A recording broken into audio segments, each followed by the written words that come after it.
There's a little saying in the new town I moved to. Don't move here. I wish I would have found that out sooner rather than later. Unfortunately, I had found myself in the clutches of a messy divorce that forced me to move to this small town in southern Illinois. A town called Auburndale. That alone wasn't bad. I mean, besides the fact that I have to live in Illinois, but that alone wasn't the reason for the horrific nightmare that I found myself stuck in. My current trouble was on the day of my moving into an old house, built with 2 stories, but unpainted and signs of rot desecrating the outside wood.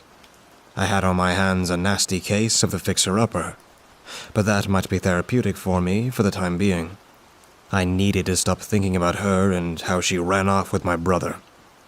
I thought perhaps working with my hands would be beneficial for me in the end. If only that would have been the case. I went out to the back of the house and took a good look at the rocky cliffs behind, dropping some 50 to 60 feet. Down below was a beautiful stretch of trees that were already changing to the luscious colors of autumn, red, orange, and yellow. The crisp air was already nipping at my face, but I think I could work with this. Just have to get a heater for my bedroom. Nevertheless, I was going to have to get as much of the essential stuff running as quickly as possible. I got the house quite cheap for a reason. There was no electricity, gas, or any of the essential stuff that we needed these days. I was quickly worried about when I would take my next shower. If you were to ask anyone in town, they would say that the house was abandoned for all they knew. I had a battery-powered heater, which I hoped might last through the night, the first time ever using one of those, and I preferred to sleep in a sleeping bag on top of my bed instead of a simple blanket. It was all I could manage at this time. I also didn't want the gasoline I brought to get bad, so I left them in the living room for when winter comes. Just as I was about to fall asleep, I heard something outside. A loud groaning sound that resembled the sounds of an elk pierced through the woods. But there was something completely off about it. The echoing never ceased, and it kept traveling through my house, as well as across the surrounding land. Never was it impeded by the trees or walls. Definitely spooky, but I didn't bother to worry about it for the time being. As far as I was concerned, it was the natural wildlife outside. After I finished making some instant coffee the next morning, I went out to the back to take in the fresh, woodland air. It seemed like the best kind of thing to do to get used to this new lifestyle that I had found myself in. Upon stepping towards the edge, I stepped on something slimy, meaty even. Hidden in the tall grass was the carcass of a mutilated animal. It may have been some sort of gopher. That I'm not too certain of, due to it appearing to have been ripped completely apart. I wasn't happy about this discovery. Already my new boots were getting blood tracked on them. God dang it. I shouted angrily. I was well aware that I wasn't going to get anywhere with cleaning them here. The best I could do was scrape the blood and meat off on the grass. This wasn't a pleasant sight. I was actually angry that something killed its prey in my yard. I'm gonna need something from that store to deal with this problem, I said. After I went back in to get ready, I heard something far off in the distance. Far out in the woods, making a wailing, shrill call.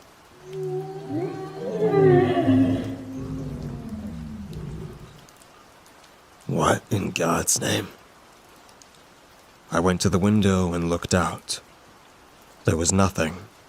Same as before. At the supermarket, I was getting some raccoon repellent and some other supplies to help me fix up the house. Once I got all that, I stood in line, and immediately I ended up striking up a conversation with this man behind me. I see you're doing a little home improvement, eh? I turned around, trying to get my nerves that had been bugging me the entire time since I heard that sound.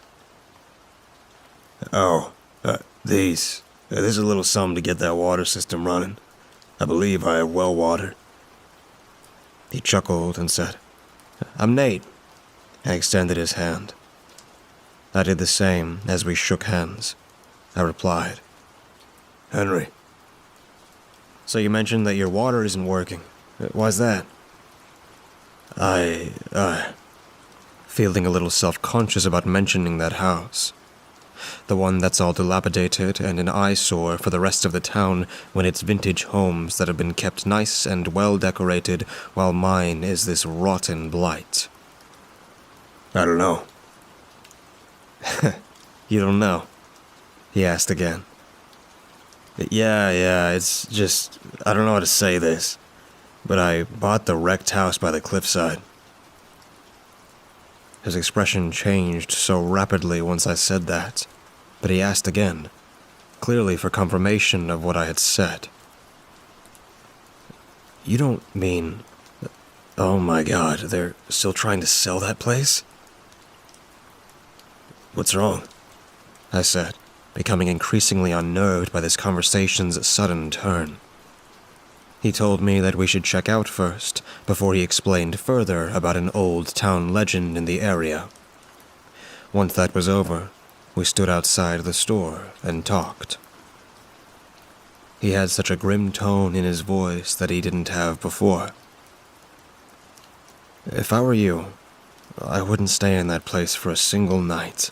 You could offer me millions of dollars and I wouldn't do it. Why's that? The house isn't a good location, so to speak. There's been a string of murders tied up with it. Upon hearing that, I was agitated that the realtor didn't tell me about that. I already stayed there last night and nothing happened. It could be a week, it could be a month, hell, it could take a whole year before that thing in the woods just beyond the cliffside takes notice that you're in its house.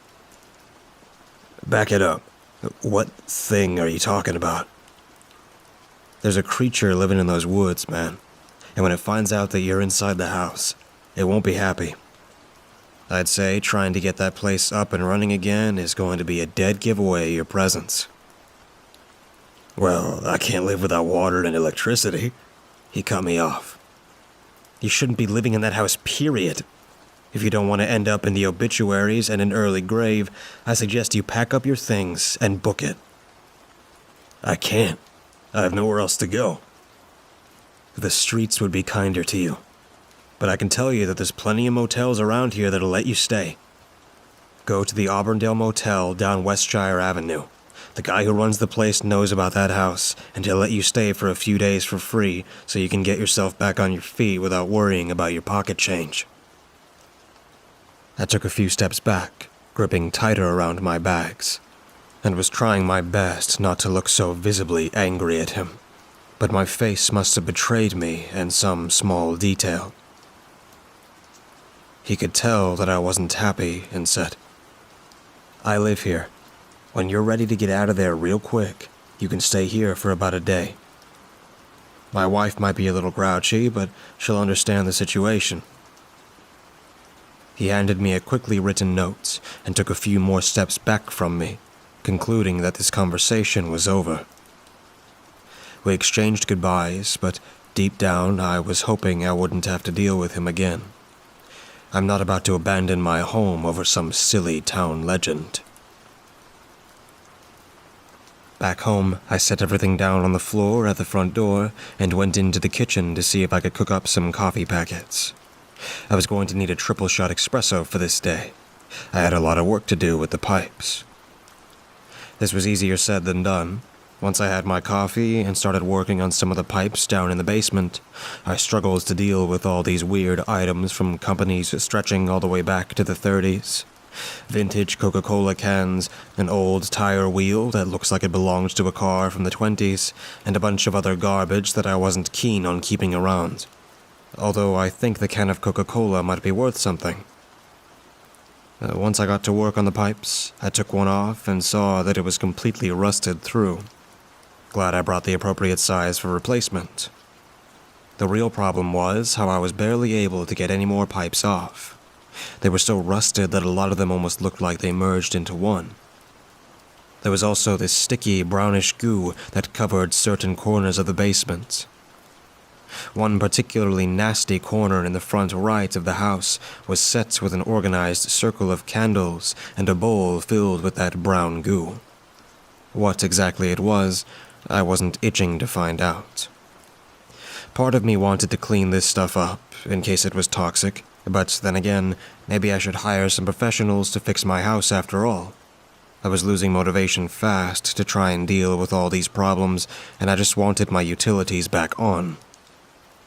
I did give up and walk back upstairs to make a few phone calls in the meantime, but I kept feeling an unusual chill down my spine every time I took a look out the back window of the kitchen.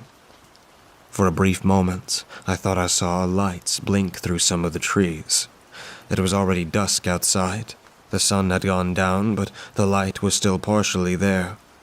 And what was even more frightening was that it looked like as if the blinking light was getting closer to my house. That night, those words from Nate haunted me. I locked my door because at this point I was having second guesses about staying here. How I wish he wouldn't have told me all that stuff. But thankfully, everything was quiet for the first few hours. I did manage to fall asleep until around 4 a.m. I say 4 a.m. because that's when I was interrupted from my sleep by a piercing elk scream. I jumped out of my bed. A rush of adrenaline hit me quick. That sounded like it was inside my house, but I heard a crashing sound down below. Going downstairs, I was about to go down to the basement, but realized that I needed a weapon if I was going to deal with a home intruder. I ran into the kitchen to grab a knife, but briefly glanced out the window and saw something rushing towards the cliff. Once it did, it started walking down the pathway that led down. In its hand was a staff with a candle-lit lantern attached at the top. It was draped in a cloak, with a hood obscuring its head from my limited field of vision.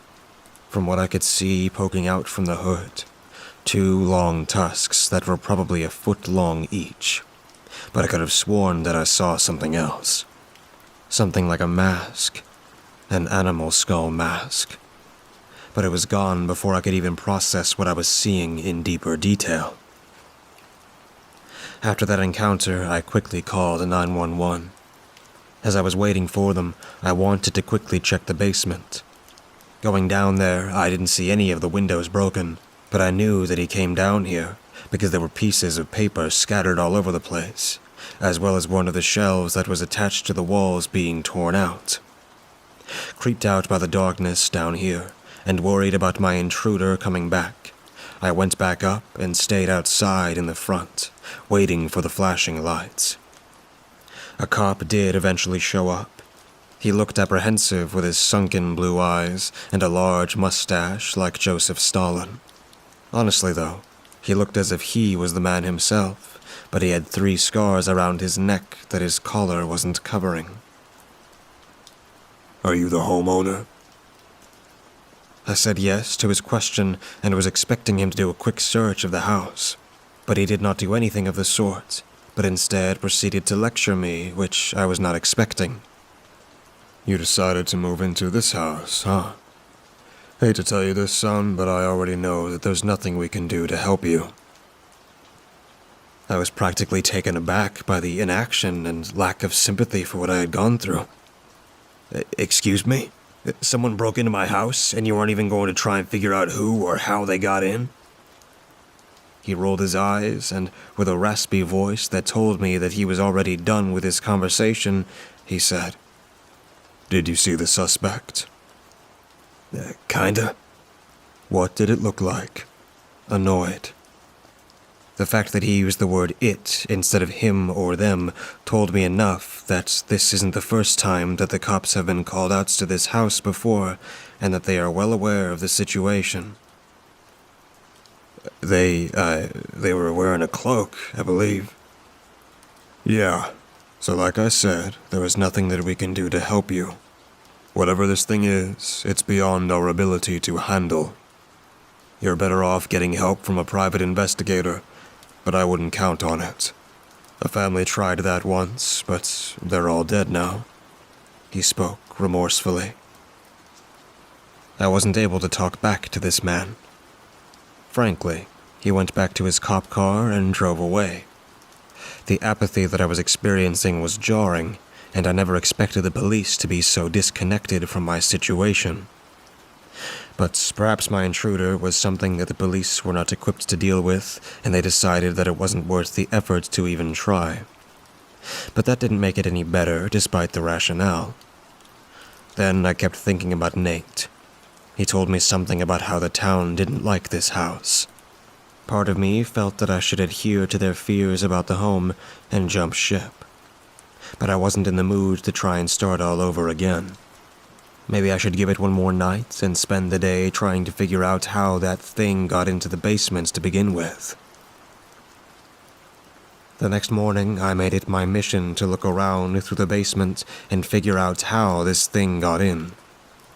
From what I could remember, it stood on 2 legs and it was not going to garner any attention from the police. I wasn't in a position where I could move out immediately, and I wasn't ready to abandon the house yet. I had already spent the money on buying it, and I wasn't exactly keen on ending this. But no matter where I looked in the basement, I saw nothing except the piles of rubble and trash that littered and stacked up onto the walls. I spent possibly 3 hours just trying to look for something, but still, I saw that it was nothing but that brown goo and debris. I sat down on the steps, resting my head back uncomfortably, but having no will to try and go up the rest of them. I took deep breaths, my hands aching from hours of working with them. My God, this sucks, I muttered out in frustration. I took a quick survey of the room around me, wondering if maybe I was going about this all wrong. Perhaps there was indeed a hole nearby. I've thought that maybe there was a window that was cluttered over, but perhaps there was actually a genuinely large hole that the creature was crawling through. So I spent about 2 hours throwing shelves and bookcases around, trying to clear away as much as I could from the walls. And after doing all that, I found nothing. I sighed defeatedly. Practically on the verge of tears, I gave up and went upstairs to rest in my bed. After all of that, I could not find any entrance as to how this creature came in, and a part of me had another fear working its way into me.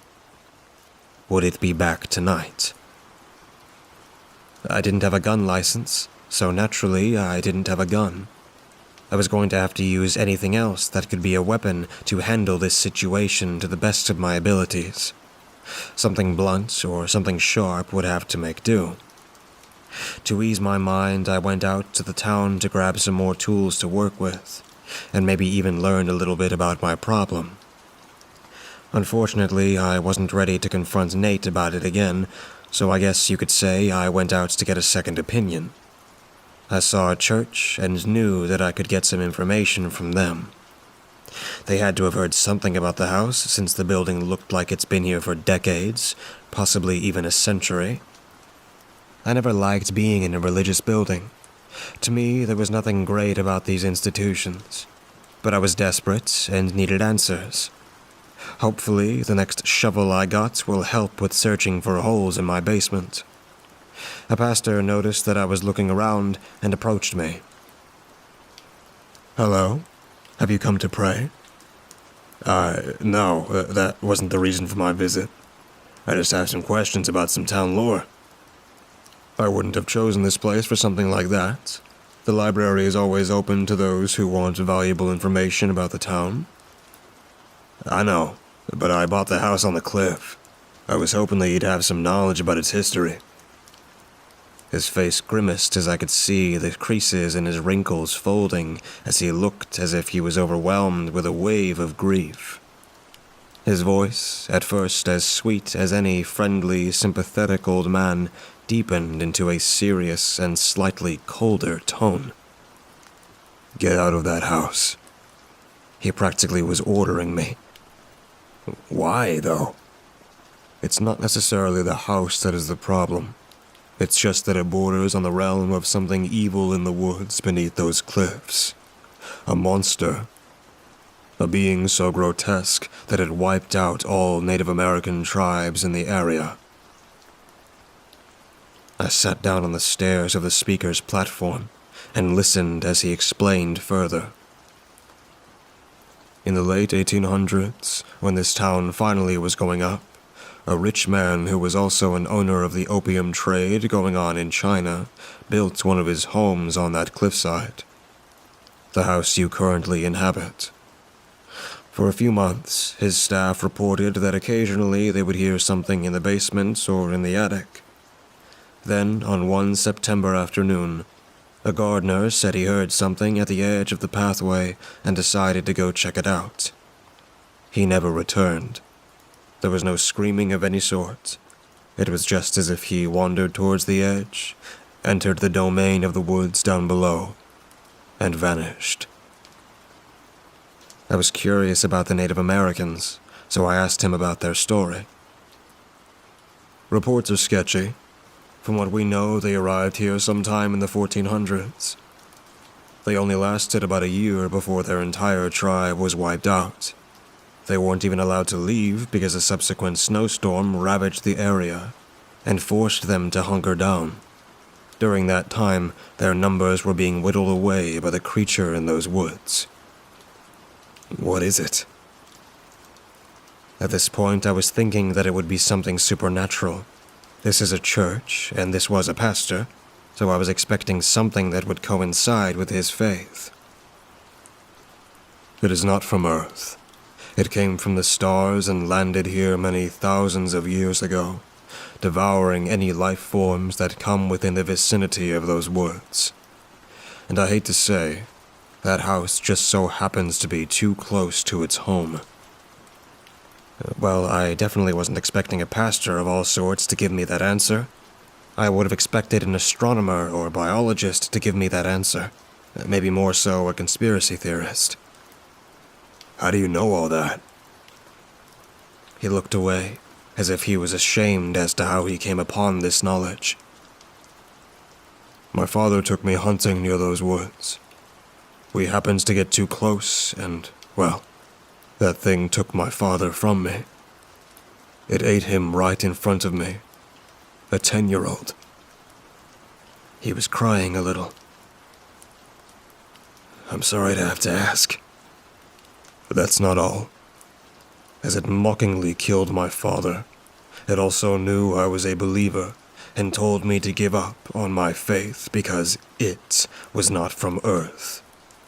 I can't say it was lying, but I can't say it was telling the truth. But it's been here for a long time, and we merely managed to outpopulate it into this area. How'd you escape? His head shook, and with a deep breath, he said, It let me go. Not out of mercy, but because it wanted me to live with the knowledge, I guess. Is there nothing I can do to get it out? Many tried. That rich man that I talked about earlier, his whole staff was eventually wiped out. He ended up gathering a search party to go into the woods and look for them, because the last thing he heard was that they were being dragged out towards those woods. The search party never returned either. Nothing and no one ever gets out, he said, matter-of-factly. I swallowed. I realized that I knew where this was going. Clearly, there had to be more to this story. How many people have inhabited the house before me? He stroked his chin for a moment and contemplated what he was going to say next. I could tell he was not comfortable with what he had to say. Dozens of people have come and gone. And by that, I mean they were viciously torn apart by something that hunts people like a ravenous animal, but has the intelligence of something far beyond human. I believe I remember someone. I think it was the cop. He said something about a family. There have been so many people who were unaware, believing that they were getting a good deal on such a fixer-upper house or just flipping it. But in the end, they became nothing more than another on the list of people in the obituaries. After hearing all of this, I thanked him for the information and realized I had to make a decision. Could I really go back to the house and face off against something that rattled everyone in this town down to their core fears? A monster that stalks and massacres any who try to make a home too close to it. Already, the day was getting late, and I decided to play a game of chance. I went back to the house to spend one more night. If I had another situation with the creature, I'll have to get out. But I'm going to keep all of my stuff packed, just to make sure. I still think I could keep this thing out of the house, if I could find out where it's hiding that hole in the basement. I kept poking around with the shovel, trying to see if I could cave in a secret entrance somewhere in the walls or on the floor. Still, I got nothing, and it was already getting late. There was no more light outside, and I was relying heavily on candles. I was about ready to quit, but I decided to take one more swing at the crumbling flooring. I lifted the shovel high, but accidentally hit the roof in the process. I had just rammed right through the floorboards on the first floor, and I was now really mad with my own stupid decision. Here I was destroying my house further, trying to figure out if something was getting in through the basement through a secret passage that no matter where I looked, it seemed impossible. There was nothing. All the walls were solid. God, this sucks, I shouted in frustration, and started swinging the shovel down hard onto the ground. I kept chipping away at the broken concrete until something caught my eye once my raging moment had passed. I lifted, and I moved closer towards a strange formation of different material that didn't match the aged concrete coloring. Is that a... It was. It was a skull. The lower jaw of a human skull. My heart was racing, and I was about ready to leave that room right then and there. Grab all my clothes, get out of the house, and go to that motel that I was told would be a safe place for me. But there was a vibration running through the floor, and all of the cans down here started to shake ever so slightly.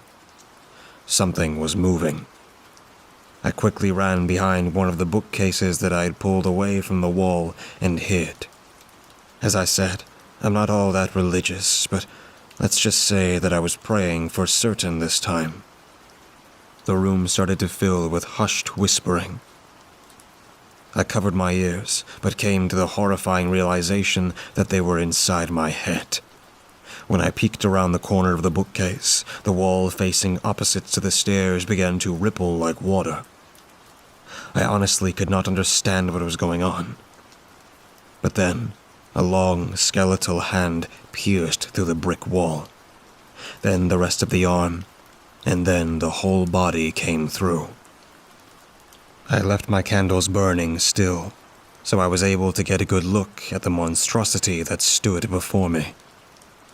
I'd say it was around 6 feet, 5 inches.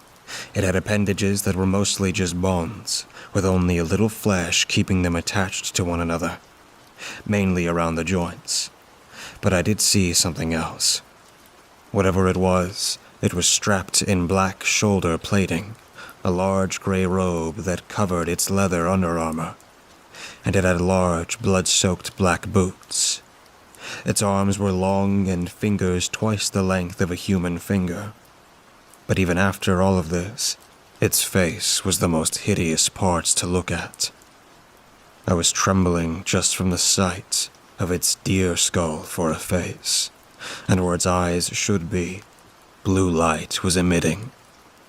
It had 2 long tusks coming out from the sides of its lower jaw, and 2 long horns that were covering inwards towards each other, straight above its head. It started walking again, after taking its brief look around the room. I quickly retreated back behind the bookcase, hoping that it wasn't aware of my presence. It walked with a heavy clanking of metal boots. It went up the stairs, unaware of my existence, and it was scraping something metal against the rotten wood. When I peeked around the corner and saw that it had a long, broad sword in its left hand.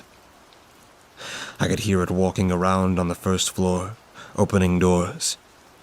Now I knew for certain that it was looking for me. This was nothing more than a nightmare that I just wanted to wake up from. When I moved from my hiding place and was a little closer to the steps, I wondered how long it would take before the creature gave up. Then I heard it ascend to the next floor. I could hear the thrashing around of my stuff, and that is what was getting under my skin. It destroyed all my things, and now it's waiting for me. I'm not going to have it. I went up to the first floor, quietly. I then saw that I still had my gasoline tanks, which were originally meant for mowing the lawn, that I had left in the living room. With stealthy caution, I dumped the gasoline all over the first floor as quickly as I could. I was wondering what that creature was doing. I hadn't heard it since I got up here. Almost, I whispered to myself. Almost what? A deep, snake-like voice came from behind me. I jumped and dropped the gasoline tank. When I turned around, that thing was standing right behind me, lurking right over me. I took as many steps as I could towards the wall. Attempting to burn down my house. Pathetic. What are you? It moved closer with the clanking of its boots, making my heart jump with each step. I am the eons beyond humanity's time on this world. I ruled this world first, until your kind started showing up. You relegate me to my small dwelling, and occasionally try to take that from me too. But I will not yield. I'm sorry. I didn't know you lived here. I was on the verge of tears and trying to plead for some sort of mercy from this otherwise malicious entity. It's no issue.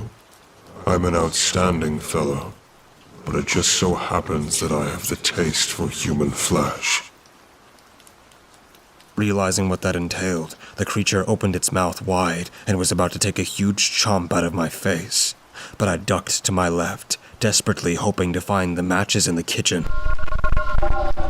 The creature howled like an angry elk, chasing after me, walking like a man. That alone was bizarre. Once in the kitchen, I grabbed the matches and kept trying to swipe at one. One of them failed, so I was forced to pull out another one as the creature increasingly closed the gap between us. It couldn't run, I guess, or maybe it was just confident it could catch me. Either way, I had to keep walking backwards out into the hallway that exited out into the dining room. We briefly walked around in circles around the dining room table, the creature holding up its sword and smashing it through. Finally, I managed to light the second one. When I dropped it down to the ground, hoping that this would be it for this thing, I didn't think this far ahead. I was still stuck in the house. In a panic, I used my shoe to quickly kill the flame, hoping that didn't catch any of the gasoline. You're running out of matches. It laughed. He was right. I only had one left. We went back into the kitchen, and the creature relaxed a little. I was almost insulted by how it was taking its leisurely time with me. I desperately kept trying to light another one, but no matter how many times I tried, nothing worked. It was dead. A dead match. My eyes were so fixated on this creature now, I couldn't run. I locked the door earlier, and that gave it the time it needed to grab me and finish me off. It was over for me. The creature laughed some more, sliding its sword across the tile flooring, and said, How tragic. I will say you put up a better fight than most of my previous victims. For that, I will give you a warrior's way out of this life. It slid its sword very fast to give me a quick chop, but a burst of flame erupted in the kitchen that was slowly traveling across the floor. When I thought about it, scraping the sword against the aged tile, he must have ended up causing sparks on the ground without even realizing it. It cried out in pain as its body was engulfed in flames. I, on the other hand, spent no more time there. I ran for the front door, glad that I didn't have the gasoline over this section. Once I was outside, I was able to catch my breath and turn around as the flames quickly engulfed the dried-up wood inside, and that creature was still wailing. It was over. Everything was over. After the whole incident, I was able to file for insurance. I'm so glad I went and got this when I first got the house. The story I went with was that one of my gasoline tanks fell over and there was an electrical fire. Thankfully, that story was able to stick. With the money that I was able to get, I was able to just move into a simple mobile home in a different town. This was much better, and there was no cosmic monster that was living close by in this town, thankfully.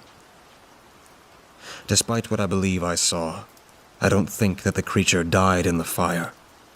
I went back about a week after the whole place had burned to the ground. It was late at night, and I was just wanting to have a bit of reassurance that it was gone. When I went to the edge of the cliff, I looked down at the forest and thought about how beautiful it was. I was rather melancholy about the whole ordeal. How it would have been nice to have woken up every day to see such a beautiful sunrise. But something caught my eye for a brief moment. When I looked down below, I could have sworn I saw a bright light moving under the trees, like a lantern flashing through the leaves, followed by the call of an elk howling.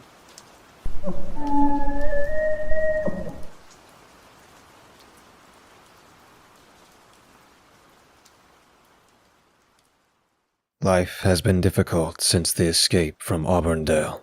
That obscure town in southern Illinois was something that I was going to put behind me. But I recently have been developing an illness ever since my encounter with that thing. It all started in November. I was getting back in my trailer, preparing to shave my whiskers, when I happened to take a look at my right arm. It had been feeling itchy for quite some time now, but I never thought it was serious until today. Now there was an apparent discoloration around the joints between the forearm and the upper arm. My entire elbow was starting to turn into a brownish color, similar to that weird sticky stuff that was in the basement of the old house. Had I caught something from touching it? The sight alone was enough to get my heart beating rapidly, and I had half a mind to take my razor blade and start cutting it out. My mind was racing, wondering what would happen to me. Upon further inspection, I noticed that it was flowing through my veins, slowly changing them as it went. Thankfully, though, this meant that I had plenty of time to try and get it fixed. But I didn't want to go to a doctor. Not with this. For all I knew, they might just lock me up and run experiments on me, as if I'm some biological threat to humanity or something. Burning it also wasn't going to be an option. The fact that it was already spreading through my veins was enough to tell me that the damage had been done. The only logical solution now would be to force an amputation before it gets to the rest of my body. But who's to say that would even work? How do I know it hasn't already spread to my whole body, and this is just one of the symptoms? That I'd be down an arm and still get nowhere. I wasn't going to have a lot of options, other than to do one. Return to Auburndale. Return to that threshold of evil. I packed lightly, deciding to call ahead this time and set myself up a motel. The same motel I ended up spending time at after my house burned down. The drive back in was nerve-wracking at best. At worst, I wanted to drive myself off the side of the road and convince myself yet again that I can't return. And now, I know that sounds drastic, but think of it like this. Would you ever want to go back inside a cage with a man-eating tiger? That thing tried to eat me last time. But if fire could hurt it, there's no reason why firearms couldn't. So, to prevent such a scenario from playing out a second time, I decided to meet up with an old friend first. I'll keep his name anonymous, but he's a hillbilly, so to speak. He lives in Missouri and has quite the collection of guns. I asked him if I could use one. Now, typically, you would think that he would ask to know if I had a license. I don't, but I told him that it was for hunting in an obscure spot. Well, he spoke, with a toothy whistle in his voice. I'd be obliged not to let you take my old shotgun. But Founding Fathers definitely said it was every man's right, so I'll just look the other way if you want to get that deer. I'm thankful he was not a smart guy. Plus, it's probably good that I'm not bringing him along either. He'd go about babbling it to all his bar buddies. I thanked him for the shotgun and told him that I would return it to him soon enough. I went to my car and began the short drive back to Illinois to get that cure or to get that vendetta settled. As I got back in my car, I could feel a soreness develop around the wound. The pain was getting worse. I found myself entering the town again. My emotions were catching up to me, although it seems to have changed since I was last here. A lot of the houses are emptied and have police tape wrapped around all the doorposts. Before I make my stop at the motel, I decided to stop at a supermarket to get some food and also information about what's going on. Though, given the circumstances, I had quite a good hunch. After getting some trail mix, I went up to a pretty blonde lady who looked to be around my age and asked, "It seems pretty quiet around here." She seemed apprehensive, so I tried to get her to speak by asking further. "I'm curious about why that is. Has there been a wave of crime going on?" "Yeah," she muttered under her breath, scanning the bag. I looked around and saw that nobody was making eye contact with me. It would seem that everyone knew the answer, but I was tired of the tense atmosphere and decided to cut to the chase. "It's because of that thing in the woods," I said flatly. She froze in place, her eyes becoming wider, and I could even see a little sweat dripping down her forehead. It looked like I hit the nail on the head. "I don't think we should talk about that." "I'm pretty sure we need to." An older gentleman intervened and said with a throaty voice, "How about you back things up? Things have been bad enough with the malevolent creature." "Oh, is that so? And why is it attacking the town? From what I heard, shouldn't it only attack those who get too close to its neck of the woods?" She finished up the sale and quickly handed over my bag. "It's angered. After some idiot burnt down that house, it became restless and violent. Don't go looking for it if you know it's good for you." Ignoring the idiot comment, I thought about how unfortunate it was, because that's exactly what my whole reason for being here is. Also, I better leave out the part where I'm the guy who's partially responsible for the burning of the house. "This happened after the house burned down?" She remained silent, but the older man spoke for her. "It was a few months after. I heard that it's been walking around like a man, picking off people who thought they'd be safe in their homes." I found it odd that only a little while after it started attacking, but I guess it's not important. He's attacking these innocent people, and I have to stop him after causing this death and misery. Now I have that guilt to haunt me. I won't let him continue this. I grabbed my stuff and looked at both of them and said, "Well, I'll try to be safe." Later, I returned to where my old house used to be. The building was still a bunch of ashes that had long since stopped burning. I can't believe it had been almost a year since that whole incident. I still hate how the real estate agent managed to trick me into thinking this would be a cheap fixer-upper. From this point on, I'm no longer taking chances on houses that are in the middle of decaying, or near the woods. Going into the backyard, I stood at the edge of the cliff face, shotgun wrapped around my shoulder and carrying a hunting knife, just in case the rotten animal gets too close for comfort. My arm was killing me now. The pain was becoming more excruciating now than before, and my veins were growing browner with each pass, nearly reaching my shoulder. So the only thing I can do at this point is assume that killing him will cure me. That, or I at least get some measure of revenge, but it's an intelligent creature. Perhaps I could reason with him first. The loud howl of an elk shattered through the silence. I stared down into the woods to see two blue lights burning through. Not the body, only those malicious eyes that stared back up at me. So, you know I'm here, I said to myself. Looking at the pathway down, I started my trek to the bottom, and when I reached it, I was met with a layer of dead animals everywhere, most of them being covered up by dead leaves that stretched all the way into the forest ahead. I had to psych myself to keep going.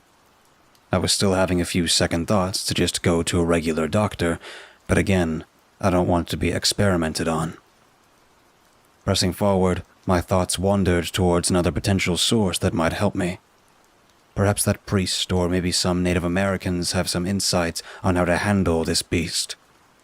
My mind was so fixated on revenge that I should have done a little more thinking down the line. Well, too late to turn back now. The air was rancid with rot, a symbol of how evil and deplorable this land was towards any man with a sense of civility. That grotesque creature has been ending the lives of hundreds of innocents for far too long. God, that sounds so cheesy. Finally, I stepped out into a clearing, surrounded by trees and with a large, pointed rock in the middle of the opening. I cautiously approached it, taking a look at the strange marks that had been painted and carved onto the surface. The painting parts were similar to Neolithic cave drawings. There were a group of people huddled around a campfire.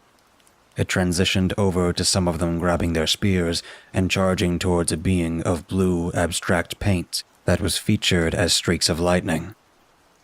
The hunters appeared to try their best to attack it, and it seemed to work to a degree, as the next transition depicted the blue streaks wandering off into the forest.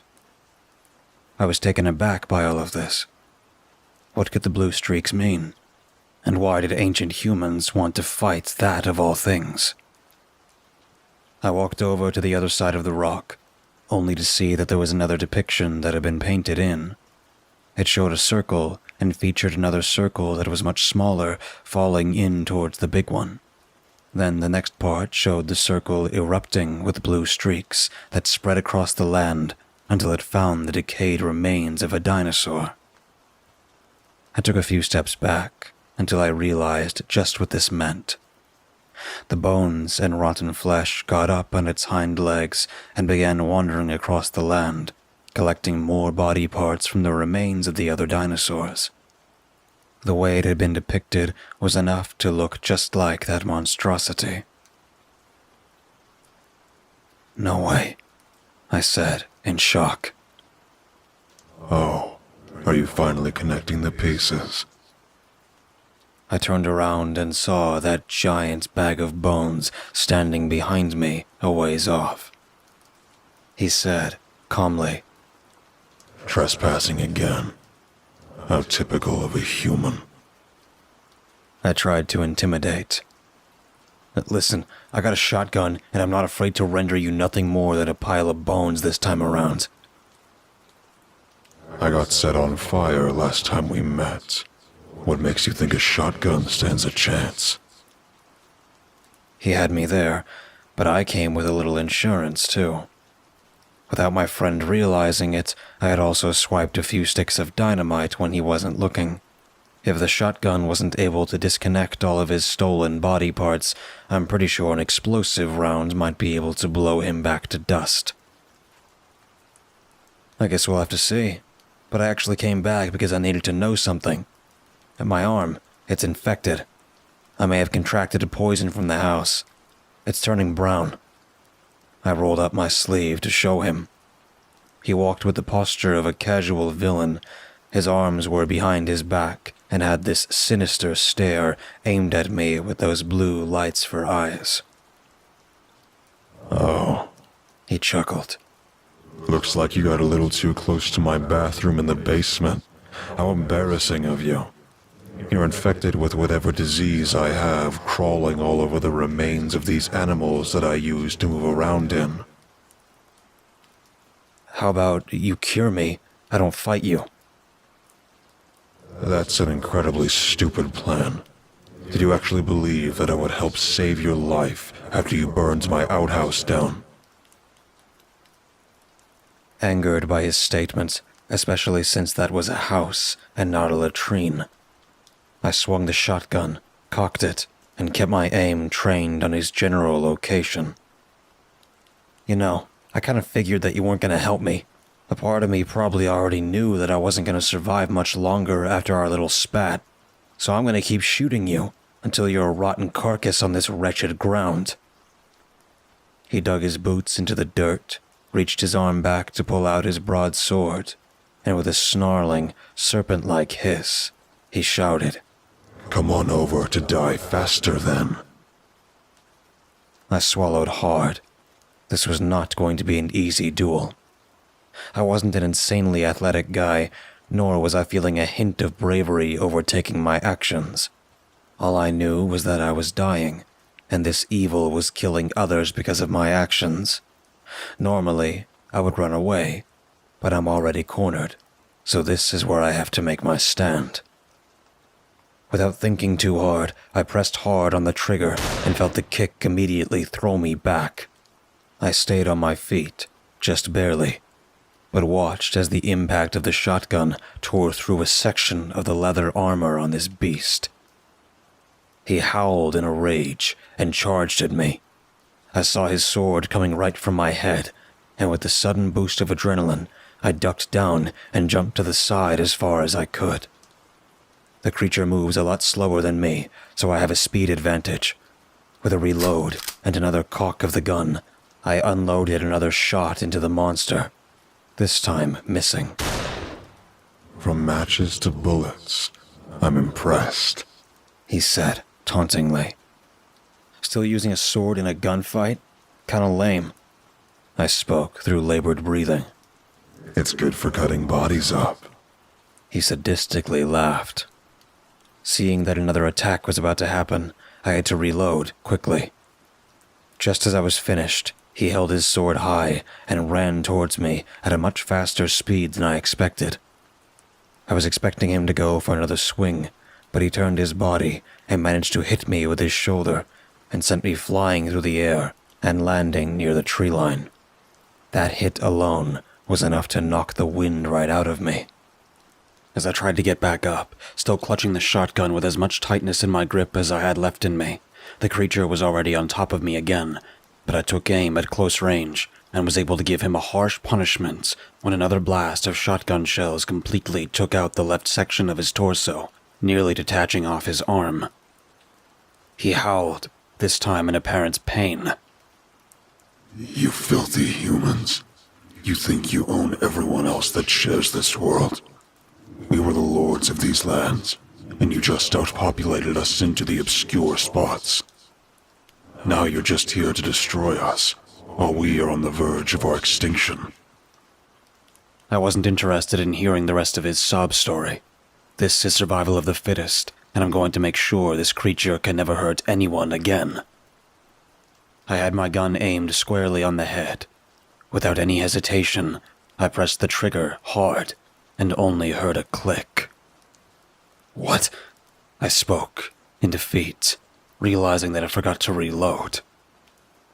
He chuckled at my miscalculation and swiftly kicked me hard with his boot, sending me flying again, this time into a tree and tossing my gun away.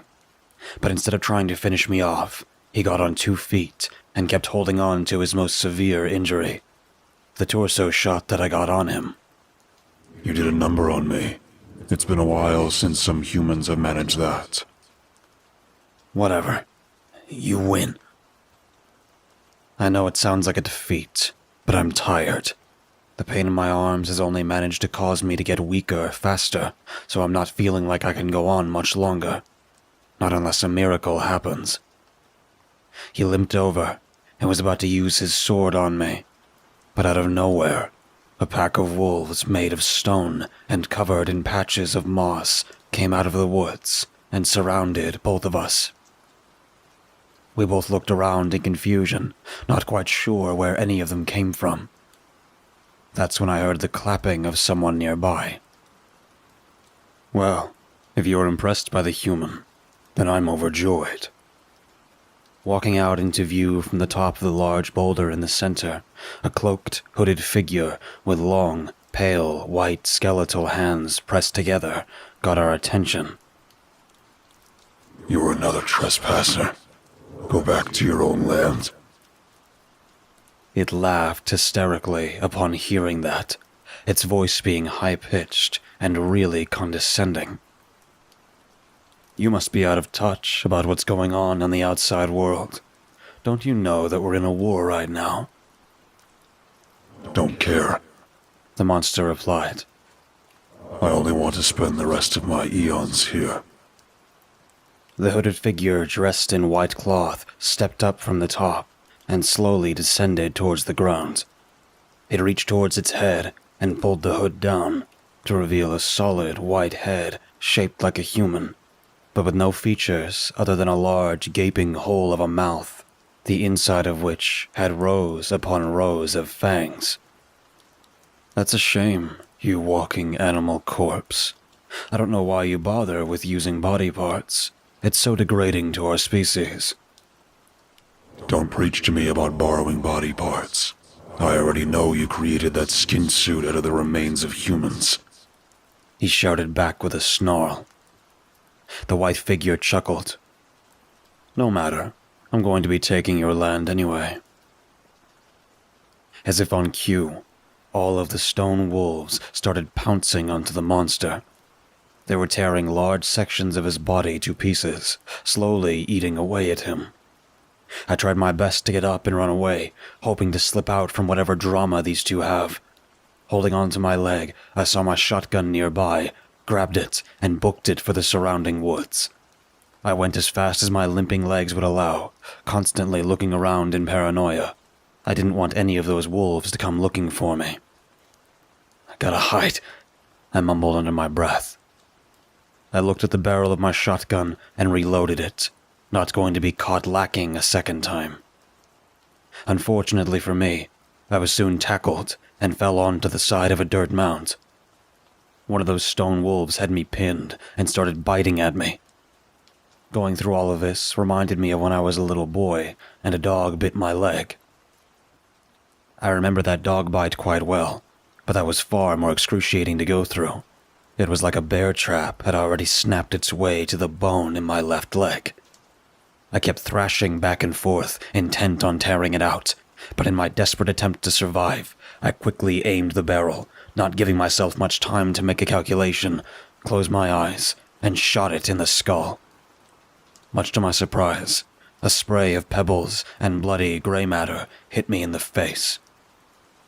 I opened my eyes, startled to see an empty cavity of a liquefied brain. These moving statues were alive. Now both of my legs were in immense pain, and I needed somewhere to rest. I kept limping forward, spotting a cave nearby. Without any other options, I climbed in and rested on the largest boulder that was in there. For what felt like an hour, all I could do was breathe heavily and try to calm down my racing heart. I groaned and moaned from the fiery pain that was traveling up my leg. I was trapped in this forsaken forest, primordial monsters everywhere, and the number of bullets that I had left on me was starting to dwindle down into the last chance category.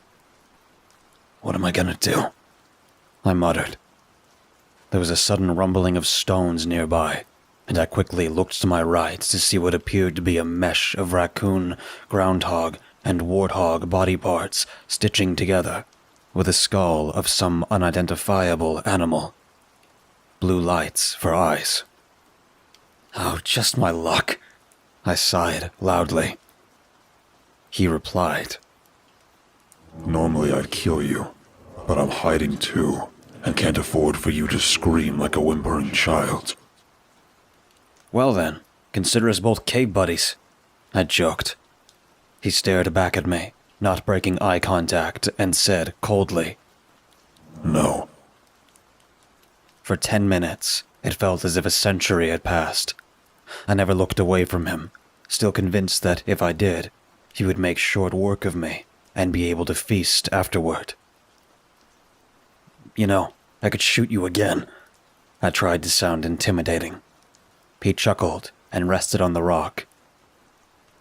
You're not going to. You're too scared of our pursuer to do that. Am not. R2, I still remember you trying to escape from the house like a scared little puppy. Yeah, because you're nothing more than a freak. You're so stupid. I don't actually look like this amalgamation of corpses. You read my rock. Surely you could have figured it out. What are you? I instinctually moved closer. I told you before, I'm a being that lived here on Earth for millions of years. I leaned in closer. Yeah, but what are you? I assume you're from outer space. That guy at the church told me. His head lowered slightly. We all are. We? I, and hundreds of other primordials. We live on this planet to expand our territory in the great cosmos above. But we're not actually life forms like you. He pointed at the blue light in the eye sockets of the skull. This is my true form. We resemble streaks of light, and can take over any form of organic, or in some rare cases, inorganic material, to create outer shells. So, you're made of light. Would my shotgun have even killed you? He laughed dismissively. Of course not. You were merely destroying the shell, which I can always get more, considering the number of animals that I like to leave piled up. Although, I still have to eat sometimes.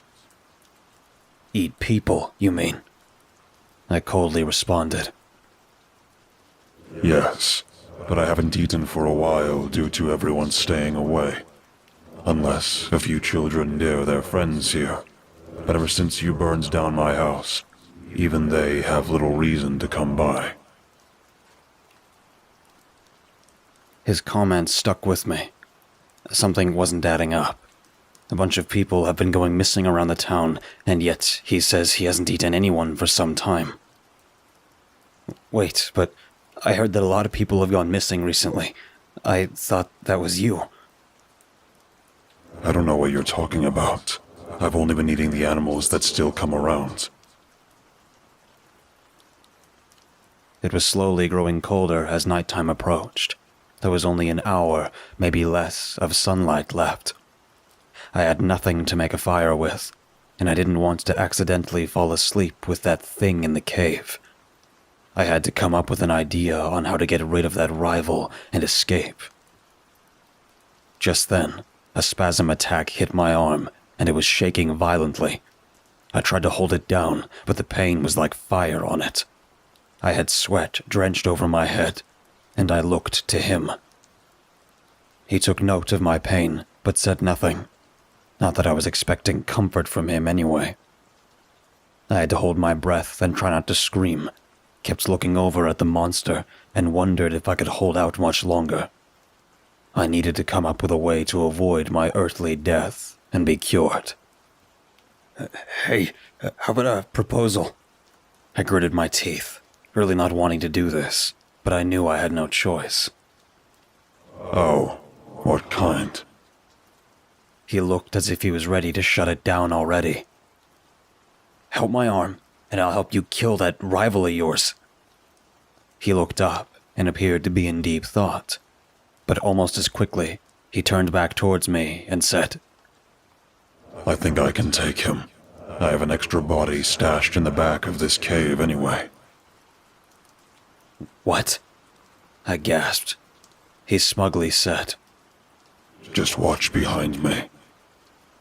and just like that, the tiny corpse's body fell apart when the lights went out of its eyes. All of its little bones and scraps of meat fell apart, and from behind the rock, a large hand slowly caressed it. It was an exact replica of the original body from when I first met it. Why do you make all of your bodies look the same? I thought it looked scary. And trust me, it's very scary when you're in the woods alone. But why'd it take so long to get into that body? I asked, curiously. I need to regenerate my light cells, grow back the size to effectively control this body. Now shut up. As he made for the exit, I pleaded again, reminding him of the number disadvantage. He stopped and looked out at the sunset, pulled out a sword just like the old one, and spoke with a sneer. Usually, I'd rather not work with your kind. You've destroyed the environment and pushed my race out of the greater world. But personally, I'd like to live to see your race die out. And if that means... There was a long pause between us. He exhaled. I don't think I'll be able to take on all of those wolves of his. Your shotgun might prove useful.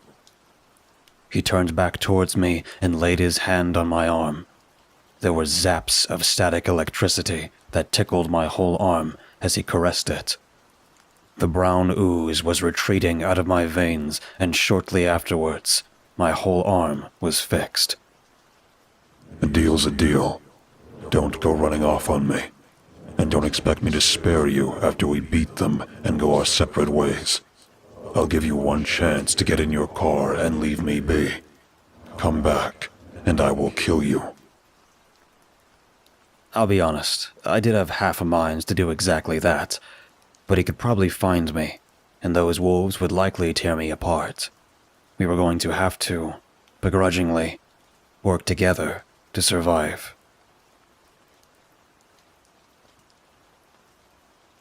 Our march to the woods was rather peaceful. It was quiet. There was still sun out, but it was slowly going down. We had to find that other primordial before nighttime would be a disadvantage. But mostly for me, though.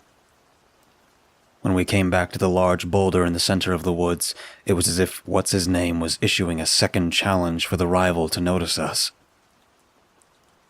"Is this the rock you came from?" I asked. No. He coldly remarked. What makes you think an asteroid would survive the impact on this world? I don't know. I'm not good at astronomy. Clearly. He raised his skeletal snout to the sky and let out a piercing elk hollering. It was so loud that I actually had to cover my ears. "You could have warned me." He ignored my angered request. Now they were coming. The pattering of feet running through the leaves and coming from all directions around us was enough reason for me to prepare the shotgun. I gripped it tightly, keeping my eyes focused on the trees around us. He also raised his sword high and didn't seem unfazed. But then, 3 of the stone wolves came rushing out from the forest and tried to pounce on us. Their coordination was terrible, but that works to our advantage. I started firing when I felt comfortable enough to hit them, happy that I had a shotgun because the spray of bullets instantly shattered the head of one of them, and my monstrous partner lunged forward and grabbed hold of one of them by the neck before smashing it down into the ground. This did not destroy the wolf, but his sword was plunged through its neck and snapped the wolf in two. The remaining wolf turned back, but my partner grabbed hold of it by the tail and pulled it back, swinging it up into the air and crashing it back down onto the ground. The head exploded with a gush of brain matter spraying everywhere. "These things only have brains?" I inquired. He got down and licked the horrid mess. It tastes like human. Why would they be human brains? Then, the realization hit me like a freight train. All of the people going missing around here, and my partner not having anything to do with it.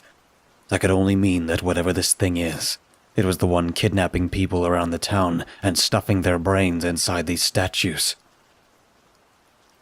"I see you found out my little secret." The vile humanoid came walking out from the woods. "I'd rather you stop destroying my stone slabs.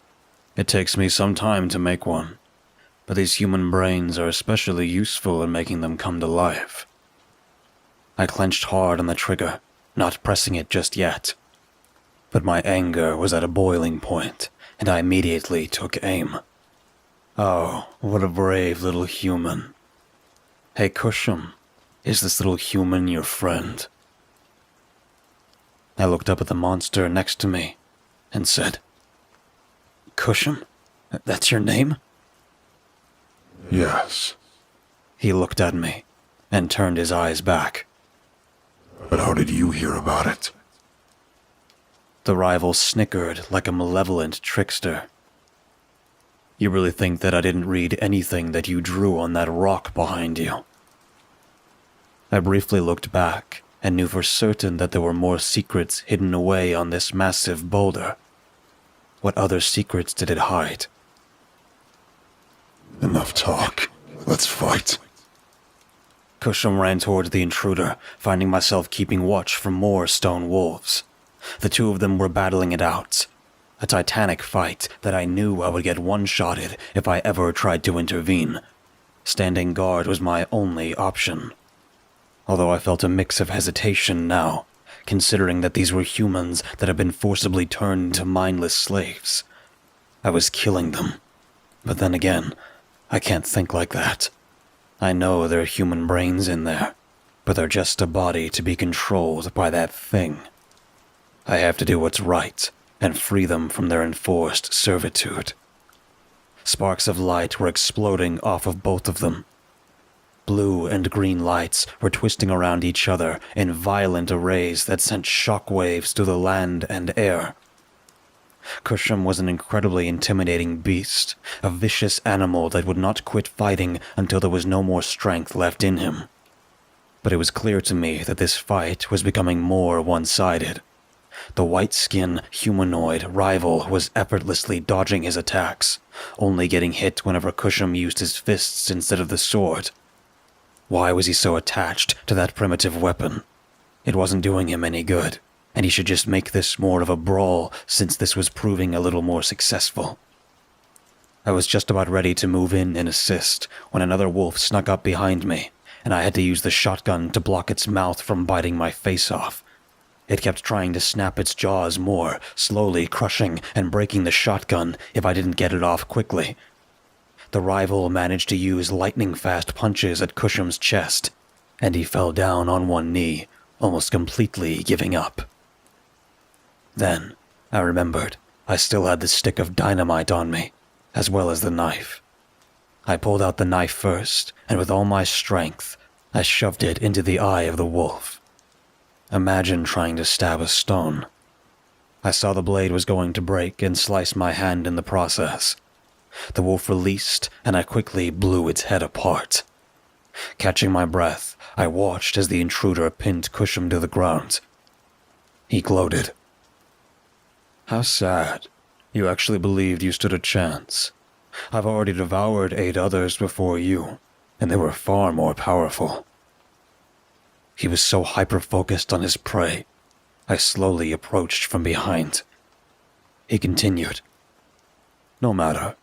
Once I kill you, I'll go on to the next few left, and all the others will have to abide by my rule. Cusham tried to snatch him, but that humanoid had broken both his arms in the struggle. Any last words? He taunted. Right behind him, I said. Look behind you.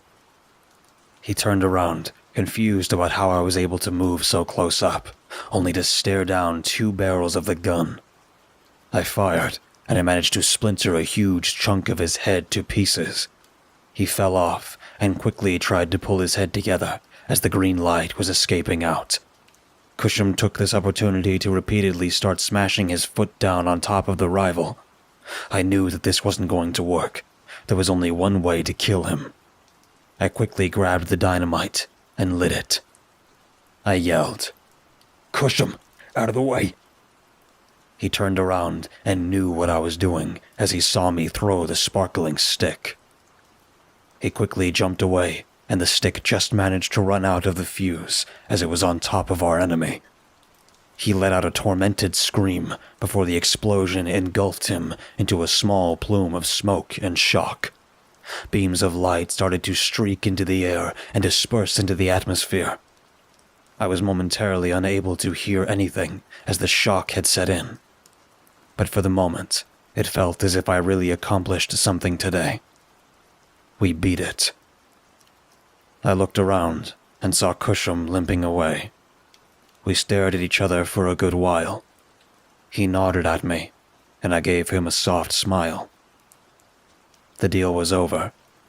I got up and walked in the opposite direction, back up to the cliff face and to my car that waited for me.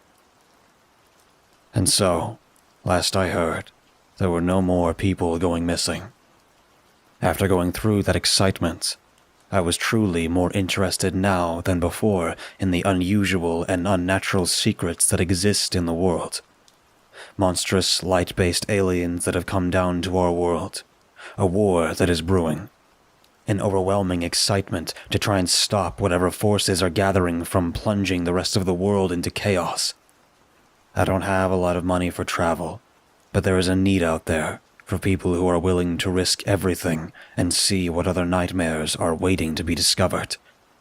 And who knows, maybe Cusham would like the insurance that no others are going to come around on his territory. I would much rather have that threshold of evil be a starting point for resistance against a greater threat that has its deadly sights on us all. My name is Henry, and this is the start of my monster hunting career.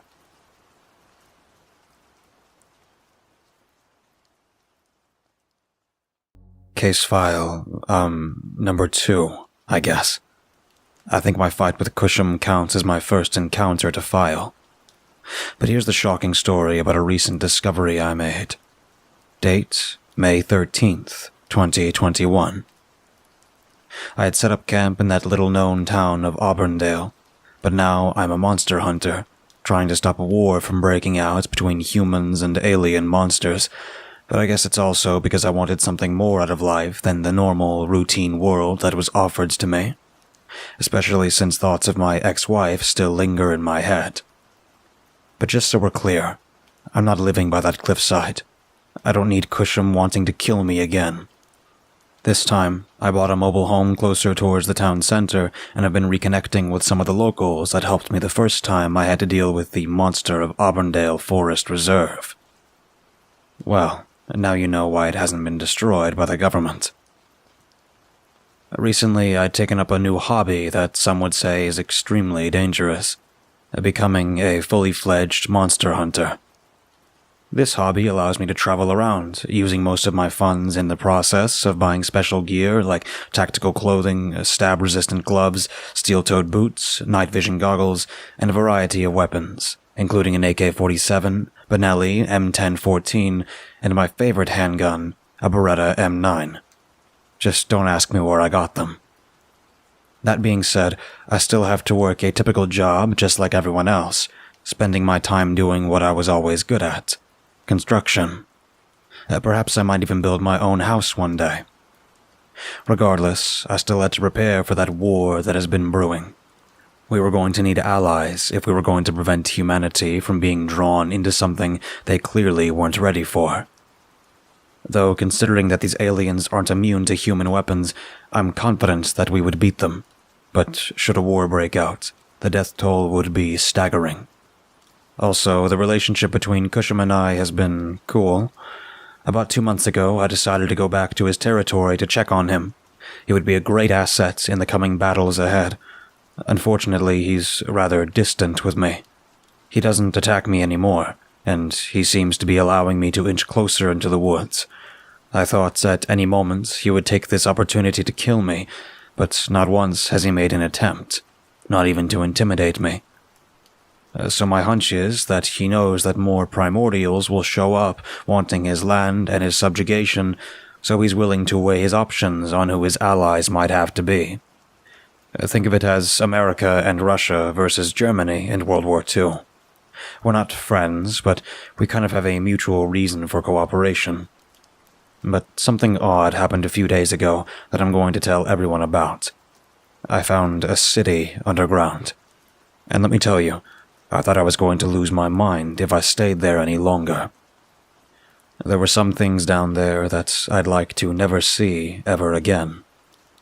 Well, I say it was underground, but that would be an incorrect statement. The correct way of saying this is you have to go underground in order to get to it. It happened on a Wednesday. I was reading through a forum on the deep web that talked about unusual phenomena that were found in local news articles, police reports, and folktales. Auburndale was one of these discussions, but there was a new article that was posted by someone named Cardio G. They said, "Pancake people. That's right. I found a few blobs of flesh in the woods that were able to speak some incoherent words to me. I'm not making this up." Normally, I would have chalked this up to they're making it up, but they had pictures of what they saw and even a brief recording. When I watched it, I saw these pancake-shaped blobs that had eyes, blood, and a variety of different skin colors, all meshed together. A few people were quick to disregard it, but I decided to reply to their post. "Where are these woods located? I'm an investigator, and I'd like to take a look around." For the rest of the day, I didn't get a reply. The next day, though, I saw that they did respond. "Smithland, Kentucky. It's a little out of the way, and I was just going for a walk when I stumbled upon them. I thought about going to the police, but I didn't want to get involved. I went over to check on them yesterday and saw that they were gone. I don't know who could have moved them. If you want to go looking, be my guest." I leaned back in my chair and thought about it. Looking up the town on the map, I saw that it was a little out of the way, but it wasn't too bad. I can be there within an hour or two. I packed my things, and after an hour and a half, I arrived at the sleepy town. The person who posted was right. It looked rather empty around here, but perhaps it was just this location. I wasn't sure where exactly to start, so I just looked for the largest patch of woods that I could find. That wasn't too hard to choose from. Patch of forest after patch of forest, I wasn't able to find anything that appeared to be a flat blob. The sun was already setting, and I'd wasted the whole day looking around for something that either doesn't exist, or it genuinely had left the area. Which is a real shame, because I was hoping for something interesting that happened. Even if it was mundane, perhaps I could have talked to the blobs. I was doing one last round in a patch of woods that was a little to the north of the town, looking at the endless rows of trees with disappointment quickly catching up to my optimism. Just when I was going to give up, I came across a rather large depression in the dirt. I thought that maybe this was a sinkhole that was quickly buried over, but I heard something calling out to me. It was coming from the center. "Help me." I was hesitant to try and walk out there, but if there was someone who was in need of help, I couldn't leave them. I treaded carefully as I made my way towards the center of the depression and stared down. Sure enough, there was an eye poking out. A human eye. I moved some of the dirt away from around it, but never did I see a nose, mouth, or any other facial features. Just long stretches of human skin. What in God's name? Suddenly, long, emaciated arms started stretching out of the dirt and surrounding me. They were as black as the night, as their grip on my legs was unbreakable. I tried to get the fingers off me, but they wouldn't budge. Before I could even think of grabbing my handgun, I was pulled into the dirt and found myself submerged. I began hyperventilating, knowing full well that you can hold your breath longer when you do that than holding it in as long as you can. A part of me was praying that I would be able to breathe soon enough, but soon I was starting to lose consciousness and had to resist the urge to breathe in. Not too long afterwards, I woke back up and saw that I was laying inside what appeared to be an abandoned coffee shop. Next to me was a small depression of dirt that had penetrated through the marble flooring. Had I fallen up or down? No matter, I needed to find my way home. I left the shop, but quickly noticed a green hue in the sky. Sickly clouds that overcasted and rained a green haze down onto the city. I wasn't getting hit by it, but knew it was moving towards me. I walked across the street, finally seeing the pancake-shaped blobs littered all around. They looked just like the video. They wiggled, but appeared stationary. What was more concerning was the black veins that were crawling across the landscape. "Hello?" I shouted. I listened attentively. Nothing. Again, I shouted. "Hello? Is there anyone around who can walk on two legs?" A distant but animalistic screeching could be heard coming from the left of me. That's not good. I backed away and started checking all the cars to see if I could drive one of them. They were either out of gas or their keys were missing. I don't know how to jumpstart one, although I probably should be practicing. Just when I was about to give up and start looking for another hole to climb down in, I heard the pattering of boots against water. "Hold up," a female voice called out to me. I looked around, trying my best to see if I could find whoever it was. But somehow they got behind me and pressed a gun against my back, saying, "Turn around with your hands up. Make any move towards your gun, and you'll find yourself dead." I did exactly as she said, and when our eyes met, I saw that she was a teenager. She was wearing winter clothes with plastic wrap underneath. Her eyes also appeared callous, dead inside. Those eyes were enough to tell me that she had seen quite a few horrible things, enough to drive away any semblance of humanity inside her. "Look," I said, "I'm not from around here. I was just investigating some weird sightings back in Kentucky." She lowered her handgun and appeared confused. "What? You're telling me you haven't lived here this whole time?" No. I just got here a little while ago. It hasn't even been a full day, I believe." She took a few steps back and started looking all around with panic in her eyes. "Is there really a connection?" she muttered. She kept looking back and forth, eagerly trying to find something, but she turned back towards me just as quickly and grabbed me by the sleeve, dragging me forward and saying, Where did you come from? Please." I resisted a little, but I could tell that she was scared. She looked like she had been scared for a long time. I said, "Hold on, let's just slow down for a moment. I was in a coffee shop over there." When I pointed in that direction, she released her grip and quickly started running towards that building. I followed after her, and when we reached the shop, I saw her by the depression in the ground, eagerly trying to dig through the dirt with her bare hands. Hey, I don't think that's gonna work." "Then help me." "I mean, it's pretty much caved in." "I don't care. I need to get out of here." I rested my hand on her shoulder and she ignored it. She kept digging and digging for about a few more minutes before she gave up. "There's no way back through there." She exhaled in defeat. She lifted her hands to her face and started crying. It was a little awkward for me, but I could see the desperation in her eyes, the hopelessness in her cries. "Let's go somewhere to rest up. It seems to me you've been trying to survive for a while now." I thought she ignored me, but she slowly got to her feet and started for the door, saying with a growl, "Fine, but you better not try anything on me. I won't hesitate to kill you." I swallowed fearfully. I wasn't too sure how much she had gone through to resort to something like that already, but all I wanted to do was get out of here too. But I needed to know why this city was here. At least she seemed capable of defending herself. But as we left the store, we were suddenly surrounded by two guys with deranged eyes staring at us. "Oh, hello there."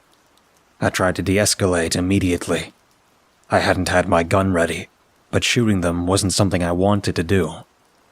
A deadly light beast, sure. A human being, still not ready for that can of worms.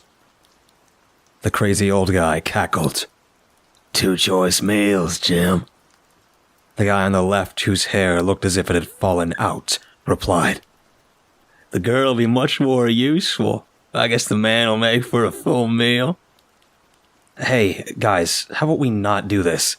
It'd be better for everyone if we went our separate ways. What do you say? The old man replied nastily. No dice.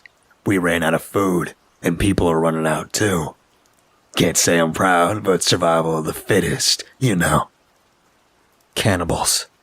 I had never met any before, but I was already preparing to fight if I could grab my weapon in time.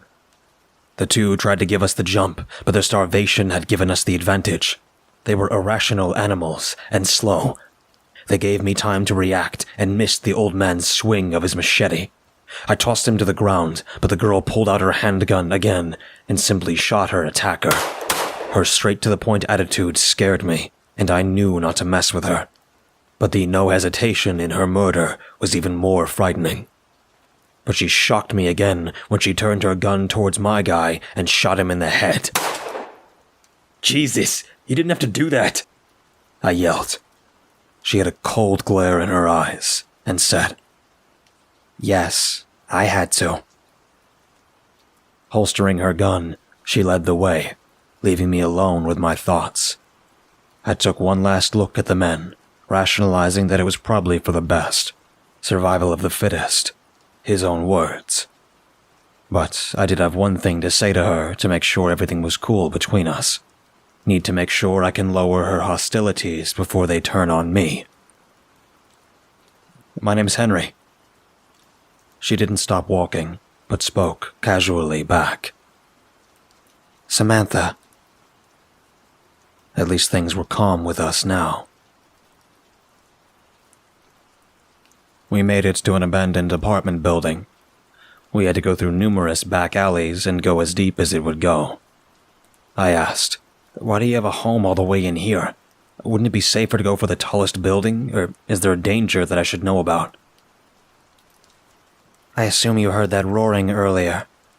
That creature is big enough to destroy entire skyscrapers, so I find it best to get as far in these buildings as possible." "I see." We went up a flight of stairs and made it to her room. I should have expected a teenager to be collecting tons of garbage and things that they don't need, but definitely want. "How long have you been living here by yourself?" I asked. She ignored my question and threw a sleeping bag at me. Funny, I already had one, but it was lighter than this.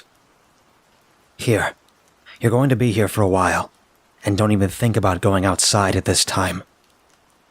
I looked over to the window and saw that it was raining. The rain had a green color to it, which I thought was odd. "What's wrong with the rain?"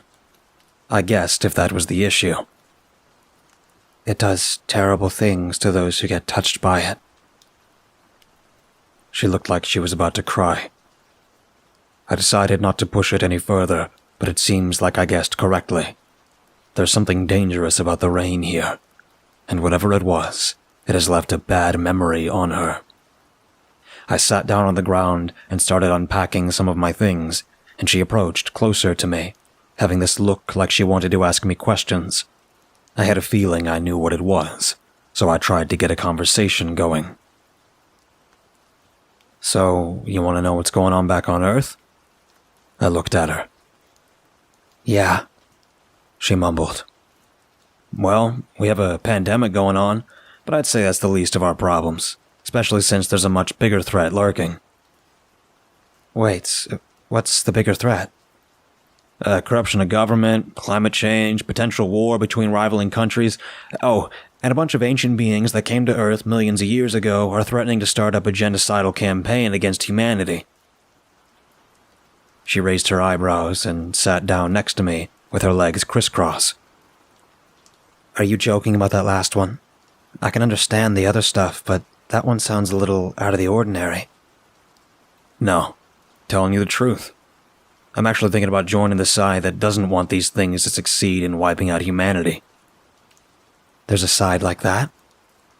"Yeah. I'm so far the only one, but I might be able to convince one of the monsters to join my side if I give him a little incentive." I pinched my fingers whilst giving her a smirk. "Incentive? Like what?" I let him take more land. I just haven't had the time to tell him yet. Well, at least there's someone who cares. Here, people are devolving into savages, she muttered before growing quiet. I'm surprised that there's still other people around. I was starting to think you were the only one here. She hissed. Besides the flesh blobs, the fungus walkers, and the... She trailed off, like she was refusing to utter its name. I wanted to ask her more, seeing that there were a lot of unanswered questions on her side, but I figured it wouldn't be worth it. Be careful, sleeping. In case things get really bad, I like to wear the shock collar to sleep. She handed one to me, and I was just about going to laugh if she thought I was going to put on a dog collar. I'll pass. I insist. Her eyes were serious. Something was definitely up, and sleep was the issue. Gonna fill me in? I asked. She turned back and walked towards her room. She said before closing the door, No. As long as you're wearing it, you should be fine. I wear one too, just so you know, so you don't have to feel stupid. But why not tell me why? She pointed to her arm and said that she wouldn't mention anything of them. She seemed scared to utter what was to happen. What did sleeping have to do with arms? I thought. Well, I didn't want to go to sleep now. I tried to pass the time by looking for a phone signal, which proved to be in vain, so I kept trying to remember some of the weird hieroglyphs I found in a cave back in Cusham's forest. I remember there being a depiction of a beam of light traveling up, but not so far above the ground. What were those called? I asked myself. The pillar of light was surrounded by rocks that resembled Stonehenge, but what exactly were they about? Cusham wasn't going to tell me, though I am thankful that he doesn't seem to have a taste for me anymore. He's ignored me every time I've gone exploring his woods now. I remember going to a Native American that lived in the area. He said it was something, a sort of bridgeway between worlds and realms. Was it an Anubis point? No, it's something else. Besides, Anubis is some Egyptian god. It was a nexus. Yeah, a nexus point. And if she's from Earth, and this whole city's from Earth, then that means the town must have fallen into a nexus point. Now it's on another plane of reality. But if there's a nexus point here that can bring the city to this dimension, that means the nexus point is still around, especially since it was able to bring me here, and it seems like she's been here for much longer. All we really gotta do is go looking for it. This is my only shot at getting back home. About an hour or two had passed, and I was already starting to feel the effects of sleep deprivation. With nothing to do, boredom was setting in, and boredom makes it harder to stay awake.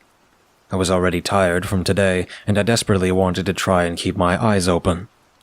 I tried walking back and forth, but that was proving a little more noisy than I expected. I didn't want to disturb the girl. I sat down and kept looking at the shock collar. I really didn't want to wear it. It looked so uncomfortable. After bouncing my legs for about 10 minutes, I conceded and put it on. Not about to do something stupid like I know what's best for me. But she's lived here for quite some time, and if she says it's necessary, then I'd be wise to heed her advice. I was just as uncomfortable as you would expect. I laid back into my sleeping bag and stared at the wall for a good while. I wasn't sure how much time had passed, but eventually I was overcome by sleep. I opened my eyes to find myself standing at the edge of a cliff. The trees that were down below reminded me of the Auburndale Forest Reserve. It was dark, foggy, and surprisingly cold. I turned around and saw the charred remains of my old house. Nothing about this felt right. My senses were completely aware, and I was having a level of consciousness that shouldn't have been possible in a dream state. It was as if I was awake while dreaming. A strong gust of wind overtook me. blowing away the embers of my destroyed home and tossing it over the edge of the cliff like a climactic plume of smoke that descended deep into the oblivion of trees. But the cold was growing worse. My whole body was tingling, and I felt an overwhelming amount of dread suffocating my rationale. My heart rate was intensifying to a degree that made it feel deathly painful. Every inch of my body was screaming to me that I was in mortal danger. I kept looking around, frantically looking up at the night sky above, but only seeing a green mist that was descending towards me. I felt a liquid escape my eyes. Was I crying? Why was I crying? But when I went to wipe it, there was a green, sticky liquid attached to my finger. My finger started to dissolve and turn into an elastic substance and fall towards the ground. My legs were shaking, and I was brought to my knees shortly afterwards. I looked over the edge of the cliff, unsure of why all this was happening. But when I looked closer, I could see something far more earth-shatteringly worse. Those weren't trees that I was looking at. Those were arms. Long, emaciated, charcoal-black arms. Their fingers stretched out painfully, clasping quickly for anything that might come within their reach. Suddenly, they all turned towards me. They reached up, wishing to grab hold of me. I was still too far up from their height, but they kept whispering to me. All those whispers were slowly turning into screams of torment. They were in agony, and wanted to pull me in and force me to join them in their misery. What are they? I wanted to back away, escape from this nightmare. My legs refused to budge, and I desperately wanted to find a way to end my life. I did not want to go and join them. The idea of spending eternity in everlasting torture and to be pulled away from their hateful despair to strip me of my body and leave my mind to rot with time itself was enough for me to want the freedom of death. Then, a pair of hands came up behind me and pushed me over the edge. I was falling. I looked up and saw more arms growing out from the top. They were everywhere. Their extent was all things that existed, and they would have what they wanted. I looked down and saw that I was approaching the sea of arms, making it easier to begin their destruction of me. I screamed. I was screaming so loud, crying out to be spared this. And then I felt an intense shock around my neck. I threw myself up, my body covered in a cold sweat. The girl had already opened her door, and she was just staring at me. I looked around, realizing where I was, and that I was safe again. Safe from the world of nightmares. What? Dear God, what was that? I held my hands to my heart, trying to calm down my painful breathing. That's why I wear a shock collar. It's always there to wake you up right before they take you. She had this coldness in her voice. She didn't seem concerned with me, confident that she had gotten her point across. But before she closed the door, I said to her in my most sincere voice, "Thank you. My God. Thank you. That... It's okay. After a while, you get used to it and learn to ignore the adrenaline rush that it gives you each time. Though I doubt you'll get any more sleep, this being your first night." First night? This is going to be my last night. I thought she was crazy if she thought I was going to spend another moment in this realm. I needed to find a nexus point and get back to Earth. This city just didn't pop here by random chance. It was brought here. The question is, where is the epicenter of this lost city? I had spent nearly every waking hour for the past few days now trying to find some means of escape. From under bridges to the top of skyscrapers, I checked every nook, cranny, and back alley. I was much too afraid of going into the sewer system, especially since Samantha has warned me against giant monsters lurking nearby. I'm glad to say that I haven't seen any. She mentioned a few days back that not long after the city was enveloped by the event, she and her friends managed to cause one large monster to fall into a sinkhole and die. The same hole that she fell in, thus separating her from her friends who she now believes are likely dead. She told me how originally they thought that it was an escape from this world. She was the only one who fell in first, but the bottom turned out to be nothing more than rocks and dirt. She barely avoided getting crushed by this mysterious monster. "Who killed it?" I asked. "I fell on the soft dirt near the edges. It fell in the center on a large boulder and broke its neck." She spoke, a little amused. I too found this story pretty funny, actually.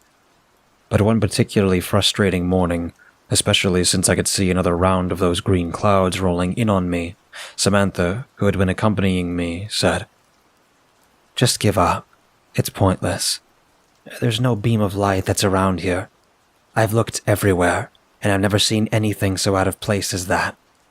Plus, there's less people, so less likely to find further info."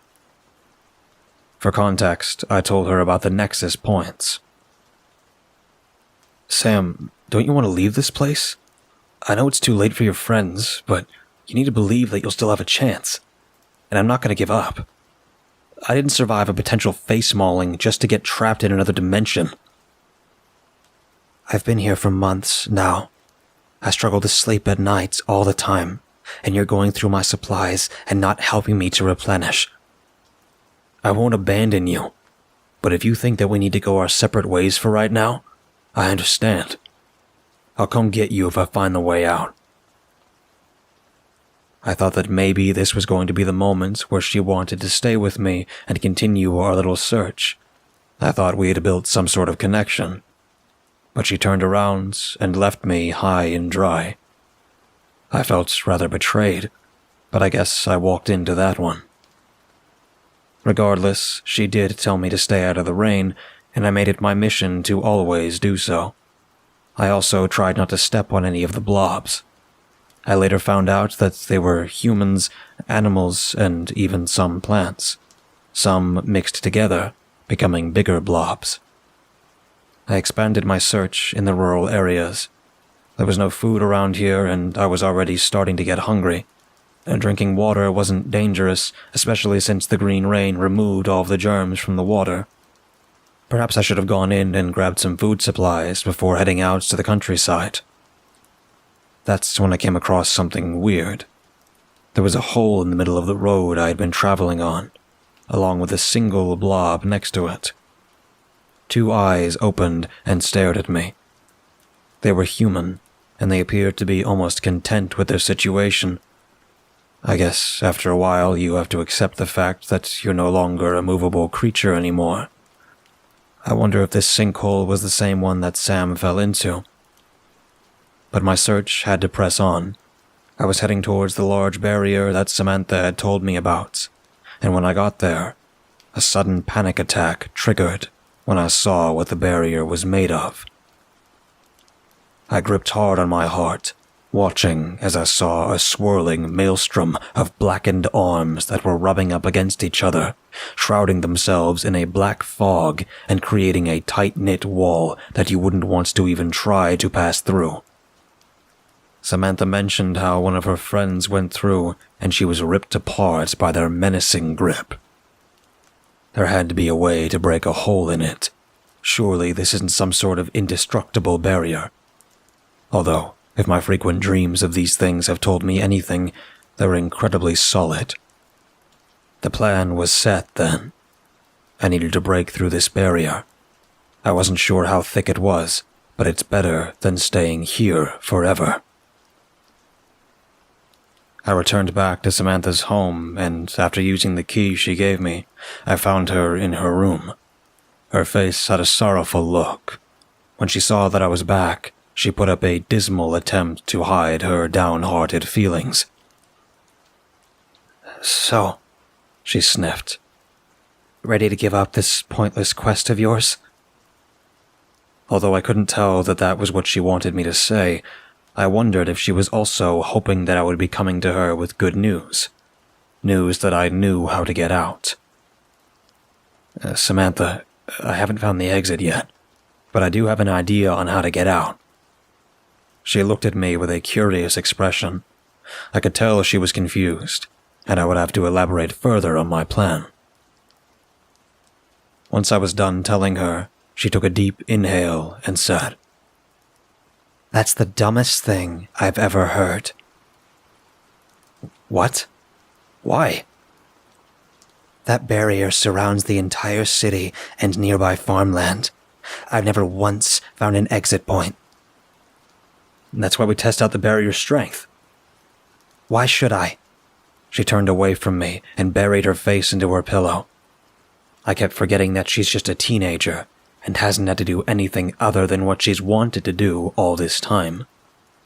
I never had a kid, but I wasn't able to make her do something that she didn't want to do.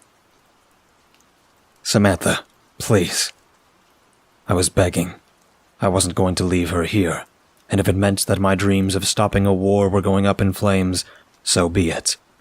I was never a fan of doing things for the common good anyway. Consider me a little too individualistic, or maybe I had come to care about this lost child too much. She wiped her eyes, turned back to me, and I could see that they were red from excessive crying. She threw herself at me, crying into my shoulder, and saying, "I don't want to lose another person." She sobbed. "I lost all my friends. I don't even know where my family is.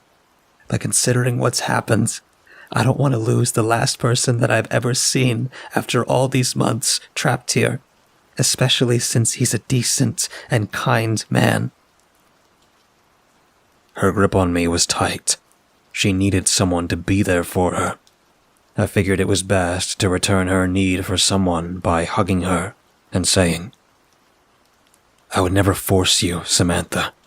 I merely want to get you to see the beauty of the sun again, to feel the brushing of grass. I want you to be free. Free with me, back on Earth." She moved her head up and our eyes locked. Those were the eyes of someone who had come to a decision. She lowered her head again and said, "Fine. I'll go. I'm tired anyway. Every night I have a nightmare that threatens to kill me. If there was a reason to die now, at least it would be trying to escape this unbearable world." I was actually really thrilled. That took care of one issue. Now, on to the next. That was going to be finding as many explosives as possible for my plan to proceed. I looked through every house that I could find, every shop that was abandoned, and the police station was not spared in my search. You'd be surprised how many explosives there are in a city. Grenades were a surprise, but natural gas tanks, lighter fluid canisters, and C4 explosives were everywhere in this city. It took me about a month just to find everything that I would assume would cause a rather huge explosion. I was kind of hoping that there would be a tank in this city, but I guess they weren't near any National Guard posts. Just some destroyed Blackhawks and infantry assault vehicles that got crushed by something huge. The next stage of my plan was to find a large vehicle. A pickup truck would be preferable, and all that was left was finding a suitable route to drive through. Last, but not least, a sniper rifle. None of my current guns would offer me the precise shots that I would need. That part would also be easy. Like I said, there was a police station. There were also a lot of free bullets for me. The day before we made our escape, the two of us decided to eat what would maybe be our final meal. 2 cans of raviolis. We sat in silence with one another. I think both of us were trying to push out thoughts of changing our mind the entire time, but I can't say for certain for her. I was a little nervous. We had a limited supply of explosives. I'm much more skilled with a shotgun due to the fact that it just blows an entire section instead of pinpoint accuracy. "Having second thoughts?" She spoke abruptly. I inhaled deeply and said, "Little bit." "I think we'll make it." Why the optimism? Because I have nothing else if we don't make the trip. She was right. If we decided to give up right here and spend the rest of our lives in this place, it would only be a matter of time before something came along and killed us. Whether it would be the batteries of the shock collars going out while we were sleeping, or the rain getting us. Well, I promise I'll fight tooth and nail for you, I reassured her. I almost detected a smile escape, but quickly her face returned to its normal, stoic demeanor. You know, I'm a monster hunter. I'm a bit new at it, but I've already managed to help another monster incapacitate an even more dangerous one. Why tell me? Her eyes looked up at me. Well, I swallowed with hesitation. I was wondering if you'd like to join me. You don't have to. I can be sure you'll go looking for your family out there somewhere. My family lived here in the city. The mood quickly dawned on me. She was all alone. That would mean that she's an orphan now.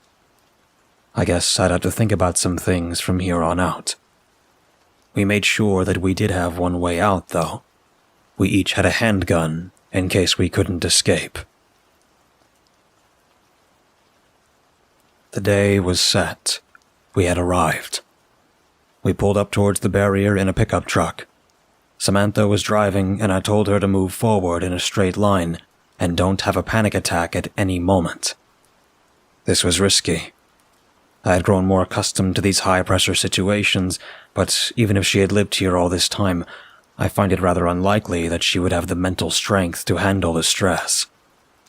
I got down from the pickup truck, and the first thing we were going to use was our least needed explosive, lighter fluid. I just want to test it out. I sat it down and ran back to the pickup truck, pointing the rifle at it, and then fired. There was a small plume of fire and smoke that, thankfully, the arms retreated, but not by much. That's why I got explosives. I must say, my ability to learn new skills, including shooting guns accurately, has been getting far more improved at a faster rate than before. Strange, I used to be a slow learner. But anyhow, we began our tunneling expedition through the vine of arms. I placed a canister and blew a massive hole through it. We were so excited to have an exit, but going through the tunnel was an unnerving experience. Occasionally, I thought I saw a head poking out. It was a simple matter of patience, supply, and hoping we didn't have a dud on our hands. I looked back towards the entrance from where we came and saw that it was starting to close back up. But I also looked ahead, and I could swear I saw something poking through. An orange light, I believe. I think we were coming out to another end. The look on Samantha's face when she saw the light was also a little heartwarming for me. But just as we had gotten our hopes up, we both heard a low, growling sound coming from behind us. I pointed my sniper rifle back and peered through the scope. We had probably gone some 100 feet, maybe more, but at the entrance, just before it was about to fully close back up, a black, slimy liquid started pulling through, stretching out tendrils and hooking onto the hands. They looked to be trying to pull it apart, but it slipped through their grasp. I was immediately frightened by sudden honking from Samantha as she tried to get my attention. She rolled down the glass and said, "Keep tunneling." Her eyes had this deathly fear in them that immediately got me back to our journey. I would start the process of planting an explosive, firing on it, or setting it off, and repeating. All the while, that shapeless creature was pulling itself closer towards us at a speed that was much faster than what our truck was able to go. I gave it a warning shot first, but my bullet passed right through it, meaning that this was not going to hurt it in the slightest. "Well, it's not primordial," I remarked. Finally, I threw one of the natural gas tanks and fired at it. The explosion was much bigger than I anticipated, and a wave of flames overwhelmed our vehicle, with the sound of metal scraping against metal. Although I was fully dressed in fire-resistant clothes, my gloves were fingerless, so I was left with some burns on them. I fell down, my hands shaking from the sudden injury. Samantha was screaming, saying there was only one more left. It was a thin layer of arms that was still holding tight. She screamed. "Should I ram it?" I said, "No," and staggered back to my feet, looking at another one of those natural gas tanks that we had. I was reluctant to use this again, but we had few other choices. And then, that got me thinking. I grabbed the tank and threw it as hard as I could towards the gelatinous monster that was nearly on top of us. When the tank landed on the creature, I had a clear shot and fired. Again, flames started coming towards us, but this time they were a little further out, and I was able to duck down in time. With this one out of the way, I threw my last grenade at the other end and watched as it blew a hole. Samantha floored it, giving me almost zero time to react as I nearly fell out of the pickup. Something told me that the arms knew what we were planning on doing, and they were quickly trying to cover back over. Much faster than before. The slime creature was also gaining, stretching out its tentacles and its many eyes attached to them. We burst out of the exit, just as the hands nearly grabbed me by the head. The pickup bounced up and down as we drove across a harsh, dry desert with an orange sky and intense heat that hit me a lot harder than I was expecting. Samantha slammed hard on the brakes and only threw me forward. I rammed hard into the glass, breaking it in the process. "Sorry," she sniffled. I was trying to ignore the fact that my nose and forehead hurt and saw that we were safe now. But oh, how wrong I was. I heard the carnivorous roaring of that monster following behind us as it came out through the hole. The arms were unable to get a grasp of it, and its dozens of eyes were locked on us. Drive now," I ordered, switching over to my AK-47. We drove as fast as we could on sand and gravel, but the wheels momentarily spun, giving the creature enough time to fire out one of its tendrils and hitting me through the shoulder just as I was taking aim. I fell down. We were moving now, but I was in excruciating pain. I quickly tried to remove the tactical gear and check my shoulder. I don't need another mysterious liquid going through my bloodstream. The pain was awful, and immediately I was coming out of my adrenaline rush. I laid in the back, staring up at the orange sky and trying my best to keep the pain to myself. I must have drifted out of consciousness, but I was immediately woken back up when I hit my head due to us stopping abruptly. "Henry, look!" Despite the fact that I didn't want to get up, I forced myself over to the edge of the truck and saw an obelisk made of obsidian with green symbols engraved onto its surface. "Is that a nexus point?" she asked. As far as I knew, it's better than nothing. I don't actually know what they look like, but it looks kind of weird, so it's good enough. All I did know is that they had a pointed top. She got out and quickly ran to my side. She had to hold me up as both of us trudged through the sand and up to the gigantic monolith. It was a very tall structure, and I questioned where exactly it was going to take us. Then, the next issue came about. How do I activate it?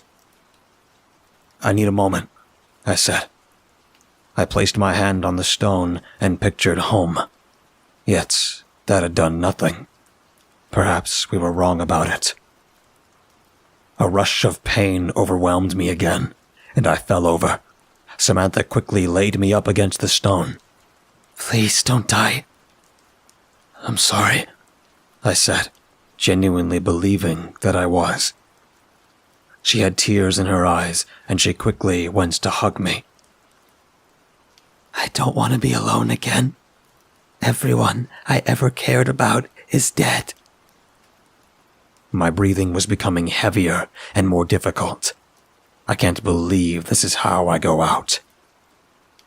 In a fit of rage, she punched the obelisk as hard as she could before spreading her palm over it. She wouldn't let go of me, but I really wish she would.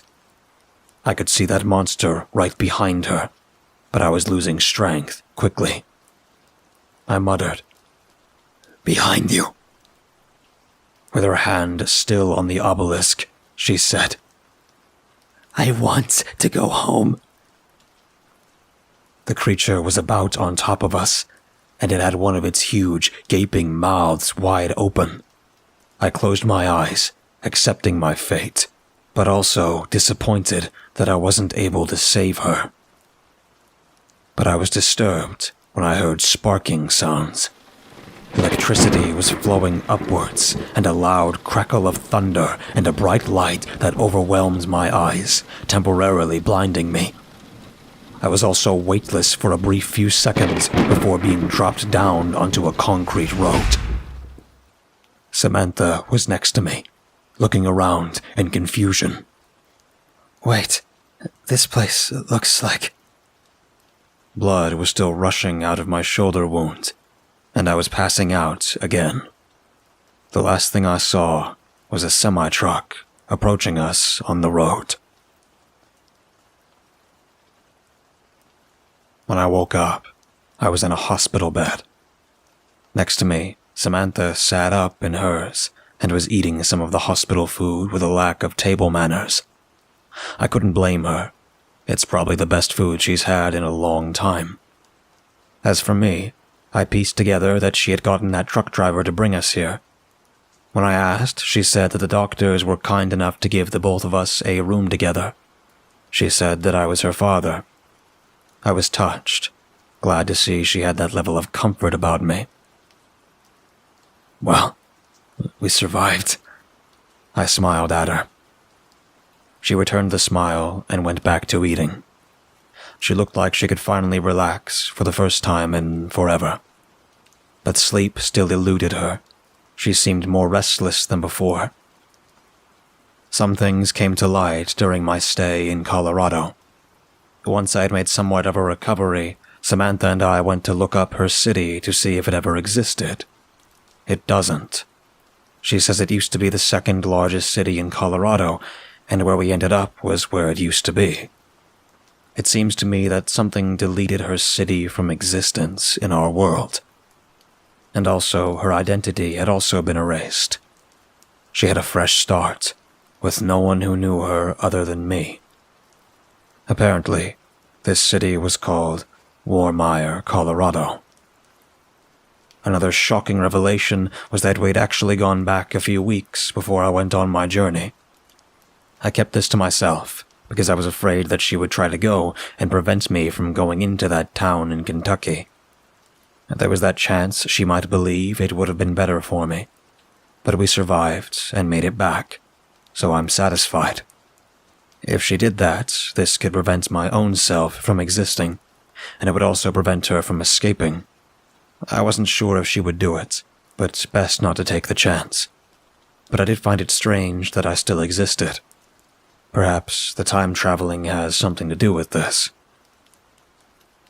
I spent my last few weeks recovering before we had to take a Greyhound bus back to Auburndale. I made sure to arrive on the day that I had left. So now, I have a daughter that is staying with me at the moment. Normally, I would say that we should have gone through the whole adoption process, but how do you do that with a girl that doesn't exist? If you have an idea, feel free to speak up.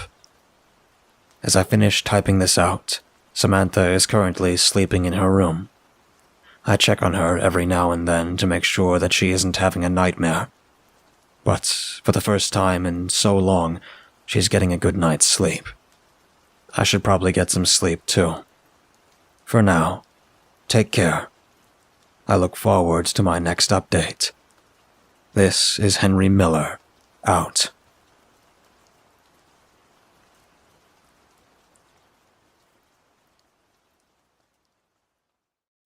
Case file number 3. Date, June 18th, 2021. There's something about Auburndale that I genuinely feel confused about. Despite it being such an obscure town in southern Illinois, I never would have expected it to draw any more attention than attracting people who have nowhere else to go, or would-be thrill-seekers thinking they could take on the horrors of the woods. Cusham is merely the tip of the iceberg to something far bigger than both of us. or he's merely a puzzle piece in a much grander picture that I need to figure out how to piece together before it tries to kill me and Samantha. It has been about a month now, and she was still staying with me. I wasn't going to kick her out, but I wondered if she had some sort of plan in place. Although initially things seemed calm, upon getting back to Earth, she shows signs of a severe case of PTSD. The trauma that she had gone through in that other dimension has left her aloof and cold towards others, even me to a lesser degree. Trust me, I tried introducing her to the townsfolk. While I found this sad, it's not like I had any experience on how to deal with teenagers. I wasn't her father, but I was her guardian. Although I'd say more of roommates was a more accurate word. Still, she insists on me not doing her laundry. I respected that, and gave her an allowance to get by on. After a particularly restless night of dreaming about my arm having that deadly wound again, I woke up and got ready for the day. When I came out of my room, I saw that she was sitting at the table picking at some eggs that she had cooked up. "Looks good," I said. She looked up at me through her pink-rimmed glasses. "Thanks. I hadn't cooked in so long I was afraid I was going to forget everything." "That's good. We can get you to take cooking classes and you can learn something that might help you in the future." She looked up at me, her eyes worn out and restrictive of whatever it was that was trapped behind them. Or not, whatever you want." I retracted my statement. Things weren't easy between us. It didn't have to be, and it wasn't like a fight was going to break out. But she was unresponsive to anything that I suggested when I wanted her to get her life together so that we could move past whatever it was. Don't get me wrong, I care about her, but I don't want her to become totally reliant. Seeing that this conversation was going nowhere, I ate my breakfast, told her I was going to work, and proceeded to take my leave. Working at the construction site to build or repair farms was a job that paid well, but it wasn't a regular thing due to COVID lockdown. Still, my mind kept drifting off thinking about what I should do next. I needed to figure out a game plan on how to get her to open up and get her life back on track. The longer you waste time lamenting about why things are so bad, the harder it is to get everything you want. But then again, I don't have much room to talk. I lost my house, wife, and a brother. I wonder what they're up to right now. Once the workday was over, I came home and immediately was greeted by Samantha holding papers up to my face. She looked hysterical. "Henry, we need to go." I pushed the paper away and chuckled. "Well, I'm glad to see you're a little more energetic, but I'm not moving for the 4th time in 2 years." "No, you don't understand. We have to get out of here." She had this terrified look in her eyes that I could only say was an inconceivable fear that had overtaken her rationality. "And why is that?" I questioned. She was hyperventilating, and I moved her over to the couch across from the door. Living in a trailer has both pros and cons. It's cheap, all the rooms are close by, and thankfully, this one had 2 bedrooms. "Sam, tell me what's wrong." When she finally got her breathing under control for a brief moment, she said, I like to look up radio signals. You know, something to pass the time and listen to on whatever police, military, or information from hermits in the woods have to say. But I decided to check on an old frequency that I remember from my time back in Warmire. It was them talking about coming here. I looked at her funny and asked her to elaborate further. I need more information than that." "I don't know much about them. I just know that there were a few survivors of them that were in my city when they disappeared. They kept everyone trapped inside the city before it was transported, and they knew that something was going to happen. They're the reason everyone's lives fell apart." "Who is they, Samantha?" This time I ordered her. She held on to her heart with both of her arms. Her eyes looked around frantically. "They're called Protectorate. and they're coming here. That could only mean something bad is approaching.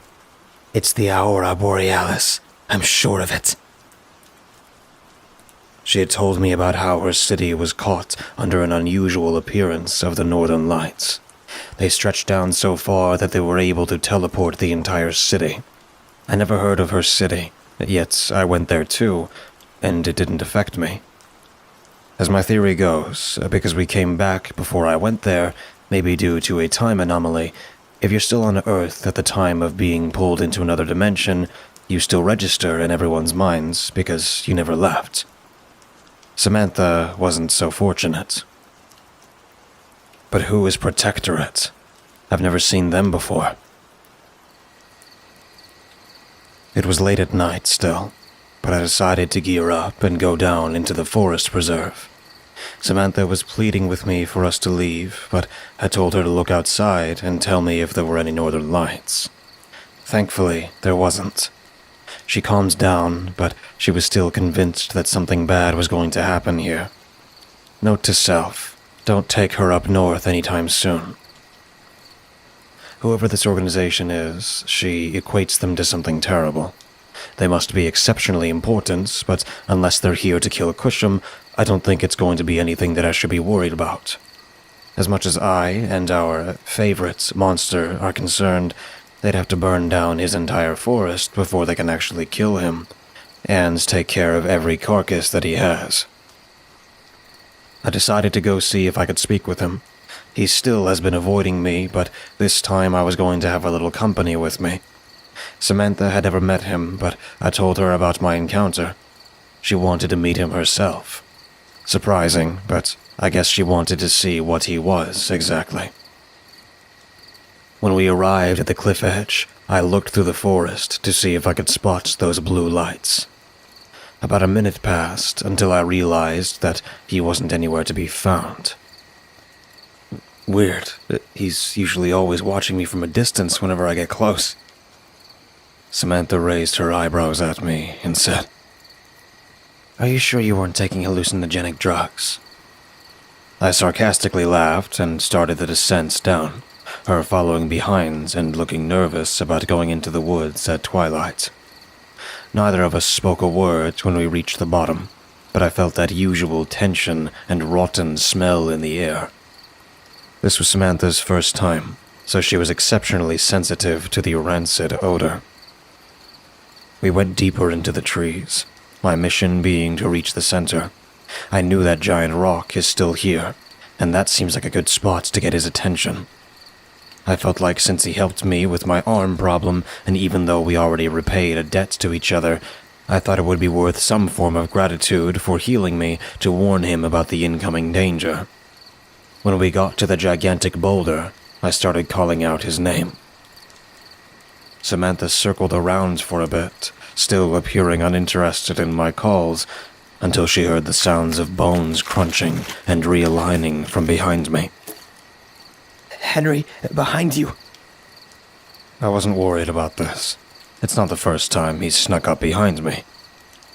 Turning around and keeping up a serious expression, he looked down at me with those same furious blue eyes.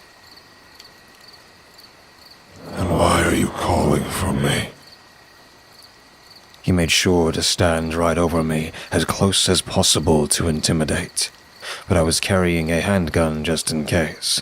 Can't be taking any chances. "I came to tell you Samantha thinks that some organization's coming to get you. At least, that's what I think. She just said they're coming here." I pointed to her.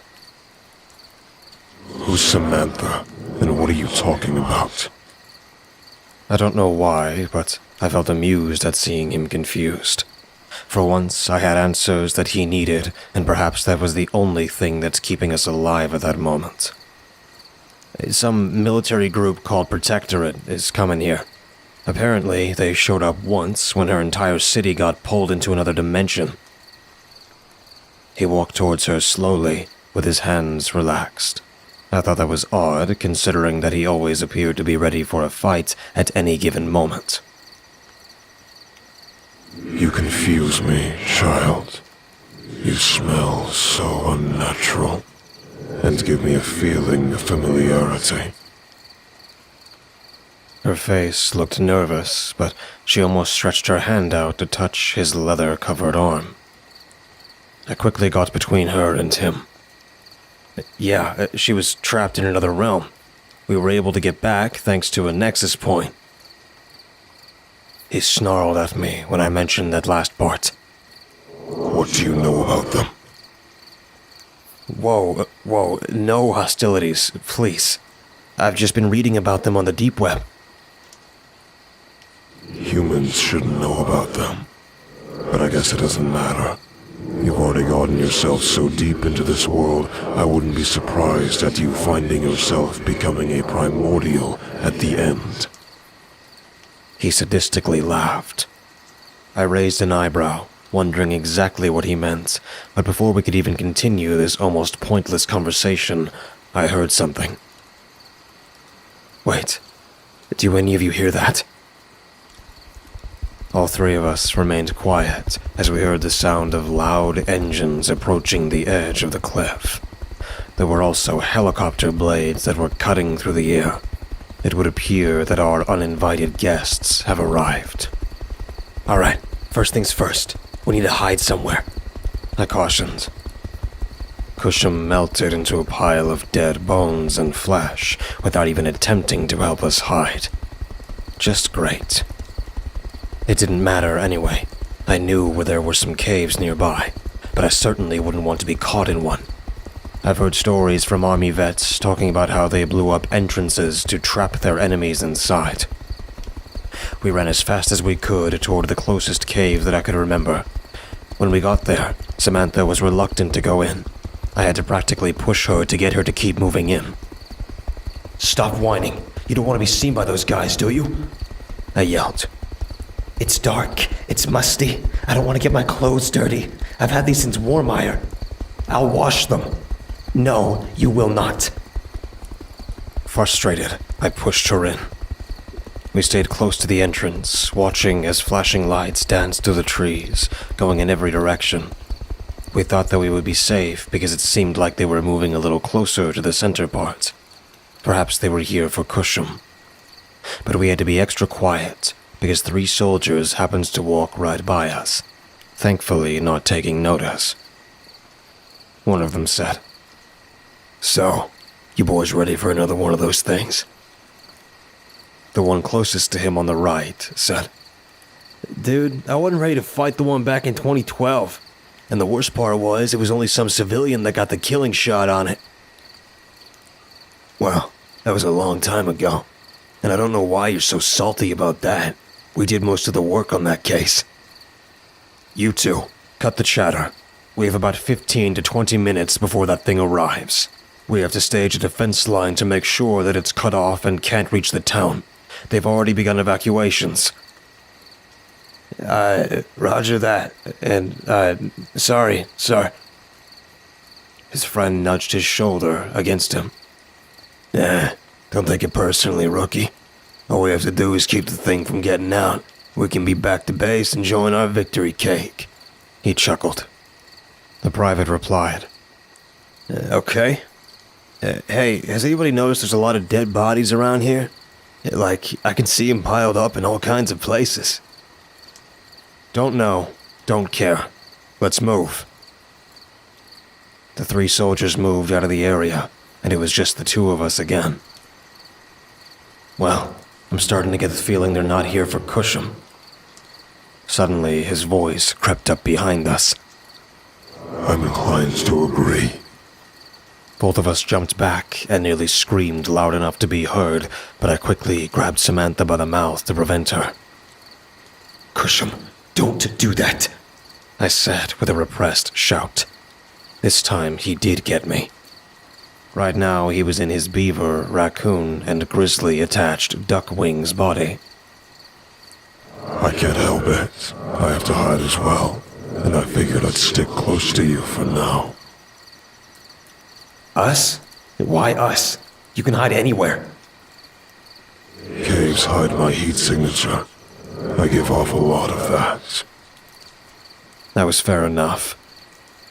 Samantha ended up asking a question. Wait, how are you able to control dead bodies? What are you made of? He grumbled to her question, but surprisingly answered. Light cells, and I leave the nervous system intact in all my body puppets. But not every primordial prefers dead bodies as I do. She crouched down lower and kept staring at the blue lights coming from his eyes. I was even a little weirded out by her interest in him, but I guess I can't judge her.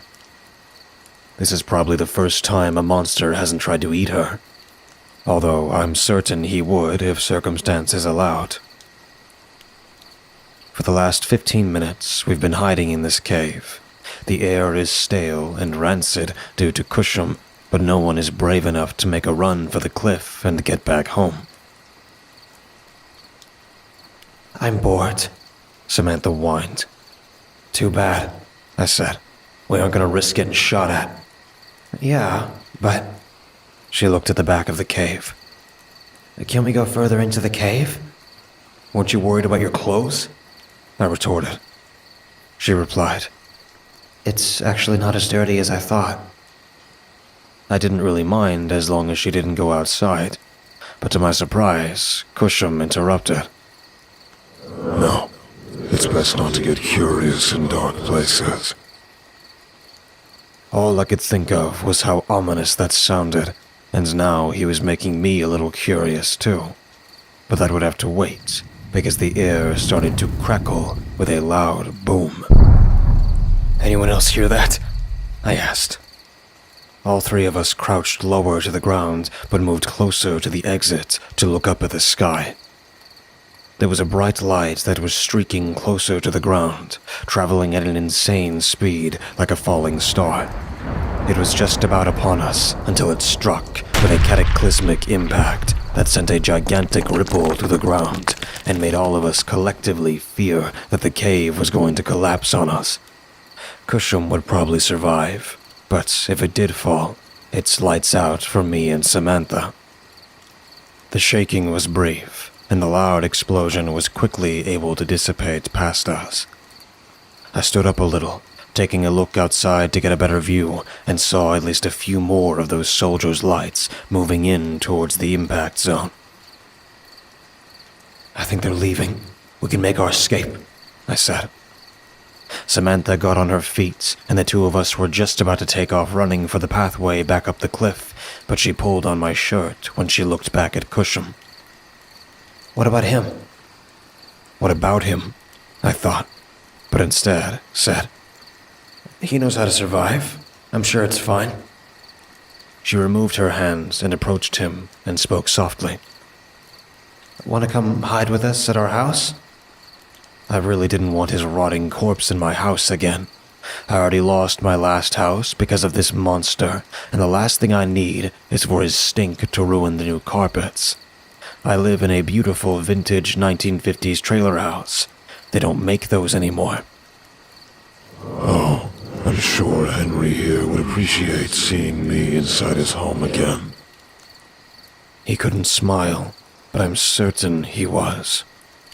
I gave him a thorough frown, letting him know that I really didn't. But Samantha said again, We're supposed to help those in need. She turned towards me. And I let you stay in my home. Now I ask that you let him stay in ours.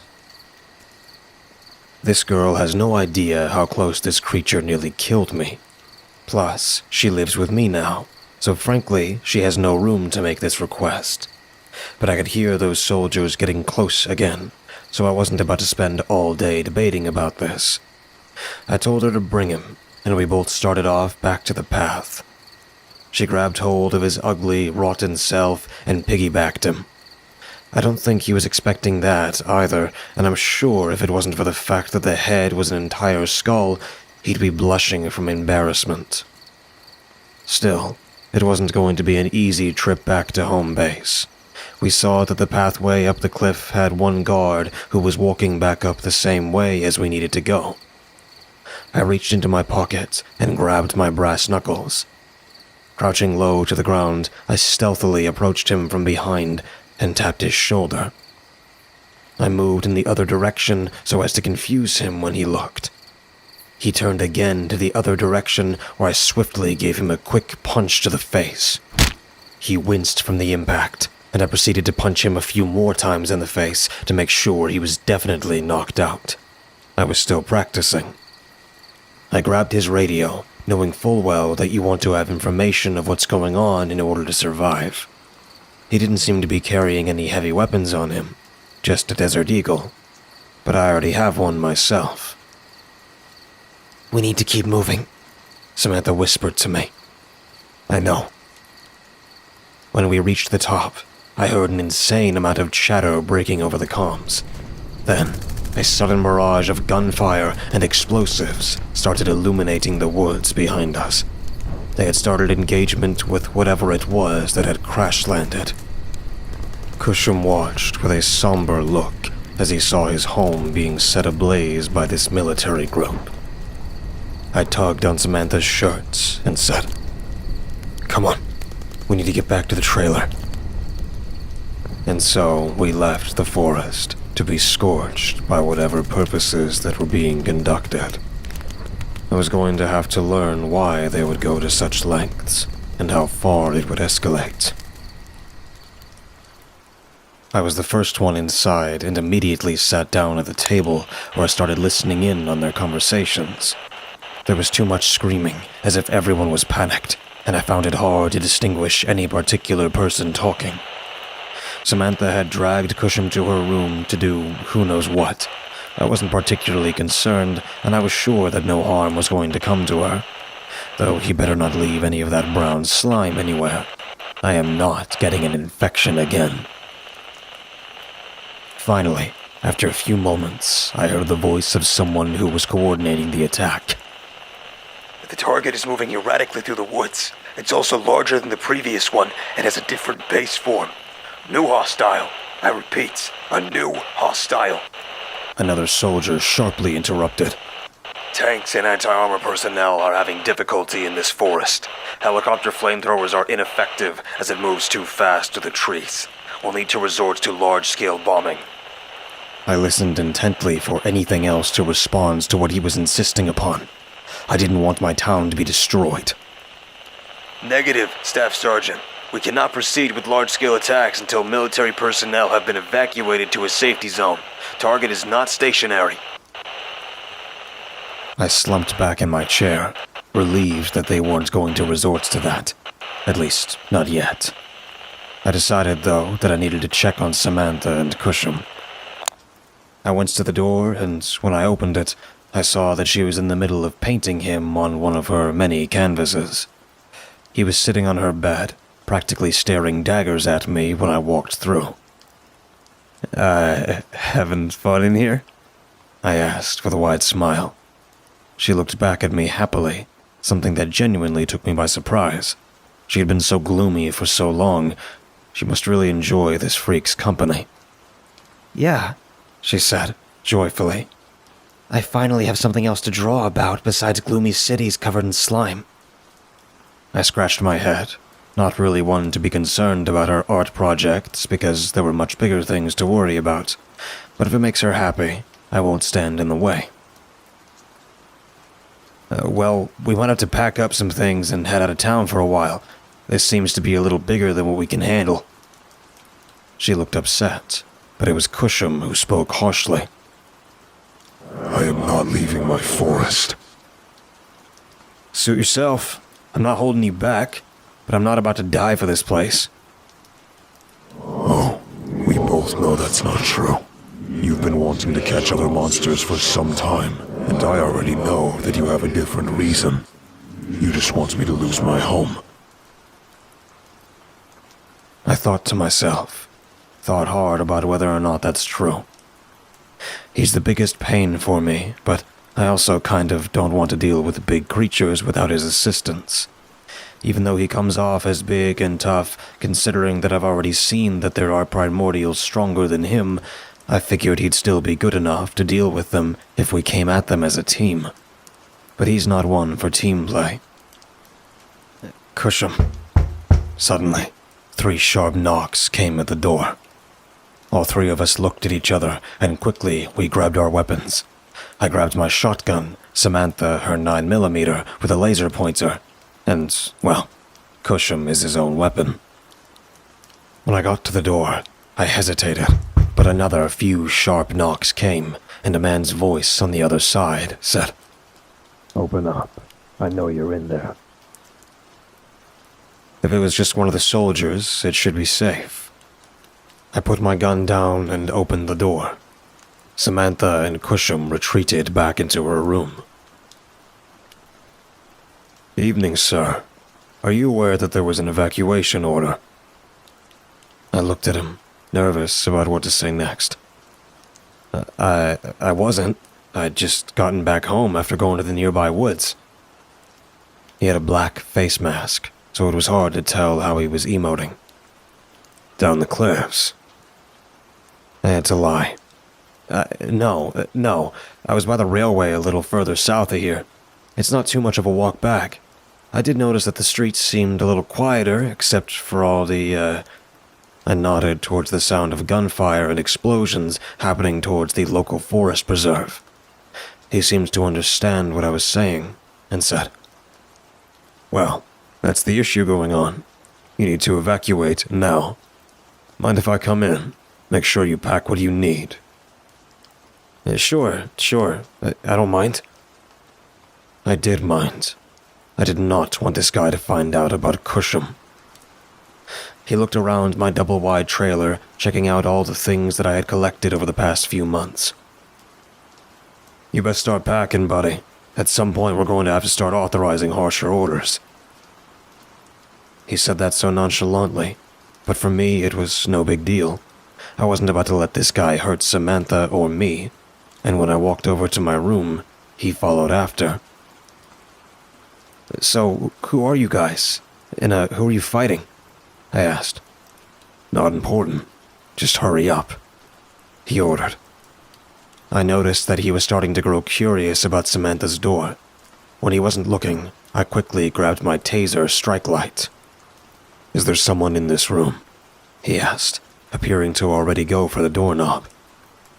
Yeah, my daughter," I said, slowly turning around. He opened the door right as I was coming up behind him and saw Samantha try to stuff Cusham into her large backpack. "What in God's name is that?"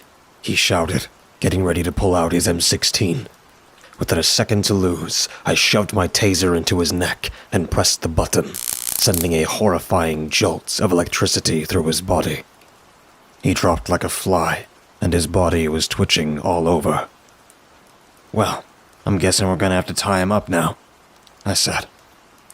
Samantha nodded in agreement, and Cusham quickly tried to climb out of the backpack. He was not too thrilled that she tried to do that.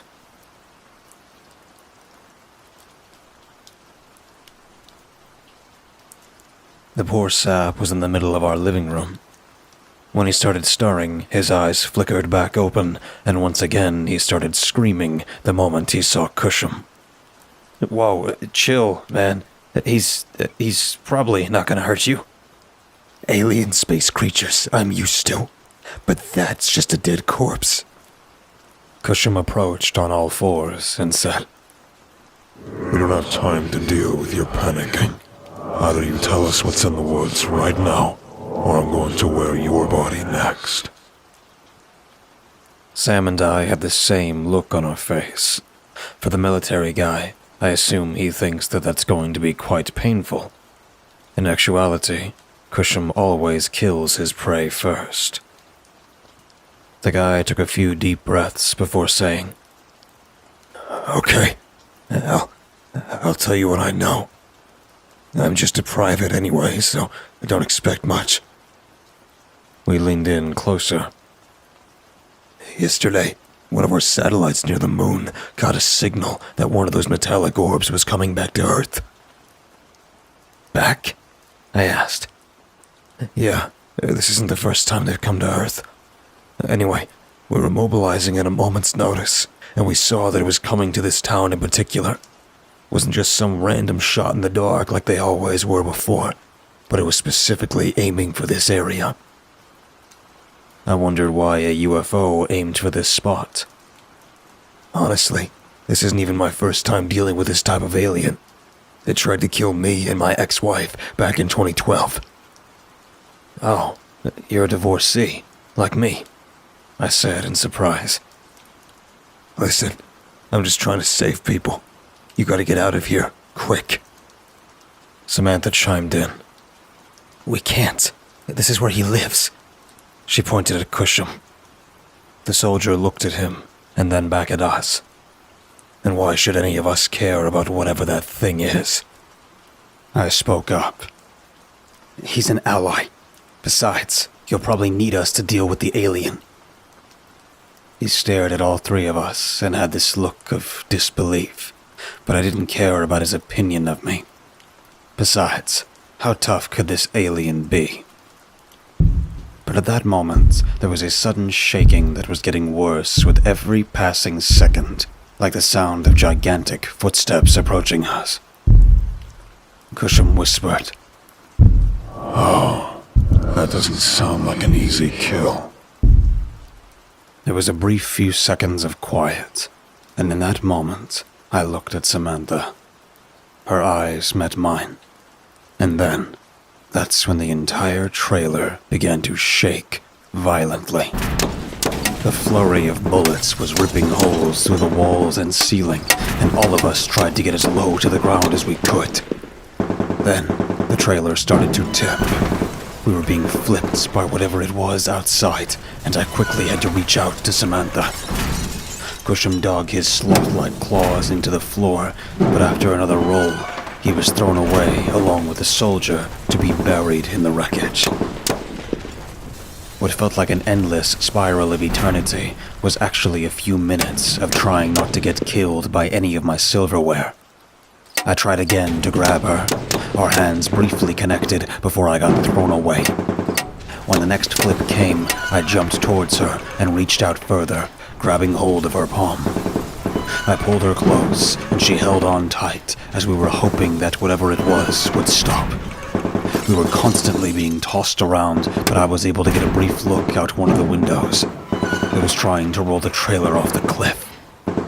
I knew for a fact that we wouldn't survive the fall, so I had to think as quickly as I could during one of the brief moments where it tried to regain its grip on the house. I looked for my shotgun, seeing it lie on the ground in the middle of the living room. I released myself from Samantha and jumped towards it quickly before we went for another roll. I'm so glad I leave these guns lying around. Just when it was about to start up again, I grabbed hold of the weapon and held on tight. I tumbled with the house as it flipped once more and then briefly stopped again.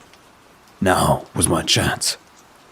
I looked through any of my windows to see if I could find the alien, but I realized it was on the side of the floor. Not knowing where to shoot, I took aim and started blasting holes through the wooden flooring, hoping to hit whatever it was that was on the other side.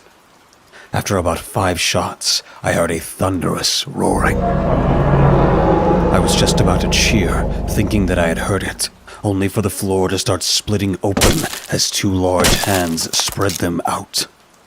Uh-oh. I felt suddenly petrified. The floor was torn completely open, and the creature that was staring at me was an ugly-looking monstrosity. It had a hulking gorilla body with an extended neck, orange, feathery hair on its back, and its face was nothing like any animal that I could relate to other than having a noticeably large lower jaw and bloodshot, completely alien eyes. The creature was looking at me with the ferocity of killer intent, but with my quick thinking, I shot another spray of bullets into its face as it was trying to intimidate me. I thought I got it for good this time, but I guess this creature isn't like primordials. That only seemed to piss it off more. It shook his head like I was nothing more than spraying water in its face, but as it was about to climb in and start tearing us all limb from limb, a hail of armor-piercing bullets began raining down on the creature, and it let out a tremendous, animalistic call in defiance of whoever it was that dared to shoot at it. Samantha and Cusham came out from the rubble, and I quickly reached out to them. Then I stopped to look around for the soldier, but he was out cold. I wasn't able to drag him around. I figured the creature was gone, and it wasn't going to come back, so he'd be fine. Probably. or we were going to have to find a new place to hide. We ran out to the dark, empty road nearby and tried to get back to town as quickly as possible. Now we were unable to hear anything that was going on, and I would have to rely on Cusham to warn us. I didn't have many bullets left either, and we were going to have to make a stop at a nearby house. When we went up to the front door, I wanted to knock on it, but I remembered that they already evacuated everyone. Breaking the door down was simple enough, and we were able to rest up. I sat in an armchair while the other two rested on the couches. "Well, I'm homeless again," I remarked dishearteningly. "We're homeless," Samantha said, trying to lighten the mood. I could hear the sound of distant explosions nearby, but I was way too exhausted to investigate. If they're going to blow us up, I'd rather be asleep for it. And shortly after that, I did fall asleep. My body was so sore that even resting on an armchair felt like a cloud. Sometime later, the sounds of screaming interrupted my dreamless slumber. I still felt pain all over my body, but I forced myself out of the chair and saw that Samantha was missing. Same with Cusham. I limped over to the front door and looked outside. My heart was racing. Every horrible thought that you could think of was crossing my mind. Despite not reloading, I grabbed my shotgun and went out to look for her. I saw a pickup truck and decided to try out hot wiring a car. I learned a bit after my Warmire incident. After about 3 tries, I was successful and started driving around. I traveled a little further down the road, wondering where those two could have gone, and frantically preparing myself for a confrontation with either the alien or Protectorate forces. But I stepped hard on the brakes when I spotted Cusham on a large rock by the side of the road. "Hey, where's Samantha?" He looked at me with his beaming eyes and said, She heard something outside and went to investigate. I followed after, but 3 armored guys grabbed her and drove her into the town. "Got it." I let out an impatient tone. "You coming?" No, I'm not. I don't care about her or you. "Really? 'Cause she seemed to care about you for whatever reason. She even put up with your horrendous smell." I shouted back. Angrily, he punched the ground with his sloth-like arm and furiously responded. Don't try guilt-tripping me, human. I owe you nothing. "After what she did to protect you, you're gonna leave her like this?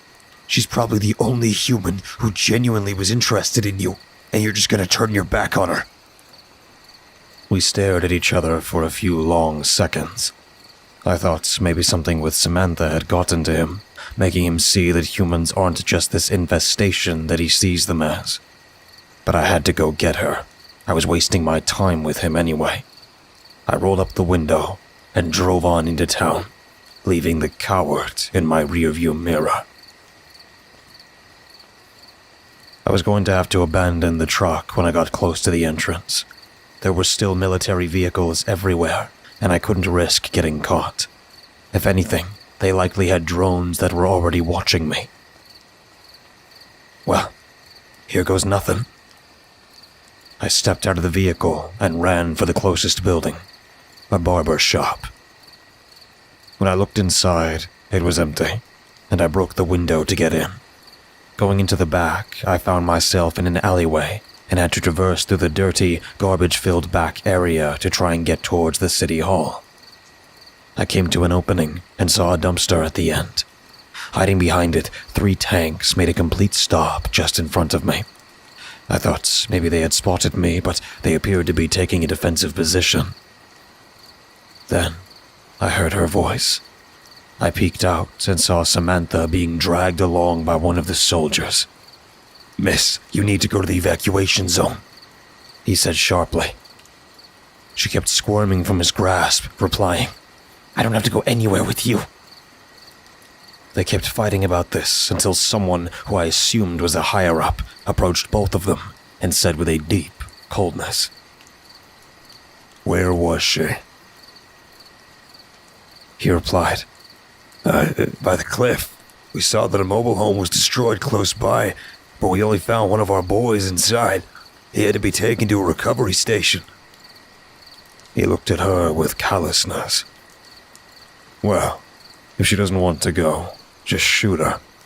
Any civilians caught inside our area of operation needs to be disposed of as of now. Sir, she's just a kid. Doesn't matter. There's a million of them around the world. We won't miss one who didn't want to adhere to the rules. He quickly turned around and spoke to his radio, repeating his orders for that soldier to the rest listening in. I wasn't about to let them kill her. Right at that moment, I jumped out from my hiding space, but was quickly interrupted by a tremendous roaring bursting through the sky. The tanks were suddenly springing to life, and the soldier with Samantha quickly tried to run to my side of the road. I looked up at the church at the end of the street and saw a gigantic monster hanging from the steeple. It jumped down, sending a ground-shaking thump, and started running towards the tanks.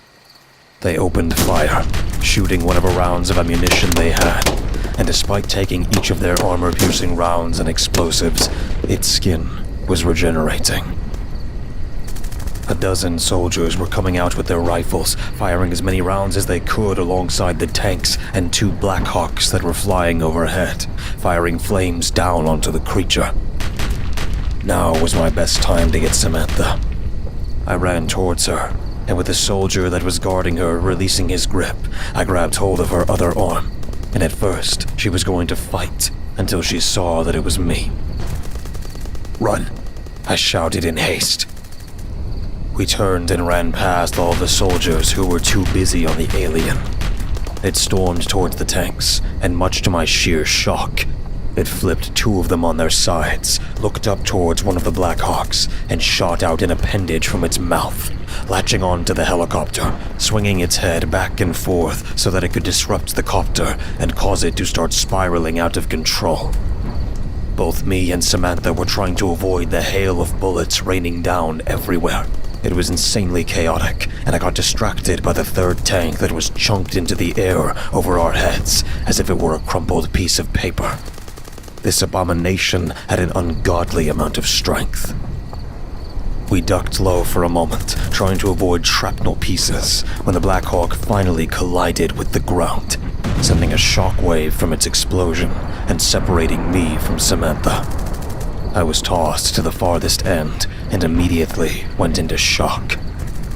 Looking around, panic-stricken, I was able to look through my slightly fuzzy vision and spot her, lying motionless about 15 feet away from me. When I tried to get up, I felt something crack in my leg. It didn't feel broken, but I'm smart enough to know something was definitely fractured. I refused to lie there. I forced myself with as much strength as I had to get back up to reach her. I couldn't leave her alone. I crawled inch by inch. Every thought that passed through my mind was just a little closer. There were still bullets passing by me. I guess I tried my luck for too long. A sudden bite through my shoulder managed to throw me back onto the ground, and all of the air escaped my lungs. Not a scream escaped. Only an anxiety-filled adrenaline rush that managed to somewhat dull my pain. I was shot. I laid on my stomach, stretching my hand out to her. She slowly started to move, giving me hope that she was still alive. But I heard the sinister footsteps of that alien again. I looked up and saw the massive behemoth approaching her, ignoring every bullet that tried to pierce through its impossibly thick skin. It looked at her with its cold, detached eyes, and spoke for the first time with a deep, growling voice. You do not belong here. You do not exist. Her head raised to meet its, and she stared with pure terror. I was weak. She was weak. Neither of us had the strength to move anymore. I gripped my hands tightly, feeling a trail of blood from my shoulder wound go past my cheek. I kept wanting to reach out, but felt so broken. Samantha struggled to keep her eyes open, but blood was trailing down her head and over her face. I closed my eyes, accepting that this was the end of the road. From the last thing I saw, the creature lifted its massive arm, clenched its fingers into a fist, and was just about to take its final swing to crush her. But there was a piercing howl through the air. I opened my eyes again, and I recognized that familiar sound. The screeching call of an elk. A few stray soldiers seemed to also be confused, but I heard the sound of something rushing at a fast speed from the woods and out between two houses. At full speed ahead, it was Cusham in his large elk man body, claymore in hand, and he swung with a mighty attack into the creature's arm, breaking partially through the skin. The alien stumbled back, surprised by the sudden melee combat, and tried to hold its arm up in defense around its head as Cusham repeatedly struck with a savagery that I had never seen in him before. My opinion of him was always that he put on a show of being strong. Sure, against a human you wouldn't be able to fight him for long, but I always had an idea that he was the weakest of the primordials. Seeing that he was providing a distraction, I struggled again to get up, but this time I felt her arms wrap around mine. Samantha had gotten to me this time, and gave me a scared smile on her face. Her blue eyes glistened from the lights of the fires around us and had a sparkle of hope in them. She spoke through labored breathing. "Let's get out of here." We both held on to each other to provide support and tried to get as far away as we could, but exhaustion had taken its toll on me. Then, I felt a larger arm wrap around me. I looked up and saw that it was Cusham. Don't go leaving me with that freak, He humorously said. He jumped up high, and it felt like my stomach was about to fly up into my mouth. I never realized how fast he truly can be when he pushes himself, but it was clear to me that he was also not going to beat whatever this alien was. Looks like we'll need more information about it. We landed after about 2 minutes of continuous jumping, and once both of us were put down, my stomach was so mixed up that I just about erupted all of the contents inside. Unfortunately, Samantha had the exact same feeling and threw up, causing me to follow suit. if you two are done having weak stomachs, I think we need to come up with a new plan. Our elk man cleared his throat. I got control of myself, but still struggled to stand, saying, "And what exactly do you suggest? You saw the alien. Do you have any idea what it is?" No clue. It must be a newer species. I've been on this planet since dinosaur times. I don't know what's going on up in the stars anymore. Samantha sat down in the dirt and lifted up her pant leg. There were cuts all over, and she struggled to try and keep them clean by wiping them with her black and white striped sweater. She had blood covering her from head to legs. "Sammy, don't clean the cuts with your sweater. You're going to get them infected," I replied. I was still exhausted, and almost right after I said that, I dropped to the ground to try and catch my breath. Cusham leaned up against a tree, and the atmosphere was enough to tell me that everyone was too tired to keep on fighting, and the sound of distant explosions and bullets being fired was constantly weighing on my head. Not to mention that thing is after Samantha. For some inexplicable reason, it's mad at her because she's not supposed to exist here anymore. "Well, we now know that thing doesn't like me, so maybe we could use that to our advantage." She stood up quickly. I gave her a confused look and asked, And how is that supposed to be an advantage? Easy. We use me as bait and try to get it absolutely destroyed by the military. Out of a sudden burst of anger from her suggestion, I shouted, "No, I'm not going to allow that." Cusham jumped in. I hate to admit it, but I think that actually might be a good idea. Although, the real issue would be trying to get Protectorate to go along with the plan. They're killing any and all civilians now, and if they were to... Exactly, I shouted once more. The real point here is that I'm not going to ask you to risk your life like that. I'd rather us just leave this town, let those guys handle it, and we can start anew. Both of them looked at me, and I realized why. Cusham was the issue. While Samantha and I could try to start over again somewhere else, where would he live? In fact, I doubt he could even return to the forest now. It's currently going up in flames. Samantha walked beside me and placed her hand on my shoulder. Hey, I get it. We're outmatched, outgunned, and outnumbered. We don't exactly have any advantages working in our favor right now, but we do have to fight this thing, or it will keep killing innocent people. Let's use our two advantages. Such as? Me being the bait, and Cusham's home field advantage. I looked over at the skull-headed monster, and his stoic expression seemed to falter a little. I suspected he wasn't confident in her statements about his home field advantage. I had to think about it for a moment.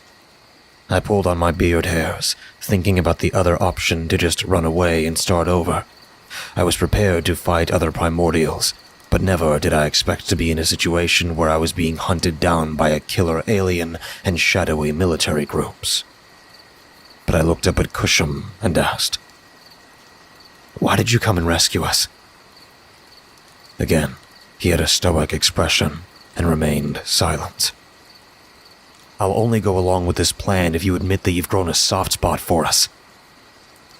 Again, he stayed quiet, and I thought that was going to be the end of it, before his jaw started to shake a little. He said, No, I did not come back to rescue the two of you. Only her. He pointed at Samantha. Her. I was rather dejected that he didn't even care about me. I mean, granted, I'm not exactly his friend, but we've literally fought another one of those primordials together, so I thought that would count for something. She's different. Every time that she's around me, I see her more like one of my species than one of yours. I believe that's because she was stripped from this reality and brought somewhere else. She has a different genetic makeup compared to you. I thought about it for a moment. Perhaps he's right.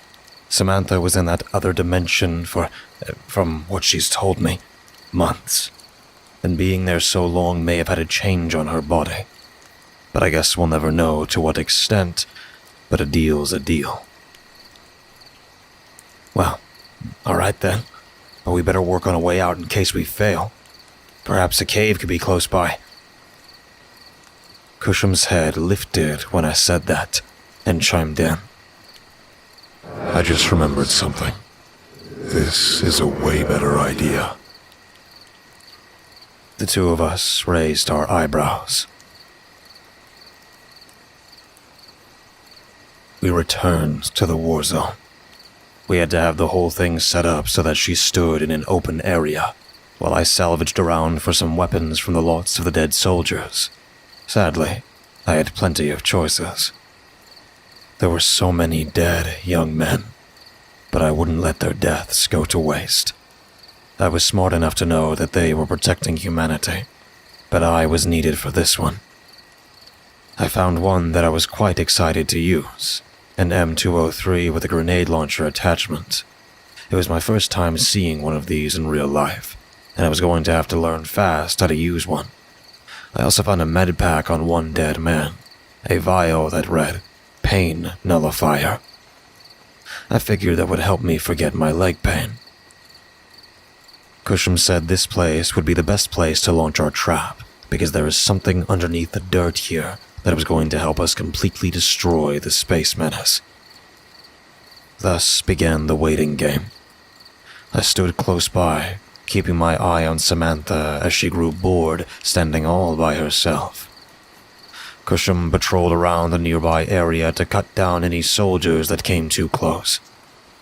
I felt bad, but it was a necessary means to our plan working out perfectly. As for my role, I was told that I had to launch as many grenades as I could into the field, but only when the alien showed itself. And soon enough, I could hear the sound of tree branches being snapped like twigs. Our target had arrived. Springing out of the forest, it glanced around before spotting her and snarling a "No" loudly. It came running out faster than we anticipated, and due to the darkness, there was a little issue about knowing its exact location. Samantha would have to rely heavily on her hearing.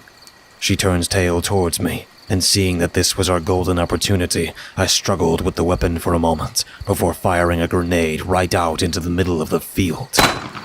It exploded, but nothing seems to be disturbed, only the sound of that alien still charging towards us. Quickly equipping another one, I launched the second one, and this time saw something explode in the air. I managed to hit it. A little happy, but I was quick to realize that probably didn't do anything. Samantha finally reached my side, and the creature was unfortunately already on top of us. We both assumed that this was the end, and closed our eyes, while I hugged tightly around her. And then, a bellowing roar erupted from the forest. Cusham charged out behind us, crashing into the alien and shoving him further out into the middle of the field with as much strength as he had. His sword was knocked out of his hand by the creature, and it was able to wrap its massive arm around Cusham's body. Setting up the grenade launcher again, this was our last chance. I took my shot, and another explosive hit the ground just near him. There was a slight rumbling, and I could see through the flames that we had created that the ground was starting to buckle underneath itself. The massive beast kept stomping around clumsily, confused as to why the ground was starting to sink. This only hastened the cave-in. The ground gave way, and both the alien and Cusham fell through. Samantha screamed his name and charged forward unexpectedly, forcing me to run after her. She went a little too close, and more of the ground gave way, causing her to fall in. I tried my best to reach out to her, but she had fallen all the way down. And what I saw at the bottom of the sinkhole was surreal and mind-bending. Samantha laid unconscious, as well as the other two.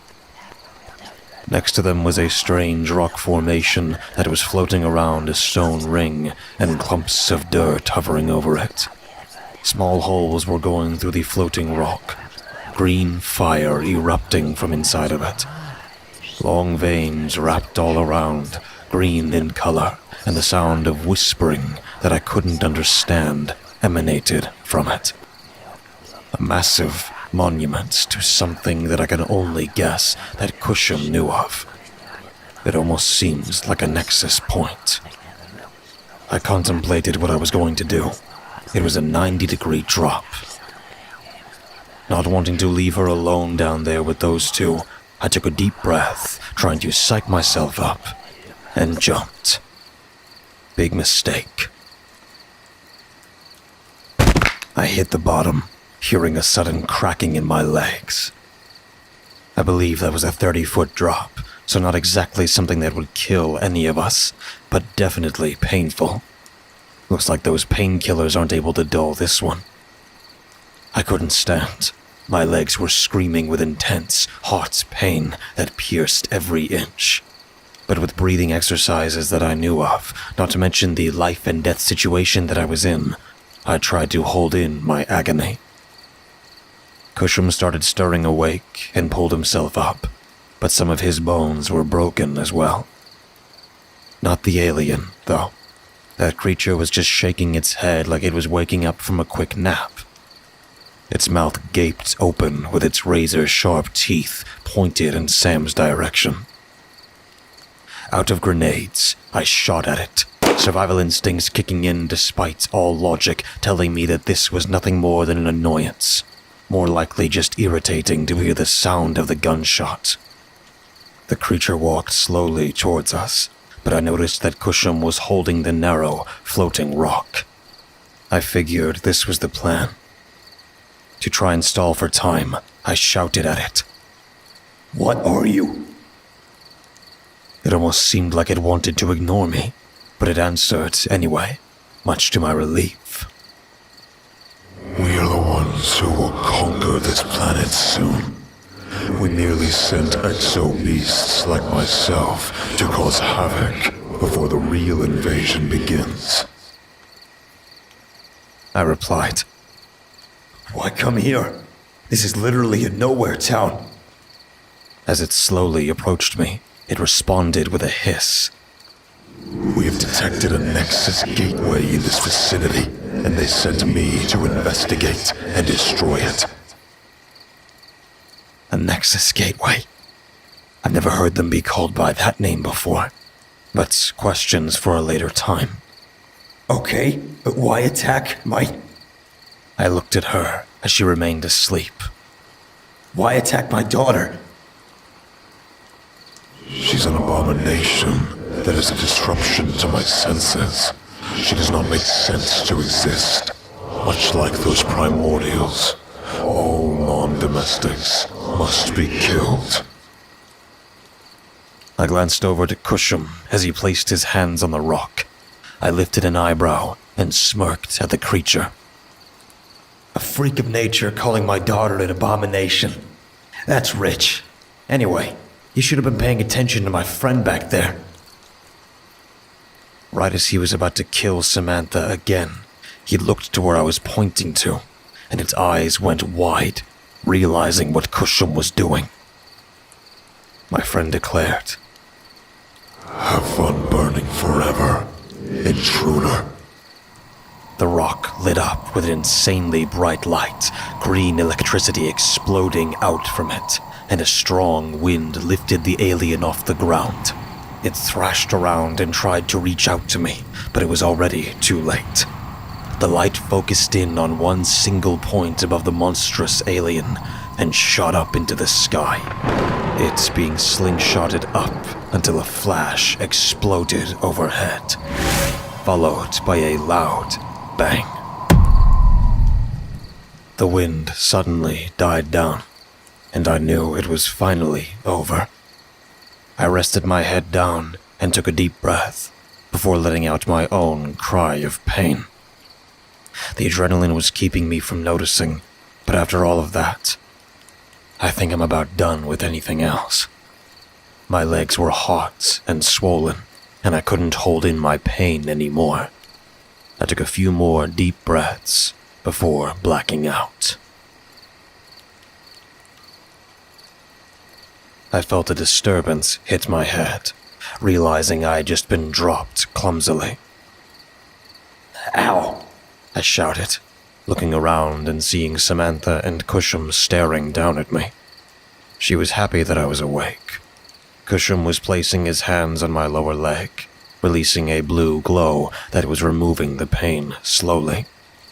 "Well, I gotta ask you, Cusham, where did you send the alien?" To the sun.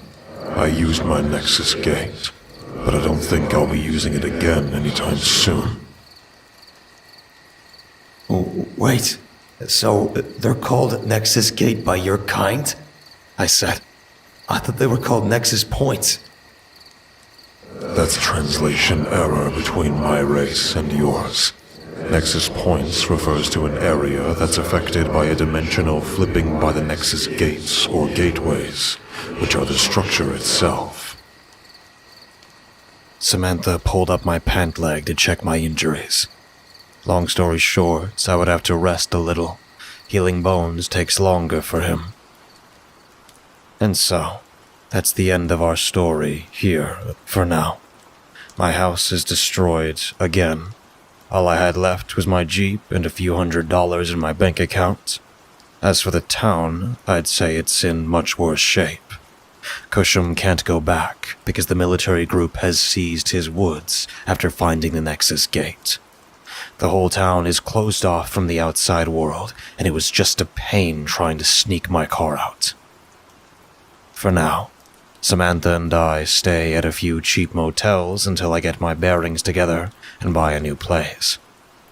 Cusham is forced alongside us, seeing that he's homeless too, and we're going to need each other for the time being. Although he does still tease us about planning to eat us. I hope it's teasing. In case I'm not killed, I'll be sure to update everyone on my next endeavor. But this is the end of Auburndale. So, sleep well tonight.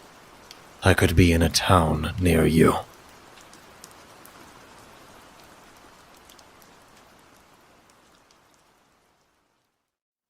Case file number 4.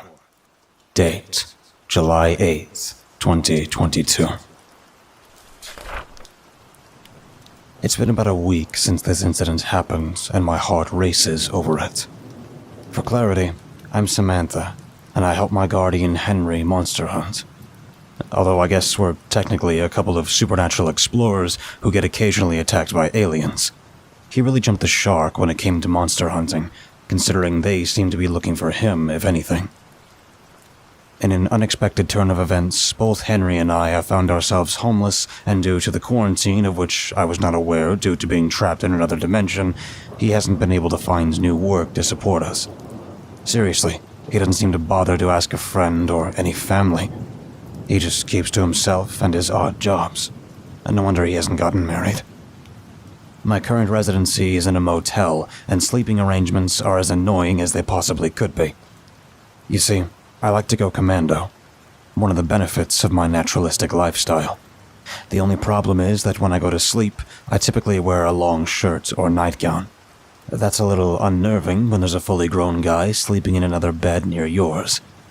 But funny enough, I was more surprised by what he typically wears to bed. I thought he was weird when I saw him fall asleep with jeans on, but I think he was drunk that day. But he's always been drinking since he rescued me, and he'll sometimes lament about some lady named Emma. I wonder if that's an old girlfriend. And yet, the issues aren't really between Henry and me, but between Henry and Cusham. They're constantly bickering, and we have to keep him outside because we don't want his foul smell in the room. Henry laughed at Cusham once, simply because he was homeless too, and reminded him that this was probably payback for making Henry lose his house once. I had no interest in their arguments, and frankly, it was only a matter of time before Cusham snapped and ate Henry. He really needs to not play with fire when there's a literal man-eater in the room with us.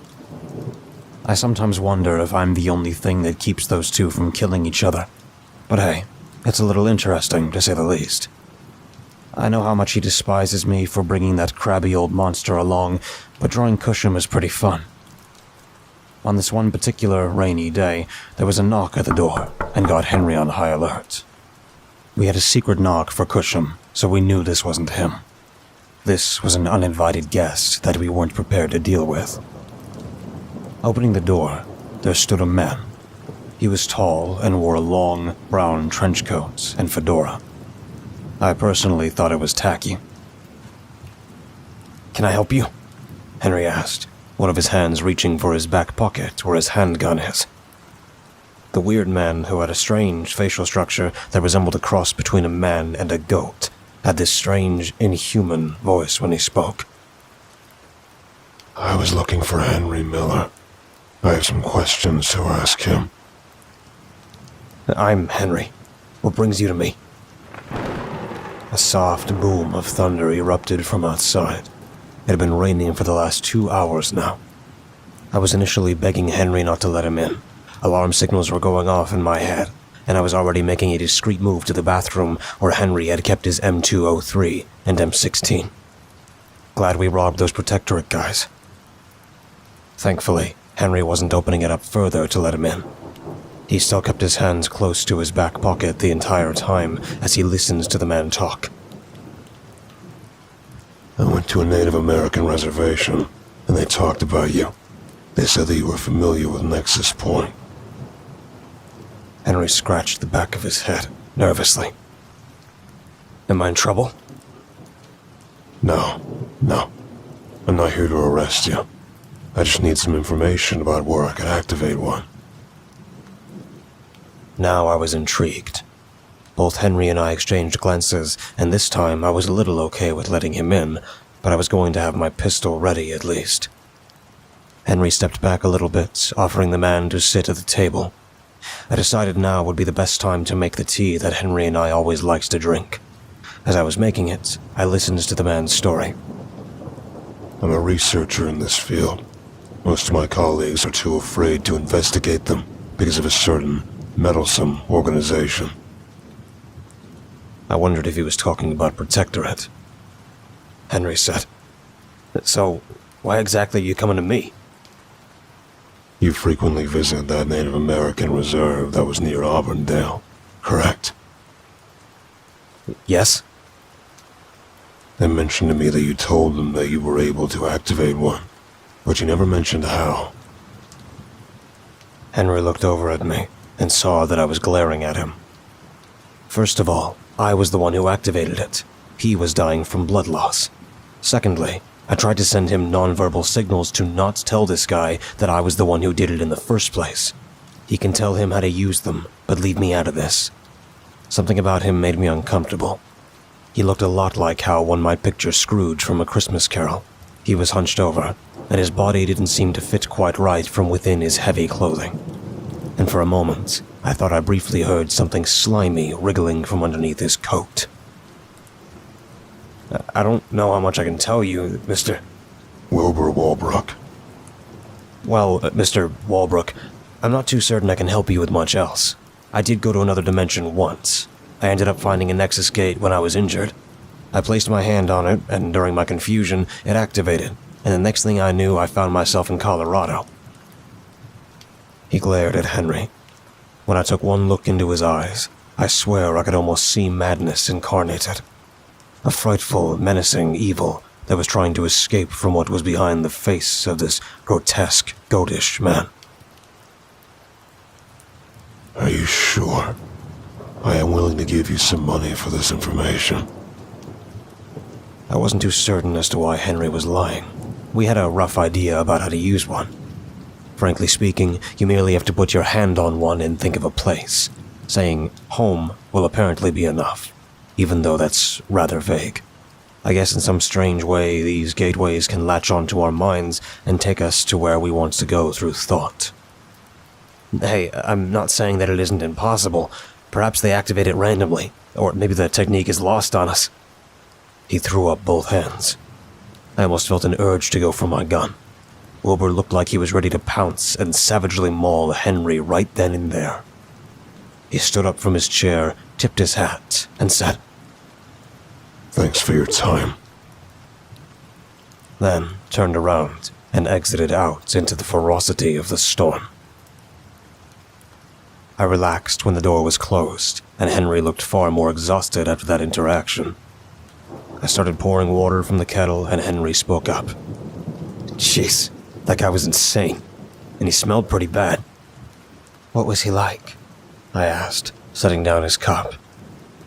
His eyes were so bizarre to stare into for even a few seconds. I tried to maintain eye contact, but my God, that guy had something swimming inside those pupils. I swear I saw a worm inside. It sent shudders down my spine. I was kind of wishing that Cusham would have been here. Henry took a sip and said, He's gone. At least now we don't have to worry about him anymore. It was reassuring, but I still had this aching feeling in my heart that something wasn't right yet. I had grown so accustomed to being in danger that I constantly felt it everywhere. But then again, that could just be another word for paranoia.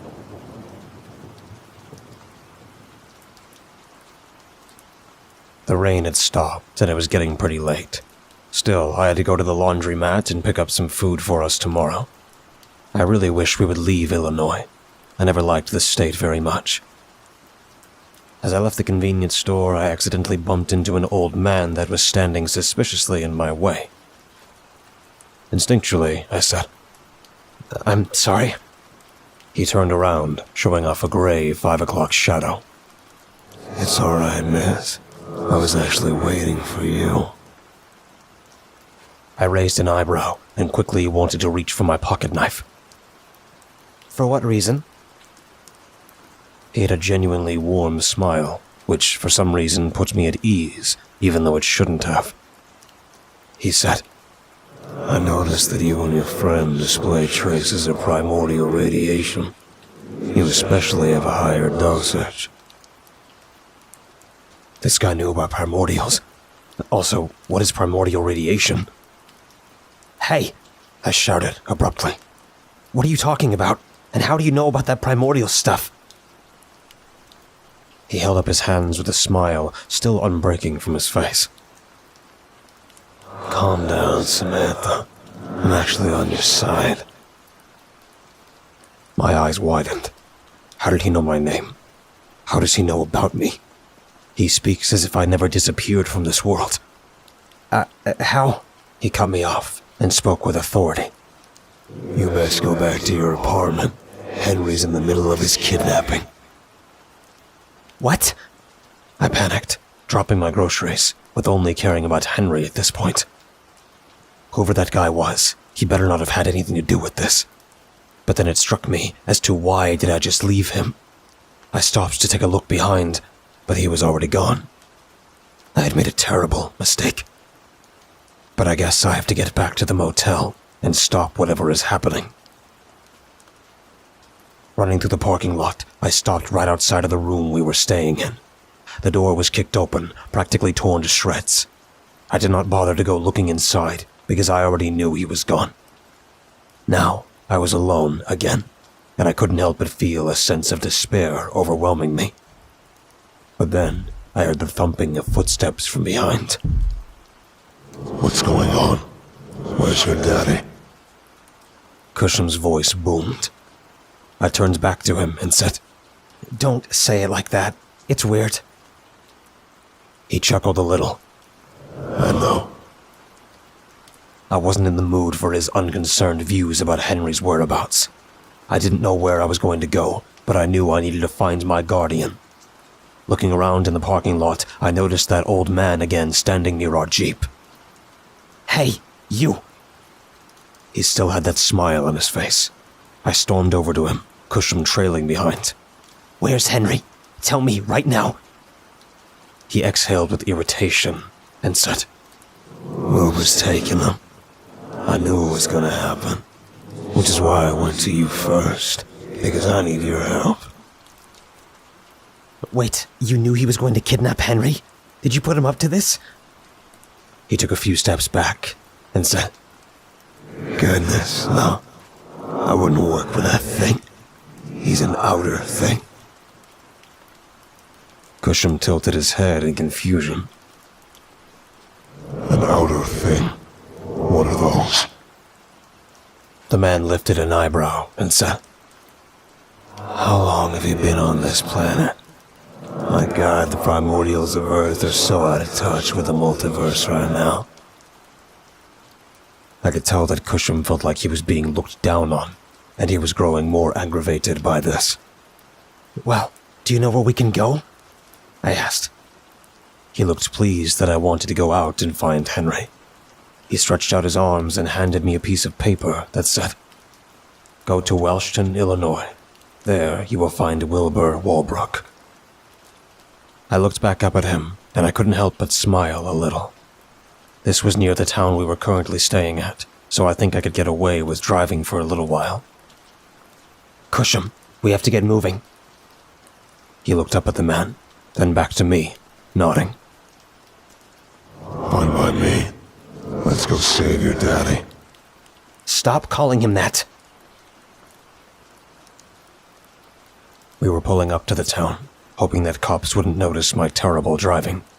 I really should have asked Henry to teach me. In the back seat, Cusham kept grumbling about being driven around all the time. I kept thinking about how he could be such a big baby sometimes. The town was horrendous looking. It was an old backwater village. The people were just as horrendous. I don't want to sound mean, but they looked like they were as far away from humanity than what you would have expected. Their skin was flabby, loose-fitted, like there was something underneath that was wearing their skin. Looking around the town itself, there were some unique features about this area.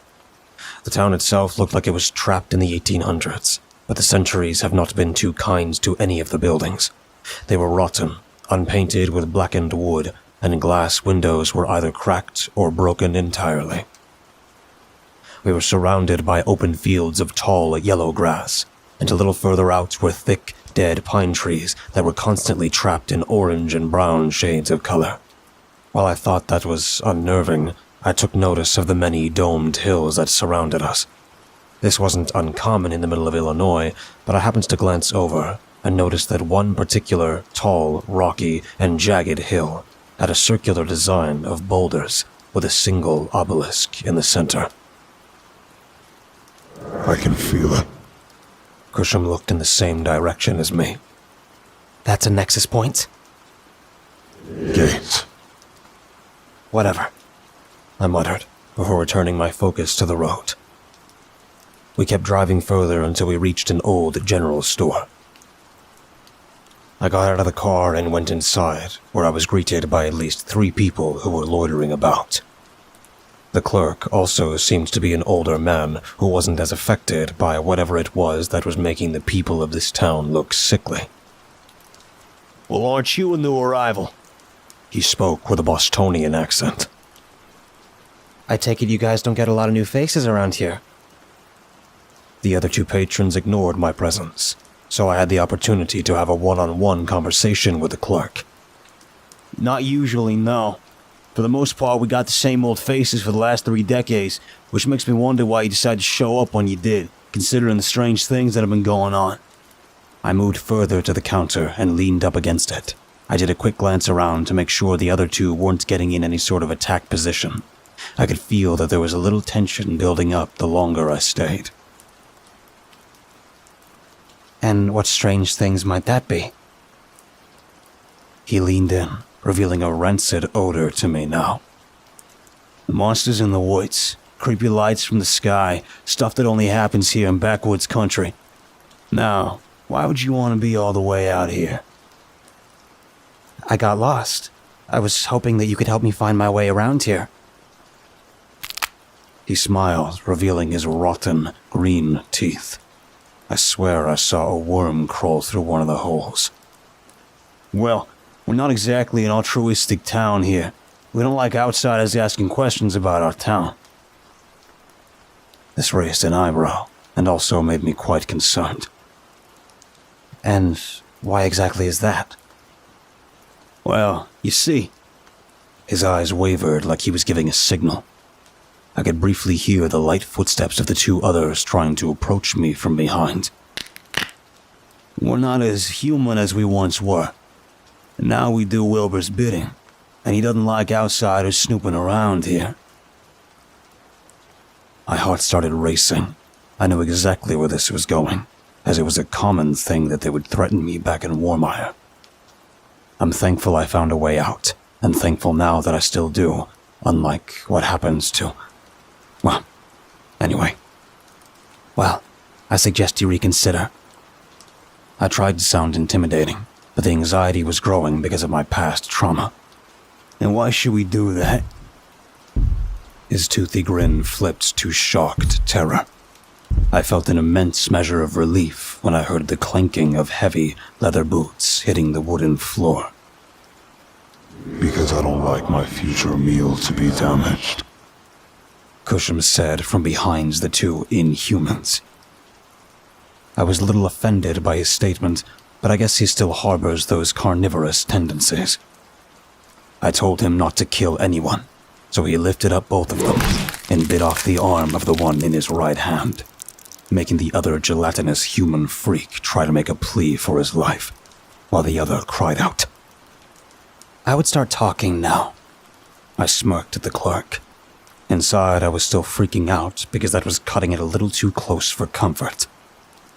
He looked absolutely petrified by what he was seeing. What is that? My friend. Cusham scoffed at my statement, but I continued anyway. And he's going to eat every single one of you if you don't start telling me where Wilbur is. We got plenty of information about what was going on in this town. Apparently, Wilbur has everyone under his control because of a red liquid that he has been giving them for decades. It's made them become gelatinous and grotesque. The only reason the clerk looks somewhat normal is because he's got some immunity to the body modification effects of the drug. Once they gave us the location of Wilbur's house, Cusham removed all of their legs so that they couldn't warn Wilbur. He mentioned how they taste awful compared to normal human meat, which I wasn't too into hearing about. I knew Henry would be upset about what I let Cusham do, but I agreed with my leshy-looking friend, and also because I learned the value of ruthlessness long ago. The directions we were given told us to go further out from town towards a stretch of road that led to a large but otherwise dilapidated house. It was definitely a house that was from the early 1800s, and not too far away was the hill with the Nexus Gate. I kept thinking in the car about what I was going to do next. I failed to come up with a plan this entire time, and now I was faced with the confrontation. Do I have Cusham and I attempt a frontal assault? Stealth? He opens the door and said, Well, time to go eat an alien. I felt a little ashamed of myself for being so indecisive. I wish I could go around with the amount of confidence that he carried with him. Henry also seemed to be sure of himself. I took a deep breath and exhaled slowly. Before he reached the door, I got out and quickly ran ahead of him. "We have to sneak in," I said. He couldn't emote, but his tone of voice always was apparent. He spoke with irritation. Why? I literally could break in and eat the guy. Then we grab Henry and leave. "We could, but what if there's a trap?" He crossed his arms and scoffed. Typical humans. Always so overly cautious. I rolled my eyes and went to the front door. At first I was going to knock, but I changed my mind when I noticed how boarded up the windows were. Something also didn't feel right. The whippoorwills were still nearby, singing their taunts for the two of us to move closer. They watched with great attention to the two of us, and I was reluctant to continue forth. Cusham brushed aside me and walked up to the shed, grabbing hold of the doorknob and tearing the door off in the process. Stop this fearful procrastination and get a move on, he ordered. I swallowed, nervous about moving forward. A tightness in my stomach was aggravating me, and I remained reluctant to be here any longer than I had to. There was such a malicious vibe that gripped me. When I opened the door to the shed, there was a small ladder leading down into a carved open hole leading straight down into the underbelly of the hill. I glanced over to Cusham. He was hunched over me, calculating if there was any chance that he would be able to fit.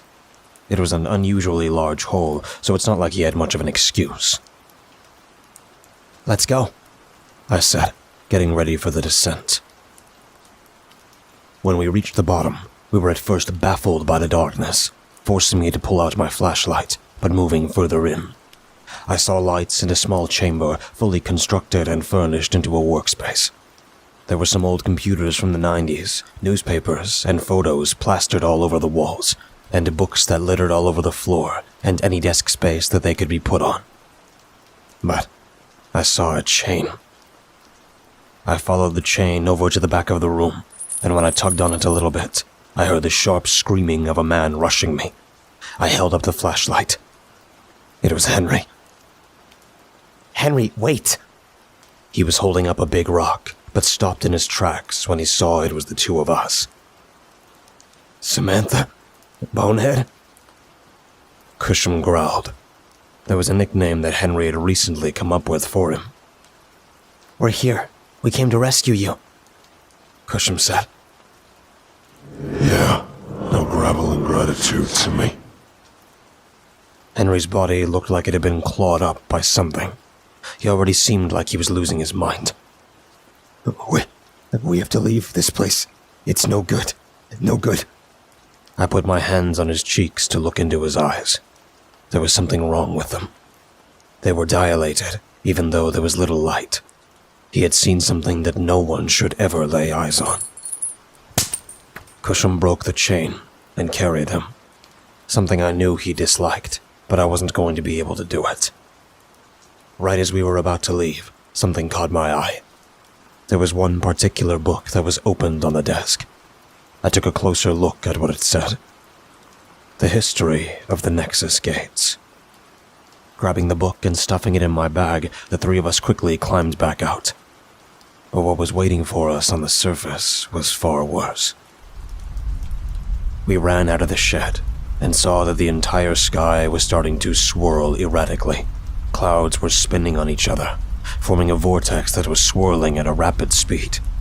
The sun itself looked to be warping, and the sky rippled like a drop disturbing calm waters. All three of us noticed that the Nexus Gate was glowing with a vibrant, strong light beam that shot into the sky, creating a thunderous roar across the valley, and sent a shock wave through the ground and almost making us fall down. Cusham spoke. We might want to turn that off. After those words escaped his maw, we took off running towards the gateway. Whatever Wilbur had done, we needed to prevent his end goal from being accomplished. Strangely enough, I almost thought I was seeing something slowly fading in. A massive behemoth was trying to phase into our reality, but due to its size, it was taking a lot longer than how normal teleportation works when it comes to these gates. We probably weren't any more than 20 feet away from the rock formations, their fierce purple glow as they created a white tower of light to shoot off into the sky. Would have been a spectacular sight under safer circumstances, but our approach was cut short when Cusham grunted and fell behind my field of vision. Looking back, I saw him drop to the ground, releasing his grip on Henry, who was quick to get back on his feet and take off running ahead towards the gate, ignoring us.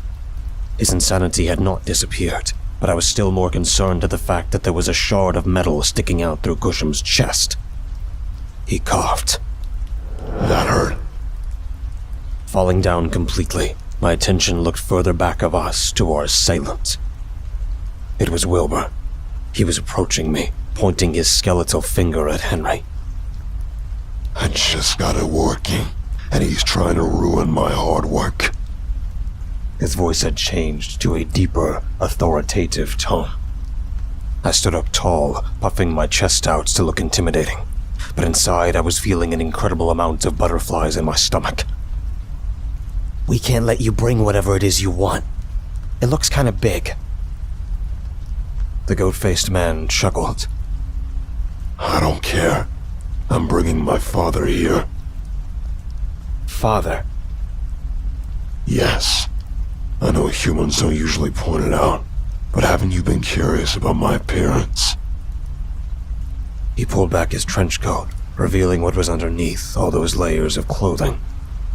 Once he was fully naked, I was alarmed by the insanely monstrous form that he had been hiding from us all along. His body was about 8 feet, much taller than Cusham. He stood on 2 chicken-like legs. His entire core body was covered in grass for hair, and he had a few dozen worms that were dangling around his thighs. They squirmed and quivered and sent a chill down my spine. His arms were long, skeletal, and underneath each hand was a barb. His abdomen was split down the middle, revealing teeth and a tongue inside the cavity, and his face was changed to match the rest of his body, looking sickly, emaciated, and a pale green. He smiled with diseased, broken teeth. Now you understand what you're up against. I did. Although I was scared, I did have something that did give me much-needed courage. A Desert Eagle 50 AE. Is this possible overkill? When it comes to these things, it never is. Quickly pulling it out and firmly keeping my grip, I took aim at him, and he realized just how much he messed up by standing around showing off his grotesque form. But something was clearly funny to him, because he semi-chuckled. Quite a clever choice. Before I could pull the trigger, his body started fading in and out like he was shifting. And before I knew it, he was much closer than before. He had closed the distance by about 13 feet. Hey, no fair. He raised his bushy eyebrow.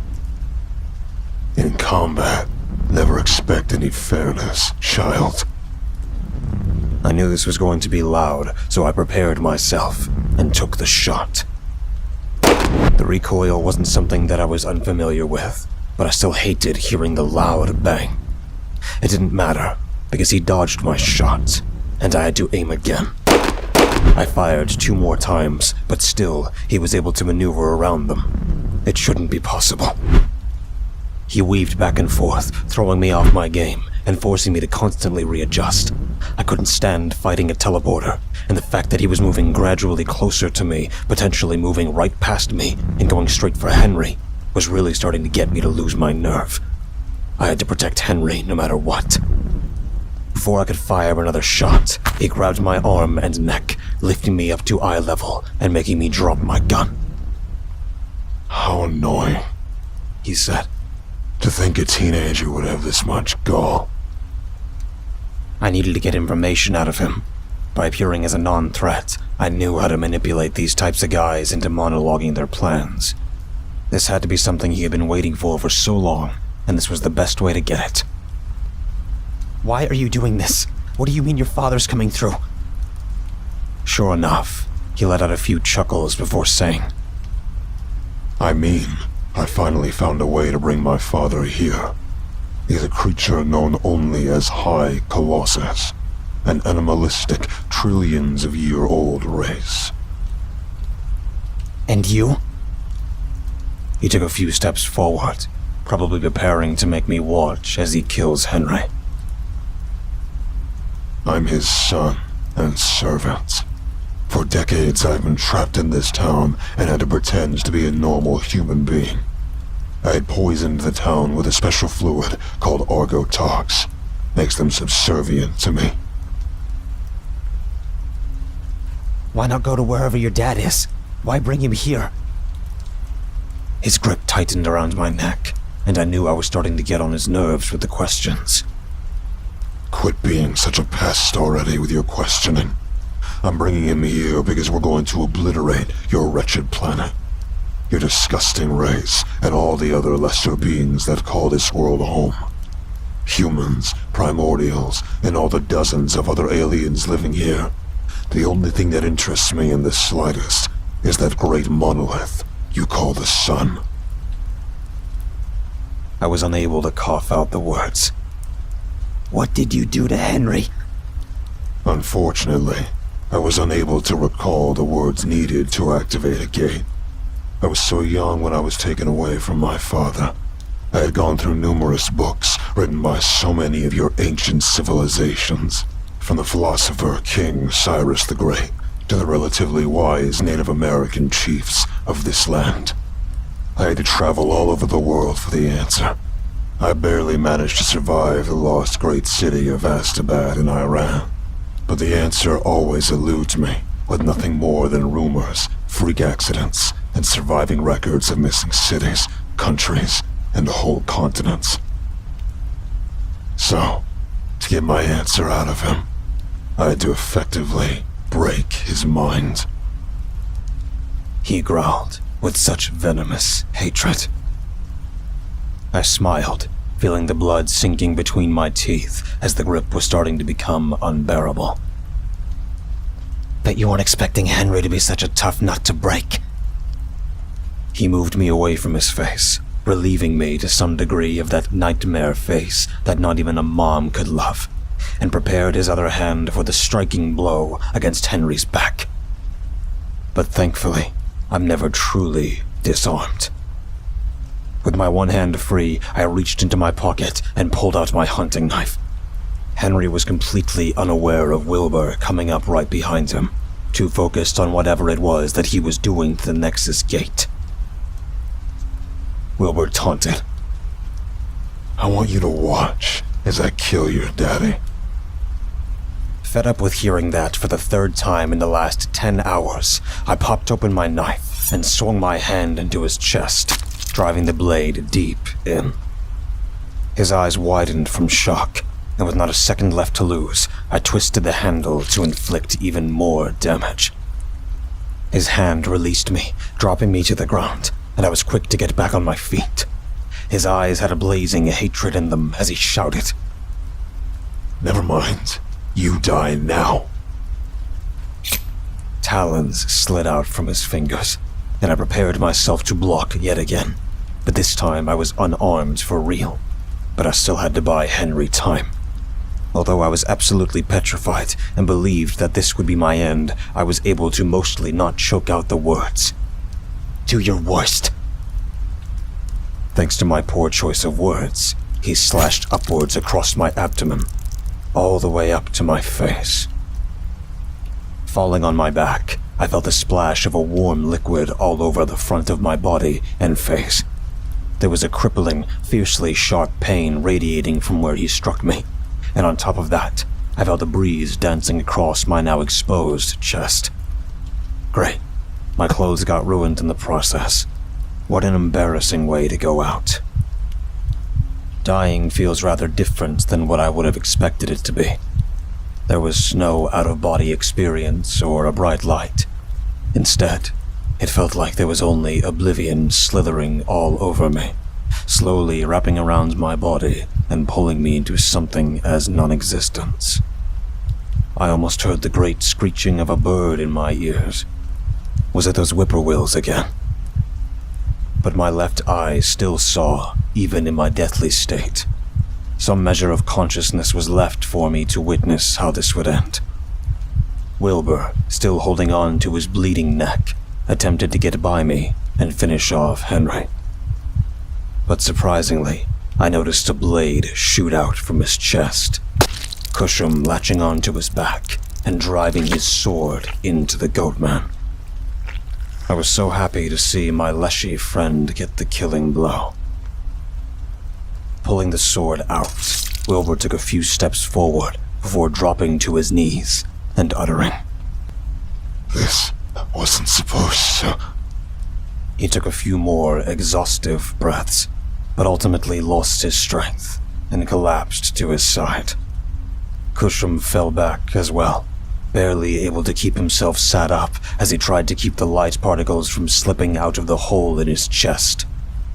And I saw the Tower of Light vanish from existence, and the monstrous roar of the gigantic, vague creature fade from our reality.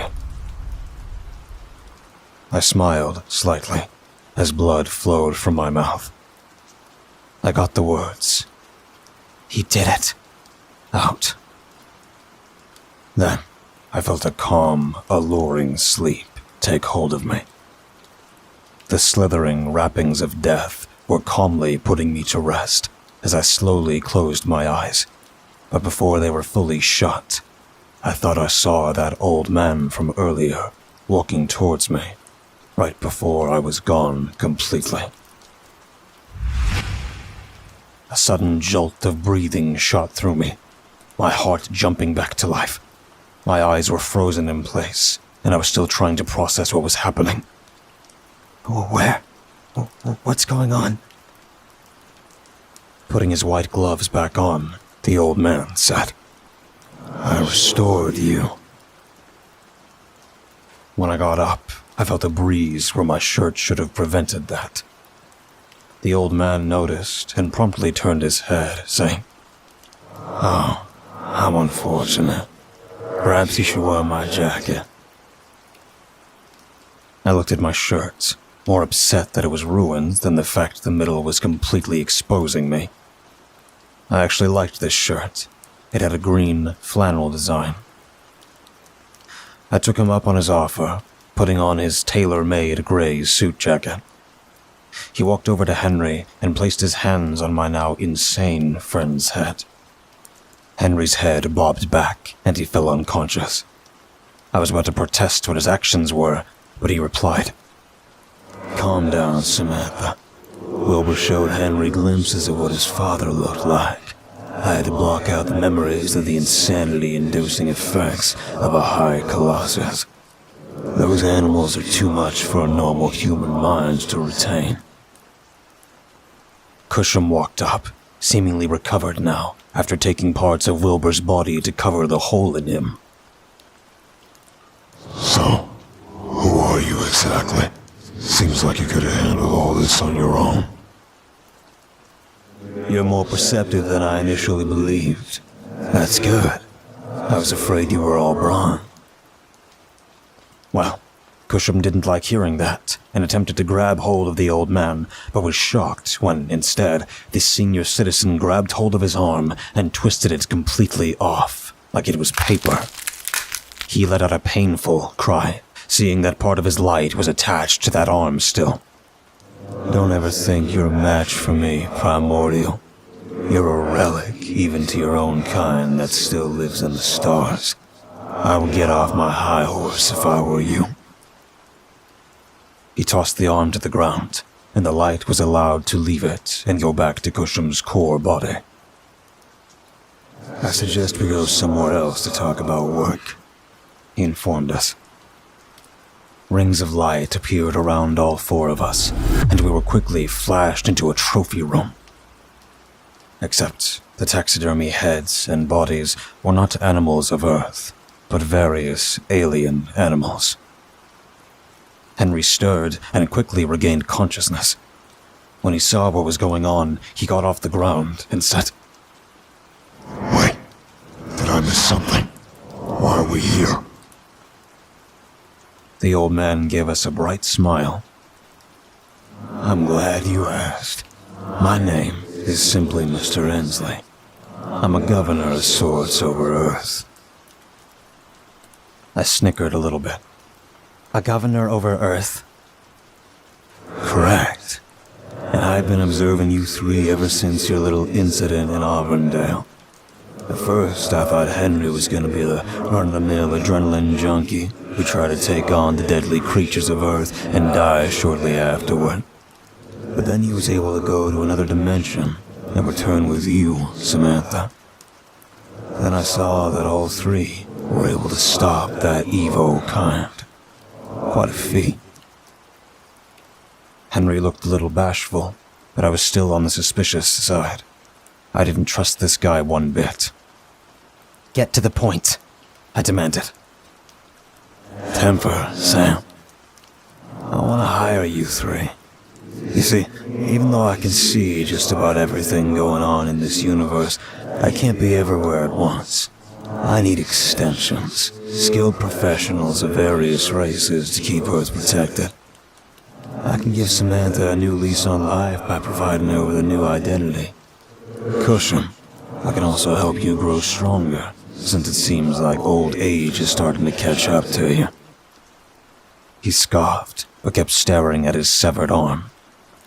And Henry, you'll be providing lodging and getting paid for every job that you accept. Though I must warn you, your chances of survival aren't looking good, considering that you're all a bunch of rookies. Henry stepped forward in front of Mr. Ensley and looked him in the eye. You're saying that we can't do freelance work, but rather you will be our provider. Freelance? He laughed.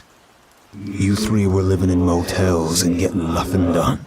I need you to stop that primordial war brewing. Plus, there's been a rumor of something bigger behind the scenes, though I don't know much about that right now. It was an offer we couldn't refuse so easily, and you can guess where this ended up going. We signed on. I was given a new identity and will be going back to high school. Mr. Ensley provided us with a substantial amount of money just from this one job alone. Then, he gave Cusham this vial with a blue glow to eat. Apparently, it makes primordials more powerful as long as they regularly take it. Soon, we'll be moving out to Illinois to a semi-small town in Crested Butte, Colorado. I can already feel at home with the beautiful mountains around again. But Mr. Ensley says that he wants us to get a few assignments finished here before we can move into our cabin that's going to be at the entrance of a hotspot for monster activity. So I guess that would be the end of this chapter in my life so far. We're almost catching up to the current time.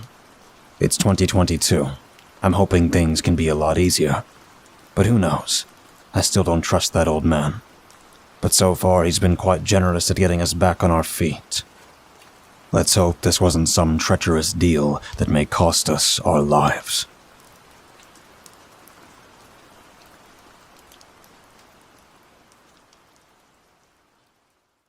My eyes were blinded by the tears, forcing me to stop the car on the side of the road. Heavy snow had developed, and I was still an emotional wreck. My heart was aching, and my sobs carried through the air with only the howl of the wind to answer back. I kept cursing under my breath, cursing my now dead fiancé for the decision that he made. My God, why did he leave me like this? I will elaborate more. It happened about 5 weeks ago.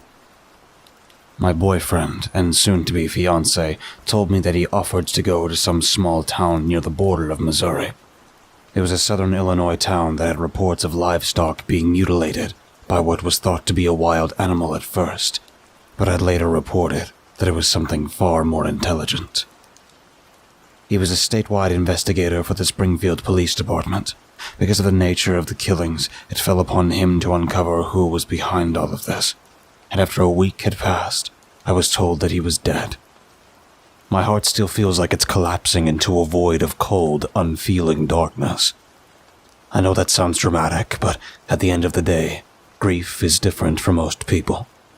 We both had the joy of being PIs, but I was late to the game, and often got laughed at by the circle of other investigators due to my inexperience. But not him. He trained me and would encourage me at every turn. In his own words, he said to me, "You're one tough babe. I don't think any crook's gonna expect someone as daring as you." He had simple words, but that meant everything to me. And now I'll never get to hear them again. When I heard what happens to him, I asked if I could see his body for confirmation. The police chief told me it wouldn't be necessary because the only way they were able to identify him was from dental records. Few of his teeth managed to survive the attack that happened. The funeral was rather quick. I guess his mom and dad had always had a backup plan in case of an early death, given his line of work. There wasn't even a body in the casket. There was so little of his body that we had him cremated as quickly as we could. Everything after that felt so unfair, and after weeks of brewing in my agonizing loss, I decided I was going to find whoever did this and make them pay. Once I had calmed down from the emotional breakdown, I resumed my drive into the town, arms to the teeth this time. I had access to police weapons and wasn't going to take chances. I had the intent of killing this man, at least what I thought was a man. When I got to the town, I saw that it looked no different than many others that existed in the rural counties. This one, known as Emeryton, Illinois, was not too far away from the obscure town of Auburndale. Honestly, I've heard some weird stuff happened over there, but it's been closed off as of late. When I got there, I did what every other private investigator would do to get information. Go to the library. But first, a much-needed coffee break. It was still early in the morning, and I needed some coffee badly. I found a small diner and decided to start some small talk with the waitress there. Once I had gotten through the formalities, what I really was after came next. I tried my laid-back, soft voice to lure her into a sense of security to lower her guard. "So, now, I hear this town has been having some livestock killed. Why do you think that is?"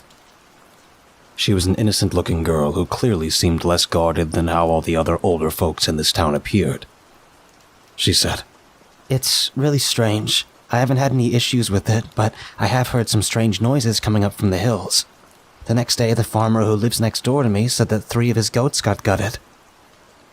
"Any reason for that? You think it was an animal or some psychopath?" She looked around first to make sure that we weren't being spied on. "Frankly, I couldn't tell you if it was either. Whatever it was, it appeared to be smart enough to get by an electric fence.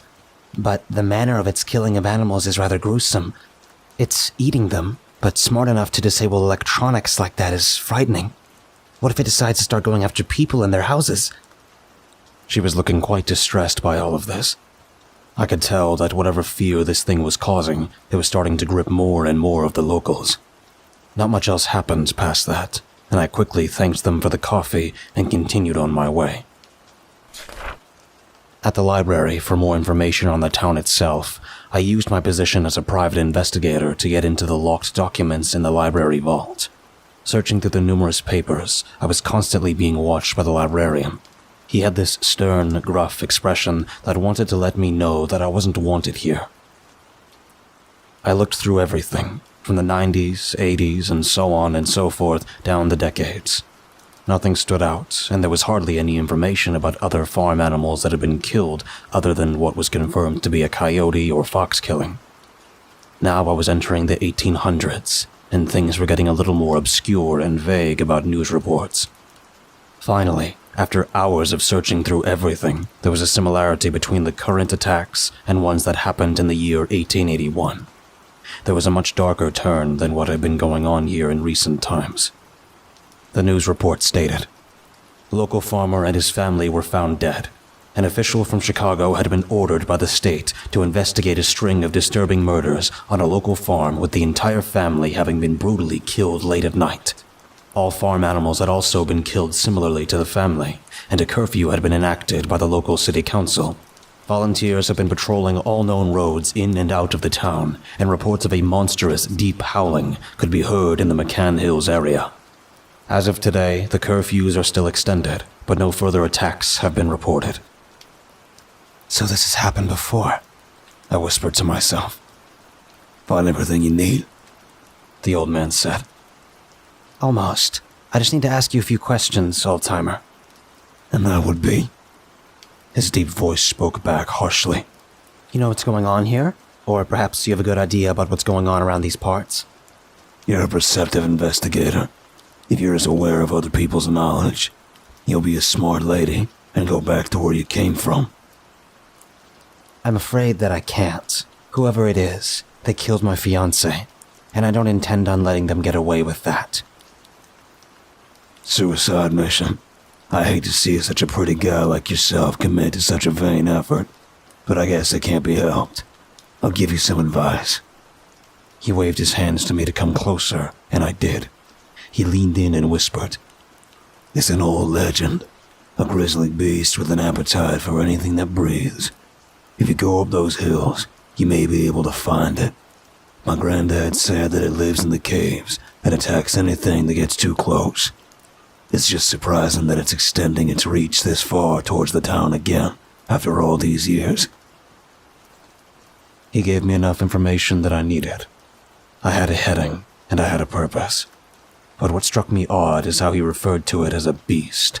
Surely this couldn't be some animal. It was way too intelligent to be something like that.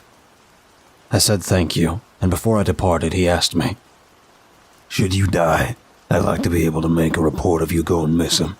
Could I have your name? I looked at him and smirked a little at the notion of me not returning, but life isn't full of guarantees. I'd hate to go missing and never be found. It's Tabitha Gradsmith.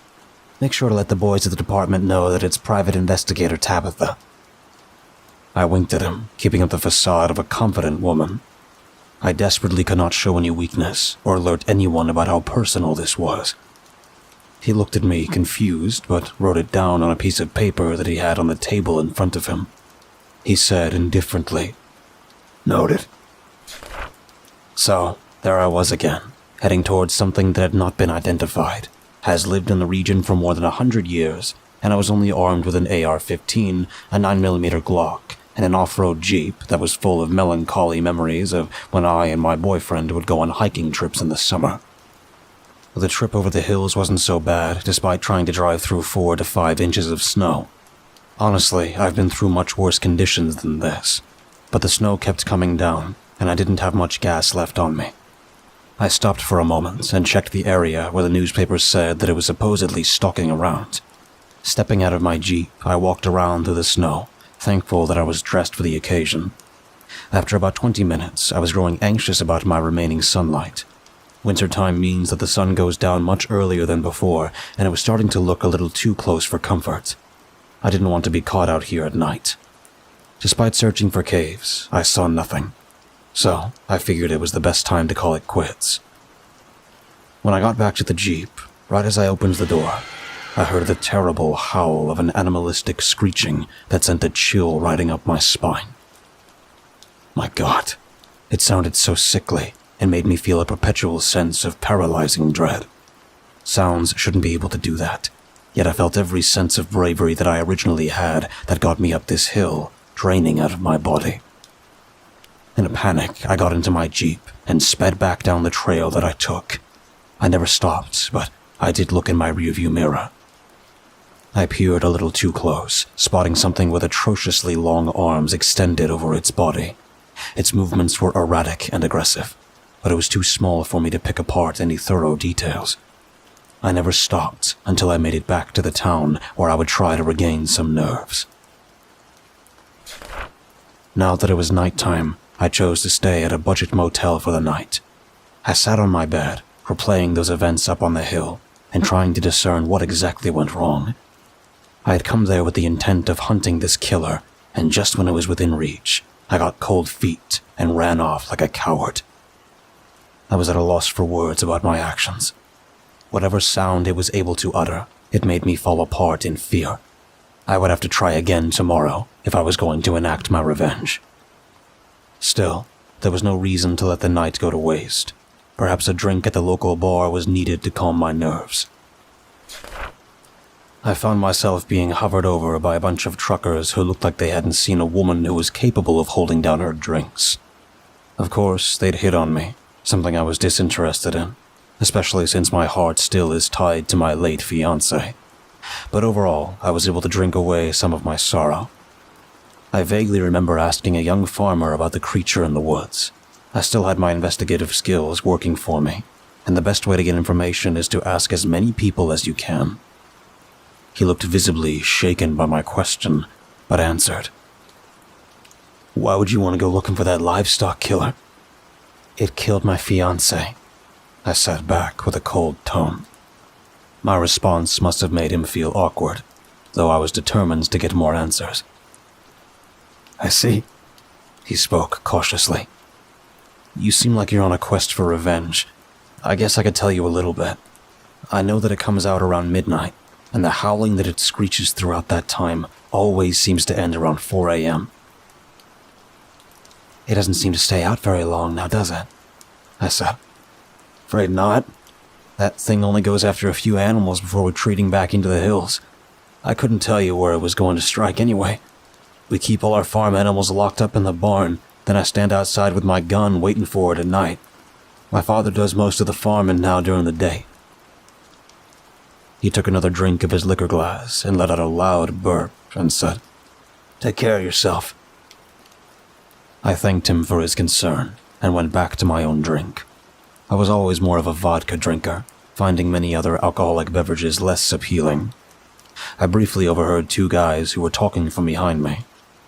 "That guy sure was a weirdo asking about the livestock killer." The other voice sounded drunker and his words slurred. "Yeah, but he said he's a professional when it comes to fighting them freaks of nature." "Maybe. Although, don't you think it was weird that there was a young girl with him?" "I thought they were father-child, but I could use me a fine young lady," his friend said. "I think you had enough. Let me drive you home before your wife makes you sleep with the pigs." Such an odd conversation. Was there really someone else out there that was looking for the livestock killer? Maybe a potential ally that I should try to seek out.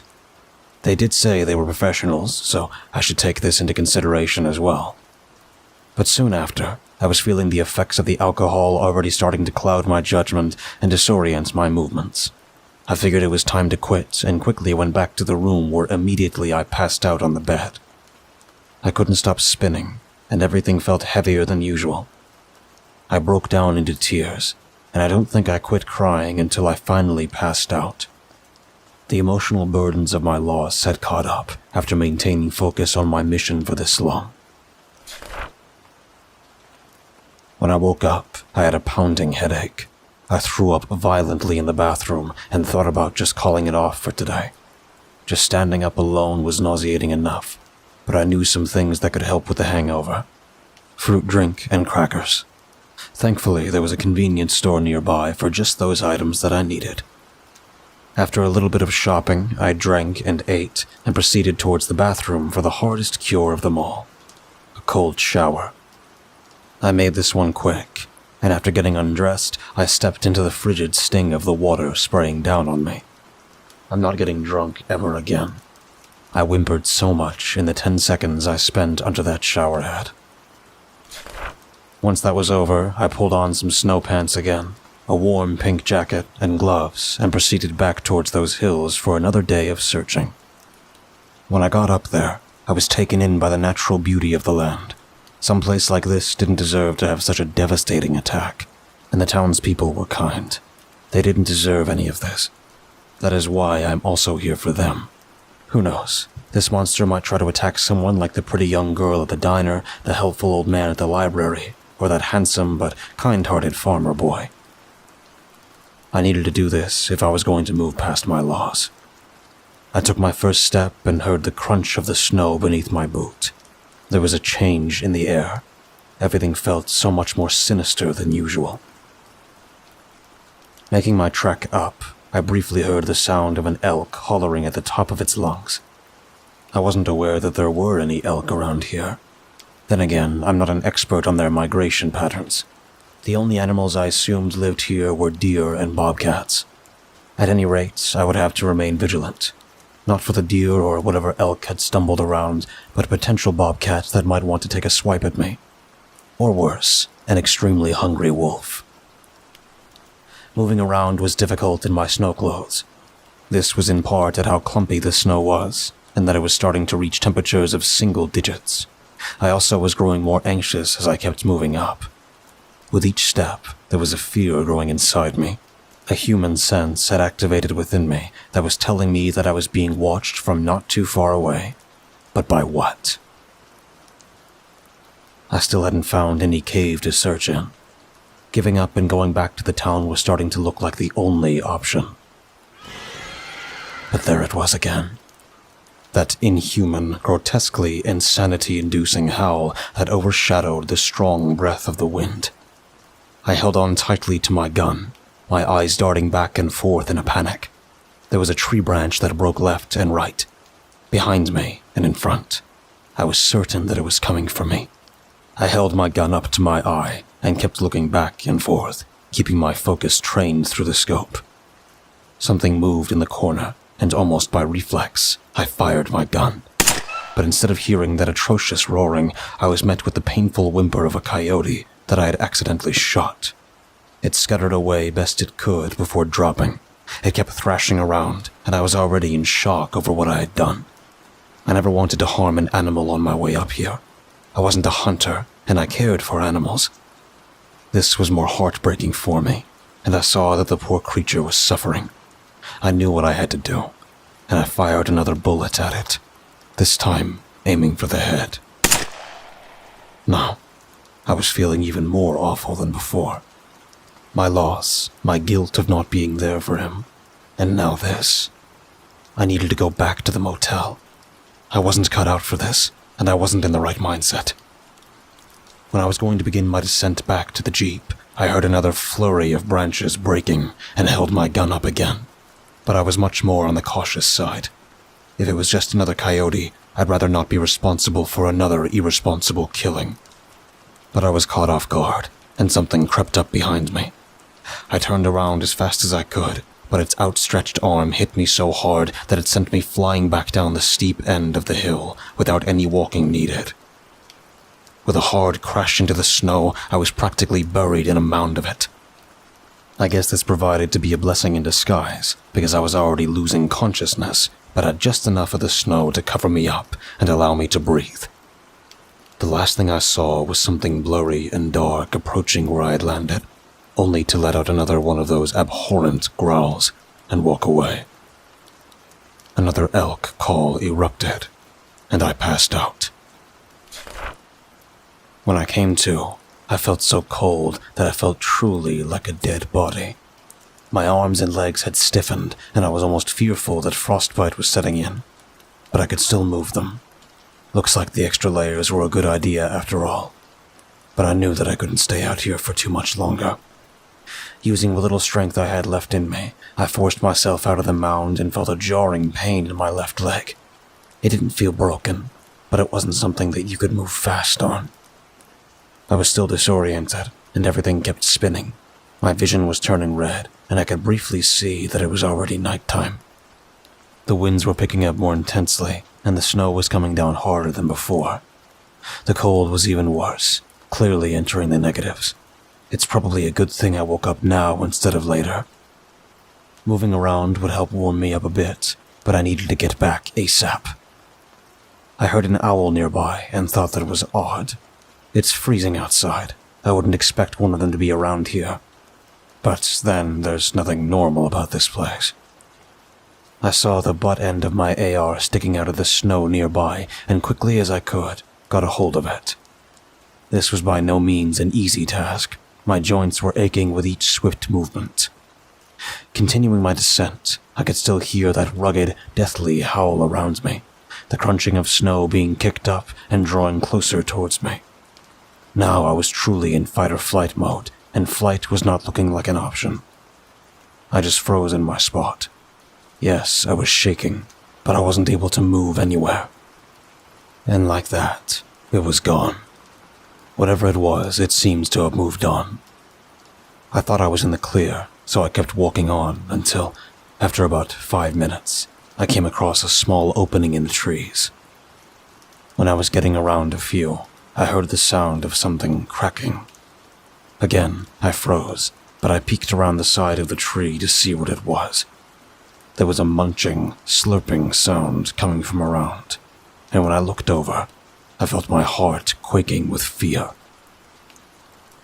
Eating the carcass of what I could only guess was a cow, this 7-fingered, 4-armed, emaciated creature was stripping out all of the cow's internal organs and putting them into a mouth that stretched from the bottom of its head down to its abdomen. Its skin black and veiny, but its torso was covered in snow-white hair.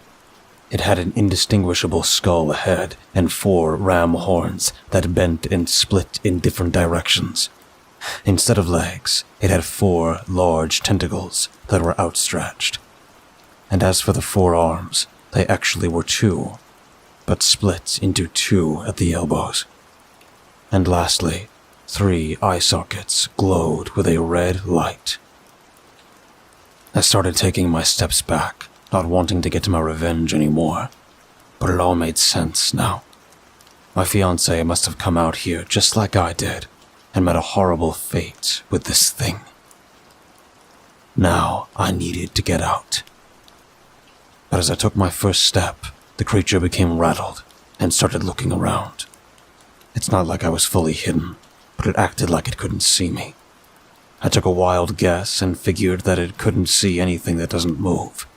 But not moving would be a horrible idea, because it's freezing out here, and I'll die if I don't keep moving. The creature started gliding around on its tentacles, looking around each tree but giving off a disappointed growl. Soon, it started moving away from me, making unintelligible sounds as it went. Was it talking? When I thought the coast was clear, I went back to my cautious running. Despite the pain in my leg, adrenaline was kicking in, and no longer was I too concerned with an injured leg getting worse. My life was at stake now. I saw my jeep, and a rush of relief finally got the better of me. Unfortunately, as I went for the door, that thing hopped on top of it, smashing the entire roof in. God, no, not you again. I shouted in frustration. It kept making some strange noises that I couldn't distinguish. Whatever they were, it sounded like language, but nothing I could understand. It slowly crawled down, and I wasn't sure if it had lost sight of me, or if it was just taunting me. But it was almost on top of me, so I went with the latter. Aiming my AR-15, I started firing at it. and the creature jumped back, making painful moaning sounds as it fell back onto my jeep. So bullets work. I smiled a little. Remembering what I learned from my fiancé when he showed me what it was like in the military, I retreated back towards some of the trees and hid behind one. If the creature could only see me when I was moving, and it wasn't able to watch where I was hiding, I could easily keep shooting at it while I tried looking for movement. Firing another shot at the creature, it was becoming more erratic and thrashing around with intense savagery. It took out its anger of not being able to see me on my car. Now I was left stranded. But I had no other choice but to get this thing. If I had to go down tonight, I'm taking it with me. It kept skulking past all the trees, eagerly trying to find me. I had to keep darting from one tree trunk to another. I take a few shots, reload, take a few shots, and repeat.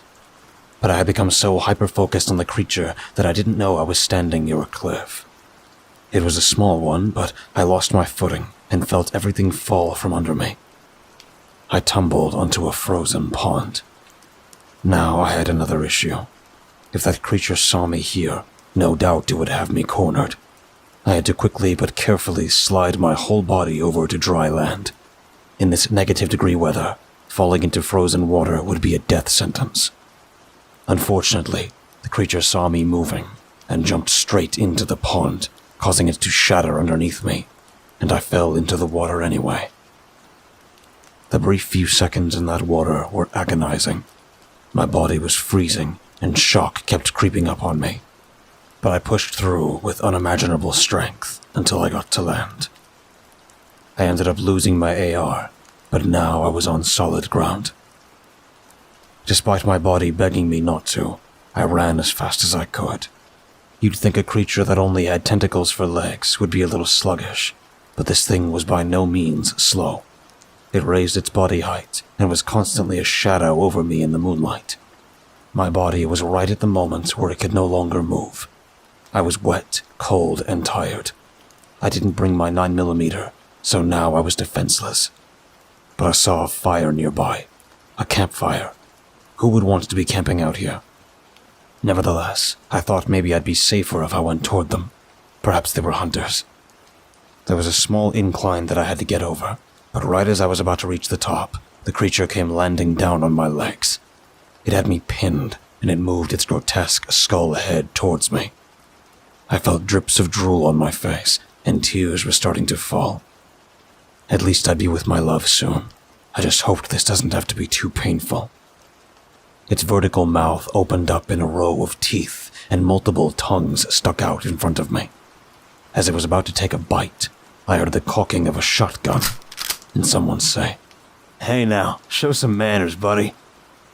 The creature looked up, but had its entire head shattered into a spray of blood. It fell back and tried to pick up its skull fragments to keep a misty red light from escaping from the neck wound. I looked up and saw a man with a short but well-groomed, thick brown beard and sharp eyes that looked like they were always in a state of great focus. He was dressed in a white camouflage military-grade snowsuit. Are you okay? He consoled me with his hand extending out. His smile was warm, calm, and genuine. I was almost... I couldn't take it. I threw myself to him and was desperately in need of some comfort. From my loss to this leg pain, the freezing water, and nearly getting my head bitten off, I was emotionally, physically, and mentally exhausted. I cried hard and tightly, but I was aware that whoever he was, he froze too. Likely by the awkwardness, but he gave off such a protective vibe. It's okay. We'll kill this primordial abomination. Cusham, found your rival. From behind him stood a tall, skull-headed monster in medieval armor and a leather-padded coat. I screamed that what's-his-name held me tightly to stop me from exerting myself too much. Whoa, chill. He chuckled, considering I was covered in icy water. I shuddered, trying to warn him. But that's a monster. Yeah, but he and I are partners in crime. He laughed again. The tall one, Cusham, approached the first monster and he said coldly, You always were an annoying neighbor. It made those unintelligible sounds again, but the other monster replied back similarly. Suddenly, Cusham grabbed the shoulders of the Abomination and opened his snout, sending out blue lights that wrapped around the body of the prey, and red light appeared to be dancing with the blue, but the blue was overpowering it into a whirlwind until there was nothing left of it. He released his grip and the empty husk and let it drop sharply. What? How did he kill it? The guy answered. He ate it. I was going to ask him to elaborate, but another person came over from the camp. Henry, why were there gunshots? Did you find the... She stopped and took notice of my presence. Oh, I thought we were alone out here. Samantha, help me get her to your tent, quick, he ordered. She looked offended at first, until she realized that I was dying from the cold. They both carried me to a tent in their camp, and as I was laid inside, the girl named Samantha turned around and pushed Henry out, saying, Stay out. I have to remove her wet clothes. All right, fine, he replied, irritated by her outburst. I quickly fell unconscious, but strangely, I felt a warmth overwhelm my body. It was such a relief that I felt like I never wanted to leave it. I woke up, wrapped in a warm blanket, and desperately looked around for my clothes. When I found them, and was surprised to find that they had been dried, but smelled like firewood, I opened the tent and spotted the guy, Henry, still sitting by the fire. The sun was rising up, and it looked beautiful out here, like a winter wonderland, with the sun glistening off the snow-covered pines. I said, Hey. He looked over and greeted me with a smile. Hey, you. You're finally awake. You walked right into our camp, same as that monster over there. I looked around and saw that the other girl was currently setting up green-colored rocks around the dead body. Where's your monster? I asked, still looking around fearfully. Cusham? He got up and walked towards me and said, I'd say he's checking for any offspring that primordial possibly had. I raised my eyebrow at him and asked, What are you talking about? It's nothing. We actually have to be heading out. Gotta go and kill other primordials before we moved. Again, I had zero context on anything that he was talking about. But he saved me, and what I saw last night had to have been real. So quickly, I thanked them for rescuing me. I was way in over my head, but I'm glad I was able to help them kill that creature. Well, I helped them find it. The guy and girl gave me a ride back toward the town and helped me get myself a ride back to Springfield. I can only assume that this is some sort of father-daughter business they had going on, but I had to return to my normal life, and I was afraid to say that I'd probably never see them again. Going back to work had become so lackluster since those events. Granted, I didn't want to do anything that would put my life in danger, but at the same time, I don't think it's something I can ignore. What I saw in those woods that day, they'll haunt me for the rest of my life. So I decided to do some more digging. I looked for other strange things that go on in my state. You'd be surprised how many missing persons, gruesome murders, and unexplainable phenomena have happened in the state of Illinois. And I'm noticing a dangerous trend. These events have been acting up way too much lately, and it's not just here either. I think I may need to start taking more strange cases. Something is going down in some sort of shady world outside our civilized world, and all these monster attacks are bringing up a repressed memory. But that's a story for another day.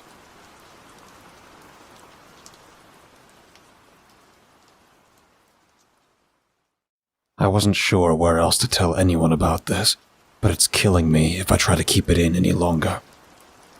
You all know me as Tabitha from my investigation of a monster living in the southern part of Illinois, the one that cost me my fiancé's life. Well, I'm back to tell of another strange encounter that happened a month later, how I met that strange trio again, and now I'm entering a whole new reality, that our society tries to suppress from the public. I'm done to the opening of this report. Here is my story. I received a call from a small town located a few miles north of Springfield. To prevent any potential troublemakers from knowing where it is, I'll call it Grayfield, Illinois. There wasn't too much information that was going on, but a local tip came in that told us that there was a dire need for both Chicago and Springfield PIs, such as myself. I wasn't too sure about what I was getting myself into, but the only information that I was able to receive from this tip was that there was a man that had recently been delivered to the police station after he was found in the woods covered in blood. The chief in the area was keeping it on the down low and didn't want the FBI to come to investigate and commandeer the whole case. Believe it or not, there's a little animosity between law enforcement and their FBI counterparts, which I can completely understand. The FBI had the tendency to be professional, and in the cases of strange encounters, the police tended to hate their meddling in local affairs. I am not so by the books. Back when I dealt with that bizarre case that I may have gone rogue on, not to mention those 3 mysterious people that I ran into, I thought that maybe this would be a good way to distance myself, since the typical crime in Springfield are robberies and homicide cases that are typically between 2 people.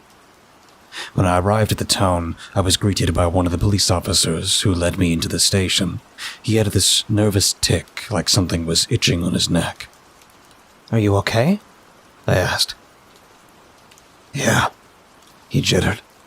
"It's just that ever since we brought this guy in, there's been a change in the atmosphere." "How so?" "I don't know. Feeling a dread, like something horrible is lingering in the air." When we went inside, I instantly knew what he was talking about. There were people, both cops and regular civilians in here, that didn't look like they had much going on inside their heads other than a perpetual state of fear across their faces. I saw another one of the private investigators who was standing in the corner. His face was towards the wall. When I took a closer look, I saw that he was mumbling with his lips. He was talking to the wall. "Why wasn't state law enforcement notified?" I asked the cop. He was still scratching his neck, twitching, and barely paying attention to anything I said. "Hey, I'm asking you," I shouted to pull his attention back to me. "I heard you. I don't really know. The higher-ups here were adamant that they weren't going to have any other private investigators helping with this case. The chief still believes it to be something the local PD can handle." Well, I wasn't too sure. If this is how everyone's reacting to whatever's wrong with this man, perhaps there is a need for superior law enforcement to get involved.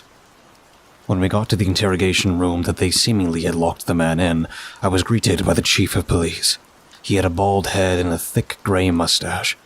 I feel like this is the default look for all chiefs. "Oh, it's good that you're doing okay, miss." "Detective is fine." "Well, detective, what do you think about all this? I already had some other private eyes take a swing at the guy, but they keep having emotional trauma from the encounter. I also ordered no police officers to interact with the man." "Why is he in the interrogation room?" "Can't leave him in the jail cells. This isn't a prison, you know. Can't leave him in a room with other people. Everyone keeps having the heebie-jeebies whenever he gets too close to him. And don't even get me started whenever he talks." When I took a look at the man, he looked unremarkable. In fact, I'd say he was quite a handsome man, but he was still covered in blood. His hands looked like they could wrap fully around my neck, and may have at some point. I don't know why my mind went there, but everything that he reminded me of was that he had malicious intent. Another thing that I wanted to note was that he was staring with his head turned towards us. His eyes did not move once. I've heard of people having an incredible focus, but never eyes that were so dead fixed in one position.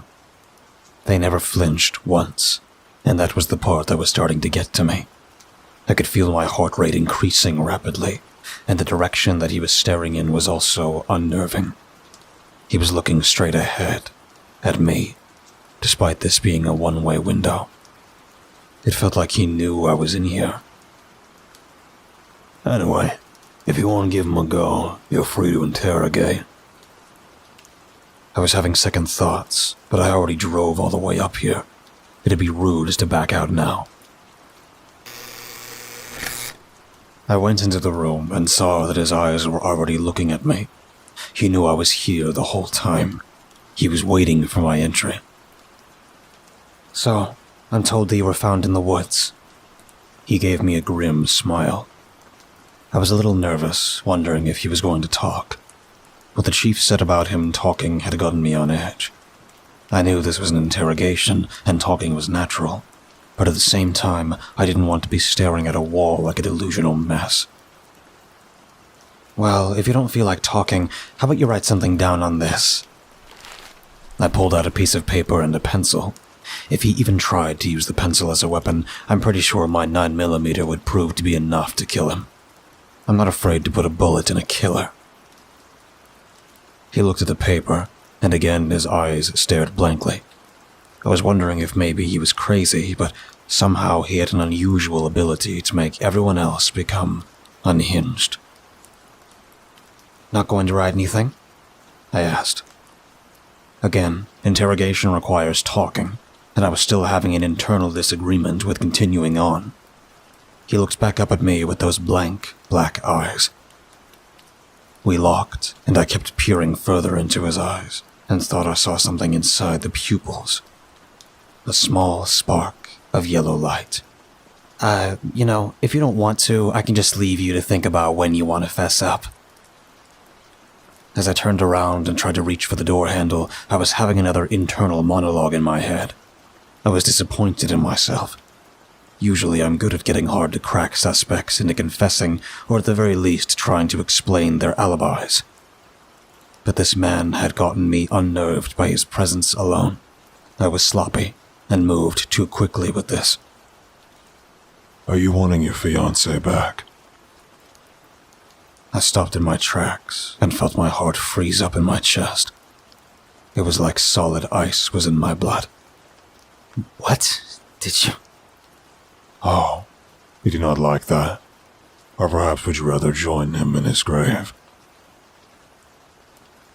I marched over to him, stomping my feet down with increasing frustration about his words. "Listen here, don't you ever talk... Wait, how do you know about my fiancé?" Another wide, cruel smile formed on his face as he had this bemused expression. I know all your nightmares. I see your worst fears, and I know that you're still reeling from the loss. The way he said those words was enough to make me want to reach for my gun. I wasn't looking for a peaceful resolution now, but I had to maintain self-control. I couldn't let him get under my skin. But he started wiping some of the blood off of the tips of his fingers and looked at me again, saying, Or perhaps you're afraid, being looked down on by older, more experienced men and women, to be written off as a rookie that no one needs to take seriously. I was gritting my teeth and clenching my fingers tight. I don't know how, but he seems to know every insecurity that either I am completely aware of or have been repressing. But what happens next was the final straw. I said, "I'm leaving." But he replied, Good, because I'm certain that your friend Chloe is quite used to you leaving. Everything froze, and I immediately turned around. My anger had reached a boiling point, and my body was shaking. I found myself instinctively reaching for my gun, ready to put a bullet in this psycho. But as I was just about ready to pull it out, the intercom came on. "Detective, that's enough. Come back inside." I took one last look at him, angered by his mischievous little smile. How dare he bring up Chloe? All that other stuff wasn't my fault, but I can never forgive myself for what I did all those years back. That was my fault. I was in the office of the police chief. He looked angry at me, but I could tell that he wasn't going to say anything about me nearly killing that guy. He put down the iPad and said, "Well, that's the 6th detective so far. Looks like we're gonna have to call in a specialist in bizarre cases." I'm sorry. He somehow managed to get to me with every insecurity and bad memory. The chief exhaled audibly. Listen, detective, this guy gets to everyone. Every police officer and detective who has gone towards him has had all their fears, insecurities, and painful memories used against them by that guy. Really? Yeah. Honestly, I'd say you're the one taking it best. Some of the officers have gone home and hadn't been returning my calls. Few of the other PIs that we called in have also withdrawn and gone home. Some about them being so startled by that man from what he knew about him that I heard one of them is deciding to quit. So, that man knows how to bring up everyone's worst fears. Then he uses them against you. But it's not like he said very much to me. Yet, whatever it was, maybe the tone of his voice, the way he smiled, the way that he's a complete stranger who knows about everything, that's probably why I became so unnerved and wanted to kill him. The chief told me that I could go home, but I was still in a state of shock. I wasn't about to let this case slip by me. I was staying at an apartment building, still trying to piece together everything as well as repress the old memories that I had long ago locked away. It's been so long now that I nearly forgot everything about what happened that day. I almost was able to move on from such a bad memory. Maybe if I explain more, I'll feel a little better about this. Chloe was my friend when we were teenagers. We used to go exploring out in the woods, and there was a rumor that there was someone out there that would kidnap children. We were young, and thought that since we were teenagers, that wouldn't apply to us. Well, one day, Chloe, a bright, blonde, and somewhat boy-crazy girl at the time, spent her day trying to pick flowers for some popular kid in school. I refrained from doing such childish things. I wanted to be perceived more as an adult and wait for a boy to bring me flowers. But I didn't criticize her for what she did. We had different methods of how we were going to get the guy. I turned my back to her for about 3 minutes to use the bathroom, something that is difficult for a girl in the woods. But when I came back, I couldn't find her anywhere. I went about searching as far as I could, but no matter where I looked, I couldn't see her anywhere. I called out her name repeatedly. Everything was starting to get surreal, and I was believing that she was genuinely gone. I would have been more inclined to believe that she was hiding, but we made a promise not to do that in these woods. And I didn't believe that she would abandon me. We both knew about the legend of the kidnapper. I kept looking around, searching far and wide, until I came across a small ravine that cut through. I saw on the other side a mysterious, hooded creature with 12 solid black eyes, like bug eyes. They were staring back at me, and the skin appeared to resemble the texture of a wasp nest. It stood like a human, slightly slouched over, and it had 2 long arms and fingers that resembled more like hooks. My eyes drifted down toward what was in its other hand furthest away from me, and I saw her. I saw Chloe. Her eyes looked lifeless, tears streaming down them, but her face looked like it had seen something that was enough to make her fall unconscious. She was also missing her legs. They had been torn off. I walked away for only 3 minutes. She never screamed, never made a peep, but she was there, the lifeless young girl who had so much to look forward to. The creature's mouth stretched open, revealing fangs that were unusually lengthened, like a tiger's. It let out a grizzly bear-sounding call, and looked like it was about to start marching towards me. Without a second thought, I turned tail and ran. I never stopped. I ran all the way home after everything that I had seen. I left my best friend behind. I went home and hid in my room. I stayed under my bed for a few hours, crying and thinking about what I had done. I only left her for 3 minutes. Only 3. How did everything get so bad in such a short amount of time? I think what made it worse afterward was that I never reported it. I kept it all to myself, and when her parents went looking for her, I pretended that I didn't know. I didn't want to get in trouble because now the police were involved. It just wasn't fair. Too afraid to tell them the truth, but having to hold on to so much emotional baggage when you're only 14. As I sit in my motel room right now, I think about what I could have done that day. Maybe if I held it in, she would still be here. She could have asked out that boy, but instead, her life was cut short because I only thought about what I needed at the moment. We both knew those woods were dangerous, but I think we were too confident. And since he brought that up, now all I want is to put that man behind bars forever. I won't let him get away with bringing this up. I will never forgive him for what he said about my fiancé or Chloe.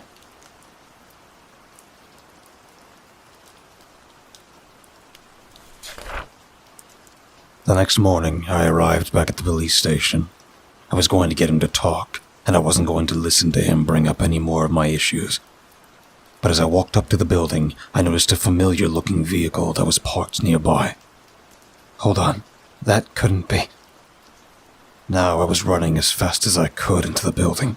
Going through those doors, I was greeted by the same group of distraught people that were wandering about the building. And that's when I spotted him. Standing at the corner, I saw him talking to the lady. It was Henry. His beard had grown more, and he was dressed differently. He had a long brown trench coat with a large collar, a brown fuzzy ivy cap on his head, and gloves with the fingers cut off. His brunette hair was wavy, but still groomed enough to make him look like a man not to mess around with.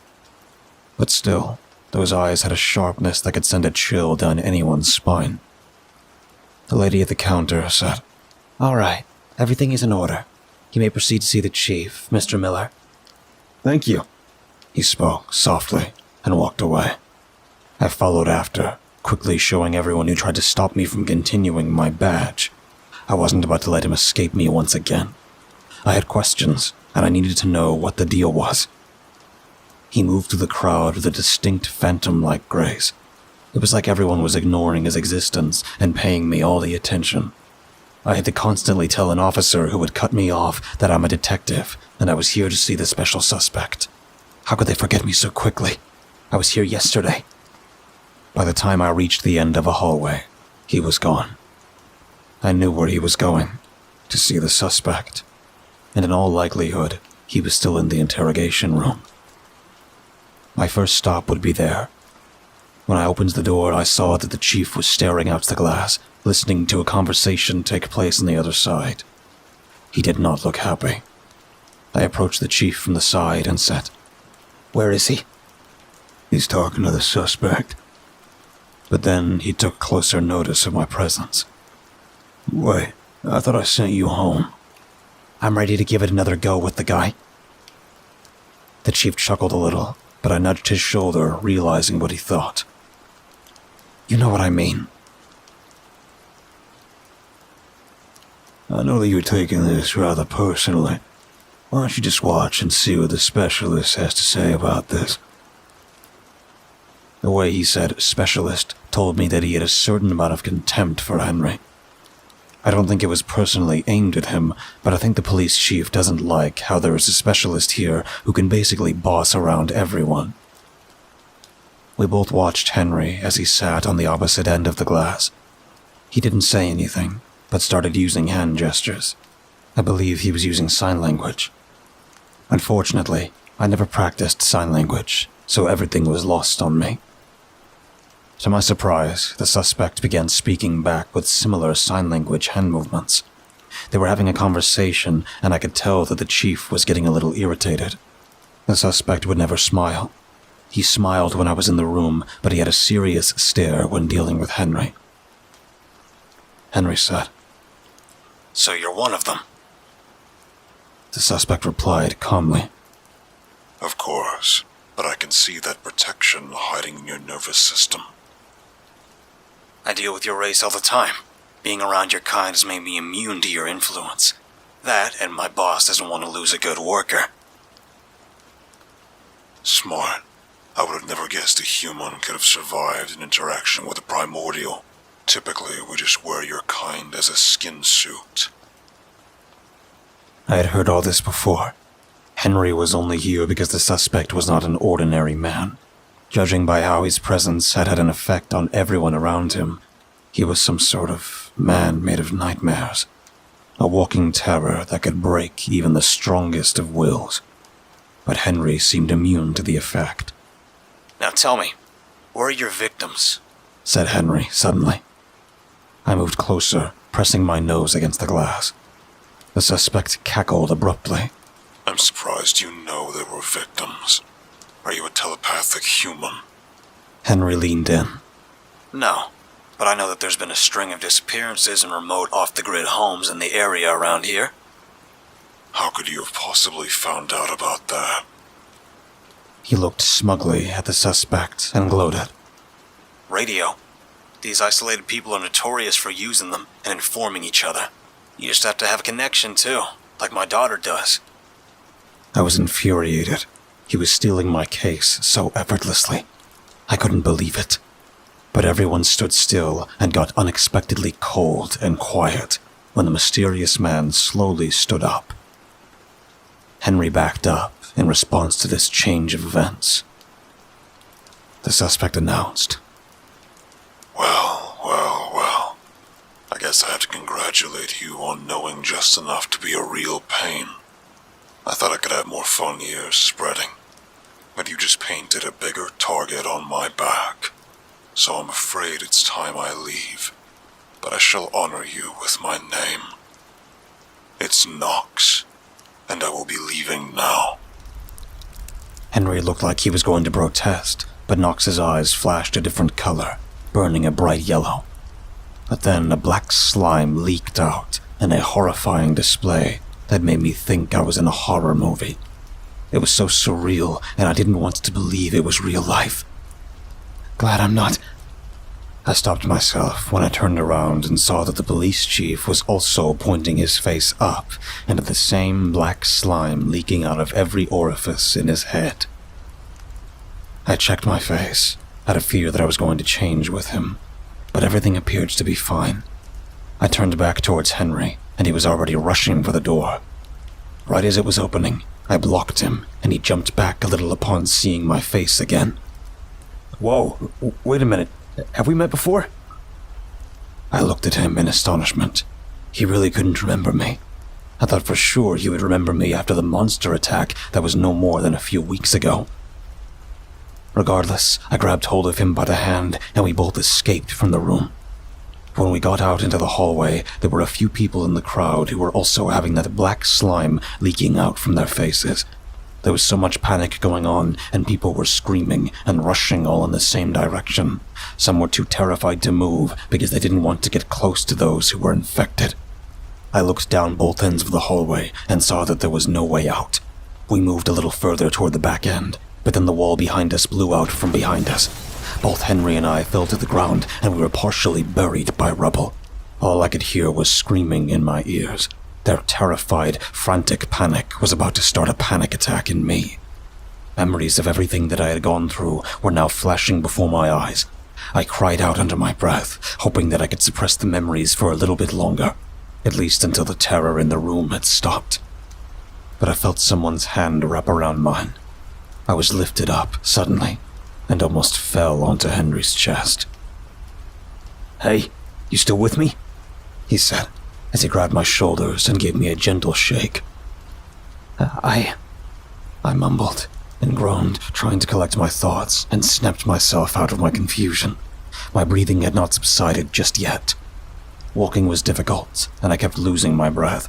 I needed Henry to stop and give me a minute, but he was forceful in keeping me moving. He grabbed my hands tightly and turned in the other direction, a direction of an empty hallway with dead bodies everywhere. It was an awful scene, but I noticed that there was no one with the black goo on them that was on the ground. We escaped to the outside, instantly hit by a blast of crisp air and wind. Outside, it had been snowing, and we saw footprints of at least a dozen people who had walked out into the blizzard. The town was quiet. Everything felt still and lifeless. "What is he?" I asked. Henry had this visible look of disappointment on his face.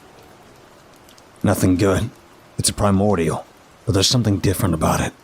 I'd never seen one that had a human body. The two of us stood in the middle of the road, staring out into the distance to see if we could identify a single person that was at the farthest end. But the blizzard had provided the perfect cover for our suspect and his thralls. I refused to leave Henry's side. I followed him all the way back to the motel that looked like utter garbage. It was definitely a place that he would stay in once and probably never again. He opens the door and gestured for me to come in with him. There were 2 queen-sized beds inside, and sitting on the bed at the far end was that girl and monster again. If I remember correctly, it's Samantha and Cusham. Henry said, "Well, bad news. It's a primordial, and he can control a whole human body." Cusham sat up more attentively, but Samantha was too invested in the TV show to even notice that I was in the room. That's nothing to worry about. I told you, my species can take control of any other organic or inorganic matter, as long as whatever it is capable of movement and isn't more powerful than us. Yeah, but somehow he's able to take control of other people. I wasn't sure the whole number, but a decent number of people at the police station suddenly had some black goo escaping from their faces. The elk monster pondered and scratched his head. Could be a carrier variant, able to spread an influence on other creatures nearby and use them like puppets. All I'm going to tell you is, don't feel inclined to save them. They're already dead. Henry nodded and got down to the floor to reach under the bed closest. He pulled out a shotgun, a Beretta 1301 tactical shotgun. "How did you get that? I assume you have a permit." He raised his eyebrow at me. "Permit? No, I have to get everything off of the black market. Also, I thought they were called gun licenses." "What? No, this isn't Europe. Are you a city boy by any chance?" Henry turned red with embarrassment, but it was made worse when Cusham said, matter-of-factly, Yeah. "Shut it, bonehead." Cusham and Sam laughed at their uneducated friend on how gun laws worked in the U.S. I wasn't going to fight him on this, mostly because he's using them responsibly and just to get those primordial beasts. But there was so much going on, and now that I was back in the fold of these people, I wanted to help them. I'm good with guns, too, and I didn't want to go through a repeat of what happened in my childhood. I didn't want to feel helpless. We went back to the car and started driving around, noticing that there were a number of houses with their doors open. It was apparent that the thralls were raiding the homes of the people living here. We stopped at a red light, mostly to get a look at the surrounding area. Henry looked worn out and said, "I could really use a drink right now." "Is drinking really important to you right now?" "Only the drinks that make me numb," he said crossly. I was surprised by his tone and quieted up. A moment of silence made the air in the car tense, and he replied softly, "I'm sorry. It's been a rough few years." "That bad that you drink a lot?" He coughed a little. "Yeah, that bad. I'm sure your daughter doesn't like it." I tried to use that tactic. He looked up at the red lights that shone across his aged face. I swear he looked to be in his late 30s, possibly 40s even. "Henry," was all I could say before the glowing hum of a car got louder and louder, before whiplashing us back and then forward, thrashing me around, and my ears were in jolting pain from the loud, abrasive tearing of metal. I was knocked out by the impact alone. My heavy, aching head was the first thing I felt when I regained consciousness. I looked up and saw that both my arms were spread out and chained in opposite directions in a cold, damp concrete room. Judging by the architecture, I'd say an abandoned factory. But I think the worst part that I noticed was when I felt a breeze across my chest area. Much to my shock, my shirt had been removed, and there was no way I could use my arms to cover up.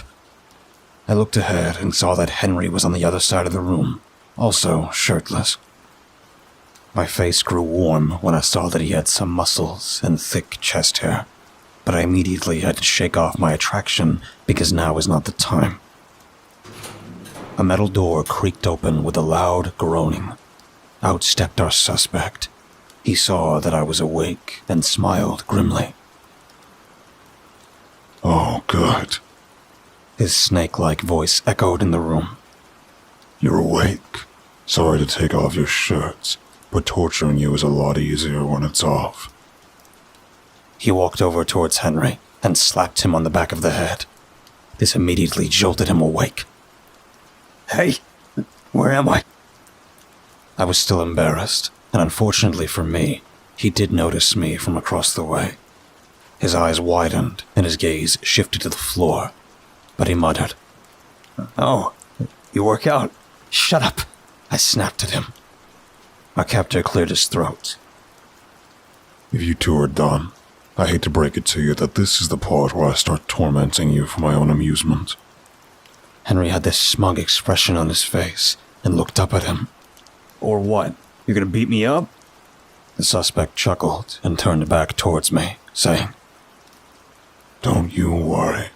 I'm well aware of what will happen if I inflict any damage on you. You'll have your little Deathwalker class know of your location due to the connection between you two. He stopped beside me and continued. But she doesn't. He turned and punched me as hard as he could right into my face. I felt something break in my jaw. "Whoa, don't you!" Henry pushed forward angrily, but 3 of his thralls emerged from the darkness and held Henry in place, making him unable to move anymore. Or what? He taunted. I felt what it was that broke, and it was a tooth, just as I feared. I spat it out with a bloody color to it, preparing myself for way worse. Coming in from the door was one of the puppets that was being controlled by this monster. It lifted its hand, showing a metal rod with a number glowing red hot. Do you know how many people I've tortured? Henry was trying his best to pull on the chain, but it was to no avail. 59. I've tortured that many. She shall be 60. He walked behind me, and I prepared myself for the inevitable sting of the burn. I didn't think today would be the day I'd be branded. Already I could feel the slight warmth of the heated metal, knowing full well that the number on it was 60. My fist gripped tighter as I felt the sudden, sharp burn dig straight into my back on my left shoulder. I kept screaming. I was not prepared for this kind of pain. I wanted it to stop, but he only kept laughing as he pushed a little harder into my skin. At first it was so hot it was a burning, cold feeling, but not much longer than a second, it was true, searing pain. For what felt like an eternity of stinging agony, he finally pulled it away, tearing a little skin off. I felt my skin melting on my back, and I had nothing to bite on, nothing to grab hold of to try and deal with the pain. All I had was the look on Henry's face that was full of guilt. But I never blamed him for this. I wanted to come along, so I guess that one is on me.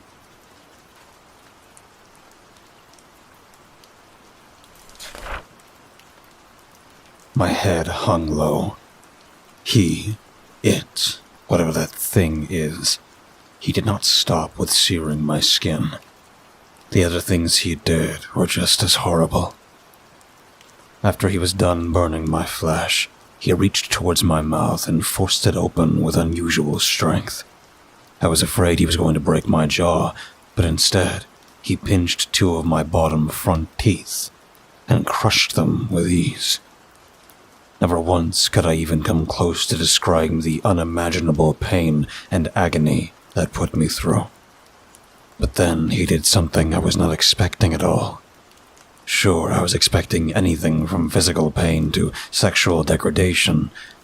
Thankfully, that never happened, but he instead placed his hands on my head and forced me back into the woods, where my friend was killed. He made me relive that moment, over and over and over. I was forced to endure the pain of my lover's death as well. The day my father had a heart attack and I had to help my sick mom. All the bad memories and on repeat for what felt like days, but were merely hours. Thankfully, though, he got interrupted when one of his puppets came into the room to tell him that some police officers were investigating nearby. Well then, we should probably go eat them, don't you think? He released his grip. He and the thralls left the room, leaving Henry to stare at me with guilt. I looked up at him, my mind worn out from repeated trauma, and my face was burning. The inside of my mouth was a bloody mess, and my back was excruciatingly sore. "I'm sorry." "Don't be," I mumbled painfully. He called for my attention again. "No, you should. He knows that Cusham will only come here if I'm in physical pain. I should have asked Cusham to add you into the connection with him, too." My eyes were hanging low that I could barely see. I tried my best to smile. "I don't blame you. Neither of us could have seen this coming," he said. "I'm also sorry that I can't reach my lock pin." There was a long silence between us. I couldn't help but let a tear slip. My mind was racing, and I felt shame. Shame from being exposed. Shame for not being strong enough or smart enough. I broke down and felt useless. I couldn't bear to look at Henry. I barely knew him, but right now he was all I had to be here with me. I had to accept that when that monster comes back, I'm going to die. "Well, that's that, then," I said, defeatedly. "Not necessarily, although those thralls weren't going to let me earlier, but our captor wasn't paying enough attention." My eyes perked up, and I wondered what he meant by that. But before I could even formulate what he was implying, he started pulling hard on the chain with his right arm. I didn't think he was going to break the chains, but I quickly realized what he was trying to do. He yanked as hard as he could, and he started screaming, too, gritting his teeth as he kept pulling with all of his strength. Finally, I heard a slight crack in his wrists, and he let out a sudden, guttural shout. He finished his motion, trying his best to catch his breath after all that. That should give him the message. Both of us waited with bated breaths, eagerly waiting for help to arrive. I'd say no more than 6 excruciatingly long minutes passed, and we heard thrashing downstairs, traveling all the way up to the 2nd floor, the sound of a sword being swung around violently, and the bludgeoning sounds of flesh being torn to shreds. The door was violently kicked open, and standing in front of us was a 6.5-foot-tall animal corpse draped in leather and black-colored metallic armor. In his left hand was the chief, his body twitching and a gaping, bloody hole in his torso. "That was fast?" Henry looked surprised. You're only down the street from the motel. He approached Henry and snapped the chains so easily. His strength must have been enormous. Then he turns to me before looking back at Henry, who was still caressing his broken wrist. Do I have to save this one too? He sounded like he was hoping Henry would say no. "Yeah," he barked at the monster. He grumbled under his breath and walked towards me to break my chains as well. Now that we were both free, I quickly scanned the room to find a shirt. I had already been defiled enough today.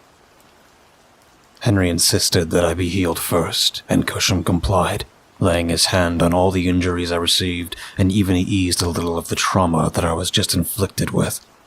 Sadly, my teeth were not restored, and I felt the bump of scar tissue of where I had been burned. Then, he healed Henry and placed his hand on his broken wrist. I wasn't sure what was happening, but Henry spoke up. "That feels much better," Cusham replied. Broken bones take longer for my healing touch. Her teeth will probably grow back in an hour, but your wrist is going to take much longer. In that case, give her my gun. He pointed his eyes at me. Cusham looked at me again, and despite his inability to emote, I could almost tell he was frustrated by my presence. Then again, he seems like the type who doesn't like people in general, and isn't helping these two out of any altruism. He found Henry's shirt, jacket, and shotgun, turned back towards me, and held it out, saying, She better be useful. I'm going to need her to provide support. Frankly speaking, I was offended by his demanding words. This reminded me of all the ill will I had gained from numerous people who had looked down on me. Maybe because I'm a woman, maybe because I'm African American, or maybe they just thought they were better entirely. Whatever it was, I wasn't about to take it any longer, especially from something that isn't even my own species. I'm exceptionally good with a gun, bonehead, I snapped. Henry's face went pale, and I immediately choked on my own words. Cusham growled, Don't fail me then, human maggot. I grabbed hold of the firearm and took a deep breath, so thankful that I didn't just get my face torn completely off from my head. Cusham led the way forward, and when we exited the warehouse, it was snowing even heavier than before. And what was worse was that there was a crowd of about 30 more of those puppets that surrounded us. Standing in the back was their puppeteer, leering at the three of us with a stoic expression. Cusham said, Aim for the chest or head. They won't stop until you destroy either the heart or the brain. My hands were shaking as I gripped harder on the handle of the gun. I was not as mentally prepared as I had hoped, but I had to stay focused and do this for all the people that this monster had killed. Henry placed his hand on my arm and said, I know we barely know each other, but I have a good feeling that you know what you're doing.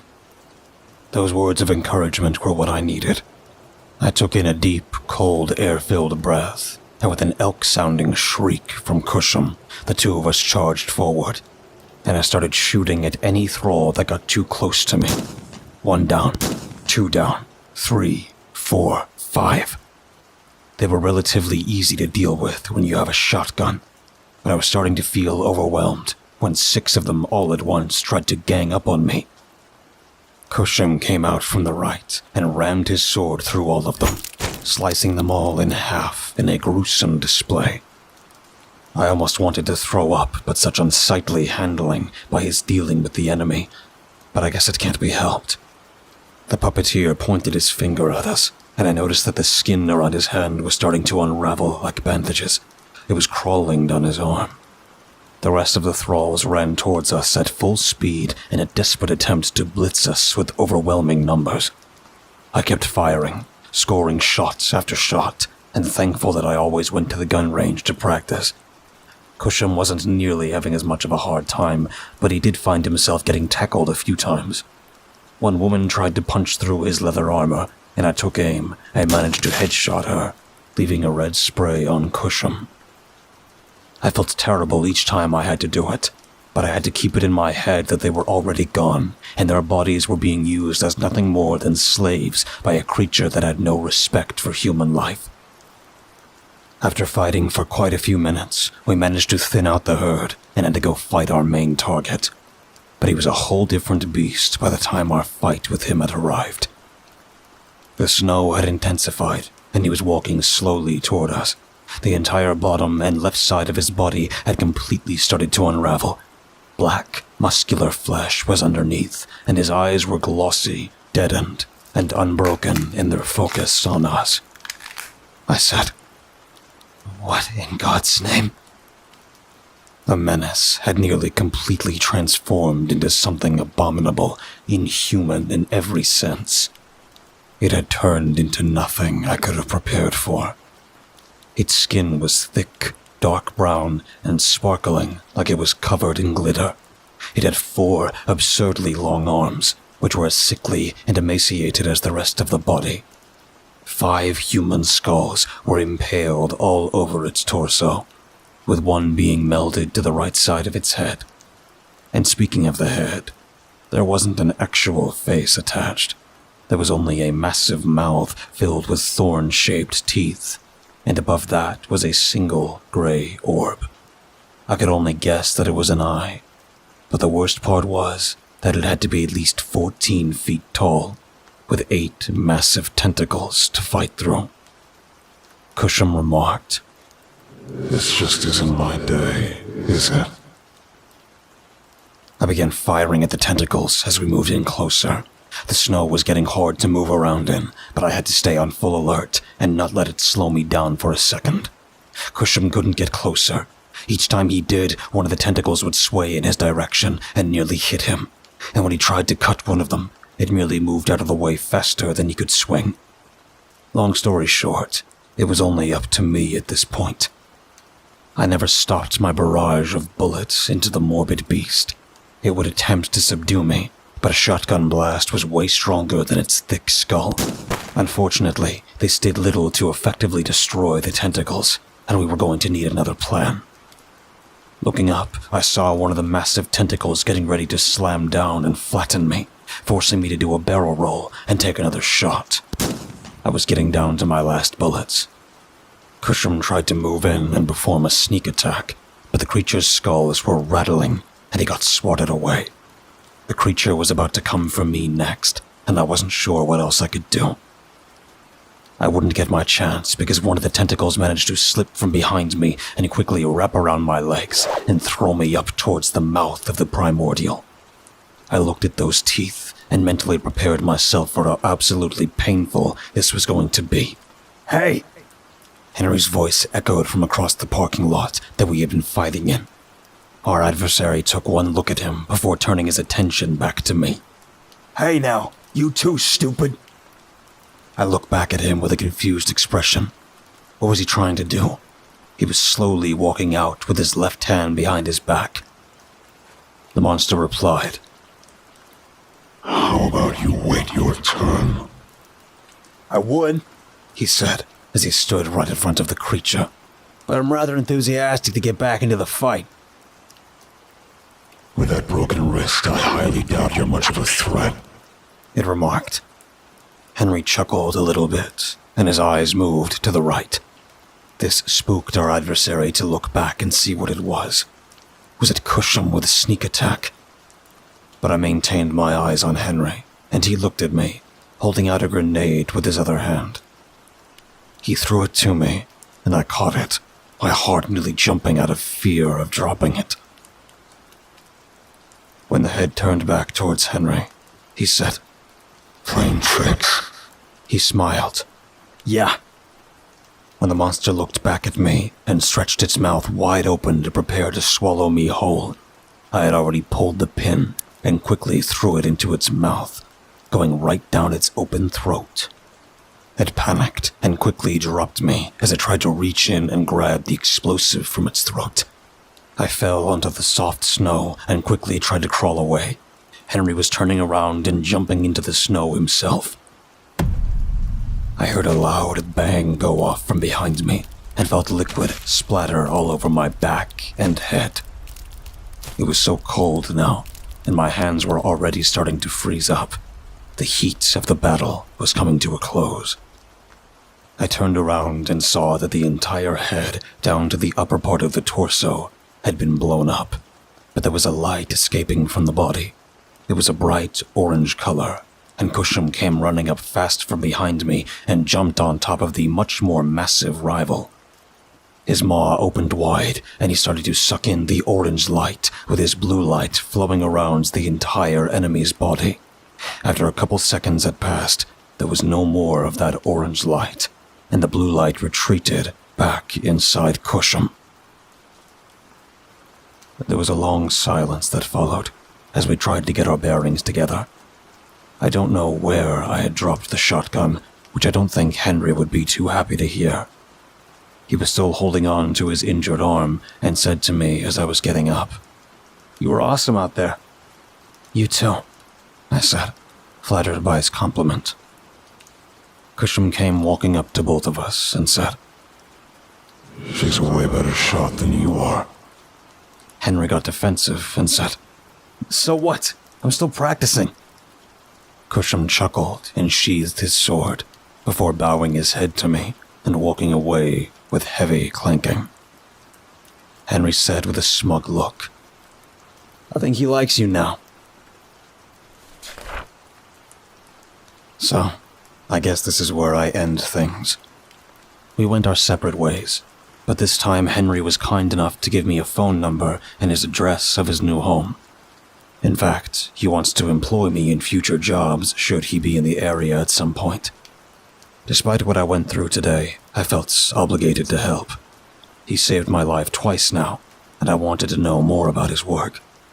As for the massacre that we had just left in our wake, I thought it best to slip away and act like I had already left before any of the unfortunate murders were reported. I often think about where my life is going now. I used to investigate missing person cases and other small-time criminal acts. Now I find myself being drawn into a much more strange, unreal, and, frankly speaking, absurd world that doesn't get talked about in the news or police reports. There's something increasingly getting wrong as the years have been going on, ever since 2020 rolled around. I think we may be entering a period where humanity will have to fight for its very survival. I don't know for certain, but this is based on a hunch. I think there's a war starting.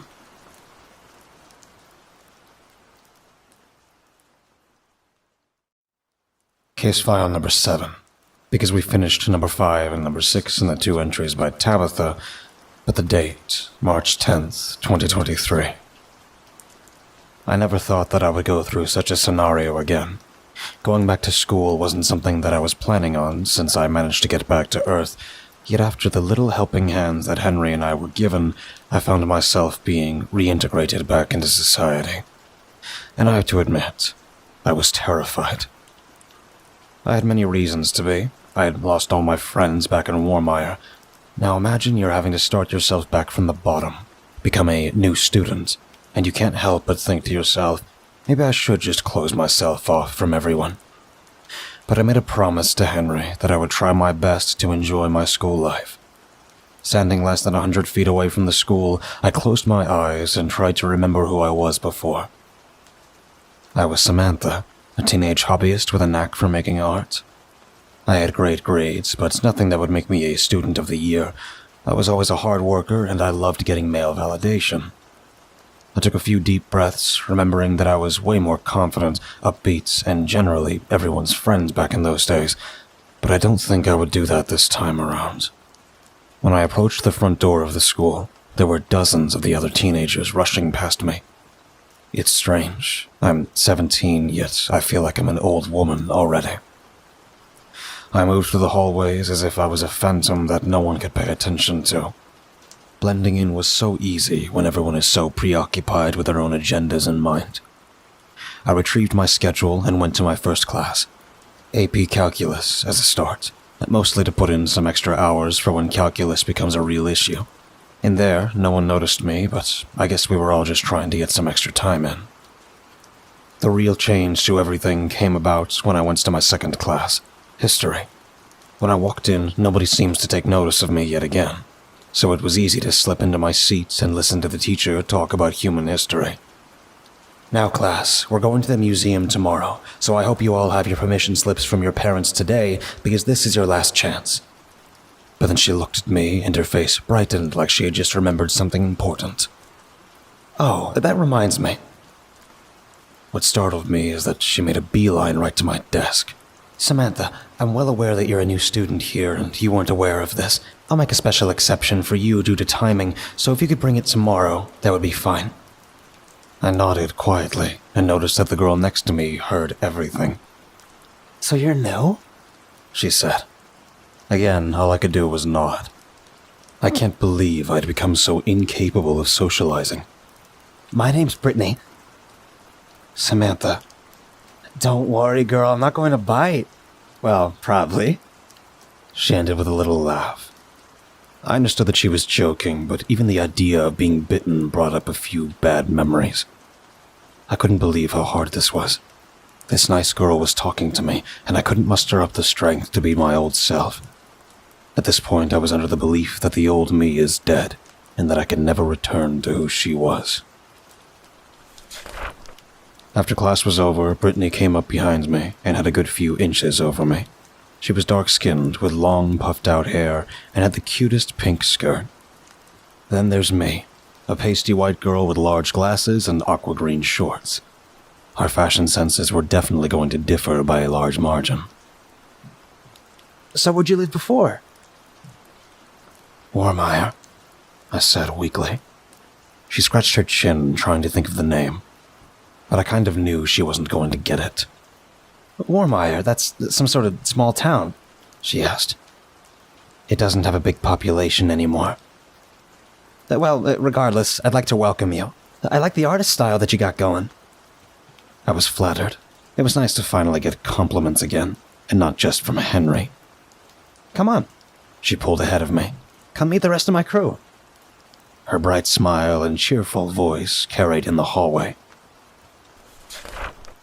I followed from behind like a scared puppy until we came across 4 other girls that were standing near a vending machine. There was a brunette who obviously was dyeing her hair green, but it was cut about neck length, and she sported jeans with a large blue sweater that seemed a bit too big on her. Her name was Elizabeth.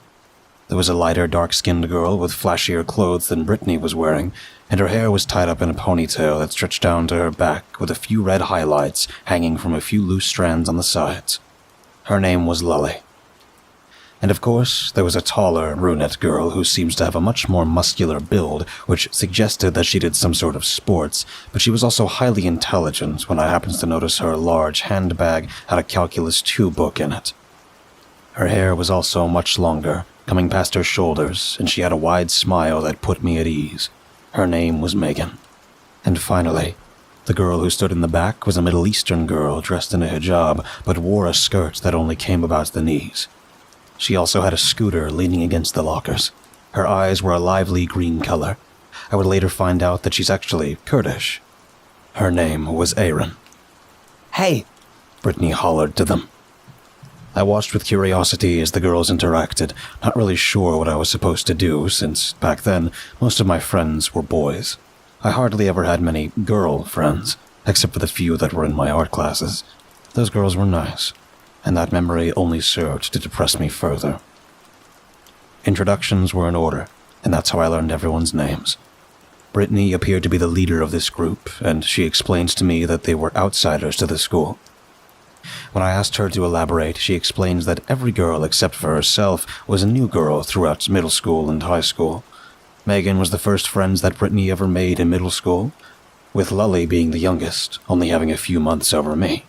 They were an extroverted crew, except for Aaron, who appeared to be the most reserved, but when we went outside, that changed when she showed me her scooter tricks. I never learned much of a sport other than 1 year of soccer. Overall, they were really nice, and they wanted to include me in everything. We even went down to the local Dairy Queen, despite how cold it was out here, where Brittany paid for all of us.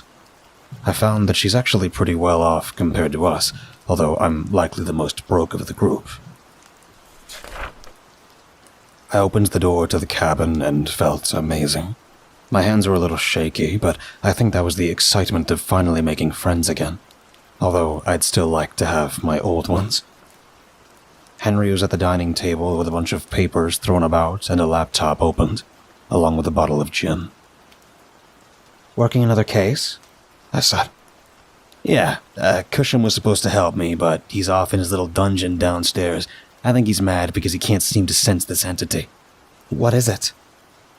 It's a missing children's case. A bunch of children have gone missing around the United States in large quantities, but for some reason no one can remember exactly how this kidnapper's doing it. It's like a memory filter was put in place. Whatever this thing is doing, its trajectory can be predicted to be coming around our area soon. I have had too much fun today to really concentrate myself with Henry's job.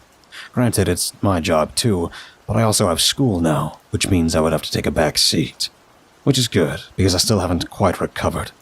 Thankfully, that's what the school counselor's for. He's also on Mr. Ensley's payroll, so I was able to go to him about the more unfortunate circumstances that I had to live with. Honestly, I wish I could see him again right now. Oh, can you sign this? He was barely looking up from his laptop when he said, What is it? Permission slip for a field trip. He signed the paper, still too focused on his work, and I went to my room where I promptly got ready to do homework for the first time in almost a year. I stood in line as we were boarding the bus. The freezing air outside was annoying, and I had forgotten to wear gloves. Behind me was Aaron, and in front of me was Lily. The two girls were constantly asking me questions about things I liked, but my old reservations had returned, and I was light on the details. "Where's Warmeyer?" Lily would ask. "I noticed that you constantly check up on the sky," Aaron would remark. I felt so sad again. Well, not necessarily sad, but on my initial day, I was trying to put on the act that I was going to be a normal teenage girl, trying to get through her last year of high school. I had missed an entire grade, and now I was going to have to catch back up. Aaron and Lily were nice girls, but I really wish Brittany was here right now. She always took the lead in conversation, and I didn't have to involve myself too much. When it was my turn to get on the bus, I immediately sensed that something was wrong. The bus driver had a face mask, sunglasses, and a hat, all black, and purposefully trying to hide his unusually white skin. I mean, he was pale. Another thing that I felt off about was the small, pointed rock that was right between his feet. It had strange markings of a language I did not know, and I began to formulate that there was something sinister about all this. But then Aaron gently nudged me forward into a nearby seat with her, so I wasn't exactly able to continue calculations before she preoccupied my mind with talk. "Is Warmeyer from another country?" No, it's not. It's actually from Colorado." I accidentally said too much. How strange. I'll search it up on my phone." It never occurred to me that I needed to be subtle about where I originally came from. I wasn't inclined to be secretive, because I never really expected anyone to care too much. But Aaron typed in the name of the city and got no results of a Warmeyer, Colorado. "You're lying," she said sassily. "It's a small town," I said uncomfortably. Thankfully, Elizabeth poked out from the seat behind us and said, "Who cares? Samantha hasn't noticed that Travis has been watching her the whole time." I wasn't sure who Travis was, but they pointed me in his direction. When we met each other's gaze, I wasn't impressed. He's no Jack, although I'm glad I'll never see him again after what happened. Travis was blonde, hair slicked to the side, standing at about 6'2". He had flashy clothes, a black t-shirt with a velvet-colored jacket wrapped around, and jeans that were purposefully torn to appear stylish. I never was a fan of that style. Brittany poked her head out from the other side of the seat as well and said, "Yeah, steer clear of that guy. He's one of those types that brags about all the women he's dated in school. I should know. I was his last victim back when we were freshmen." I was well aware of how high school can be. I did spend my freshman and sophomore years there, and yes, I have to admit, I was one of those girls that enjoyed the company of a bunch of guys. But my heart still aches. I didn't even want to think about dating. Hopefully, Travis understands the term no. The bus door closed, and everyone was firmly seated, starting our drive. For the most part, I was still distracted by the girls to continue my observation, but I could swear there was a slow glow of purple coming from the bottom of the driver. And there was no teacher on this bus either. Now I was becoming highly suspicious. Something was wrong. Instead of following the bus in front of him, he made a sharp turn down another way and had taken us down a lonely country road instead of the highway. "Hey, I don't think this is the highway." I got up from my seat.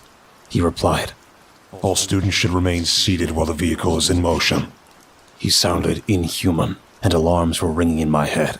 I'd become paranoid, but that will keep you alive in my line of work. "Stop the bus," I shouted, catching the attention of all the others. Travis got up. "Whoa, chill out. I don't think you want to start a fight with the bus driver right now." I raised an eyebrow at him, already feeling the condescending tone. He reminded me of another guy who was like this back in my old high school. "Yeah, I'm going to be kind just this once and tell you to sit down," I angrily remarked before marching toward the bus driver. "Pull over. I'm breaking the rules," I said harshly. No. He said like a robot impersonating a human voice. "No.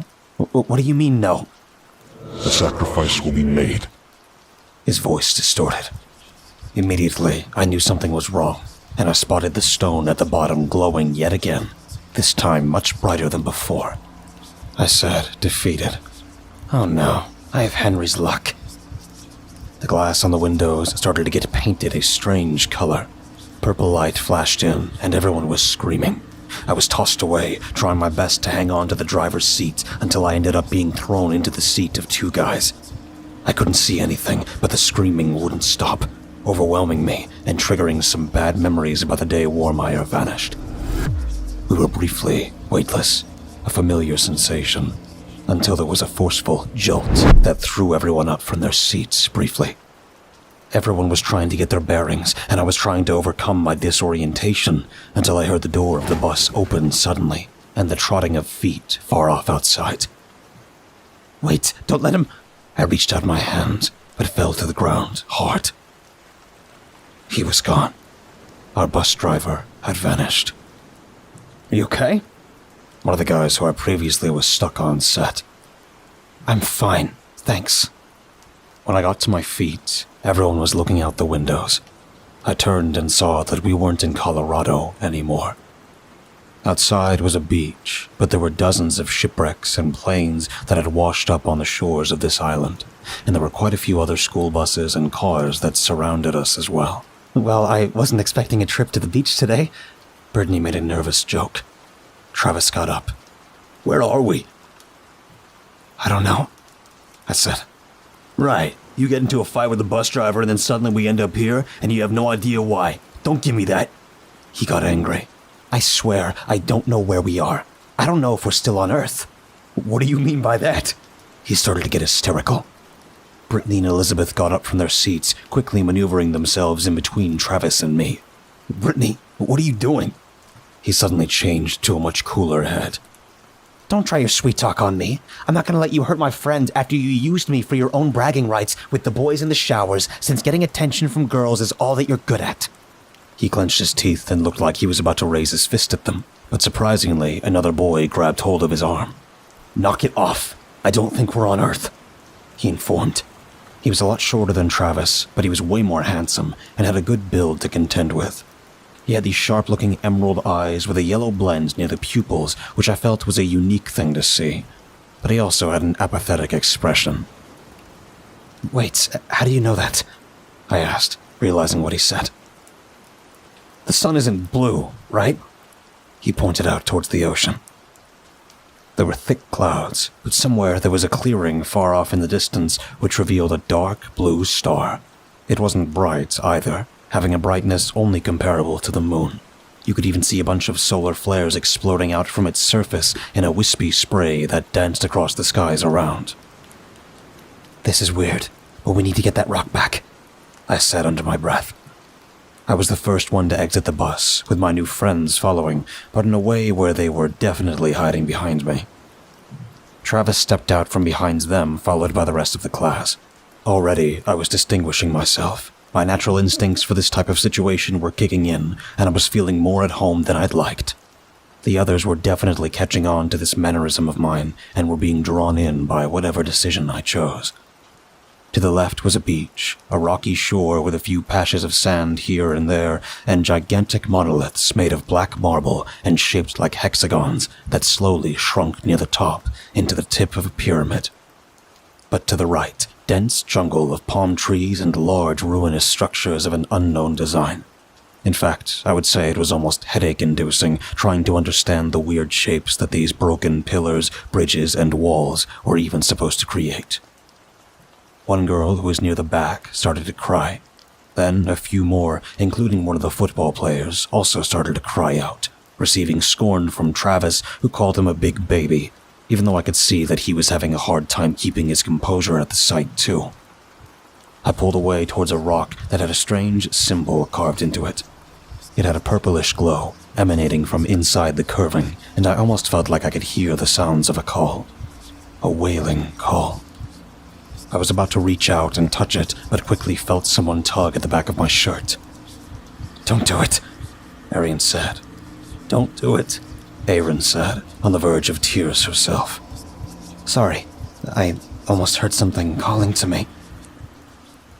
From what I've heard from Cusham, this is a unique type of technology that is harder for humans to comprehend. Technology works like a cycle, but gets better each time it passes the cycle. It goes Stone Age, Bronze Age, Iron, Steel, Industrial, etc., etc. But once humanity enters the Quantum Age, our technology will transform into something extraordinary. Stone Age again, but with quantum physics. And by then, humanity's brains will have changed, and our comprehension of agriculture, literature, and all aspects of human society will become more abstract and beyond comprehension. That's what happens to his species. In fact, he says lots of rival aliens during his time would go through these cycles, and then it just loops, becoming more advanced to what he theorizes as infinite. He said that the humans of Earth regressed back to square one and haven't passed a cycle yet. Last time he was in contact with his race in space, they were 2 cycles ahead, with the rival species of cosmic humans who were apparently 5 cycles into their advancements. It's evil. This place is very evil, Sam, Aaron proclaimed. I grabbed her by the wrist and we moved back toward the group. She was letting out a few shrieks of terror, and I saw that not everyone was going to be as tough as I was. For me, this is no different than what happened in my city, except it seems like it's less slimy. Alright, since Sam is such an expert on this, what do you suggest we do? Travis condescended. While I was glad I wasn't going to be his next girlfriend, I could tell he still carried some weight because he was on the football team. But strangely enough, the other boy from earlier stepped in. He looked like he was on the football team too, but he wasn't friends with Travis. Well, since she's an expert, I think it'd be best if we listen to her more attentively if we don't want to end up like that skeleton over there. We all looked in the direction he was pointing and saw exactly what he mentioned. The ragged, gaunt remains of someone who had died here. Jeez, you can be so callous, Arthur. Travis revolted towards him. I weighed my options. Obviously, I was going to need those who would relay anything that I said to the other kids. I was the new girl, so I didn't exactly hold much weight in everyone's eyes.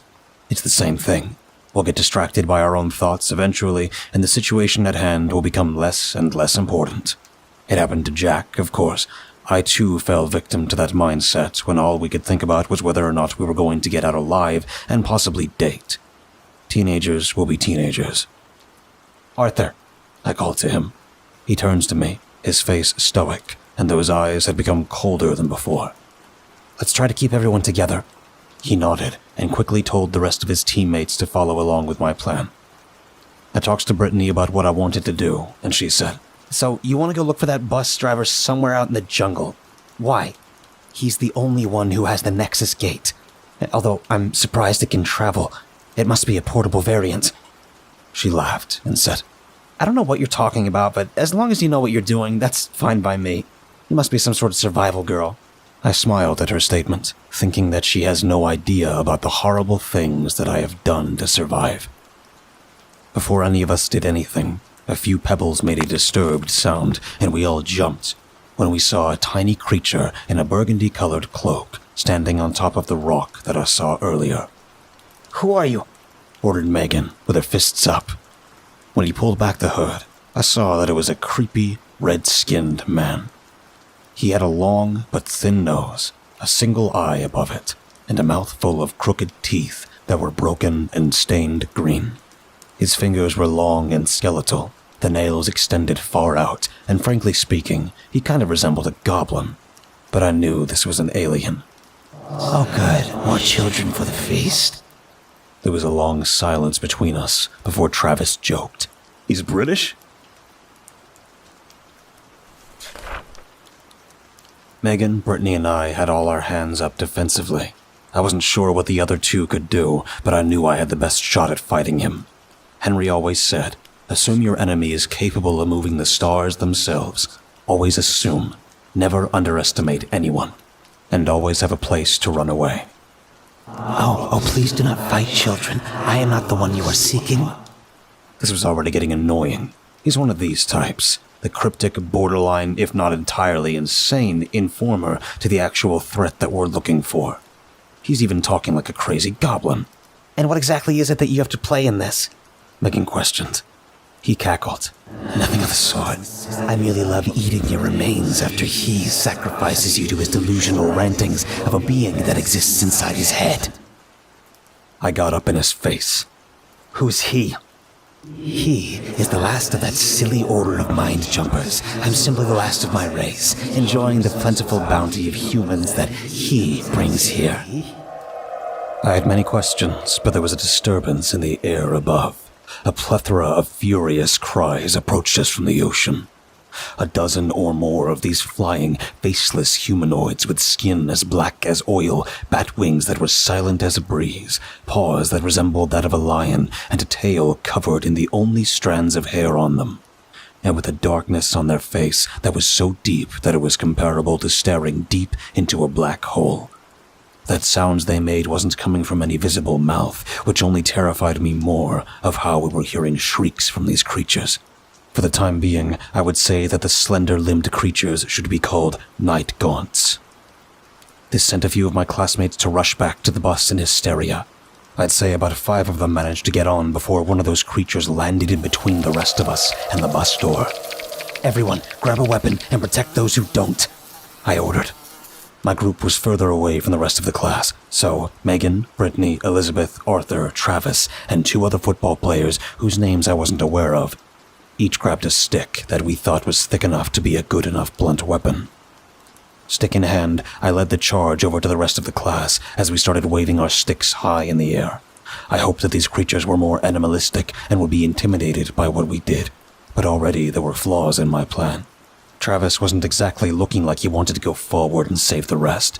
Brittany, Megan, and Liz were all for it because our green-haired friend Lully was using her own body to shield Aaron, who appeared to be stricken by deathly fear. We had to rescue them. I had to rescue them. Travis was in the back of our group, making the least amount of effort to swing at any of these night gaunts. I was probably the most vicious out of the whole group, but Brittany was surprisingly just as enthusiastic to scare off our adversary. Same with Arthur, who had a calm expression, but his movements were just as savage as he would jump high and straight up bash the heads in on those creatures. He seems to have no fear in him, and upon further observation, I almost felt like he had that hunter instinct. Sadly, one of the creatures crawled up inside the bus. The students ran to the back and tried to get the door open, but the night gaunt jumped them, tearing through their bodies like fruit inside of a blender, and leaving just as horrific of a mess as over the windows. My heart sank. I really didn't want to go through something like this again, but it can't be helped. The only thing that I could think of next was saving my group of friends and the remaining students. A night gaunt landed in front of me. Its faceless, featureless head was pointed in my direction, and it had 3 red splits appear from the center of its face. A greedy breath was sucking in my scent as it started to shake its head. I had a feeling that it was getting the same response as every other creature gets when I'm around them. They get confused about what I am. "Master, what is your bidding?" It spoke with a surprisingly soft voice from inside my head. They communicated through telepathy. "What?" It lowered its head, showing respect. "You bear a similar smell to my master. Are you perhaps an offspring?" A light bulb popped in my head, and I said, "Yes, tell the others to stop attacking the humans."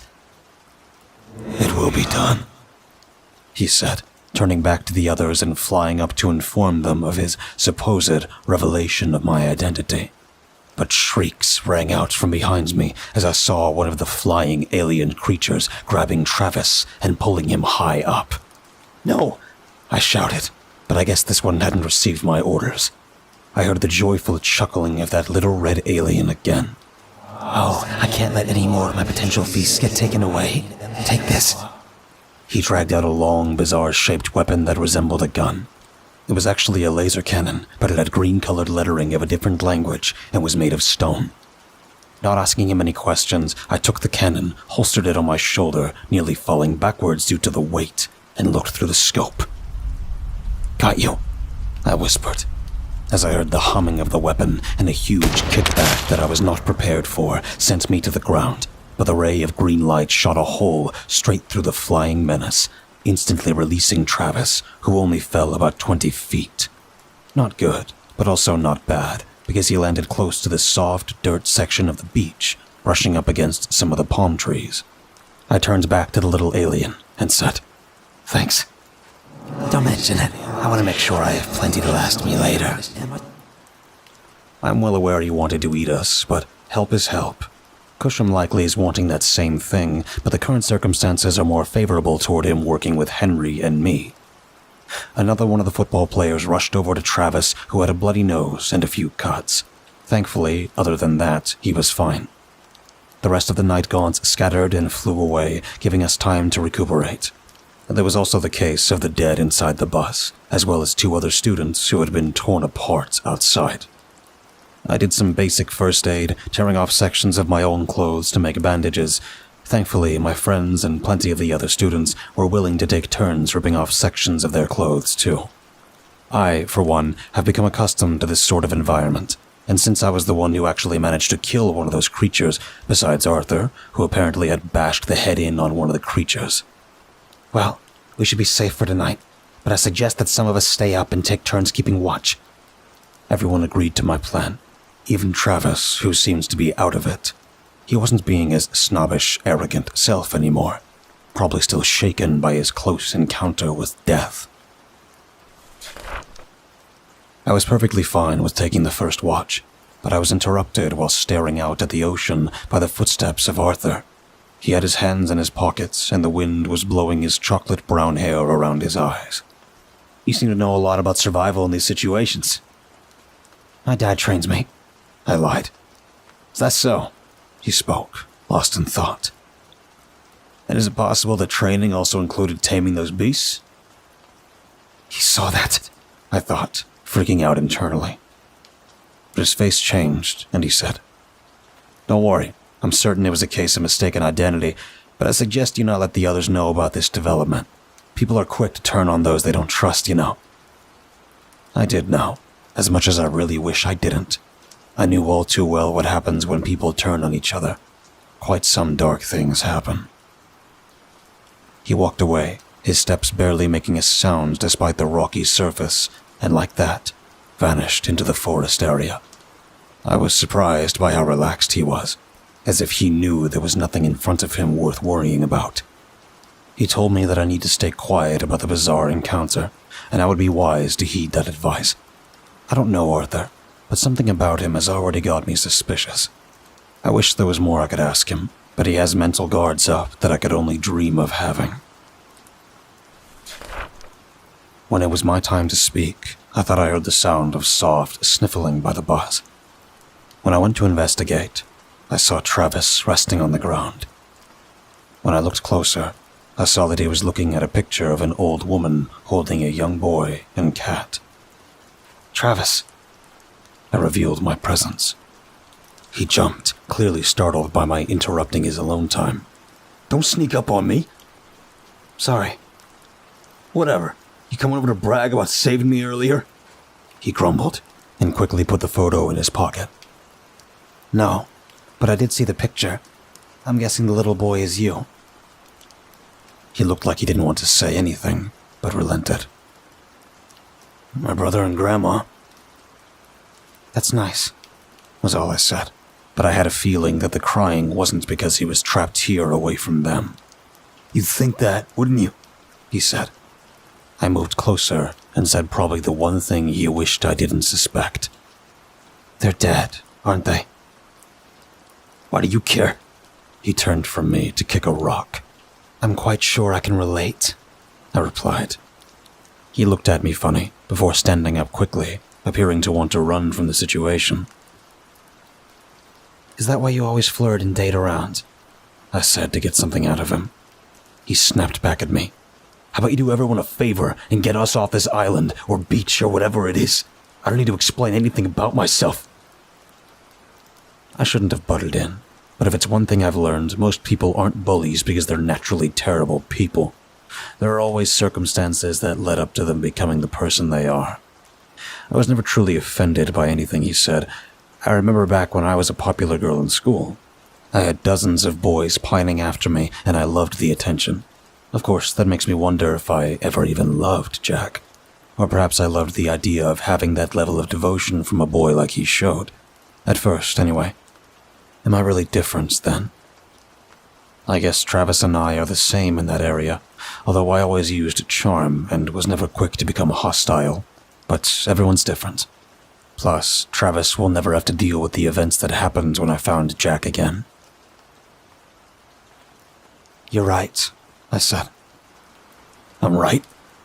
He raised an eyebrow. "Yeah, because when I was at my old school, I was also someone who loved to date around. I loved the attention of all the other boys and filled my life with the comfort that I would always receive the next 'you're beautiful' or 'you'd make any guy happy.' I was like you, but now I don't have that anymore. I'm negative. I can only think that bad things are going to happen to me, and I'm just flowing through life, going from one life-changing experience to the next. And you know what? I went through something way worse than the current situation we're in right now. So be happy I'm here and know exactly what to do." I could tell that what I said was baffling for him, but strangely, he replied, "Yeah, I guess so. All right, Samantha. I won't give you any more trouble. You do seem to have a handle on the situation. And for that, I'll let you make the decisions. But when we get back to Earth, if we get back, I want to hear more about how your situation was a lot worse." I stood there quietly, watching as he left, and I had to think about what I would even tell him. Probably a lie. I don't think anyone should know what I've done and what I've seen. They'd never see me the same way again. We both walked back to the rest of the group, and I sat down next to Erin. She was already fast asleep, leaning up against Elizabeth and Lily. I was still nervous, though. Even though Arthur refused to go back to sleep, it wasn't reassuring enough that we were in safe hands. But I was tired after today, and needed to at least get a few good hours in before tomorrow's anxieties and dangers reared their ugly heads. The next morning was grueling. We had eaten the lunches that we had brought with us for the field trip, but that was only one meal, and a lot of the others messed up and didn't understand the concept of rationing. "Well, I suggest today be the day that we go looking for a way out of this place." Brittany, who had garnered more support from the other students than I was able to, but I think that comes down to seniority. Still, ultimately everything was relying on me, and possibly Arthur, who I still have suspicions about. Everyone was organizing, and I was certain that I was going to end up on the exploration team. "Well, sorry I wasn't able to arouse the crowd, so to speak. A lot of them are still worried about going out there," she said to me. "It's all right. I'm certain I can make do with the amount I have." That group in question was the following: me, Megan, Elizabeth, Arthur, Travis, and 3 other football players who were loyal to Travis and, frankly speaking, wanted off this island as soon as possible. A group of 8 was good enough for me, and the majority would stay here and keep each other defended. God, I hope they don't get attacked while I'm gone. Brittany, Erin, and Lily are really great girls, and I want to have more fun back on Earth with them. Surprisingly, the woods were not as dangerous as I would have expected. Arthur, despite constant vigilance, never seemed anxious about anything. He was relaxed and it always seemed safe. I think one of the first signs that he was different was when we came across a rat that had 5 eyeballs that were erratically scattered about on its head, spouting out a web-like appendage from its mouth. It was dangerous, sure, but not much of a threat from a good kick. Yet it was the only time I ever noticed Arthur become alert. I now have a suspicion that he possesses a special reactionary instinct that gives him an edge over the rest of us. I'd be smart to keep my eye on him. Regardless, we eventually came upon a series of bizarre structures of non-Euclidean geometry that hampered any form of exploration and retreat if need be. All of us were finding it absurdly difficult to navigate through unusual and absolutely mind-boggling architecture that somehow was able to allow some of us to travel up while simultaneously heading down. The rubble was everywhere, yet somehow the properties of the long-lost city that we had found ourselves trapped in managed to retain whatever it was that made it grotesquely beyond any human comprehension. I could go on and on about how some of us became split up when we were right next to each other with angles that were horizontal one moment, then diagonal the next.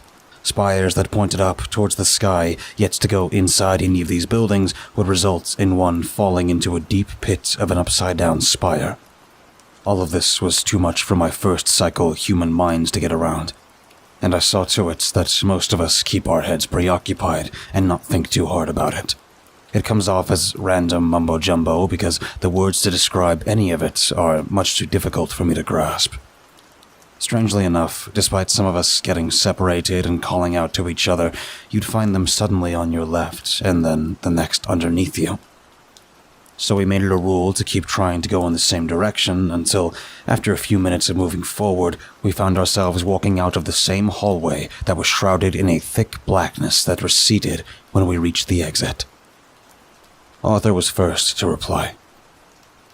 I don't even want to know what this place is. It feels familiar, and at the same time I can't help but dread it. I said to him, "Yeah, this isn't a normal place. Not even I've been in such a bizarre place before." We looked around the structure, exploring some of the beautiful yet long-decayed architectural feats of this once proud civilization. I spotted Elizabeth and Megan staring at a large mural on a wall. I took one look at it and immediately felt uneasy. My heart rate increased, and a bizarre feeling of panic was settling in. I could see it was on their faces, too. It looked like a heart, covered in little hairs and eyes that varied in different, formless designs. Surrounding it was a whirlpool of dark clouds and red-painted eyes. There also stood a man beneath it, and the maelstrom was stretching out pincers that would grab hold of other creatures and devour them. They weren't human creatures, but it seemed almost like an apocalypse might have struck this civilization at some point in history. Without warning, a bunch of rocks fell from a rubble pile behind us, causing everyone in the vicinity to jump into a defensive position until we realized who it was. It was the little red man again. Megan stood close to me. Elizabeth got closer to him and said dismissively, "What are you even doing here? We're trying to escape this little nightmare island." He laughed. "But I can't have my food escaping from me. Should a few of you fall, I want my first pickings. Besides, if you go further down this hallway, you will enter the chamber in which your enemy has prepared his sacrificial table." "Good," I said, turning around and rushing headfirst in that direction. Megan called out to me, pleading for me not to take off like that, but I wasn't about to find myself trapped in another dimension again. It wasn't fun the first time, and it isn't fun this time. We already lost a few, too. I'm certain once we get back, things aren't going to be the same. I entered a massive central chamber. It had to be about 100 feet high from floor to ceiling. The walls were made of strange murals, carved with symbols of a precise and completely unintelligible language. I would not be able to understand any of it, except for one that appeared to be 10 individuals around a table where there was a bunch of dead animals on fire. Above them was a gigantic hand in the sky with an object that was egg-shaped, but it appeared to be covered in metallic bands and gemstones. It seems that you've made it. A hissed voice called out from the other hall opposite of me, stepping out from the shadows. What stood before me was not the bus driver. I now understood why he tried to cover up his face. His head was covered in feathers, his eyes solidly orange and glowing as well, and his mouth was full of needle-like teeth. Also, his skin was covered in calluses that functioned as armor, only missing his jointed parts. He was wearing a tattered, silky red robe with the hood up. "So, you're the last one of some ancient religion here." Yes, I am the last. "Well, why don't we talk instead of fight? I looked at some of the hieroglyphs on the walls. I think you need to use animals." He shouted. No, animals don't work. I've tried hundreds of animals. Nothing worked. The old members figured it out, but never told me. They kept telling me I was the craziest of them all, but look at them. They're dead now. Finally, the others came in, and Travis stood next to me and said, "Maybe because this religion's hogwash." I was inclined to agree, but at the same time, the universe is so much more insane than anyone could possibly imagine. You dismiss the things that I've seen, but it doesn't matter. All you can hope for is that my dagger can kill you fast enough. I kind of wish I would have brought that laser gun again, but it was way too heavy. Travis surprisingly stood in front of the group and said, Relax, guys. There's like one of him, and he's got to face off against a bunch of football players and Samantha. I highly doubt it'll be an issue. In fact, Jason, take care of him. One of the football players, a 6'4" African-American with a buzz cut and thickly tight muscles all over his body, cracked his knuckles and had a big smile on his face. His opponent was a 5'10", a scrawny-looking man holding a dagger of a weird design. I thought it best to warn him about it, but he seemed confident, and nothing's more dangerous than overconfidence and ignorance. I didn't like that dagger. It had a longer blade than normal, plus a series of cross blades sticking out from the sides, and looked designed to mimic praying mantis pincers. There was also a symbol carved into the handle. It resembled an egg, but the blade at the tip seemed to have a glow to it, a purplish glow, and a few sparks were falling off it. "Jason, wait!" He was right in front of the guy and replied, "Samantha, I appreciate that you got us this far, but I really need to beat this guy into a pulp. My friend was on that bus when it..." The alien pressed the dagger's tip against Jason's stomach, not even really puncturing it all the way through, but instead there was a large boom and a spray of blood and organs that had been shredded to pieces splashed out onto the floor behind Jason. We stood there, frozen with fear, when we saw that there was a large hole going through his abdomen and out his back, about 5 inches across, I would say. Poor Jason. He didn't react at all, simply collapsed and died. Who's next? The man said, not really giving us much of a choice because he started rushing towards us. One hit from that blade, and it was all over. You might be thinking we thought that we should just overpower him, but everyone here are teenagers, and even I wasn't up to such a challenge yet. That would probably mean we'd have to sacrifice someone, and I really didn't want to lose my 2 new friends. I grabbed them, and we ran back towards the tunnels. Everyone split up, but we ended up hearing another guttural scream somewhere. Megan was crying, and Elizabeth was trying to catch her breath, on the verge of tears herself. Of course, she had a different reason. She told us how she liked Jason, and although she wasn't brave enough to ask him out, she was hoping that she would notice her. I apologized to her, but she returned to her breathing exercises. Megan grabbed me by the shoulder. "Sam, how do we get home? I don't want to get hit by that dagger." "Well," I hesitated, but I was able to regain my own composure. "We need to find a bunch of rocks that look like they've been precisely set up. Think of Stonehenge." Still, I wasn't too certain if that was going to be the case. The man had a traveling one, and likely that was the only one that would be around here. Nexus gates are typically stationary until they're activated. Elizabeth peeked around the corner that we were leaning up against until she suddenly jumped back and started running, telling us that we need to move. We did, and not so much as a few seconds later, that man was behind us again, dagger raised high above him. I only need 3 more sacrifices. I wasn't having it, and when we were in a bright area for me to have a good look, I took one deep breath and stopped, my friends also turning around and screaming for me to keep going.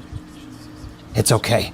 Find a rock with weird symbols or something on it. It's growing purple. I think that could be our way home. Just think of home when you touch it, and get the date right. You never know if you might find yourself in the past or in the future." Megan looked like she wanted to stay, but Elizabeth pulled her, and the 2 of them ran off. How sweet. Want to sacrifice yourself to protect the others? He mocked. "I am, because I'm not fond of saving others when I'm much better suited to straight-up killing psychos like you." I turned around and clenched my fists tightly. I had to remember all the self-defense training that I had done back when I was in Warmire, not to mention the other training I took from Henry and Cusham. You're actually incredibly brave. I got the feeling you've been in these situations before. He took a stance, ready to begin our duel. "You don't know the lengths I've gone to survive." I gritted my teeth, ready for my fight for survival. I felt a rush of adrenaline surging through my veins. My feet were feeling lighter than ever, and old memories of surviving at those months in my lost city were coming back to mind. He lunged towards me, dagger coming down swiftly, but I was able to grab his arm and promptly headbutt his nose. I don't think he was expecting as much of a fight out of me as he thought. A miscalculation on his part, as I had grown accustomed to never believing that I was going to have an easy fight. Nor would I fight fairly. He still held tightly to his dagger, but his head shook as he tried to readjust his line of sight. I gave him a swift kick to the knee, throwing up one of my fists into his face. clashing against his jaw. Still, he did not fall as quickly as any normal human being would. He was incredibly durable. Instead of trying to stab, he began swinging the blade across, back and forth in a panicked defense. I took a few steps back, trying to keep my distance. Another swing drew closer, forcing me to duck down and jump to my left. With a roll, I hid behind a low pile of rubble, forcing him to decide which would be the better option. Go around or walk on top. That would give him the high ground, but I could easily take a few steps back to relieve him of such an advantage. He went around instead, having to exert himself to prevent me from escaping down one of the passages. Instead of using the blade, he tried to throw a punch, and it actually caught me by surprise as I felt his fist slam hard against my cheek. And then he threw a kick, aiming directly into my abdomen. This change of fighting forced me to adapt.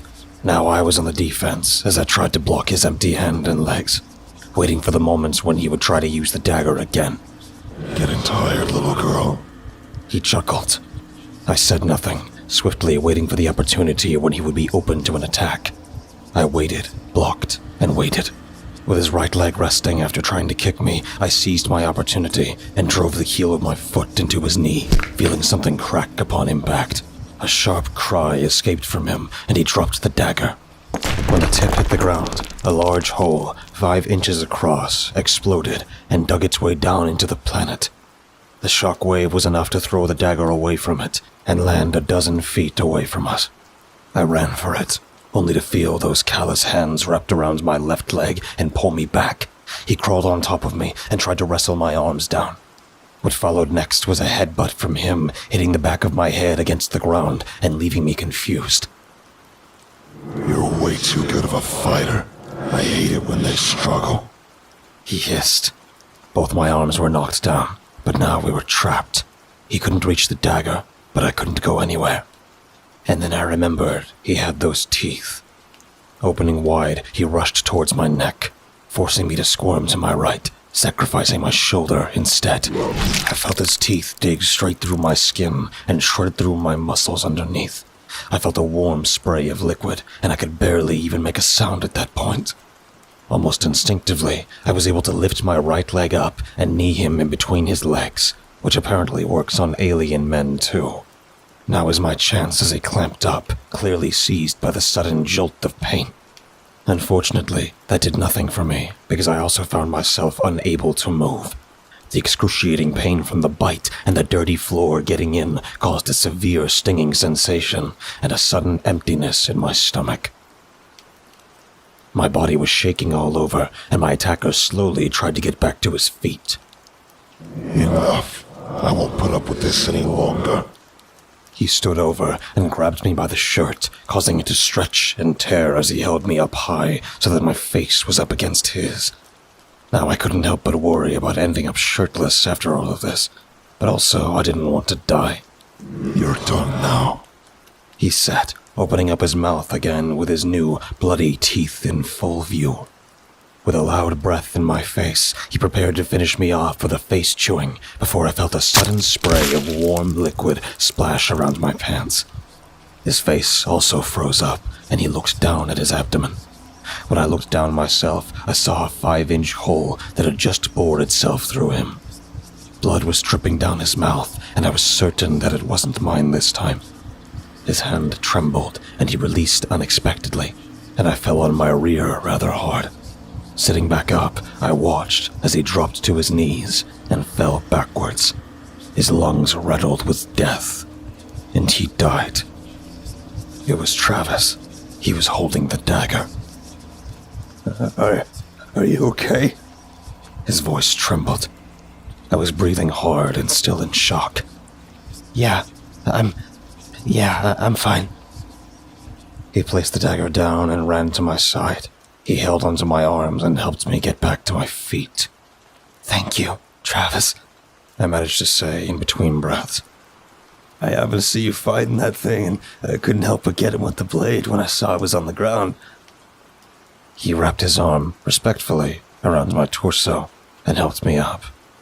We talked about what we were going to do next, only to hear footsteps from behind and the lifting of the blade. It's quite a fine artifact, Arthur's voice echoed. We looked at him, and I stretched out my arm, despite the pain in my shoulder. Arthur, what are you doing with that? I'm quite interested in such a deadly weapon. I plan on keeping it if you don't mind. Travis warned. Do as she says. We don't know how dangerous that dagger is. His cold, black hole-like pupils stared at the two of us, and he remarked, I'm not going to be stupid like you two. The next time something dangerous hits us again, I'd rather not be completely helpless in the next fight. I'm going to do what I please. We were left speechless, but relented. A part of me believed he was right, even though it's dangerous to have it. It might also be valuable, as long as Arthur's intentions are not hostile to us.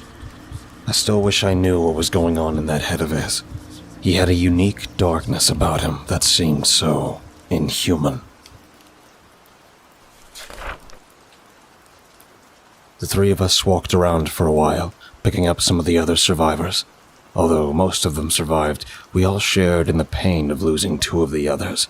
Travis seemed most hurt, because they were his close friends. Arthur looked more reserved to express anything other than distant resignation. But the good news was, Elizabeth came back, trying to drag a rather heavy rock across the floor. It was the rock we were looking for. The next difficult part would be taking this back to the others so that we could return to Earth. Not only that, the girls had to carry me along too. Arthur, Travis, and the surviving footballer team both lifted the Nexus boulder back to the campsite, where we found everyone still safe. Jeez, what happened to you, Sam? A surprised Brittany said. Not my worst injury. I laughed through labored breaths. They sat me down, and I took a few more deep intakes before preparing myself for the incredible concentration that was needed to use these Nexus gates. Bring the rock to me, I said. Everyone looked around for it, surprised when we saw Arthur with his hands on top of it. No need to stress yourself out more, Samantha. I think I know how these things work. I shouted at him to stop, and a few of the other students tried to grab him, but it was too late. There was a bright flash that overwhelmed my line of sight, and I felt the ground beneath me change from rough stone ground to a smoother, concrete one. When my vision cleared up, I quickly scanned my surroundings and was surprised to see that we were back in the school parking lot. There were a few students and a teacher who were shocked to see us, as well as the bus back. A male teacher came up to us and said, "Didn't you just leave?" We were momentarily speechless, and then the field trip teacher who was going on the third bus ran out to meet us. What on earth happened here? Why is the bus full of blood? What is... She paused and started trembling quite noticeably. At that moment, some students, including Elizabeth, Aaron, and Lully, started crying, finally releasing all of the stress and trauma that we had managed to survive. Travis fell to the ground, exhausted and relieved to feel the earth beneath him. I understood that feeling all too well, but I frankly was too worn out to express any emotional response. For everyone else, it was a fight for survival. For me, it was a Friday in Warmire. The events that followed after our return were more mundane, but way more preferable. There was police involvement, questions being raised, and several students actually had to go through some psychiatric care. Thankfully, my girl group remained stronger than ever. We took comfort in knowing that we made it through that whole thing together, although I was still reluctant to inform them about why I was better prepared for the struggle than anyone else, barring Arthur. Although some students did mention me being well adjusted to the tragedy, no suspicion fell on me thanks to the fact that I'm a teenage girl, and it was chalked up to my living in the woods with Henry. I passed it off as I always went hunting with my dad, learning how to survive off the land, which isn't untrue. Speaking of Henry, he was worried sick when he saw the condition I was in. He also hated the hospital bill that he got, but he stated that that was the least of his problems. It was quite unfortunate that I wasn't able to go right to Cusham first to heal me up. Of course, the whole incident was on local news, but it would be buried just as quickly, because powers were at play in making sure nothing like this got out to the masses. A few days later, I was in my bedroom, looking out the window and wondering about the world. I hadn't had many opportunities to think about everything that happens on Earth. The great cosmic strangeness of things that are beyond anyone's mortal mind that pass about through our world, as well as the many other worlds that exist within our universe and beyond. But when I peered closer to the woods, I thought I spotted something. No, someone. Under the dim light of the moon, I was able to make out that it was a familiar face that was staring at me. I felt my chest seizing up when I saw Arthur standing outside, deep in the snow. He was quite a distance away. I could barely see what face he was making, but there was an unspoken realization that told me not to bother going down to confront him. He would be long gone by the time I got there. But I don't trust him, not one bit. He still has the dagger, and somehow the Nexus Stone wasn't with us when we returned to Earth. And there's something else about him that leaves me terrified. Cusham can sense anything that steps within our land. There's no way he should be able to stand there unnoticed. I never broke eye contact, and I watched as he turned around, not even giving a second glance before he receded into the shadows of the trees. I don't know what he's up to, but he's going to be on my radar.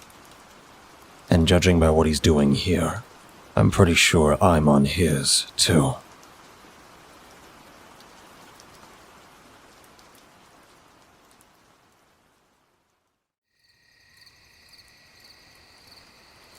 Chapter 1. Samantha's Log, Case File Number 8, April 1st, 2023. I was disturbed by the beeping of my alarm clock and the slight headache that I woke up with every morning. My day was about to begin, and I wondered if I would have anything to do. Stepping out of my room, I headed towards the bathroom, only to find it locked, forcing me to wait until Henry finished inside. The urge from my much-needed bathroom break was becoming increasingly unbearable when the door finally opened and Henry stepped out, greeting me with a cheerful, "Good morning." I was still getting used to our living arrangement. As a 17-year-old girl living with a 28-year-old man, soon to be 29, it felt a little uncomfortable at times, especially considering my preference for sleeping is nothing more than an XXL-sized t-shirt.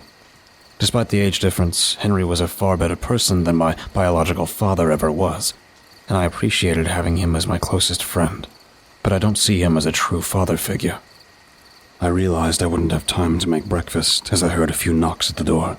A voice called out, "Job offer," from the messenger outside. I had never seen this messenger before. They always managed to disappear before I could catch a glimpse. Even Cusham had mentioned never seeing them. Henry opened the door, revealing a letter lying on the welcome mat. He picked it up and began to read. It turned out to be an urgent request straight from Mr. Ensley himself. "Henry, I had a team investigating a ghost town in Bradshire, Vermont. The entire team is missing in action. I need you to gather all unit members, investigate, and recover the missing team. Upon locating the team, you will receive $4,000, with an additional $5,000 if you complete the mission, with or without them. The coordinates have been sent to your phone." I always wondered why Mr. Ensley insisted on delivering important information through letters. For someone who claimed to rule the earth, he certainly clung to old-fashioned methods as if he were trying to hide something. Henry sighed and said, "Bonehead's gonna love hearing about this." He grumbled and went outside to blow on the old oxen horn that Cusham said would signal him to come over. Once we were all together, we needed to pack up for a long trip to New England. I couldn't help but feel excited. I had always wanted to live there or at least go to college in that area. It sounded like a university dream. Cusham arrived, took one of those blue vials, and the glow of his light intensified. Although he seemed unhappy about embarking on a rescue mission, he bluntly stated, "I'm not a humanitarian. I don't care what happens to any of you." Henry shut the door of his new Hummer, courtesy and slightly a reimbursement from Mr. Ensley after the Jeep got trashed, and he retorted, Yeah, Mr. Tsundere, how about you put your personal feelings aside and focus on the fact that we work for someone who can literally kill you in one shot?"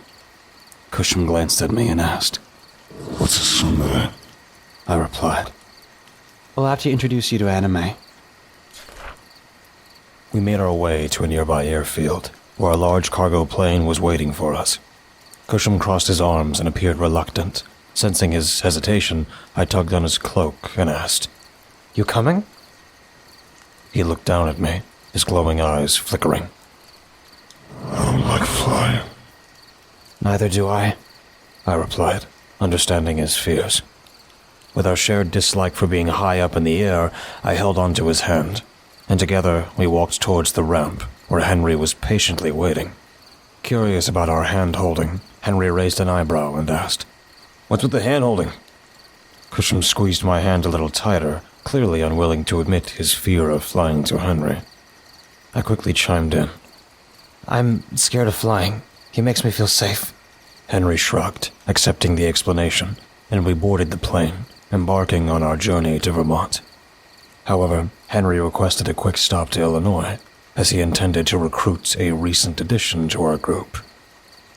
The cargo plane soared through the sky, and as we settled into our seats, I couldn't help but feel a mix of excitement and nervousness about the adventures that awaited us in Bradshire, Vermont. All the while, Cusham kept clutching to the floor, making it harder to hide his anxiety. Henry instructed us to remain on the plane, emphasizing that there was no need for all of us to accompany him. I found myself sitting on the floor of the cargo hold, contemplating the situation. Across from me, Cusham leaned against the wall with his arms crossed, his usual aloof demeanor. Curiosity got the better of me, and I decided to strike up a conversation with Cusham. "Hey, Cush," I began, hoping to break through his usual indifference. "We haven't really had a chance to talk about ourselves. Is there anything you'd like to know about me?" Cusham turned his skull-like head slowly towards me, and curtly replied, No. I sighed, disappointed by his response. "Well, can I at least learn something about you? Why do you go out of your way to act like you don't care about Henry or me?" His defensive posture intensified as he sat up, clearly uncomfortable with the topic. I don't. He retorted sharply. "Liar," I said, convinced that he wasn't entirely truthful. Over time, I had noticed a telltale sign whenever Cusham lied, the unmistakable glow in his eyes. When I answered a question truthfully, the light in his eyes remained constant. However, on the rare occasions when we caught him in a lie, his eyes would emit an unusual brightness. Realizing that I had caught him, Cusham doubled down. He crossed his arms again and avoided meeting my gaze. I don't like you. I hate all humans. "All humans?" I questioned, surprised by the extent of his animosity. Yes. He affirmed. Reflecting on my experiences with Cusham, I couldn't help but acknowledge his poor skills as a liar. His eyes always betrayed him. Given this insight, I probed further, curious about his motives. "Okay, but then why are you helping us with the other primordials?" Cusham remained defensive, refusing to make eye contact. Mutual assistance. I lost my home back in Auburndale, and I don't want to be subject to the authority of a low-ranking primordial. His explanation seemed reasonable, and our conversation lapsed into silence. Shortly thereafter, Henry returns to the cargo hold, accompanied by Tabitha. With the four of us heading to Vermont, our prospects of locating the missing team improved significantly. I couldn't help but feel intrigued about meeting this other group and uncovering their story. We always make sure to keep the windows down whenever Cusham joined us, as the stench emanating from him could be overpowering at times. Despite my constant urging for him to upgrade his bodysuits, he stubbornly insisted that dead animals were the best alternative he had found. It didn't make sense. He has healing abilities and could use it to keep the meat fresh and alive. After a short drive, we reached Bradshire, Vermont, a charming village surrounded by maple and oak trees. Winter had ended, and the area was becoming increasingly warm, signaling the imminent return of vibrant plant life. A beautiful spring was here. Our mission began with an investigation in the area filled with jagged rocks and tree-covered buttes. Henry took charge and assigned the teams, saying, "Okay, Tabitha and Sam, I want you to go together, and I'll take the bonehead." A low growl escaped from Cusham's mouth at the remark, but I patted his back gently, offering reassurance. He glanced at me, and I responded with the warmest smile I could muster. He quickly calmed down and walked alongside Henry as they set off down one pathway, leaving Tabitha and me to spend some quality time together. "So, I heard you're starting high school." Tabitha initiated the conversation. Rubbing my arm nervously, I replied, "Yeah, that's right. I've already had to save my class from a dimensional kidnapper, but luckily all my friends made it out unscathed." Tabitha nodded and sported a slight smile. "How far are you hoping to go with school? College? Trade school?" I wasn't sure how to respond. I hadn't thought that far ahead, and to some degree, I didn't want to. I thought fast to change the subject. "I haven't decided. What about you?" "What about me what?" "Are you doing fine since your loss?" "I'll survive. I have no choice but to move on. It still hurts, but I've lost people in my life before and had to move forward regardless." I may have been a bit careless with this, but teased. "So, you getting back in the dating scene?" In retrospect, that's probably the worst thing to ask someone after the death of their loved one, but sometimes we don't think things through. She swiftly tucked her arms behind her back and walked away. "I'm good right now. No need to search." I somewhat agreed. I secretly would like a new chance at a relationship, but who could I possibly open up to? I got betrayed once by a boy I liked. I'm not sure I want to do that again when it hits the fan. We spent several more hours exploring the hilly region together, searching high and low. Despite the mission at hand, it was refreshing to be outdoors and witness the beauty of New England. Tabitha and I engaged in typical girl talk, but our conversation was abruptly interrupted by screams and the distinctive call of an elk. Reacting swiftly, we raced toward the commotion, realizing that someone had encountered Cusham. As we hurried, we stumbled upon an open prairie field. There, I saw Henry struggling to restrain a frantic blonde woman who was desperately trying to escape. Kill it! Kill it! She shrieked in terror. Henry attempted to calm her down, reminding her that Mr. Ensley sent us. Her panic subsided momentarily, but every time she caught sight of Cusham, her agitation resurfaced. Acting swiftly, Tabitha pulled out a stun gun and shocked the lady, causing her to twist and collapse to the ground. Though shaken, she remained conscious and unharmed.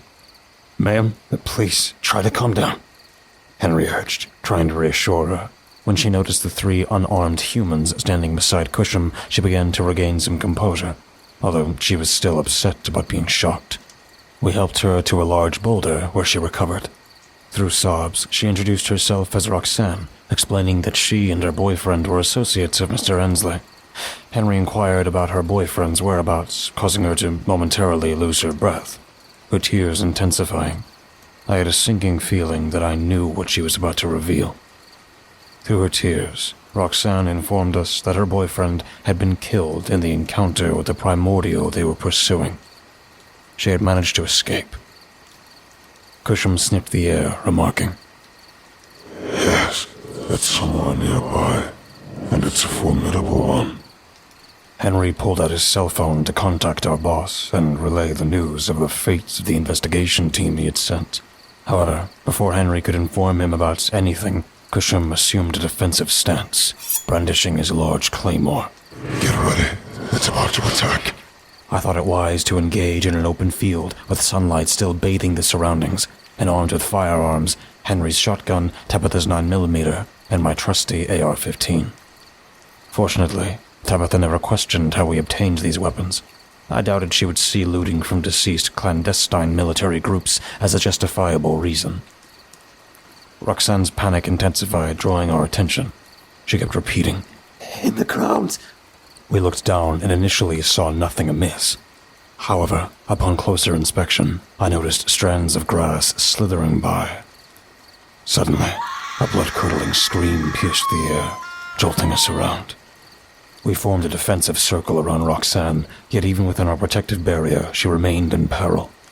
Strands of grass, chunks of wood, and other vegetation entwined her body, causing her to flail and contrast in grotesque, unnatural ways, a sight that sent shivers down my spine.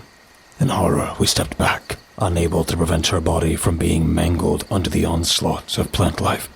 The dreadful screams were abruptly silenced by a resounding crack. To witness someone being crushed and twisted from the inside was a fate too gruesome to wish upon anyone, even our adversaries. In Roxanne's place stood a humanoid creature adorned with a faceless oak wood mask, featuring only 2 deep holes for eyes and large antlers. Its body resembled that of a muscular man, but it was made entirely of wood and grass. Oh, I've always wanted to meet you. The creature pointed at Cusham. Cusham glared back, tightening his grip firmly around the handle of his weapon. The creature conjured a large battle axe, its blade emanating a blazing crimson light to match the blaze of its eyes. Are you here to challenge me? Or do you seek redemption for past transgressions? Once again, Cusham remained silent, his teeth gritted and his eyes burning with fierce blue flames. Without hesitation, Henry and Tabitha opened fire, catching the primordial off guard. It seemed so fixated on Cusham that it momentarily forgot about our presence. We believed that dismembering the creature's body would be sufficient, but it swiftly regained the lost sections using organic plant material. Ignoring our attacks, it hurled its axe toward Cusham, who expertly blocked the strike with his own blade. However, I noticed something troubling. The claymore cracked slightly upon impact. Cusham regained his balance and used his shoulder to push the opponent back, but the primordial proved to be more agile than our seasoned companion. Maneuvering around Cusham, it sliced at his back. Determined not to give in easily, Cusham retaliated by hurling his blade, driving it deep into the rival's forearm as it attempted to block the swing. Sacrificing its arm, the creature raised its axe again, preparing to bring it down upon Cusham's shoulder. In a split-second dodge, Cusham managed to pull his sword away, narrowly evading the strike. Sensing the tide turning against him, he took a step back. Henry attempted to aim his weapon at the primordial, but Cusham shouted, "No more interference. I will prove to this contender that I still possess the skills to fight." Although we didn't like the situation, we were powerless to intervene. Cusham was determined to keep the fight one-on-one, preventing Henry from resorting to a cheap shot. In the time I had known Henry, I understood that he didn't always adhere to fairness in combat. Ironically, I shared the same disposition. However, this battle was of utmost importance to Cusham. There was something of significance in this fight. They circled each other, but I couldn't help but notice that Cusham's blue flames were waning.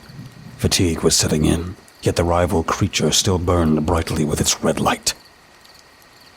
No blue kin to come to your aid, or if they'll abandon you because of your past sins. The creature taunted, seeking to undermine Cusham's resolve. Cusham despised hearing that remark, growling and making hasty decisions as he retaliated. The rival was clearly toying with him, but commented somewhat admiringly. You're undoubtedly skilled, Cusham. But this... He swung himself past the sword, thrusting the axe upward and severing Cusham's left arm. was never meant to be your victory. Cusham clutched his injury, glancing back at his opponent, who sliced across his abdomen, releasing more blue mist. Exhausted and already on one knee, Cusham struggled to stay upright. We wanted to intervene, but opening fire might endanger our friend. What caused me to lose? Cusham wheezed, looking up at his conqueror. He raised his axe above his head and said with a hint of disappointment, Your body shell is composed of finite and fragile material. You literally made yourself weak by using dead, rotten flesh. Before we could join the fight, the primordial swung his axe down, slicing through Cusham's shoulder, all the way down to the bottom between his legs. My heart stopped as the blue light vanished from his eye sockets, and his body went limp. Some of the blue mist attempted to escape, but the rival swiftly absorbed it.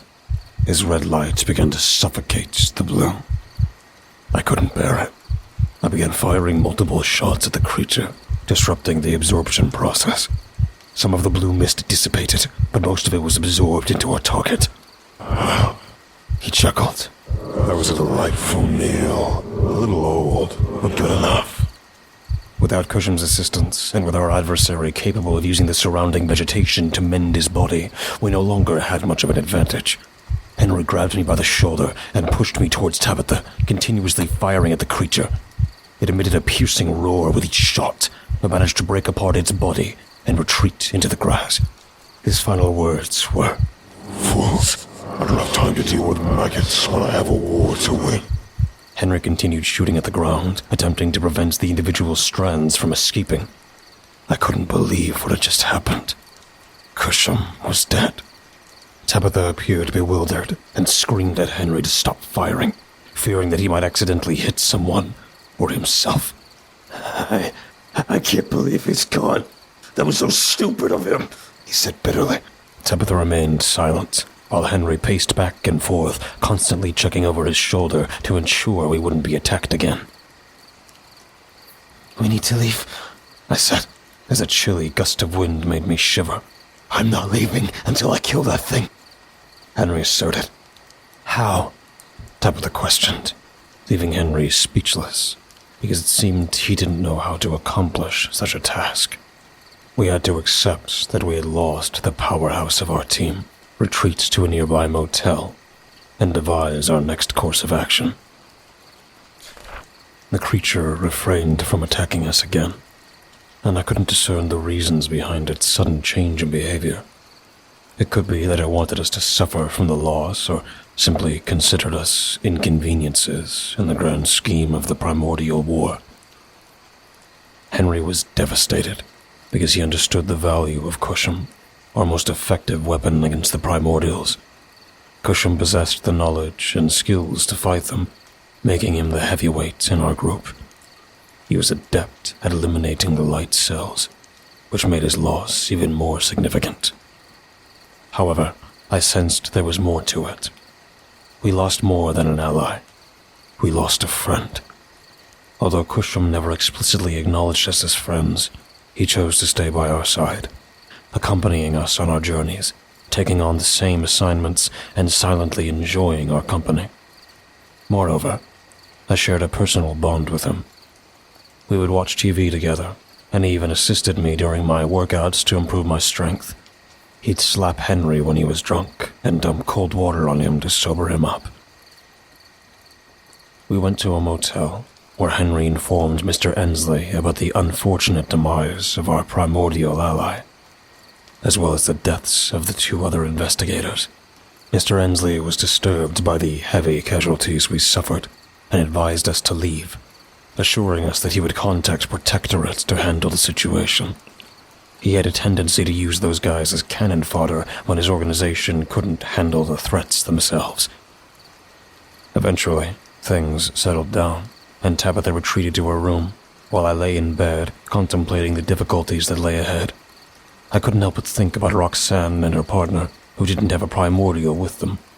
It was uncertain how experienced they were within the organization, putting them at a clear disadvantage. They couldn't contend with the formidable opponent that emerged as a contender for the primordial warlord position. I felt detached from the situation. Henry was asleep in his bed, worn out from the events of the day and fatigued by the loss we suffered. But I couldn't rest. I sat up and swiftly dressed, putting on pants and stuffing the oversized shirt in. I grabbed my jacket along with Henry's shotgun and my Desert Eagle, ensuring I had enough ammunition to handle any situation. Sneaking out provided me the most challenging part, since Henry was a light sleeper. The slightest creak of the door would be too loud, so I opted to exit through the bathroom window. I refused to let Cusham's death be in vain, and I certainly didn't want someone else to finish what he started. Although Henry might have agreed to his personal vendetta, I couldn't risk him objecting. He tends to be overprotective, and often forgets that I survived for months in a desolate city, enduring unimaginable hardships. Since I couldn't use the car, I donned a soldier's mindset and embarked on foot toward my destination. My state of mind wasn't at its best when I happened upon a bar. A man stumbled out into the parking lot and noticed me. He was evidently intoxicated to the point where the guns I carried didn't deter him from engaging in unwelcome advances. "Hey, pretty girl, you looking lonely tonight?" "I'm 17, I replied, partially disregarding him. Surprisingly, this fact didn't dissuade him.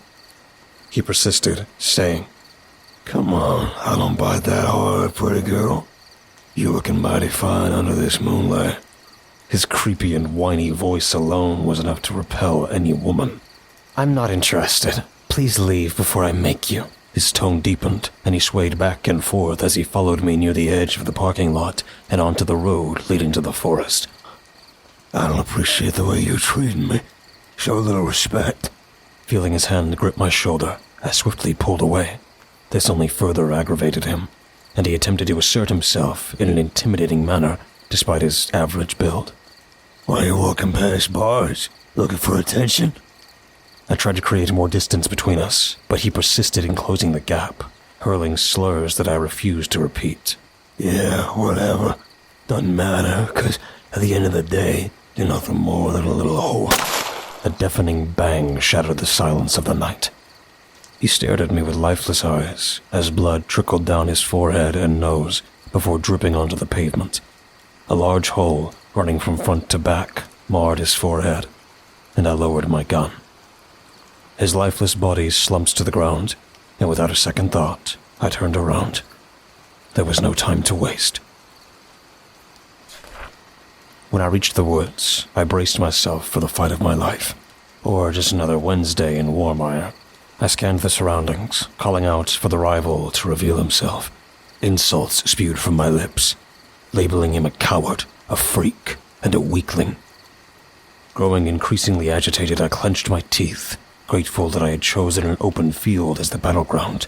Taking on this challenge in the dense forest would have been even worse. Where is he? I muttered, my words swallowed by the silence. Suddenly, the stillness was shattered by the sound of rocks shifting, and the only source of illumination came from the full moon on this cold, clear night. A red light emanated from a chest covered in vines, gradually forming the rest of the rival's body. Back to die so soon. And here I thought you were the coward. The rival taunted. I've come alone to kill you, I declared with determination. Really? Because it seems like your two other companions have joined you out here. He replied, his tone mocking. Had Henry awoken and discovered my escape? It made sense, since he had the car and could have arrived here before me. Whatever. Leave them alone. This fight is between you and me, I retorted.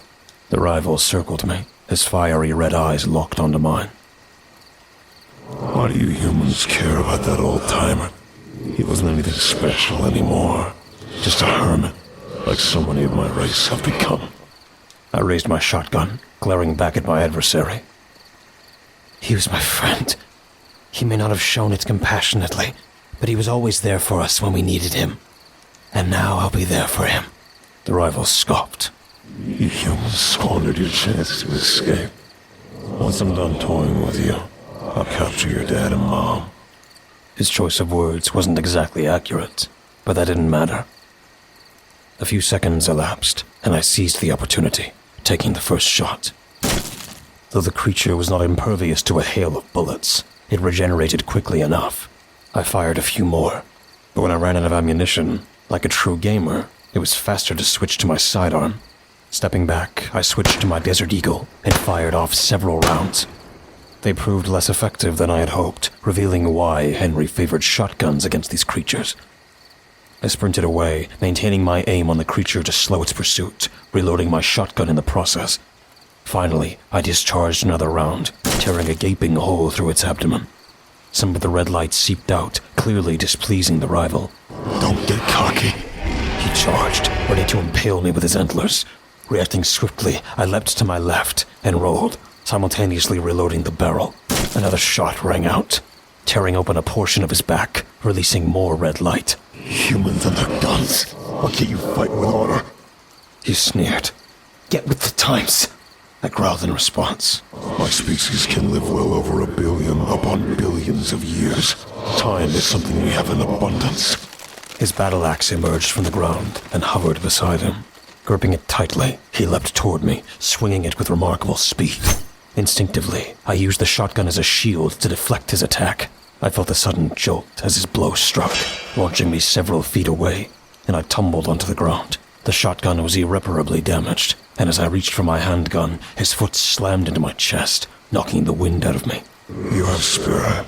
Despite relying on your cowardly firearm, I'll grant you the same warrior's death I bestowed upon Cusham, he declared. Desperate, I clutched his leg, digging my nails into his wooden flesh. It was a painful struggle, and I could feel my fingers getting cut. Before he could bring down his blade, a gunshot pierced the air, causing one of his arms to break off. Tabitha and Henry had come to my rescue, standing roughly 2 or 3 yards away. The primordial dropped his axe, forced to retreat and regenerate his left arm. Henry and Tabitha opened fire with an AR-15 and a 9mm, but their efforts only inflicted temporary damage before the creature's regenerative abilities nullified their progress. My body ached, and getting back on my feet felt like an insurmountable task. I wondered if this was where I would meet my end. After all, Henry and Tabby didn't stand much of a chance against this seemingly invincible foe. Samantha. A whisper echoed in my ears. Cusham, I stammered. Floating above my chest, wisps of cyan blue light materialized. Yes, because you interrupted the absorption process, I managed to preserve a fragment of my essence. I'm using most of what remains to create a new body nearby, but we must stop this adversary. What can I do? I asked, eager to contribute. Let me in your body, he replied. Raising an eyebrow and giving him my most suspicious look, I retorted. You might want to rephrase that. Stop whining. Allow me to infuse myself into your nervous system to defeat him. What will happen to me? You may or may not die as a result, depending on how strong your will to survive is. I tilted my head and observed Henry shooting once more, while Tabitha, a little further back, aimed for headshots at the beast. It wouldn't be long before they ran out of bullets and faced their demise. Fine. Sacrifices are necessary to live this life, right? I lay back and felt Cusham seeping into my pores. A fierce jolt coursed through my nervous system, traveling up my spine and into my brain, where things became difficult to describe. My body seized up, and slowly a blue aura enveloped me. I felt my wounds healing, and my muscles tightening as if they were being utilized to their fullest potential. As I gradually rose to my feet, I was surrounded by the same blue lights that surrounded Cusham. I felt his presence in my mind, and then I began to witness his memories. Nexus gates activating, ancient spaceships resembling Carthaginian galleys, but made of blackened stone with red glass windows. There were other luminous beings on a planet orbiting a blue star. Dinosaurs roamed the land, and ancient humans descended from those ships onto the world. But then, another flash occurred. A human woman appeared.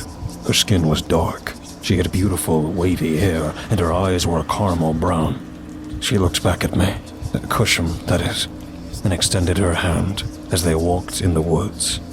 And then, in a flash, she laid on the ground, a pool of blood on her chest. Suddenly, I felt the air rush into my lungs as I caught my breath.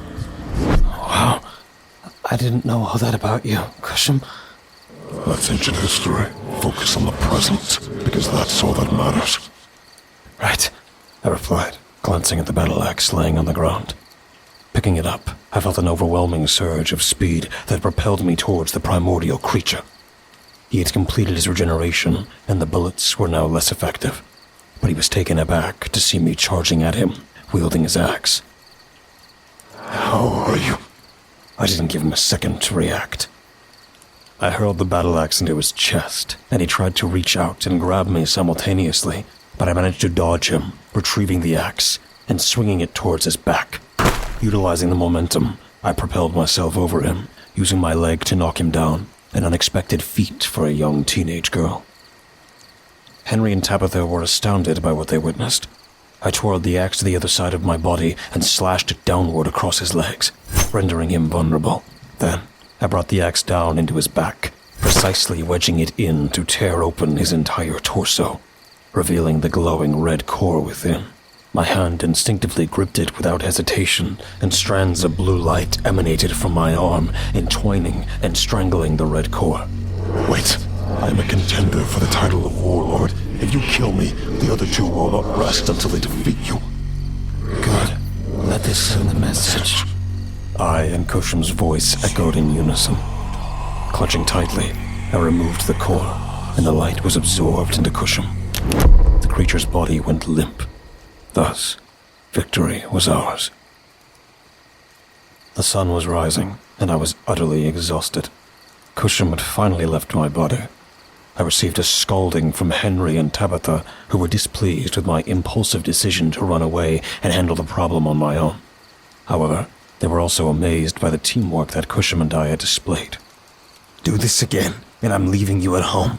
You'll be done with this," Henry said sternly. I muttered an apology, though I knew it didn't carry much weight. Just then, I heard the clunky footsteps of Cusham emerging from the woods. As I stood up to greet him, I was taken aback by his new appearance. He had grown a little taller, now standing at 7 feet. He still carried the deer-headed skull with antlers, but his body now had plant material and wooden armor added. Additionally, he wielded a shorter sword and a hatchet strapped to his thigh. "New look?" Henry remarked. Cusham flexed his fingers a few times, admiring his new bodysuit. Yeah, this feels fresh, and I believe it's for the better.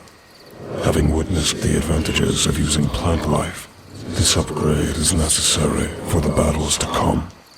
Tabitha smiled and said, "It's sleeker and gives you the appearance of a younger monster." He crossed his arms, attempting to appear cold and distant, but I knew he was secretly pleased with the compliment, even though he disliked being referred to as a monster. Henry joked, "Well, at least now you won't make the room smell rancid anymore, but I'd suggest adding some flowers to your new body." Cusham growled in response and turned his back, while Henry laughed and walked away to inform Mr. Ensley that we had defeated the Primordial. I stood beside Cusham and inquired, "I saw many memories of you. Who was that lady?" I tried to hide a smug expression, but Cusham had a trick up his sleeve when he replied, You know who she is. Nothing was concealed, just like how I witnessed everything you did in Warmire. My smile faded, and we both agreed never to bring up each other's dark secrets. Afterward, we called it a day and climbed into the Hummer. We had a long flight ahead, and we still despised flying.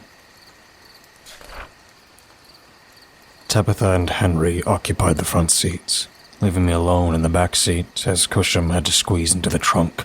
We wanted to keep him hidden from view. As we drove, we unexpectedly passed by the bar once again, only to find the police officer redirecting traffic away from an ambulance parked outside. Curiosity got the better of Tabitha, and she suggested slowing down to inquire about the situation. Initially, the cop was displeased with our decision to stop, but once Tabitha displayed her detective badge, his demeanor changed. "The bar patron was shot in the head. We're currently without any leads, and it seems to be a random act of violence," the officer informed us. Expressing gratitude, Henry and Tabitha thanked the officer, and we resumed our journey towards the airport. It was during that moment that I heard Cusham's voice, speaking softly enough for only me to hear. What will you do when Henry discovers the actions you had to take to survive? Cusham whispered, his breath tickling my ear. I took a deep breath, contemplating the deeds I had performed, actions that I couldn't be proud of. Yet I lived by the motto of survival of the fittest. Warmire had changed me in numerous ways, but delving into those details would require another day, another story.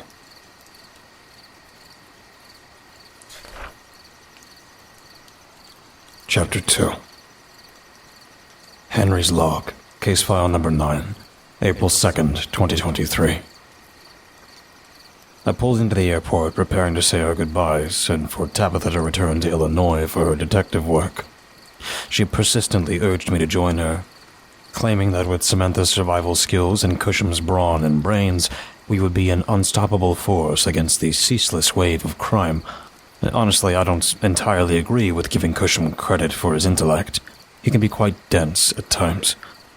However, my attention was diverted when I noticed that our cargo plane was absent, replaced by an AC-130 with 2 men dressed in formal, dark attire waiting on the ramp to greet us.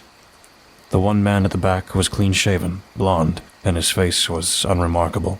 lacking any distinctive features except for a pink scar running down the right side, suggesting a vicious claw mark. The man in front had a full beard, a crooked nose that almost hooked at the tip, and wore glasses. His curly, brownish hair and every wrinkle and crease made him stand out dramatically. Upon exiting my car, I instructed the others to remain inside while I approached them. The bearded man stepped forward, extending his hand. So, you're Henry. His voice exuded a calm and calculated aura, deeper than mine, which made me slightly intimidated. Yeah. And you? We shook hands, and you replied. Griffin's son. A researcher in metaphysics and Nexus Gates technology. I began to realize that I had no professional expertise or understanding of Nexus Gates. All I was good at was handyman work and knowing how to handle a gun. As I stumbled to come up with a plausible cover story about my occupation, Tabitha stepped in to save the day. He's a professional monster hunter. Griffin took notice and gracefully took Tabitha's hand, kissing it as he said, Well, it's good to know he is such a remarkable mademoiselle. I crossed my arms, feeling a surge of irritation within me. Tabitha chuckled, though it seemed more like a nervous laugh. I doubt she was over the loss of her fiancé yet. God knows I'm still stuck on my ex. Nice to meet you, but why are we meeting you?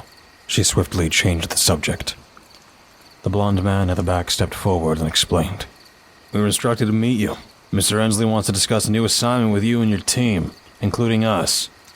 He pointed at Griffin, and I noticed his hand briefly gesturing towards the ramp, suggesting someone else was still aboard.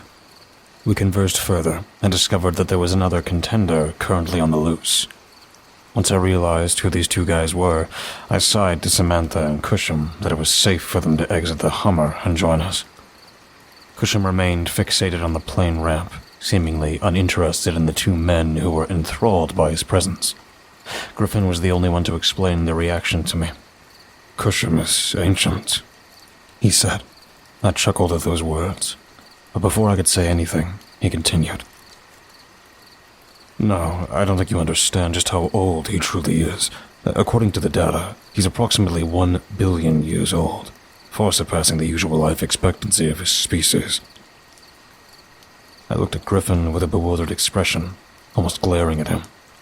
Why's that? I don't know. He's your partner, after all. Maybe you should ask him. I didn't think that was a good idea. Samantha is the only one who seems to have a bond with him, and even Tabitha elicits a peculiar reaction from Cusham.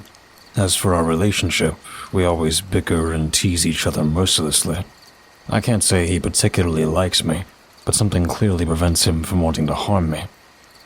When I explained all of this to Griffin, he chuckled and said, Primordials aren't adept at expressing emotion.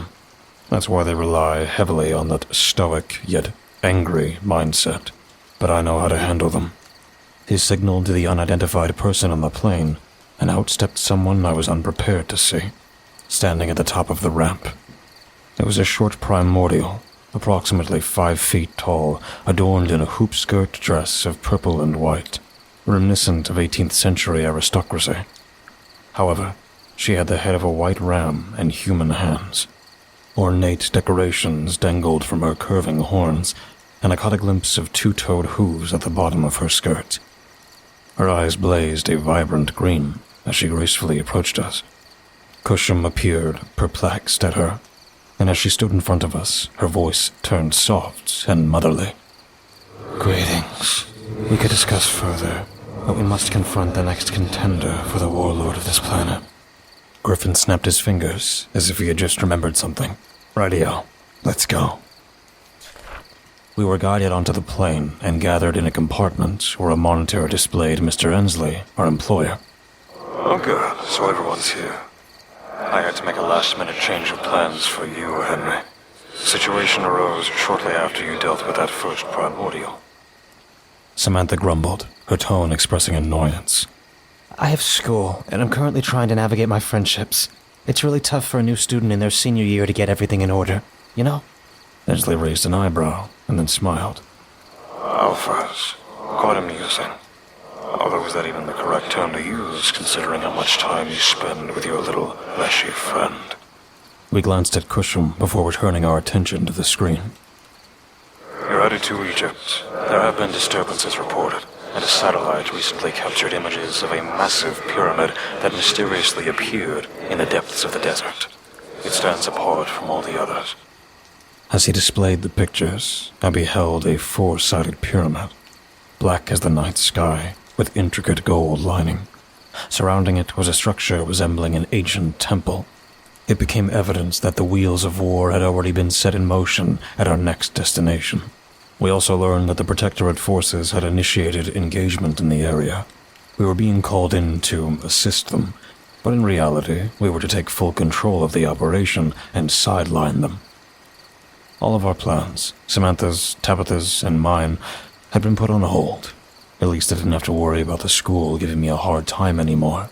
Convincing them that I was Samantha's father had already been challenging enough. Inside the compartment, I realized that this would be a lengthy journey.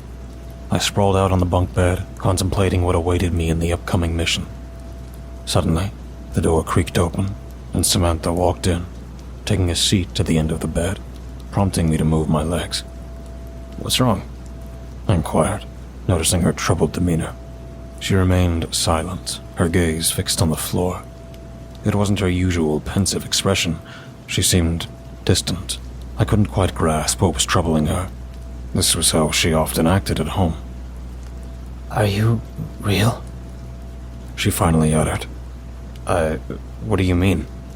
I asked, taken aback. Samantha lowered her head, covering her face with her hands. After a deep, pained breath, she turned towards me, tears streaming down her cheeks. I'm sorry, Henry. Sometimes I can't believe my life has turned out like this. I sat up, preparing to offer her comfort, but hesitated, mindful of boundaries. However, Samantha left me no choice as she threw herself into my arms, seeking solace in a tight embrace.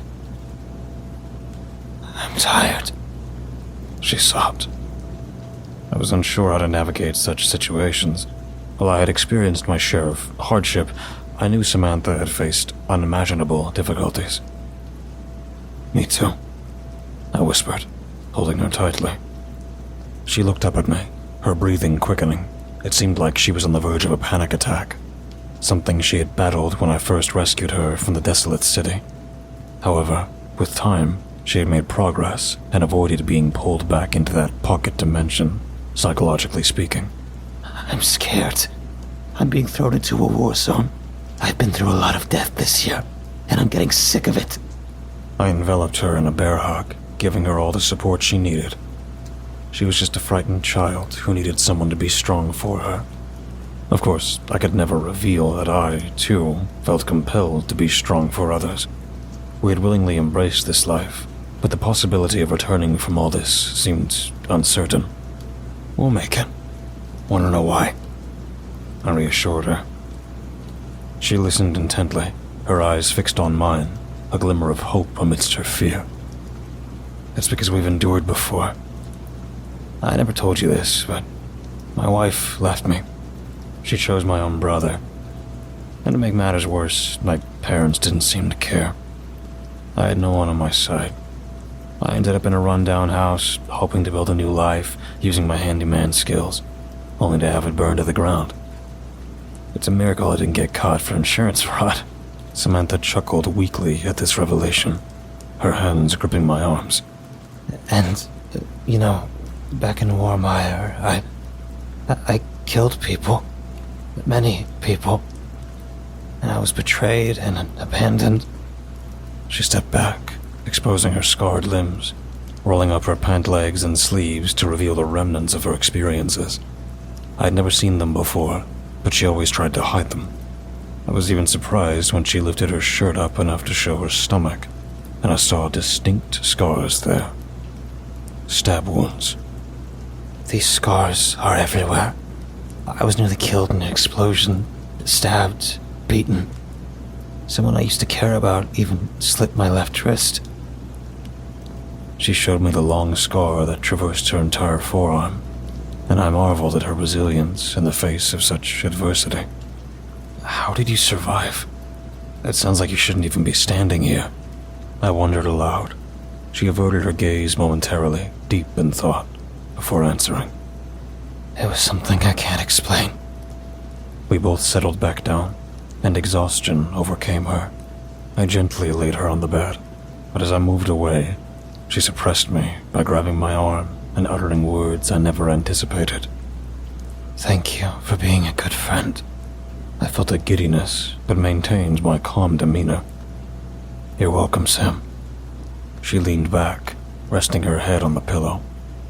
I smiled and exited the compartment. Outside, I noticed Griffin engaging in a conversation with Cusham and the Ram Primordial.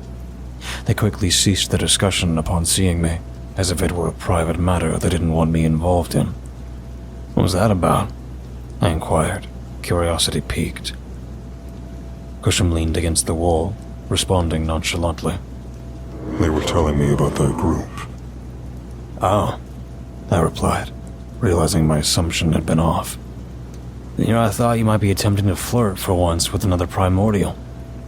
Cusham's head turned to face me, then he glanced back at Griffin. The flood of emotions that washed over me when I connected the dots were indescribable. No, I murmured. It's true, Griffin confirmed. But a human and a primordial? I voiced my disbelief. Cusham crossed his arms, appearing slightly offended by my doubt. Believe it or not, despite our species' long history of brutal warfare spanning billions of years, there have been exceptions to that rule.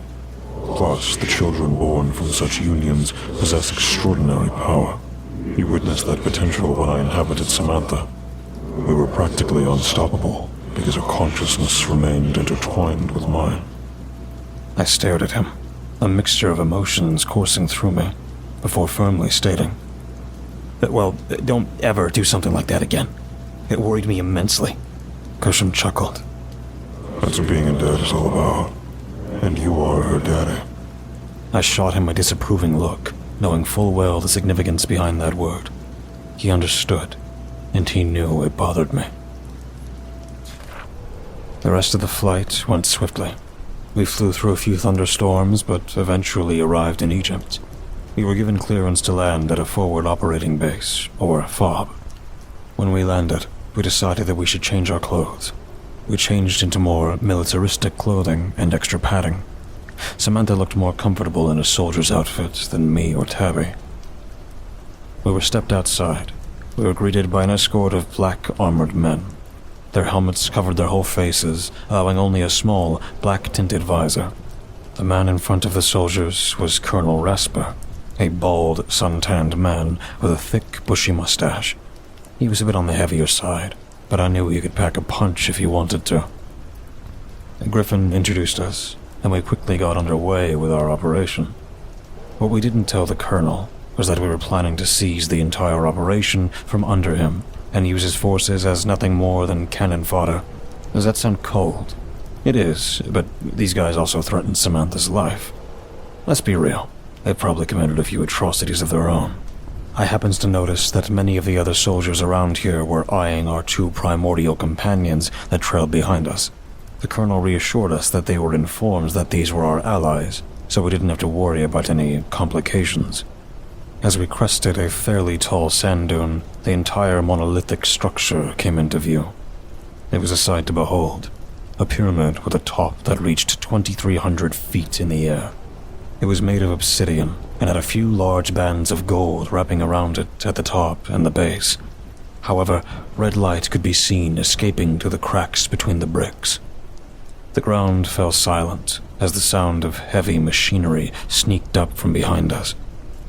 8 four-legged robotic artillery units planted themselves around the perimeter, aiming their massive turrets at the structure. The Colonel pulled out a radio and said, "Let's go another round with this one, boys. Fire!" Explosive booms erupted from all around us, and the artillery began firing glowing balls of light that rose high into the sky before falling back down toward the pyramid.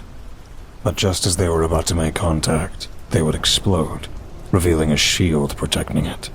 Why waste ammunition if that shield's gonna deflect it all? The blonde guy asked. By the way, his name turned out to be Clark, and the Primordial's name was Agatha. Apparently she had a fondness for Agatha Christie books and changed her name. The colonel toured towards us and said, Just to draw that crocodile-headed beast and have you guys deal with him. Croc? What color were this crocodile's eyes? I asked, concerned because I had been doing some research thanks to Mr. Ensley getting me a book on the color variations of primordials. Green, blue, and red were common and typically not too dangerous for Mr. Ensley, but even he mentioned that a yellow or purple variant might prove to be too much for him to handle. According to Protectorate threat assessments, they are considered Goliath-level threats.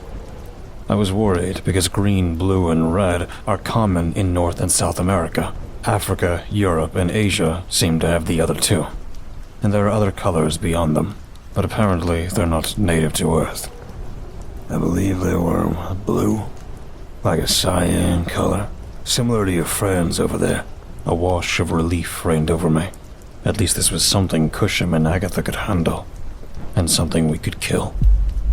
But that's when the ground began to rumble.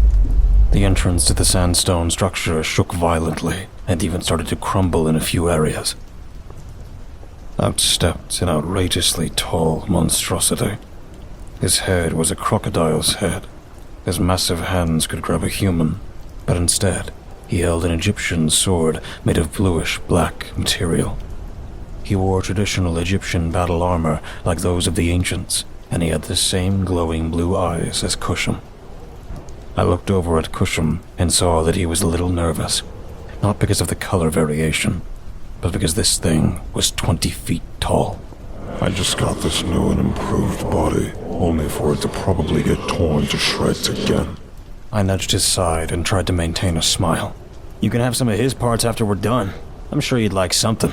We were a few hundred yards away from this thing, so it was an absolute shock when it vanished into thin air. And suddenly all the soldiers began running around like chickens with their heads cut off. And then I found out why. It reappeared as if through teleportation and slashed at one of the artillery cannons, causing it to buckle over and fire at the ground, resulting in a massive explosion. Black Hawk helicopters flew overhead, firing flamethrowers and machine guns. All around us, explosions of flames and ballistic weaponry immediately tried to destroy this creature. Cusham and Agatha quickly ran to the sides, Cusham with his sword and hatchet ready, Agatha pulling out her weapon of choice, a crossbow with arrows made of transparent white energy construct. She began rapid firing at the creature, and each time the arrows struck, they would leave a small explosion in their wake. This creature didn't have the means to heal fast. Unlike Cusham, who could use his environment to repair his body, this creature needed organic material. Although, now that I think about it, Cusham is in a pretty bad position too, because we're surrounded by sand. Cusham would slash at the legs while Agatha kept it busy with shots to the chest and head. When I looked over at our two scientist friends, I saw that they had abandoned us. Griffin was the only one lagging behind, saying to us, "This is your expertise, not mine." I held my tactical shotgun and took aim at the target, firing a shot that sent a spray of bullets into his face. I must have gotten a good hit, because he began swinging his sword erratically, kicking around until he managed to send Cusham flying across the desert with just one hit from his foot. Agatha quickly retreated and went to recover Cusham, leaving us to deal with the monster. I'm not in the mood right now. As a contender for the title of Warlord, I have to acquire more energy, he said with a growl. Tabitha used her sniper rifle to fire a few shots, and Samantha, ducked behind some crates, was holding the AR, not letting up on this guy. But our weapons were almost nothing compared to Agatha's. Tabitha saw what he was about to do. He turned around, getting ready to teleport again. She ran towards him, and I kid you not, she jumped up onto his legs and vanished with him. "Tabby!" I shouted. When Cusham and Agatha returned, I had to explain to them what had happened. Agatha seemed bothered only a little, but Cusham was a different story. He and I were incredibly worried. He didn't show it as much, but I knew he wanted to go inside that pyramid to get her. I can't authorize any of you to go in there. This is a military operation, and we're not sending in a recon team to rescue some lady who wanted to be a daredevil. The colonel came walking up from behind. I sneered at his remark, only growing to hate these guys even more. But then, Griffin and Clark came back over and started a conversation about when the next fight with the creature would begin. And then I saw Griffin waving his hand from behind the colonel, giving us the message. Well, you guys know what to do. I said to Cusham and Sam, our little excursion was going to be an infiltration into the pyramid, find out where they're located, save Tabitha, and kill that contender. We moved covertly towards the entrance, finding it odd how the front door was left wide open for us. Samantha stood between Cusham and me, while Agatha guarded our rear. As we entered, the heat, dust, and sand stayed outside, so it was a little relieving to be inside the shady building. However, a curiosity was nipping at me, and I asked Agatha, "So, why'd you marry Griffin?" She widened her eyes and replied, Is that relevant right now? I mean, how exactly do you... I started to ask, but before I could finish, Cusham smacked me over the head and snarled. You're not in a relationship with either of them, so don't ask those questions. My God, he's getting more offended than the ramhead. Samantha hung back, and the two girls began talking. I strained to listen, and then I heard Samantha murmur, Oh, that's relieving. I glared, desperately needing the information, because this situation was already weird enough. I mean, there's outer things, so what is a human primordial hybrid called? We stumbled upon a series of tunnels adorned with white marble statues, a sight not commonly found in Egypt, yet nothing about this place was ordinary. The statues had an oddly human-like appearance, but emanated an unsettling aura. How can simple rocks put me on edge? I pondered aloud. Cusham replied, These were constructed by ancient humans that originated from space. Intrigued, I turned to him and asked, "Tell me more." Samantha slipped in beside me, her attention captivated by Cusham's words. You humans are classified based on certain biological and psychological characteristics. Humans who possess the ability to travel between planets, stars, and galaxies are known as alpha humans. Our employer, the one we serve, is a beta human. These individuals represent the next stage in human evolution. Of course, some societies of alpha humans may deviate from this specific path due to the environment of the planet, making them weaker than others. But a beta human isn't affected by any planet and can even travel to other universes. I feigned understanding, though truthfully I struggled to comprehend his explanation. So, betas are just one level above me, right? I asked. Cusham growled slightly, displaying signs of irritation. Yes, but there's always a chance that your species will deviate. Cybernetics, hive minds, humans are disgustingly flexible at change. But Griffin, Sam, and you are going down Ascension, the state of being pathway. Samantha interjected. Do primordials undergo similar stages of development? No. Cusham replied. Our species can only progress through technological advancements. There are no alphas, betas, or omegas among us. We are a stagnant race, compensated by our inherently gifted biology. I think it has to do with the stars that we came from. Gifted? I questioned, more out of curiosity than anything else. Cusham chuckled. My race originated in a star-filled universe. Planets were rare, and the universe was insanely hot. We're uncertain about our own creation, but we believe that a divine being came to our universe and designed us to withstand such harsh conditions, and that our star was capable of molding a unique form of life. Like humans, we underwent cycles of technological advancement. The technology cycles, as we call them, which I believe goes on forever. I vaguely remembered Cusham discussing this with Samantha before. Unfortunately, I had been preoccupied with mortgage matters at the time. How I wished I had paid closer attention. In the end, we developed technology capable of surpassing the barriers surrounding universes. A sort of icosahedron-shaped shell extending trillions of light years from the core of any given universe. We are unsure of their purpose, but it is believed that they prevent universes from expanding too extensively. Legends, however, suggests that a few universes managed to breach these barriers and are now engulfing neighboring universes. A hyperverse, so to speak.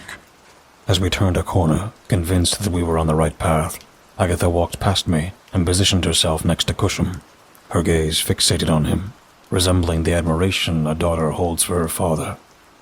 You've lived for so long, Cusham, She remarked. I know why you're old. Agatha's gaze fixed on Cusham.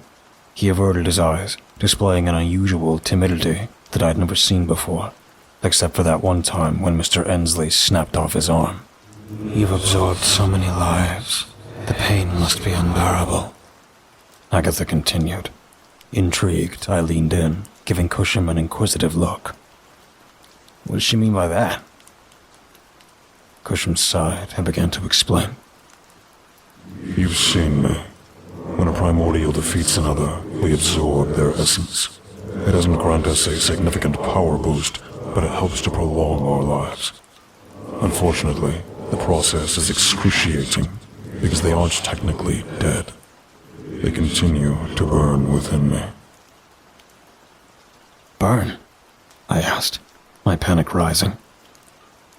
I used to be a warrior.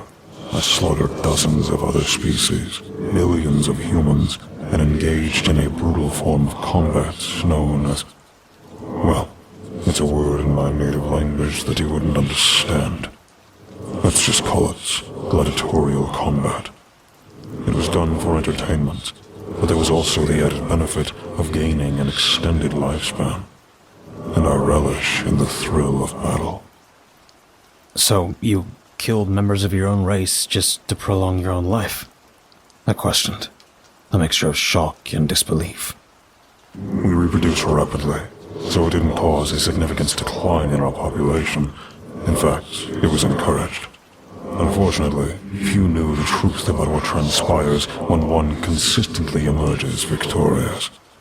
I claimed thousands, which has extended my lifespan to over 1 billion years now. The look on Cusham's face conveyed a profound sense of melancholy and regret. It was evidence that he was burdened by the weight of his past actions. Agatha interjected. Cusham is ancient history to someone like me. I am only a few thousand years old, relatively young by my species standards. We tend to live for about 5 million years, or 6 million if we lead healthy lives. But the pain he endures must be unimaginable, because the lives he has absorbed are in constant rebellion, causing his very essence to burn with relentless agony. Samantha moved closer to Cusham, wrapping her arms around his, and he swayed gently, finding solace in her embrace. I'm okay. I've grown accustomed to it. He reassured us. With our history lesson concluded, we finally entered the interior of the pyramid. What awaited us within the structure was a vast chamber dominated by a colossal statue, a heart of gigantic proportions, with misshapen eyeballs and hair meticulously carved into it. It sat atop a massive granite platform.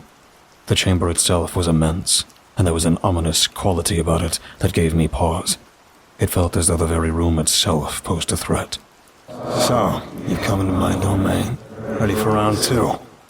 The figure with the head of a crocodile taunted, positioned at the far left of the room, brandishing a sword in our direction. I raised my Benelli M4. Samantha held up her TTI TR-1 ultralight AR-15. Agatha aimed her large crossbow, and Cusham gripped his sword and hatchet. In other words, this primordial was about to experience an endless onslaught. Where's Tabitha? I shouted, my voice filled with anger. He sneered. That human. I almost disposed of her, but I realized she would make the perfect offering for the high colossus I'm summoning. He pointed towards the elevated platform, and at its edge, I caught a glimpse of Tabitha's arm dangling limply. She better be alive, I exclaimed, my gun aimed at him. Perhaps she is, perhaps not. He cackled maniacally, raising his sword towards the ceiling. However, the room began to tremble, and the ceiling started to crack slowly. But instead of collapsing upon us, something was emerging through the opening. It was a mass of red tentacles and crab claws, and at its center, a deep purple eye, almost like the glow of black light, gazed down upon us. In a surprisingly light and comical voice, it uttered words that caught us off guard. Ah, splendid offering. I've been in need of a new wife. Both Samantha and I shouted in unison. Wife? Cusham rolled his arms back, stretching them, and declared. I challenge your offering for her hand. The slimy entity peered down at him, then turned its attention back to the crocodile-headed figure. Well, I do appreciate a good competition. I suppose I don't need a wife that desperately. Go ahead. Provide me with some entertainment. Safe to say, Tabitha was still alive. I highly doubted this eldritch entity would desire to marry a corpse, unless it happens to be one of those nasty types. Cusham instructed us. Retrieve her. Leave him to me. Agatha lifted Samantha and me into her arms and propelled us toward the platform where Tabitha lay, awaiting our rescue. We landed, I noticed that Tabitha was draped in white linen cloth, which mostly concealed her more intimate parts. Henry, don't stare. Sam's voice echoed in my ear. I wanted to respond, but instead I rolled my eyes. I couldn't help but find Tabitha attractive, and being a single guy, the thought had crossed my mind. However, I wasn't sure if either of us was ready for anything like that. Sam happened to notice that Tabitha's sniper rifle was placed on top of her, reminiscing of how knights would be buried with their swords. As she reached out to grab it, the tentacle monster hanging above us interjected. Wait, this might be interesting. A tendril descended slowly, carrying a turquoise object that turned out to be a scope. Upon closer inspection, I realized it was meant for the gun. Looking back up at the tentacle monster, I asked, "Is this for the gun?" Sam inquired. Why are you helping us? He chuckled. That crocodile-headed primordial has been attempting to seize my power to conquer your planet, but he keeps offering me women native to this region. I have a preference for Asians, to be honest. Both Samantha and I gave him a deadpan stare, while Agatha looked at us, attempting to diffuse the sudden awkwardness. Nevertheless, we woke Tabitha up, and as Samantha conversed with the Colossus, Tabby looked around, clearly confused. Oh, hey, Henry. I quickly filled her in on the situation, explaining how Cusham was currently fighting for her. That's when Samantha nudged me aside, offering the rifle to Tabitha, while still trying to shield my gaze from her, due to the revealing clothing she found herself in. Tabby, you need to use this. Samantha insisted. Why? Tabitha questioned. Trust me, this new scope is going to blow your mind. She glanced at me, and I shrugged my shoulders. Samantha must have learned something from the High Colossus.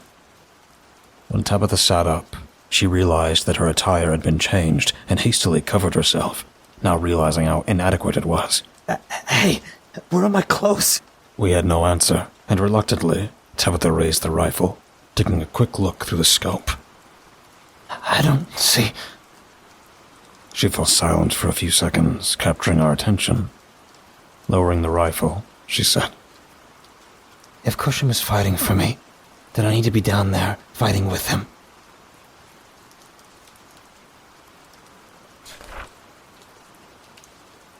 Chapter 3. Tabitha's log.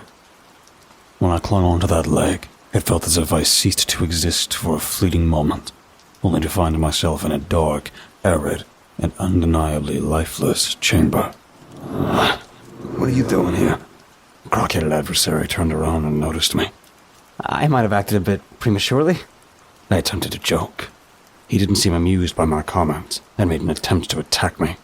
Reacting swiftly, I raised my sniper rifle just as he was about to grab hold of me and shot him directly through the left side of his head. He let out a piercing howl, and taking advantage of the distraction, I scurried away towards the nearest opening in the wall. There were numerous holes to choose from, but only a few were large enough for me to fit through. Upon finding a suitable hole, I could hear his thunderous footsteps approaching from behind. Without hesitation, I tossed my rifle inside the hole and followed suit, narrowly avoiding his claws as they crashed down behind me. Emerging on the other side, I found myself in a room adorned with statues representing various species. One was a swirling vortex of tentacles, eyes, and flesh. Another appeared to be a massive, gorilla-faced monster. Two more stood further down the line. The first was a plant-like being with a starfish head and 6 worm-like legs, with wings that stretched out in the back. The last one represented a regular human, except they wore black, spiked armor, with distinct paint filling in the cracks, emitting a red glow. My momentary sightseeing was abruptly interrupted by movement behind me. It wasn't the primordial, but something else entirely. Emerging from a hole in the far corner were humanoid figures with rat-like faces. One after another, they crawled forward. First one, then another 3. Meanwhile, I noticed another group approaching from the front while I had my back turned, resulting in me being surrounded by the 5 of them. They conversed amongst themselves in what I believe now was ancient Egyptian, but their demeanor indicated that they had no intentions of aiding me. Given their proximity, my rifle was impractical, so I swiftly drew my Glock and began firing at the closest one. The action incited the other 5 to rush toward me. Reacting swiftly, I reached for my hunting knife just as one of them pounced on me. His jaws snapped near my ear, and I had to employ my legs and arms to keep him away from my face. Using the knife, I thrust it into his neck, prompting him to recoil in agony. Observing that I had incapacitated 2 of them, the remaining 4 realized the threat I posed. Raising my Glock again, I fired 3 more shots at them. 2 missing, but 1 found its mark, hitting one of them in the shoulder due to my brief bad aim. This only briefly deterred the 3 remaining adversaries, so I squeezed off a few more shots, this time with greater precision. The closest one staggered back, collapsing lifelessly onto the ground. And then I found myself out of bullets, requiring a reload. They were aware of it, and the last 2 began chasing after me. I sprinted down the corridor, passing numerous rooms, but they showed no signs of giving up. Their pink, malnourished bodies had deteriorated them into ravenous beasts, plagued by disease and severe inbreeding. Emerging into an open chamber, I noticed a peculiar heart-shaped statue in the center of the back wall.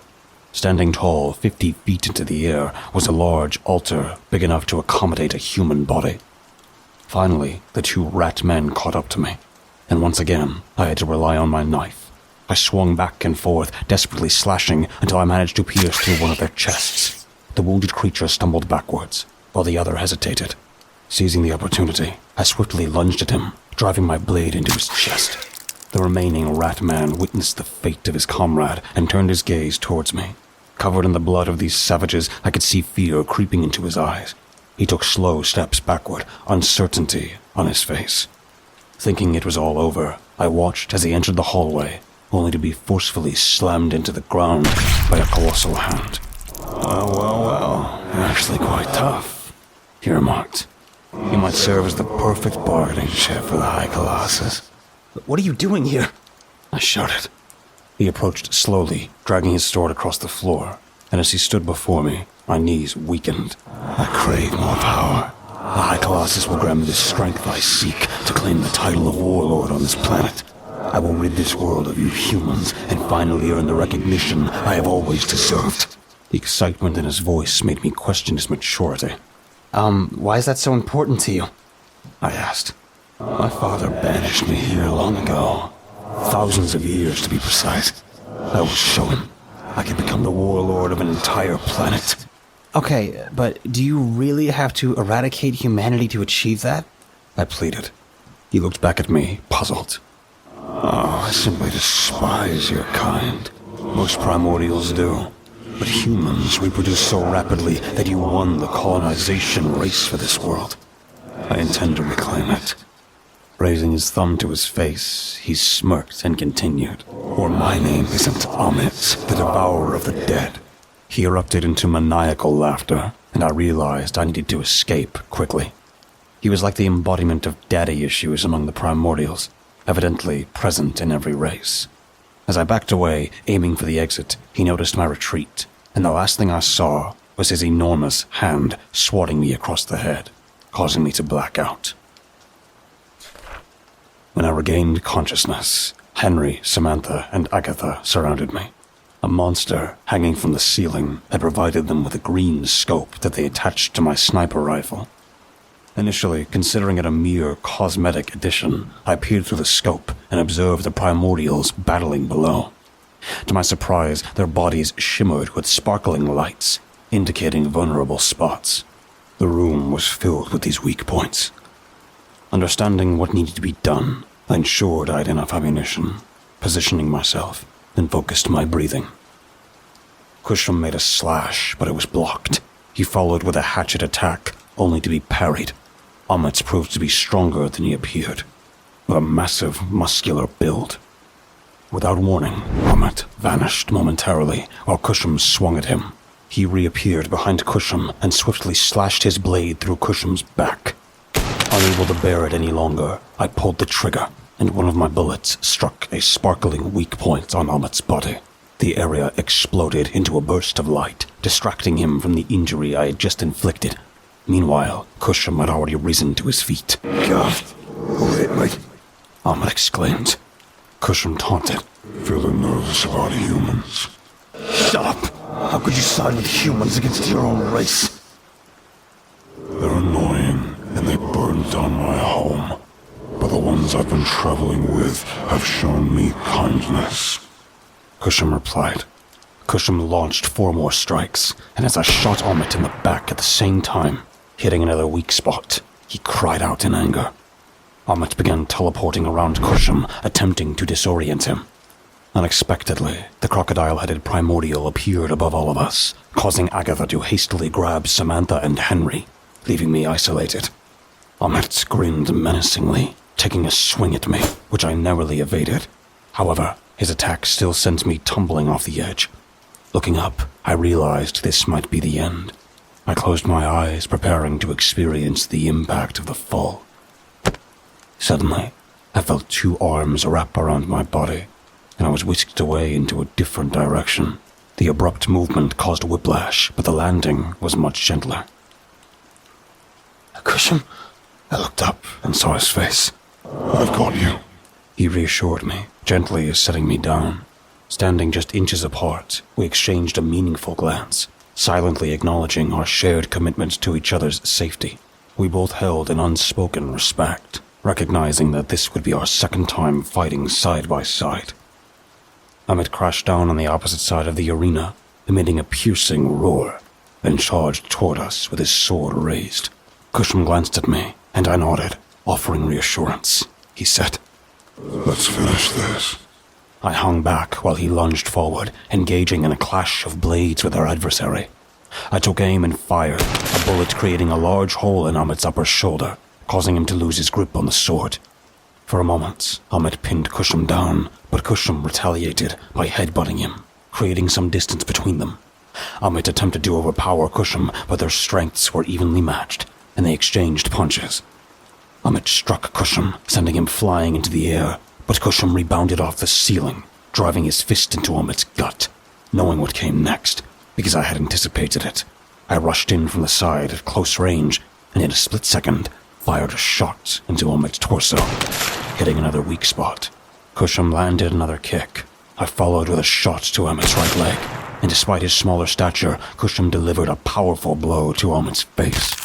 Kushum unleashed a relentless flurry of punches with a ferocity I had never witnessed before. Blood splattered everywhere with each strike. His snout drenched in crimson, Kushum became consumed by his frenzy. "Kushum, stop!" I shouted, but he refused to listen, unable to release his savage instincts. "Stop, or I'll shoot you!" This managed to halt him from further pummeling Amit's face, but his breath was still heavy. He turned around, and I noticed that the blue lights in his eye sockets blazed with intense fury. I carefully approached, raising both hands and discarding the rifle to the side. Agatha, Henry, and Samantha emerged from the opposite side of the chamber, their weapons still raised, but unsure if the situation had changed. Kushum let out a heavy exhale, stepping off Amit's chest and dusting off his breastplate. I'm sorry. Old habits die hard. Amit's hoarse breaths turned into tears as he pleaded. "Don't kill me. I surrender," Kushum replied. Our kind doesn't take prisoners, remember? Please, I only sought power to earn my father's approval. You don't know what it's like to be looked down upon. Cusham paused for a brief moment before responding. I do. I wasn't exiled to this planet for no reason, after all. I see. Well, I bet you're going after the last contender. But if you let me live, I'll help you. Uncertain of Cusham's reaction, we were suddenly interrupted as long spikes erupted from the floor, slicing through Amit's body. He let out a pained howl and gasped. What is this? Amit's light drained from him as the spikes penetrated his body, but with his last ounce of strength, he reached into his chest, tore out what I presumed to be his heart, and threw it in Cusham's hands. The crocodile-headed monster screamed. Don't let me die in vain. And his body went limp, reduced to an empty corpse. The spikes retracted into the ground, leading into a dark corridor where 3 glowing purple eyes were visible on the left side. Hastily, returning to my sniper rifle, I peered through the scope, but the figure had already vanished. As it turned out, the scope included night vision, but there was no one in the corridor anymore. We all felt angry towards the unknown assailant who had caught us off guard and eliminated a potential ally. Well, that was unfortunate, Henry remarked. At that moment, a voice echoed through the room from the towering colossus above. Well, that was very entertaining to watch. It's been ages since I witnessed a grand primordial battle. You creatures have become so passive over the millennia. But a deal is a deal. Even so, Tabitha. I looked up at the creature, sensing its peculiar interest in me. I would have showered you with great riches and made our marriage quite enjoyable. You could have been with me for eons, but I suppose I'll keep searching. Maybe visit Japan again. Enjoy your new mate. Farewell. As the creatures retreated into the hole and sealed it shut with stone blocks, Henry questioned. Wait, I thought high colossals were animalistic, but you seem quite intelligent. While the last stones were being put back into place, the creature glared at him with its eyes and said, Well, that's just racist. Shame on you. And with that, it was cut off from us. It finally dawned on me what the creature had meant. Wait, is it implying that I'm now engaged to Cusham? Agatha clarified. Well, not officially. Cusham fought for your hand in marriage, but you still need to go through the wedding ceremony for it to be binding. Cusham, I don't know how to say this. It's all right, Tabitha. I'm not going to marry you. I understand. I'm probably not your type. You'd prefer another primordial. An awkward tension filled the air as Cusham didn't exactly agree with my statement. Wait, you're not attracted to your own kind? Henry and Agatha gave him puzzled looks, while Samantha seemed unfazed. She interjected. He saved your life and isn't seeking a mate. Let's leave it at that, shall we? I smiled at everyone around me. These were some of the finest individuals I had encountered in a long time. And since Cusham had fought for my life, I felt compelled to repay him in some way. Approaching him, I gently cupped his skull with my hands and lowered him to my eye level, planting a gentle kiss on top. It was a gesture of appreciation towards this tsundere monster. He lifted himself back up, clearing his throat, and said, We should continue. There's one more contender to face. We all agreed and set out to find the exit. In a light-hearted manner, Henry joked to me. You might want to wash your mouth later.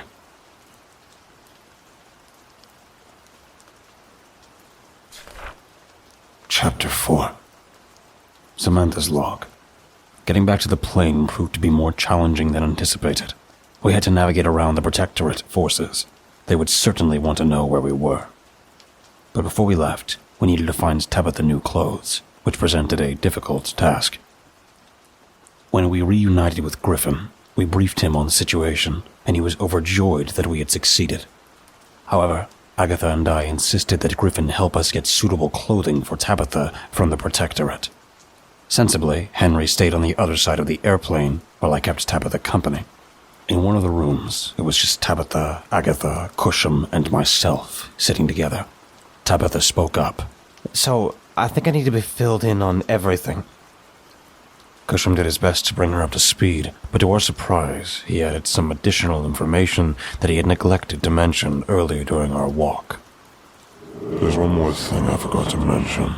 We primordials have been embroiled in a war with humans across the multiverse. Hundreds of alternate realities have become battlegrounds, resulting in the deaths of trillions.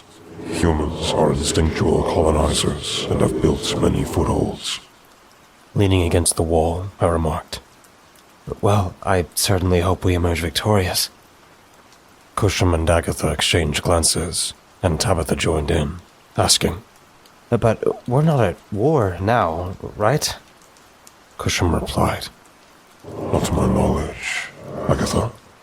Well, based on what I've heard, the Governor's Confederation and United Primordial Clans have reached an armistice. However, for detailed information, you would need to speak with Mr. Ensley. My knowledge is limited since I've lived here on Earth. Cusham retrieved the heart from a concealed pocket and stated, This was given to me by that primordial. It seems significant. Agatha suggested.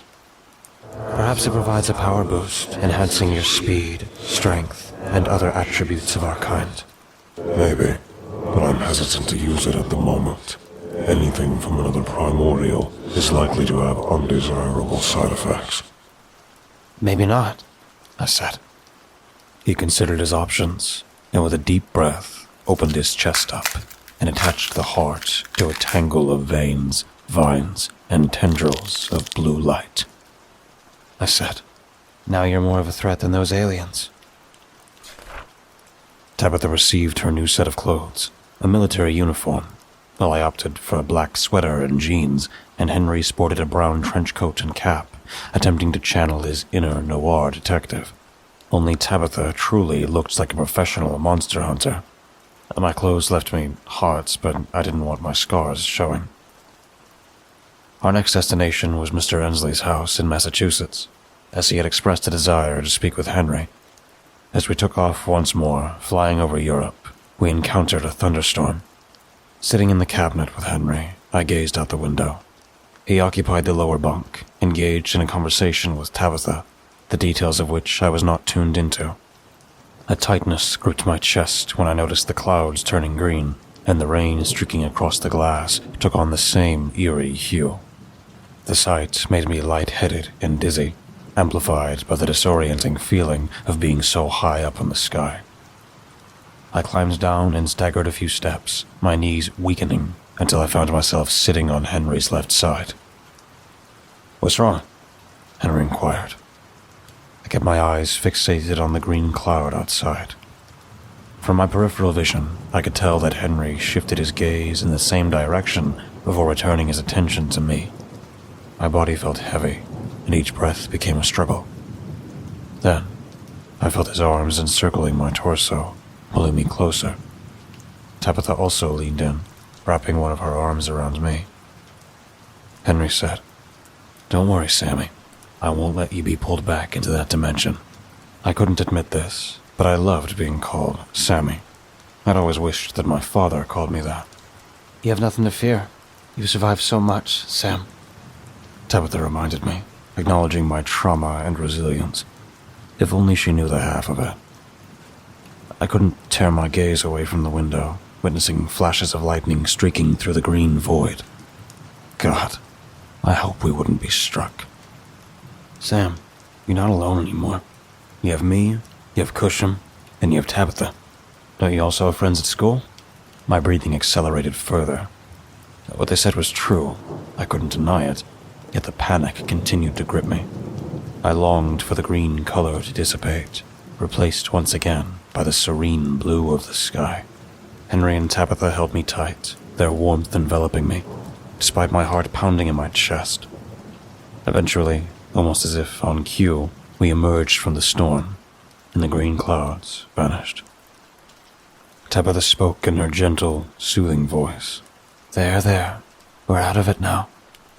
As I slowly regained control of my breathing, I looked back and forth between the two of them. I nestled myself against Henry's chest, seeking solace, before shifting and doing the same with Tabitha. I quickly retrieved a tissue from the desk to blow my nose. "Thanks, you guys," I expressed, gazing at the two of them. "Anytime you need me, just ask," Henry replied, a smile adorning his face. I glanced at both of them, feeling a sense of belonging I had never experienced with my previous family. People who genuinely cared. We had landed back in the United States and were loaded into black SUVs with tinted windows. We traveled for over an hour until we finally arrived at Mr. Ensley's estate, which could hardly be described as humble. It resembled a German castle, complete with 3 towers topped with cone roofs, and boasted well over 100 rooms. Half of them were above ground, while the other half comprised an extensive underground bunker that seemed to exist in another dimension altogether. Griffin led the way as we were escorted inside, with Agatha clinging to his right arm. It felt strange to see a human taller than a primordial. Primordials typically relish in their height advantage, but I assumed Agatha preferred being closer to my height. We entered our benefactor's office, where he had positioned his chair by a large arc-shaped window, gazing out at the expansive forest that surrounded the estate, like an indomitable army. I'm glad you made it. We need to talk. His gruff voice bloomed. Henry stood beside Griffin, displaying his usual lack of professionalism as he leaned forward, resting his hands on the edge of the desk. "Sir, we've eliminated 2 of the contenders, which means there's only 1 left. We're making great progress," Henry reported. That's the problem, Mr. Ensley pointed out. "You're on the verge of eliminating the instigators of this war, but there's the matter of your friend, Cusham." We turned our attention to Cusham, who was leaning against the door frame at the back of the room. Pardon? Cusham glared. Mr. Ensley swiveled in his chair, facing us once more. "When you take out the last primordial, how do you plan to handle the fact that you'll become the de facto leader?" I have no desire to lead anyone. I just want to be left alone in my woods, Cusham replied. In a swift motion that most of us failed to catch, Mr. Ensley stood up and was already in front of Cusham before he had a chance to react. "What's to stop you from deceiving everyone? How can I be sure that your intentions aren't more sinister? I'm willing to share valuable information, but in return, I need a guarantee that Cusham won't instigate the war we all fear," Mr. Ensley demanded. Griffin and a few of the guards stood upright, clearly aligning themselves with Mr. Ensley. Surprisingly, Henry, Tabitha, and Agatha stood closer to Cusham. That wasn't a shock to me, although it was reassuring to see Agatha taking our side of the argument. "Well," Mr. Ensley said, upon noticing Agatha's opposing stance, "I'm not surprised she would side with Cusham. Primordials have to stick together." Griffin interjected. "Aggie, what are you doing? I'm your husband," she responded. "I know, and I still love you, but I trust that Cusham won't betray us." A divide emerged in the room, and we realized that we stood little chance against Mr. Ensley. If he wished, he could easily overpower everyone present. He had already proved that his power threshold far exceeded that of an average primordial, while Cusham was not known for his overwhelming strength. Even with those vials, he was as powerful as an average primordial. "I can vouch for him," I spoke up. All eyes turned towards me, and Mr. Ensley inquired, "And how can you do that?" "Cusham and I shared a connection of minds for a brief moment not long ago. I saw his memories and read his intentions. He's a good man now. I know more about him than he has ever shown," I explained. Everyone stood in silence, uncertain about what to do next. Then, the silence was shattered as Mr. Ensley erupted into hysterical laughter. "Wait, so the 2 of you merged minds for a while? Samantha, you must be losing your humanity. Such an act would have killed an ordinary person, but it should have been evident from the start that there are no true alpha humans in this room." He chuckled. He walked back to his chair, reclining with a broad grin on his face. Stroking his chin, he continued. "All right, there was another primordial somewhere in Canada who claims to be the next warlord. But now that Cusham is in the race, he is also a contender. Don't be surprised if other primordials come looking for him as well," Henry exclaimed. Wait a minute. So, you threatened my friends, and now, just because Samantha gave you a guarantee, you're suddenly cooperative? Raising an eyebrow at Henry, Mr. Ensley responded. Well, I could have been a bit more tactful in my words, but sure. Unfortunately, being true to his nature, Henry asked a question that had little relevance to our current situation. What exactly are alphas and betas? Does that mean there are other forms of humanity? Also, what's the status of the multiverse? I've been hearing rumors about multiple multiverses from some of those books you lent me. Tabitha covered her face, clearly embarrassed by Henry's questions. I rolled my eyes, knowing that these were questions we all had, but now was not the right time. Besides, I wasn't sure if Henry was aware of certain things. Mr. Ensley smiled and began to explain. The weakest form of humanity is known as alphas. That includes all of you, as well as myself at one point in time. The next form is betas, which is what I am now. I will show you how to ascend to a higher status as humans at a later date, as you are getting close to that point. And yes, it's true that there are other multiverses, but they have completely different dynamics. Getting to these other multiverses is insanely difficult and deadly dangerous. After sharing this information, Henry seemed satisfied, and Griffin and Tabitha began asking more pressing questions. They wanted to know about the intruder who attacked the contender at the pyramid, speculating if they were our next adversary. However, Mr. Ensley clarified that our next battle would take place in Canada, which was too far for a primordial to travel from one end of the earth to the other. Mr. Ensley escorted us out of his office, and he provided Tabitha with a new set of clothing, something more comfortable. While she was changing, Henry and Tabitha engaged in a private conversation, unaware that I was just around the corner in the hallway. Tabs, he whispered. Yeah?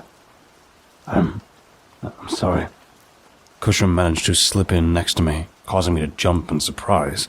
I glared at him, but his shoulders shook, indicating that he was laughing. What are you sorry for? Tabitha asked with curiosity. Henry leaned off of the wall and stood upright in front of the door. I kept thinking that if I'd stopped that primordial in the town earlier, maybe I could have... Henry, Tabitha hesitated for a moment. I don't blame you. Yes, I'm sad he's gone. I think about him all the time. But I don't blame you. I'm actually really glad I met all of you. I want to see you succeed in what you do. I observed Henry, waiting to see his reaction. Thanks.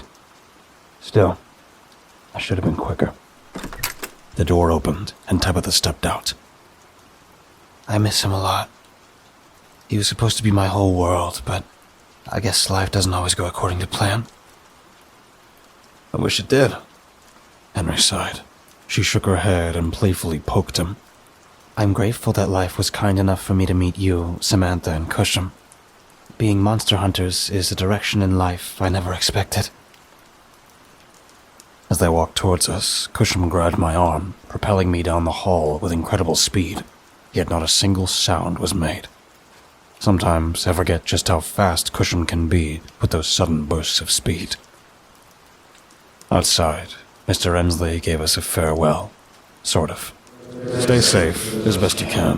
Monster hunters typically have a short lifespan. Don't expect every mission to be smooth sailing. Once it was over, we were escorted back to the black SUVs by the men in blue and transported back to the aircraft to begin our arduous journey up north. Nightfall arrived much sooner than anticipated. I was on the top bunk when I began hearing a muffled sound. It was a restrained sobbing. Casting my gaze downwards, I noticed a dim light emanating from below. Peering over the edge, I saw Henry engrossed in a photograph on his phone. Muttering his name, I interrupted his reverie, prompting him to hastily turn off his phone. Sam, I'm sorry. Did I wake you? His voice quivered with a hint of desolation. Descending from my bunk, I settled on the edge of Henry's bed, inquiring about the source of his distress. He attempted to brush it off as inconsequential, but I could discern his concealed anguish. It's nothing, really. Just reminiscing over some old photos of my ex-wife. You never mentioned her before. I had no idea you were married. Why would I? His voice took on a defensive tone. We all harbor secrets. I didn't think it was necessary to talk about my past marriage. Besides, I'm still waiting to hear what happened during your time in Warmire. Our frustration became more intense in the dimly lit room, even though we couldn't see each other. I experienced one of the most horrific ordeals a teenage girl can endure. I lost 2.5 months of my life there, but it feels like I've lost years. In my younger days, I only cared about the next party, which boys to flirt with. Would my father deem me a disappointment for pursuing art instead of attending law school? Your father wanted you to become a lawyer? He inquired. A faint chuckle escaped my lips. It was the most I'd ever shared with Henry. He was taken aback, but he shifted to the other side of his bed to make room for me to lay on the edge. What was it like? He asked calmly. I couldn't help myself. I started telling him more about myself. I told him about the refugee camp set up by Protectorate, how they were the reason for my basic military training, and how I was attacked by thugs when I found my parents, but the worst that I got out of that was groping, so I can still call myself a virgin, which was something I wasn't expecting myself to tell Henry, but it was nighttime. We were resting, and I really wanted to get it off my chest. So I told him everything. Well, except for the part where I found Jack. That is better left abandoned to a pit in my mind. Wakey, wakey. Rise and shine, everyone. We're approaching the air base in approximately 5 minutes. Take this time to wake up and prepare yourselves for the hot zone. Clark's voice reverberated through the intercom. Now fully awake, I realized I was pressed against Henry, who was still peacefully asleep despite the loud announcement. Initially feeling embarrassed, a small smile broke free as I experienced the warmth and tenderness that I had never received from my biological father. As I nestled my face closer to Henry's, I suddenly felt breath on the back of my neck.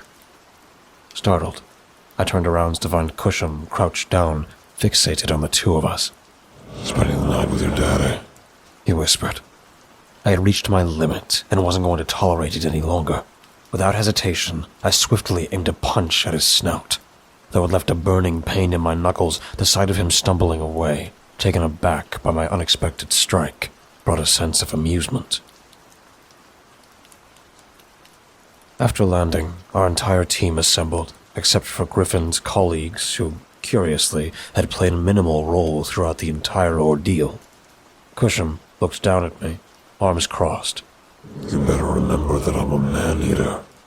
Suppressing my smile, I pursed my lips and retorted, I'm a girl. As the ramp fully descended, we stepped out into a sudden onslaught of snow and wind. The airfield we had landed in was deserted, but fortunately, there were some snow clothes and gear on board. Exhaling, I watched my breath mingle with the wind. I had always wanted to visit Canada. Cusham sniffed loudly, his hackles raised. Henry inquired about the matter, and all Cusham uttered was, Nothing. That response carried more significance than anyone could fathom. It wasn't until Agatha further explained. Primordials emit a scent that only we can detect. If he smells nothing, it means they aren't using an organic skin suit. Griffin glanced back at his friends positioned at the top of the ramp, signaling him to remain with the plane. Well then, perhaps we should explore the surroundings and see what we can find, He suggested.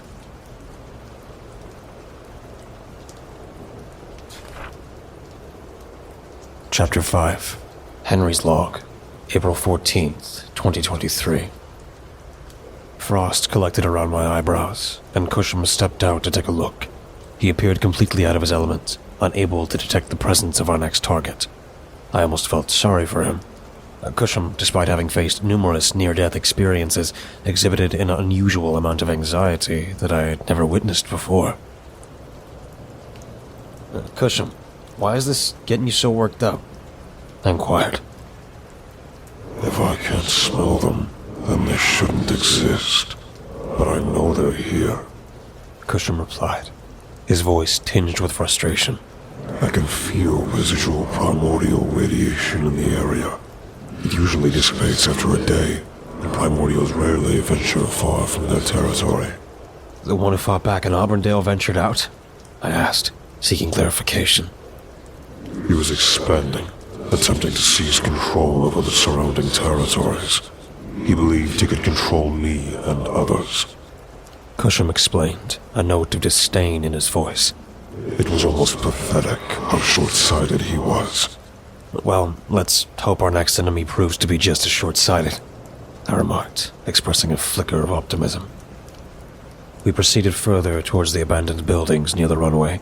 However, before we could investigate, the sound of gunfire and explosions erupted nearby, followed by a chorus of agonized screams piercing the air. Men were falling, their lives extinguished as quickly as the chaos had begun. Tabitha moved closer to Cusham and Samantha, seeking comfort in their presence. Yet it was I who took the lead, charging forward in the direction of the disturbance. Racing at our fastest pace, we reached an open patch in the woods, resembling a makeshift military ground, now transformed into a field of death, painted crimson by spilled blood. The fallen were a mix of Canadian military personnel and members of the Protectorate. "Help!" a weak voice croaked. I rushed towards the sound, discovering a man partially buried in the snow, his body surrounded by splashes of blood. Deep claw marks marred the left side of his face. "Why?" he cried, his voice choked with pain. Judging by his uniform, he was one of the Canadian soldiers. I gently lifted him, supporting his head on my leg. "Don't talk. Save your strength. You have family waiting for you, right?" I assured him. He attempted to speak again, but blood oozed from the corners of his lips. "Mom, I want my mom." The rest of my crew gathered around, refusing to abandon this frightened young man. "I'm scared," he whimpered. Griffin knelt down and retrieved a device, scanning the soldier's body. "I believe we can save him," he declared, injecting a glimmer of hope into the situation. Cusham and Agatha stood at a distance, wary of alarming the wounded soldier. Griffin summoned Clark and carefully loaded the injured man onto a stretcher. Together, we retreated to the plane, where we would learn more about the grim events that had transpired. We kept the primordials out of the room where the injured soldier was being treated, and we did our best to patch him up using first aid supplies. Cusham can heal, but I wanted to keep the guy calm. Once we regained some composure, we asked him to recount what had transpired. It took him a few moments to collect himself. The shock and blood loss were still affecting him. He was burning up and appeared on the verge of passing out. However, he mustered enough strength to provide us with crucial information. "We were a recon team for the Canadian Army. We were supposed to link up with this clandestine military group called Protectorate," he began. Griffin inquired further. "Why were you guys here?" Gasping for breath, he replied. "We received reports that the nearby town had gone dark. Everyone was killed. Men, women, children." He abruptly stopped himself from finishing the statement, then continued. "Anyway, we soon discovered the culprits. There were 3 of them. Mechanical monsters. They had white and gray armor covering their bodies. They tore through a significant portion of my boys, but eventually, with the combined firepower of both our forces, we managed to eliminate them." I glanced at Griffin, the same expression of relief mirrored on his face as it did on mine. 3 primordials would have posed a grave threat to us. Samantha sat down beside the man, gently placing her hand on his and stroking the top of it. Relax. We're here to keep you safe, she assured him. I was taken aback by Samantha's display of kindness. Perhaps it was because he was Canadian, or maybe she was playing the long game, seeking information from him. The man managed to smile. "Thank you. I'll finish quickly. After the battle, we returned to camp to regroup. However, when we were unprepared, 3 more of those mechanical monsters appeared. They were stronger than the previous ones, much stronger.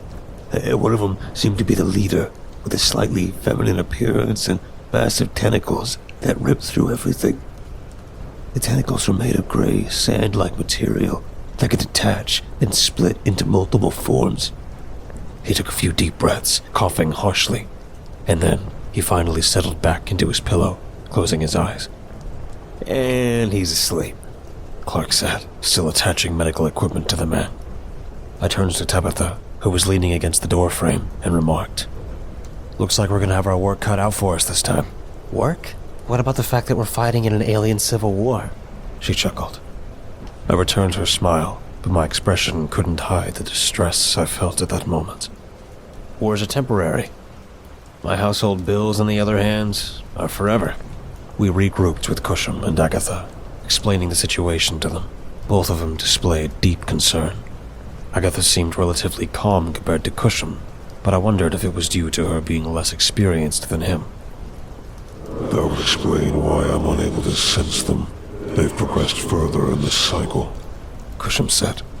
My knowledge of this cycle thing was limited, so I sought confirmation. Are you saying they're more technologically advanced than you?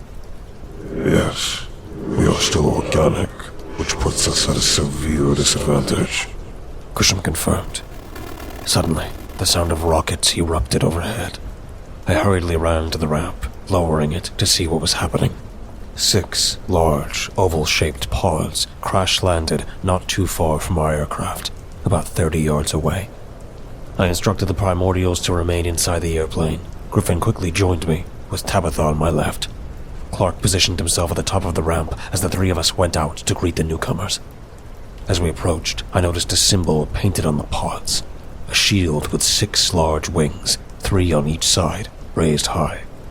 The shield itself had a short word printed in the middle of it. It was Latin, so I wasn't able to understand it. Steam billowed out from the cracks as the pods opened, accompanied by a whirling sound. A mechanical bot emerged from the closest pod, and soon all 6 occupants stood outside. They wore heavily armored suits, and the tallest among them had a monster skull painted on his helmet. "Are you citizens?" Their artificial voice called out to us. As an untrained individual in such situations, I felt ill-equipped to handle the encounter. Griffin stepped forward, speaking on my behalf, introducing our group, mentioning the primordials on our side, and explaining our line of work. "You guys again?" The leader sounded exasperated. "Whatever. Just don't get in our way." Their bulky mechanical suits possessed a peculiar reflective ability, adjusting their color to blend with its surroundings. They walked away from us, leaving us to prepare for our next move. We cautiously followed the Special Forces team, maintaining a decent distance behind them, fully aware that individuals of their caliber would lead us straight to our objective. The harsh Canadian snow made every step a challenge, even for someone like Cusham, whom I had expected to be more acclimated to such environments.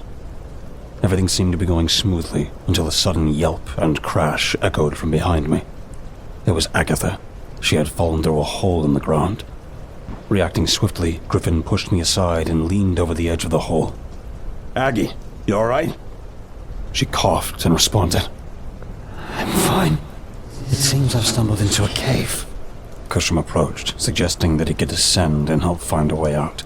Griffin raised his hand, signaling that we needed at least 1 primordial to remain on the surface. He attempted to go down himself, but Agatha cautioned against it, expressing concern for his safety. "I can't leave you like this," Griffin insisted, determined to help. Samantha and Tabitha stepped forward. Samantha declared, "We can go down there." Agatha tried to dissuade them, but Samantha was already positioning her feet to enter the hole. I attempted to intervene, but she slipped through before I could stop her.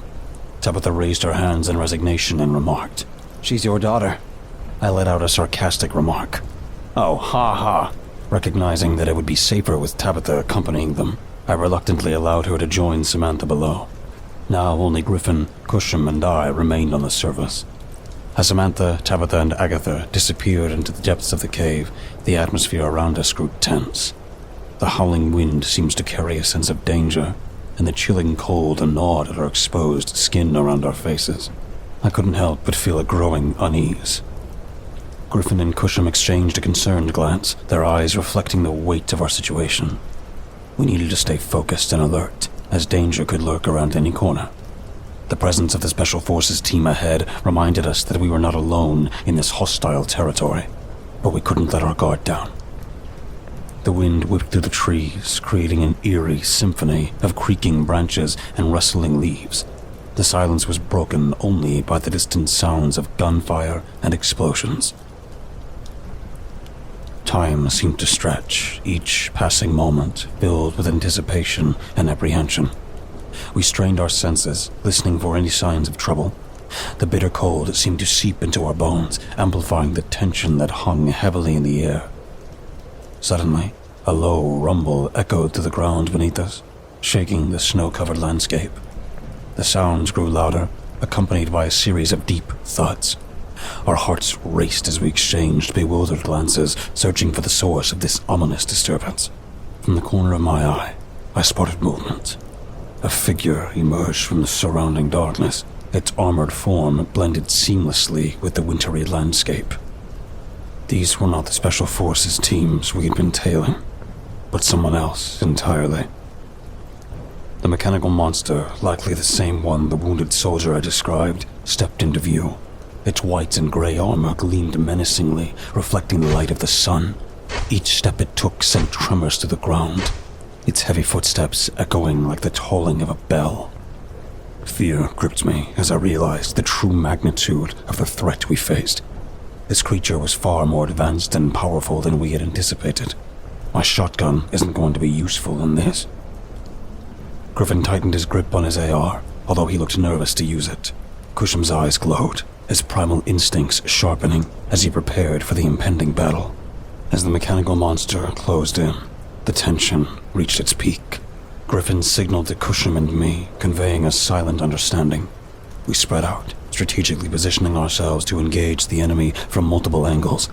Each step we took in the snow felt heavy. The metallic beast lunged forward, its massive tentacles whipping through the air with deadly precision. Griffin dodged the attack, retaliating with a burst of gunfire. The bullets ricocheted harmlessly off the creature's hardened armor, a reminder of the technological gap we faced. Kusham, ever the relentless warrior, unleashed a primal fury upon his opponent. With lightning-fast reflexes, he evaded the slashing claws and counterattacked with a ferocity that only a primordial could possess.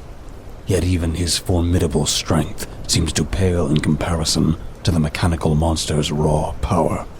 Meanwhile, I began firing my shots into it, utilizing my training and agility to outmaneuver it. With each stroke, I aimed for weak points in its armor, the joints. Yet, the relentless strength and adaptive capabilities of the mechanical beast did little to slow it down. Just when it seemed that hope was waning, a powerful explosion shattered the icy stillness.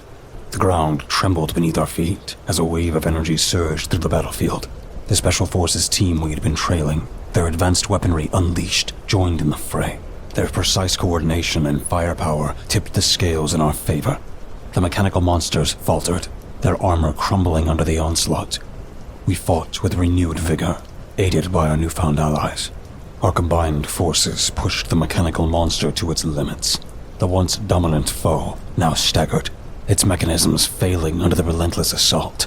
With a final surge of determination, we struck the decisive blows, managing to fire an explosive round into its head, which exploded into a shower of shrapnel and brain matter, bringing the towering beast crashing down into the snow with a powerful thud. Breathing heavily, we surveyed the aftermath of the battle. The field lay strewn with wreckage. The threats had been temporarily quelled, but I knew that this was only the beginning. Before I could thank them for helping us, they returned to their patrol, as if we were civilians to be ignored. I'll admit, that left a sting, but I knew better than to start another fight with behemoths like them. Returning to our own track, doubt crept into my mind, questioning my abilities. I wasn't like those Protectorate guys with their advanced armor and weaponry. All I had was a shotgun and heightened skills that seemed insignificant in this war. I couldn't help but worry if Kusham resented me for my weakness. Waiting to address my concerns, I looked over at him, but it seemed like all three of us were at a loss for words. It struck me how little we had ever engaged in casual conversation despite spending over a year together, facing countless challenges. Samantha's words about our constant bickering rang true, and I realized the need for a deeper connection. Kusham took the lead, his body language signaling us to lower ourselves and prepare for what was coming. Griffin couldn't help but ask in a hushed tone, "What's happening?" Quiet. Cusham whispered, his voice filled with urgency. Things are about to get messy. I strained my ears and caught the distant sound of gunfire, a grenade detonating, and a piercing scream echoing through the trees. Without wasting a moment, Cusham launched himself forward, unsheathing both his sword and hatchet in one swift motion. "Well, he needs to give us more warning than that," Griffin grumbled, clearly irritated. Cusham shot us a look, and I could only shrug, knowing full well that getting Cusham to cooperate was an uphill battle. We chased after him, drawing closer to the chaotic symphony of bullets and explosions tearing through the forest. I tightened my grip on my Benelli M4, feeling a surge of nerves coursing through me. Peering between the trees, I witnessed 4 heavily armored men engaged in a firefight, 2 already dead. But before we could reach them, a monstrous creature burst through the midst of the battle. Towering above us, it possessed massive, gorilla-like arms and wielded a deadly blade. With a swift, brutal kick, it impaled one of the soldiers, splitting him in half and pinning the top portion to a tree. We're taking heavy casualties. The soldier's desperate voice rang out. The creature turned towards him. Its artificial voice spoke in alien language. A mechanism on its shoulder launched rockets, obliterating the soldier in a shower of blood and shrapnel. Undeterred, the remaining 2 soldiers fought back, but before the primordial could focus its attention on them, Cusham descended from above, latching onto the creature's back with relentless ferocity, slashing through its armor. We closed the distance, joining forces with the soldiers. One of them initially aimed his rifle at us, but the other quickly reminded him of who we were. Seizing the opportunity, Griffin and I opened fire on the towering behemoth, but our weapons seemed futile against its formidable armor. My Benelli and Griffin's AR barely made a dent. Searching for an alternative, I spotted a rifle left behind by a fallen soldier. Struggling with its weight, I refused to accept my limitations while Cusham did all the heavy lifting. It wasn't fair that Samantha and he had the first primordial, Tabitha had the second, and I was left in the background due to my insufficiency. With a determined grip, I braced myself, feeling a surge of focus as I aligned my aim to the scope. A bolt of energy shot forth from the rifle's barrel, leaving a luminous trail that sliced through the creature's back. It let out a pained howl, attempting to shake Cusham off as it panicked and rolled forward. The other 2 soldiers, armed with similar rifles, unleashed a relentless barrage of fire. Cusham lost his grip and was thrown into a nearby tree, leaving only the 2 remaining soldiers to face the creature. Despite inflicting significant damage, the creature galloped away, disappearing from our sight. I fell back after taking the shot, and to my surprise, an extended hand greeted me. You okay? One of the elite troopers asked. I grasped his hand firmly and nodded. He commended us. You guys were brave. I always thought you monster hunters were nothing more than a nuisance, but you got a good shot on that beast. This time, a brief exchange of compliments transpired between our 2 sides. Despite my initial resentment toward their organization, these soldiers didn't seem all that bad.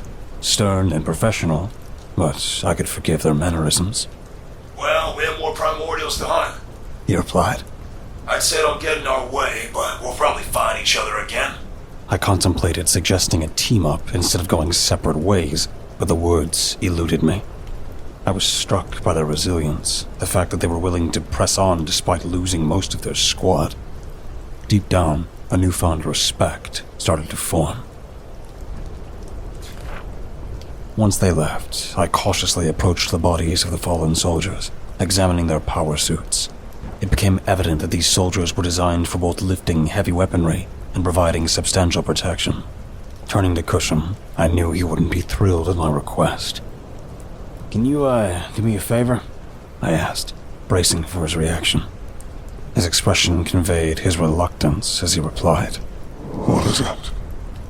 "Can you salvage the parts from these soldiers and create a power suit for me?" I inquired, my voice filled with determination. Griffin interjected, puzzled. "Why do you want to wear their armor?" "I want an edge," I explained. "These suits are incredibly powerful. I've suspected for a while now that being exposed to Cusham's primordial radiation has been altering my DNA. So imagine what I'll be like in this. Cusham nodded in agreement. You're correct, but there are other factors at play. The repeated healing you received prevents radiation poisoning, and traveling through Nexus gates has accelerated the true potential of your genetic material. In about a year or so, you may well become a beta human. Griffin chimed in, curious. What about me? Cusham fell silent for a moment before responding. Have you received any healing or traveled through Nexus gates? No, Griffin replied. That's strange. It seems you're almost at the halfway point, although Henry is slightly ahead. Cusham said. Griffin wondered if simply being around Agatha was enough to provide the acceleration he experienced. Before he could dwell on the thought, Cusham posed a more personal question. How much have you been intimate with her? Griffin's eyes widened, his face flushed. That's a private conversation between a husband and a wife. Cusham laughed. Well, that would also do it. After some further persuasion, I managed to convince Cusham to use his craftsmanship to reconstruct the salvaged armor and incorporate their various gadgets. With a few adjustments, I was able to slip into the suit. However, a problem arose. The power cells were completely drained. Shoot, now how am I supposed to move? This thing's heavy. I muttered in frustration. Cusham sighed. Hold on. He moved closer and began rubbing his fingers together, generating an electrical charge. Slowly, he pressed his hand against the battery, sending an electrifying shock through the armor.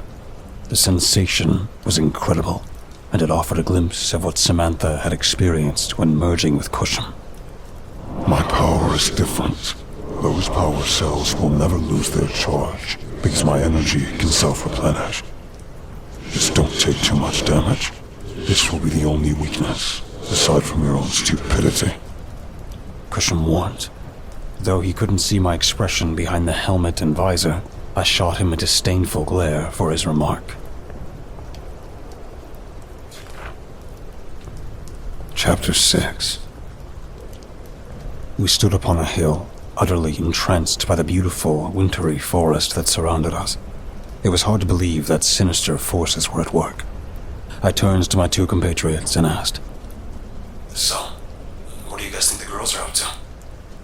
I immediately regretted saying that, because Griffin went into a slight panic. We had to calm him down.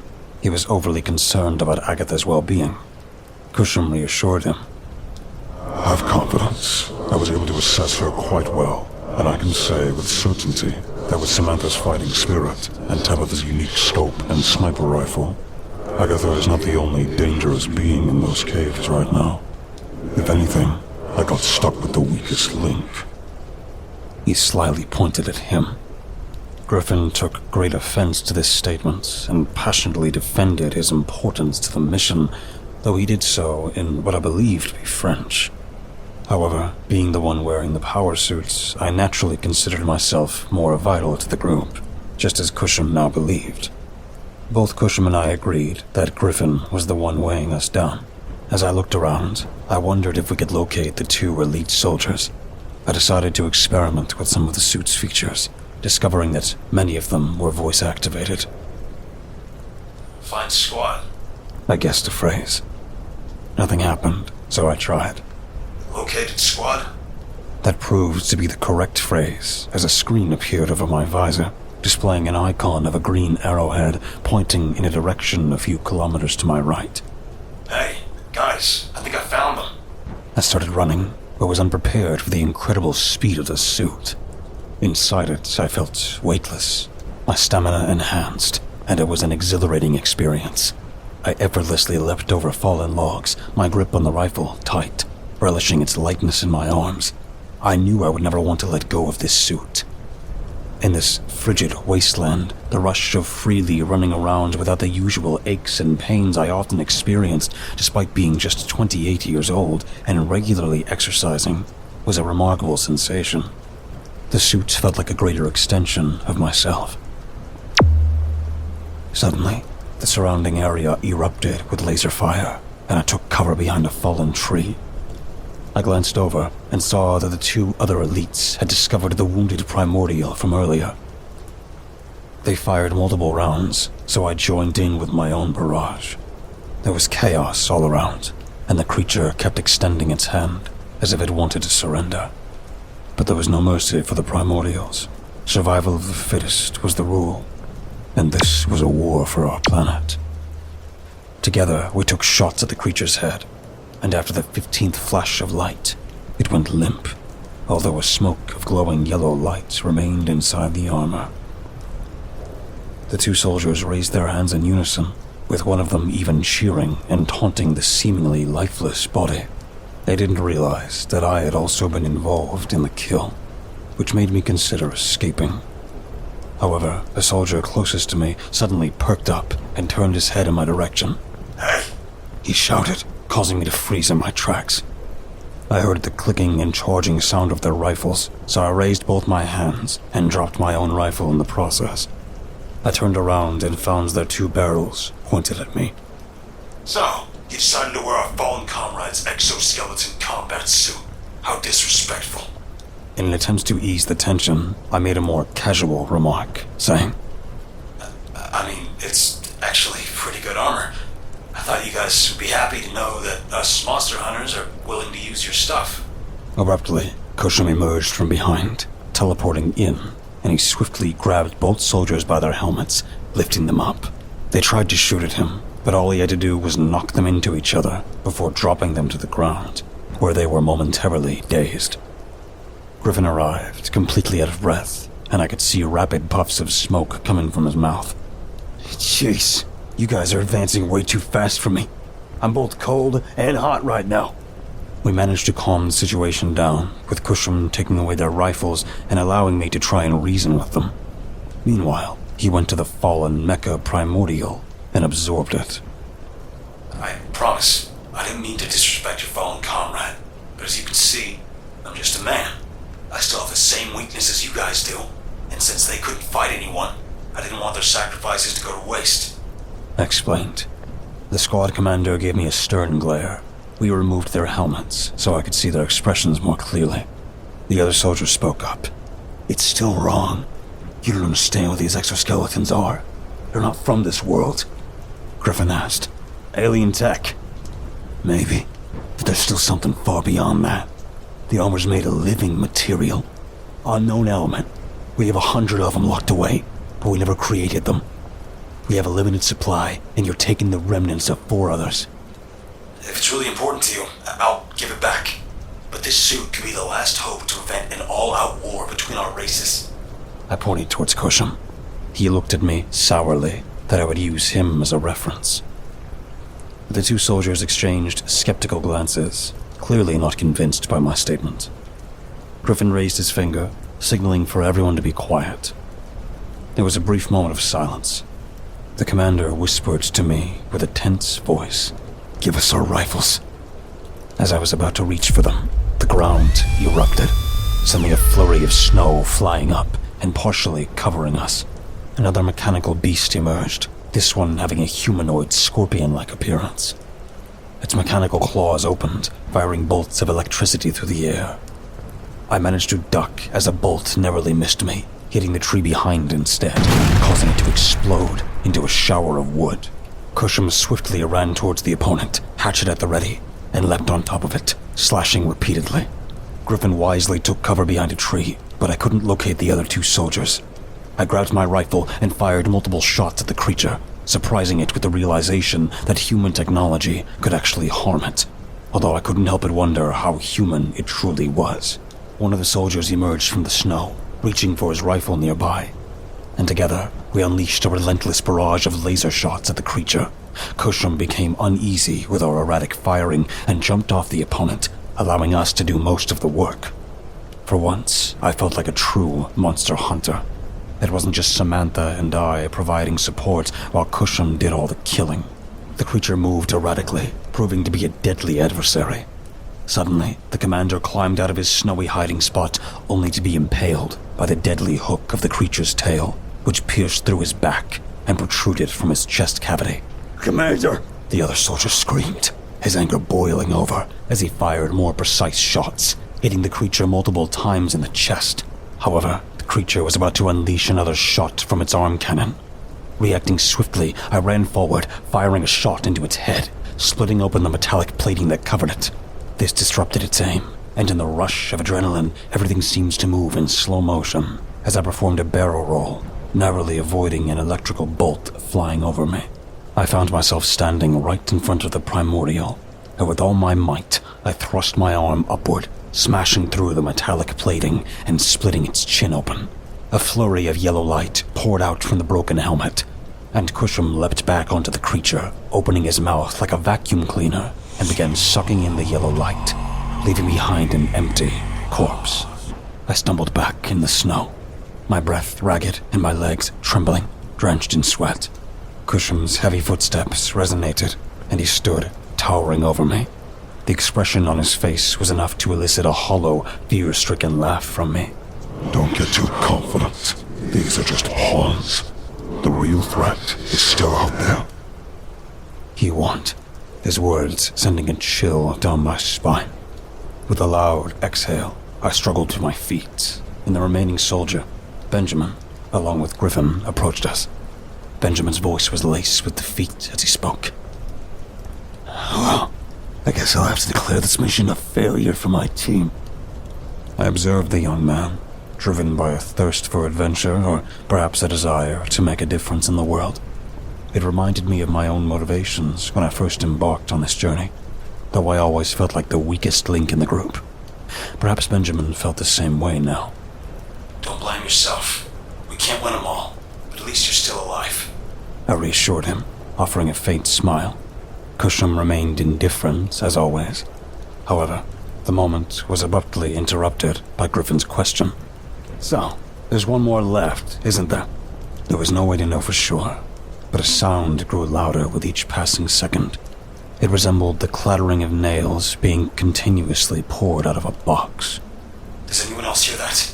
I exclaimed, raising my rifle and scanning the surroundings in a frantic manner. From deep within the forest, I caught sight of something emerging. It was a long, sinewy appendage that slowly revealed itself to be a tentacle, though it appeared unstable and disjointed. Cusham raised his blade and charged forward. We watched as he swung at the tentacle, only for it to flow around the sword, revealing its amorphous nature. Griffin commented, "This isn't going to be pleasant." Dozens of additional tentacles began sprouting from the trees, writhing and enveloping us. We started running, forced to leave Cusham behind. Benjamin and I sprinted, but I seemed to be moving faster than him. I couldn't determine if it was due to my changing DNA, distancing me from the typical human condition, or if it was the energy flowing from Cusham charging the suit. Regardless, I slowed down and turned back to help Griffin. He was running as fast as his tired body would allow, but he stumbled on a fallen branch, concealed by the snow. I rushed to his side, effortlessly hoisting him up. Then we sprinted together as a swarm of insect-like entities encroached, obscuring my vision. The screams of both men echoed around me, and soon everything faded into darkness. I lost control of my movement, tossed about like a helpless victim, caught in the currents of the ocean. The timer on my suit indicated that 6 minutes had passed, and finally the darkness subsided. However, we found ourselves ensnared in tentacles. I glanced to my left and saw Benjamin and Griffin also entangled. Our surroundings revealed a precarious situation. A steep, 90-degree cliff face behind us, and a vast expanse of open gravel atop a butte. Standing at opposite ends were Cusham and a white, slender-built robot with an oval-shaped head. The metal sleek, and it had camera lenses for eyes. In an artificial tone, the robot's voice echoed. "My dear Cusham, it appears you and your companions have decimated my forces." Griffin muttered under his breath. "Forces? Should a handful of monsters mindlessly causing chaos?" Griffin clearly failed to grasp the strategic nature of the primordials. It wasn't mere chaos. It was a calculated effort to clear space for the device we currently stood upon. Observing our surroundings more closely, I realized we weren't on a cliff face, but a colossal superweapon, towering over 2,000 feet into the air. Nestled deep in the northern wilderness, it offered an ideal location to eliminate any meddling humans who dared to interfere with her plans. Cusham spoke up. Why bring me here? You had the advantage with your nanobots. The robot hovered above the ground, drawing closer to him. But I am a fair combatant. As a former custodian, it is my honor to offer the price of the arena an opportunity to claim the title of warlord of this planet. Cusham moved closer in response, and they stood just a yard apart. There was an almost flirtatious tension in the air as they conversed. Intriguing. Cusham remarked. What exactly is your plan? To obliterate the humans and lay claim to this world? Her next words caught us off guard. No, I have no desire to annihilate humans. The war is over, and we primordials have progressed to the next cycle. I'm here to eradicate the outdated primordials. Both Griffin and I muttered. Huh? She swiftly floated over to us, a small slit of yellow light emanating from what was intended to resemble a mouth. Her eyes, rectangular, remained fixed as she explained. We primordials have evolved to the next level. No longer confined by organic matter, I have embraced cybernetic enhancements, incorporating new quantum mechanics. We have returned to the cybernetic age. Cusham growled. So you would exterminate members of our own kind because they haven't met your standards? Yes, She replied, turning away and floating back towards him, their faces inches apart. but you don't have to share their fate. You're different. I have delved into your past, researched your accomplishments before you became a recluse in the wilderness. Cusham took a few steps backward, brandishing his sword and hatchet. I cannot condone your genocide. I found it ironic coming from him. He had shown no qualms about wiping out my own race, but perhaps he had evolved beyond such misguided beliefs. But then, he said, Our race is more important anyway. The robotic figure shook her head, a clear expression of disappointment. Raising both hands, swirling lights materialized around her as she spoke. I'm disappointed. I had hoped you would stand by my side, but I suppose it must be this way. Cusham and the robot began circling each other, their eyes locked into a fierce stare. Without hesitation, she made the first move, hurling an energy sphere towards him. However, he swiftly dodged it and closed in, attempting to narrow the distance. Yet her ability to hover above the ground seemed effortless, evading his strikes. Realizing his efforts were in vain, Cusham leapt into the air, utilizing gravity to his advantage. He slashed down in front of her, but her movements were too swift. Even with Cusham's newfound teleportation ability, she anticipated his every move, almost as if she could sense him. Save your efforts, Cusham. She taunted. I've locked onto your signature and can predict your every move. Though I no longer had my rifle, I knew I had to find a way out of this predicament. If I could provide Cusham with some support, perhaps this battle wouldn't be so one-sided. She delivered a powerful kick to Cusham's chest, sending him crashing to the ground, the impact causing the earth to crack beneath him. I wriggled around until my visor screen lit up, revealing a command console. The onboard computer offering a suggestion. Do you wish to activate the EMP? Cusham had already risen to his feet, only to be pummeled once again. Her fists struck rapidly against his chest plate, denting it and emitting sparks of blue light as she attempted to absorb his energy. Yes! I shouted, and a high-pitched charging sound echoed as a ripple of light surged through the nanobot's tentacles, causing them to disintegrate like sand slipping through my fingers. Glancing over at Benjamin, I wondered why he hadn't taken this action. Upon closer inspection, I noticed that his visor was shattered, likely broken during our reckless capture. Wasting no more time, I informed the onboard computer of my intention to aid in the fight. The feminine voice replied. This battle suit is programmed to adapt to any situation. I focused my attention on the robot relentlessly attacking Kushum and said, Can you activate the EMP again, but this time concentrate it in my fists? Yes, this falls within my parameters. Then do it. A tingling sensation enveloped my hands, and when I raised them, I noticed my mechanical gloves sparkling with flashes of light. I sprinted towards the rear of the robot, using our preoccupation with Kushum to my advantage. I leapt into the air and slammed my fist into her back, unleashing a pulsing shockwave that reverberated through both of us. She howled in pain, turning around to find that I had managed to escape. You shouldn't be able to hurt me. EMP, baby. This suit is truly remarkable. Those suits are not of this world, and I shouldn't be susceptible to the effects of an EMP. She screeched. She appeared winded, so I seized the opportunity and delivered another punch to her face, causing her head to shake and sparks to fly. Kushum, now back on his feet, with his sword in hand, began slashing at her relentlessly. Double teaming. I expected better from you, Kushum, she remarked. Kushum seemed genuinely hurt by that. I noticed a slight decrease in his enthusiasm. However, our situation quickly escalated as 8 more tentacles erupted from the ground, and she activated the superweapon. The gravel shifted aside as the ground vibrated, revealing a metallic structure above us. She struggled to put some distance between us.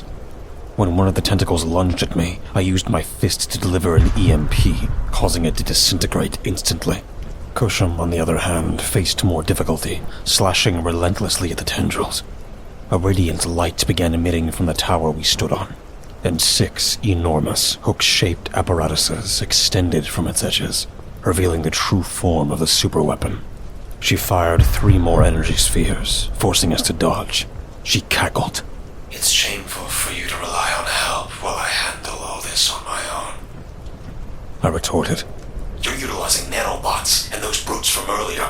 How is that any different? Before we could engage in further argument, Kushum held me back and said, She's my fight. Don't interfere. But Don't. I mean it. She's right. I've become too reliant on you guys. We separated, and I searched for a way to disable the mechanism. I conveyed my intentions to the computer. The voice responded.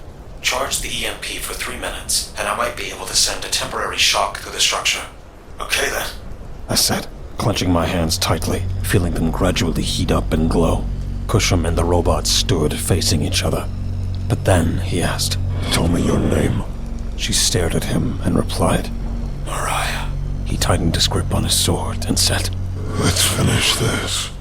He teleported in front of her, but as she moved, he teleported again, appearing on the other side of her body, delivering a powerful blow with his sword. She retaliated with more light spheres, but he deflected them with his sword, vanishing once more. He seemed to be gone for a moment, causing her to frantically look around. Suddenly, she glanced upward and saw him bringing his hatchet down, slashing into her head, though it only resulted in a crack. One of her arms swung up, and she shot a projectile through his abdomen. Despite the injury, he continued to pummel her neck, causing chunks of shrapnel to fly off. Time flew by amidst the chaos, and before I knew it, 3 minutes had passed. Knowing that I was likely to sustain an injury, considering the burning heat in my hands, I decided to take action. With the weaponry on the verge of activation, I smashed my fist down onto the surface, sending a surge of energy rippling through it. A wave of intense pain coursed through my hands as it dawned on me that this might have been the worst idea I had all day. The weapon powered down, and due to the other tentacles making contact with the surface, Griffin and Benjamin were released. Mariah witnessed my intervention and shifted her focus back to me. She shot a plasma bolt at Cushum's face, forcing him to retreat, allowing her to charge towards me. Cushum vanished once again, only to reappear crouched right beneath her. She attempted to retreat, but he thrust his blade as fast as he could, impaling her straight through the chest, causing yellow light to explode from the back of her body. She screamed and convulsed, flickers of electricity escaping her. However, instead of absorbing her, Cushum gently laid her back on the ground. You have lost, he announced. She gripped the blade, attempting to pull it out, but she was too weak. I yield. I don't want to absorb you. You fought with honor and were willing to spare me. I shall do the same if you acknowledge me as warlord. She looked at him with unblinking eyelids, obviously, and a little chuckle escaped her. You have proven yourself to be a great tactician. For that, I give you my word. I shall submit to your role, and I will even offer something extra to help you maintain it. I watched as thousands of nanobots flowed past me, swirling around Cusham like a tornado. Initially, I was going to try and stop what was happening, but then I realized that he wasn't resisting. He allowed the nanobots to flow all around his body, bonding to his plant and fresh animal tissue. Cusham looked at his hands as the nanobots crawled underneath his skin, causing an electrifying pulse of blue light to flash through his body. As Mariah was getting up, the aerial alert system in my suit went off. From above, a purple glow was approaching us. It was on the verge of hitting Griffin, who was rubbing his neck, unaware of the danger. Acting quickly, I ran as fast as I could, pushing him out of the way just as the streams of light passed right behind us. An explosion followed, accompanied by the artificial cries of Mariah filling the air. To my surprise, another primordial had arrived. This one had 3 purple glowing eye slits on the right side of its face, and a sideways mouth on the left. 2 large bull horns adorned its head, and its flesh appeared red, resembling exposed muscle tissue, except for its gray-skinned head. Its elongated arms extended upwards, and hundreds of spikes emerged from the ground, shredding through Mariah's body. The new assailant clenched its clawed fingers, draining the yellow light out of Mariah's body until she was emptied out and pulled into it. Shocked by the sudden intruder, Cusham let out a piercing elk cry, charging forward and taking swings at the new enemy. However, the adversary effortlessly dodged every swing and erected a barrier of spikes to separate the two. Finally, the intimidating adversary spoke, but his voice was not what I had expected. It had an almost high-pitched tone, resembling that of a maniac from a mental asylum. He said, The prince has returned and thinks he can claim the title of warlord. How hilarious. Who are you? Cusham demanded. Don't you know? You've forgotten who I am after all these millennia?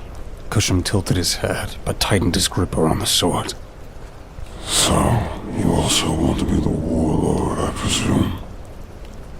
The adversary gave a snarky reply. That does sound fun, actually. But no, I'm challenging you specifically. After all, you took my family away from me. I think it's only fair that I take away your family. My heart sank upon hearing those words, and Griffin and I exchanged fearful looks. Where are Tabitha and Samantha? I shouted, my gut feeling confirming my fears. He slowly turned his gaze toward me, wearing a horrendous smile. Oh, I have great plans for those girls. I do have a fondness for females. Before I could even react, Griffin came charging in, firing his gun repeatedly at the monstrosity. I tried to scream towards him to stop, but he refused, repeatedly demanding, Where's my wife? Most likely out of annoyance for his intervention, our attacker manifested a blade right out of his wrist and lunged toward Griffin with a sudden burst of speed. Before anyone could move a muscle, it was over. A bloody, flesh-splitting sound filled the silent, frosty air. Griffin looked down slowly and saw that the blade had pierced through his chest. I guess I jumped the gun. Our adversary lifted Griffin up, using the blade and swinging to his left, sliding his body right off of it and into my direction. I rushed to Griffin's side, and he was already on the verge of death. He couldn't get the words out, but I saw him mouth something with his lips. Through his bloody teeth, he said, I'm sorry. We locked our hands together, and I felt him clench hard, even through the armored suit. I wondered what I could say to him, and I'm not too sure he meant he was sorry for me. I had a gut feeling that this was meant for Agatha to hear. Then, His eyes turned dull, and his grip loosened until he was no longer breathing. I stared at him, covered in his blood, and felt my own mortality hitting me. We were both monster hunters. Is it true? Is this where it ends for all of us?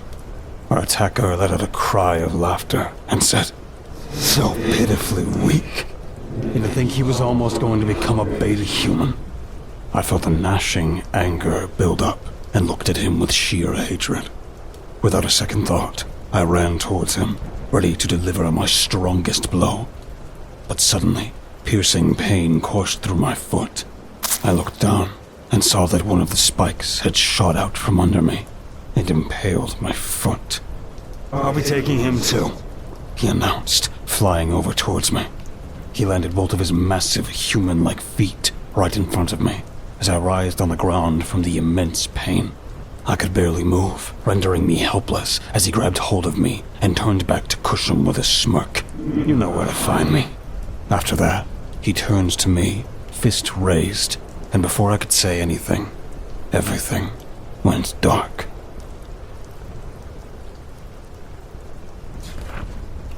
Chapter 7.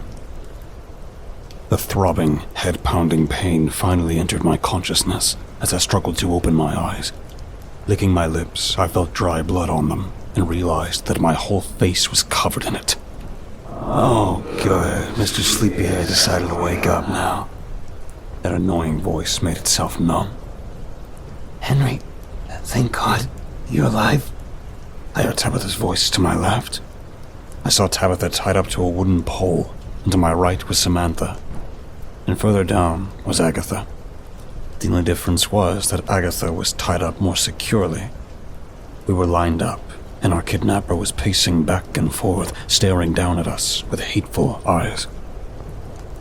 "Well," I said, "I wish you hadn't injured my leg. I'd give you the beating of your life, buddy." He grinned. "Cute. Absolutely adorable, but I've got bad news for you, human. You wouldn't stand a chance, even if you tried." "I give many of your kind a run for their money. What makes you different?" I asked. Agatha chimed in. "He's a whole cycle ahead of us." The primordial smiled in her direction and then lowered himself to face her. "Smart, that's right. Cusham is still trapped in the second cycle, in the Middle Ages period. The robot primordial was from the second cycle, the cybernetic age. But me?" He almost broke into another fit of laughter. "I'm from the third cycle, the Bronze Age." I couldn't help but make an obvious remark. That didn't seem too far ahead. He snapped his head back towards me and sent a spike from the ground that shot through my right arm. The pain was sudden, and I felt the hot liquid spilling over my skin as my stomach began to ache. Samantha shouted, Please, stop. Tabitha was struggling to break free from her ropes, but it was no use for any of us. Agatha was restrained with anchor chains, so there was no way she could escape either. He spoke harshly. "Listen closely. Don't even think for a second that you understand how primordial technology works. Although you humans seem to be more adaptable in what you can do.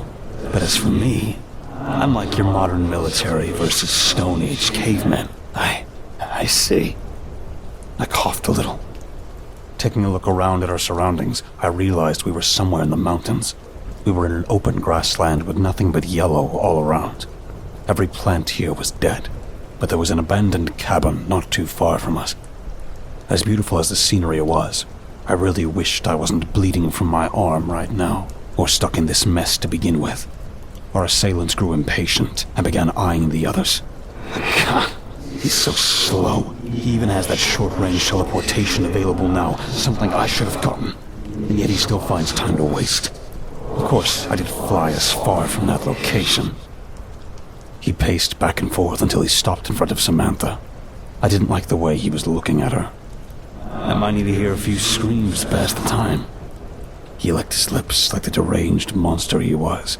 Samantha's eyes widened, and she tried kicking at him with her free leg, but he seemed to get more excited by her actions.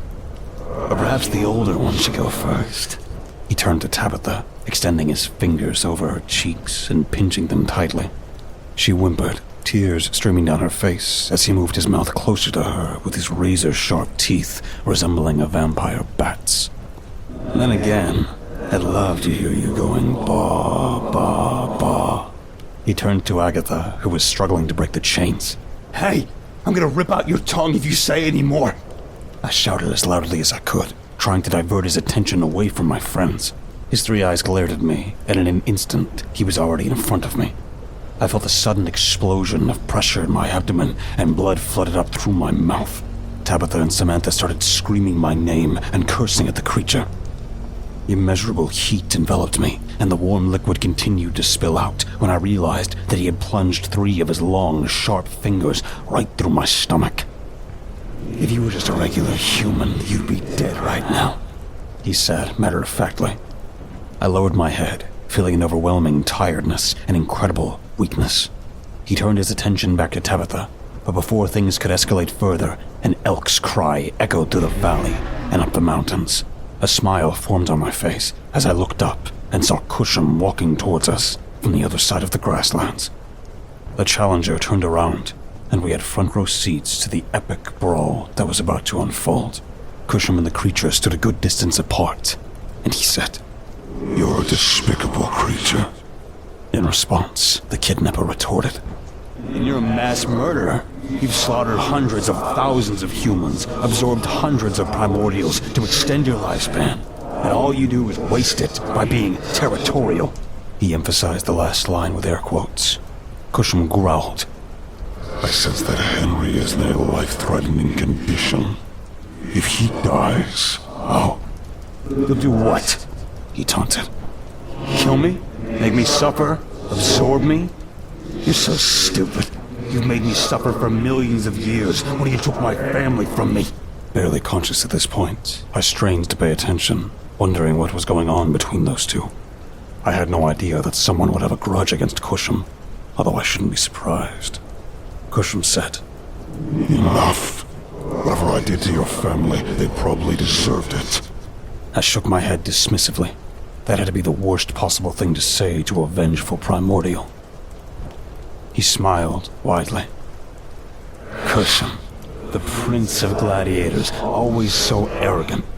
Looks like I'm gonna have to beat a little humility into that thick skull of yours. With lightning speed, he grabbed hold of Cusham by the neck, tossing him around, then slamming him to the ground. Cusham wielded his hatchet, swinging it at the rival, but he grabbed it with his other arm. I bet you don't even remember their names. You didn't even absorb them. You just straight up killed my mom, dad, and brother.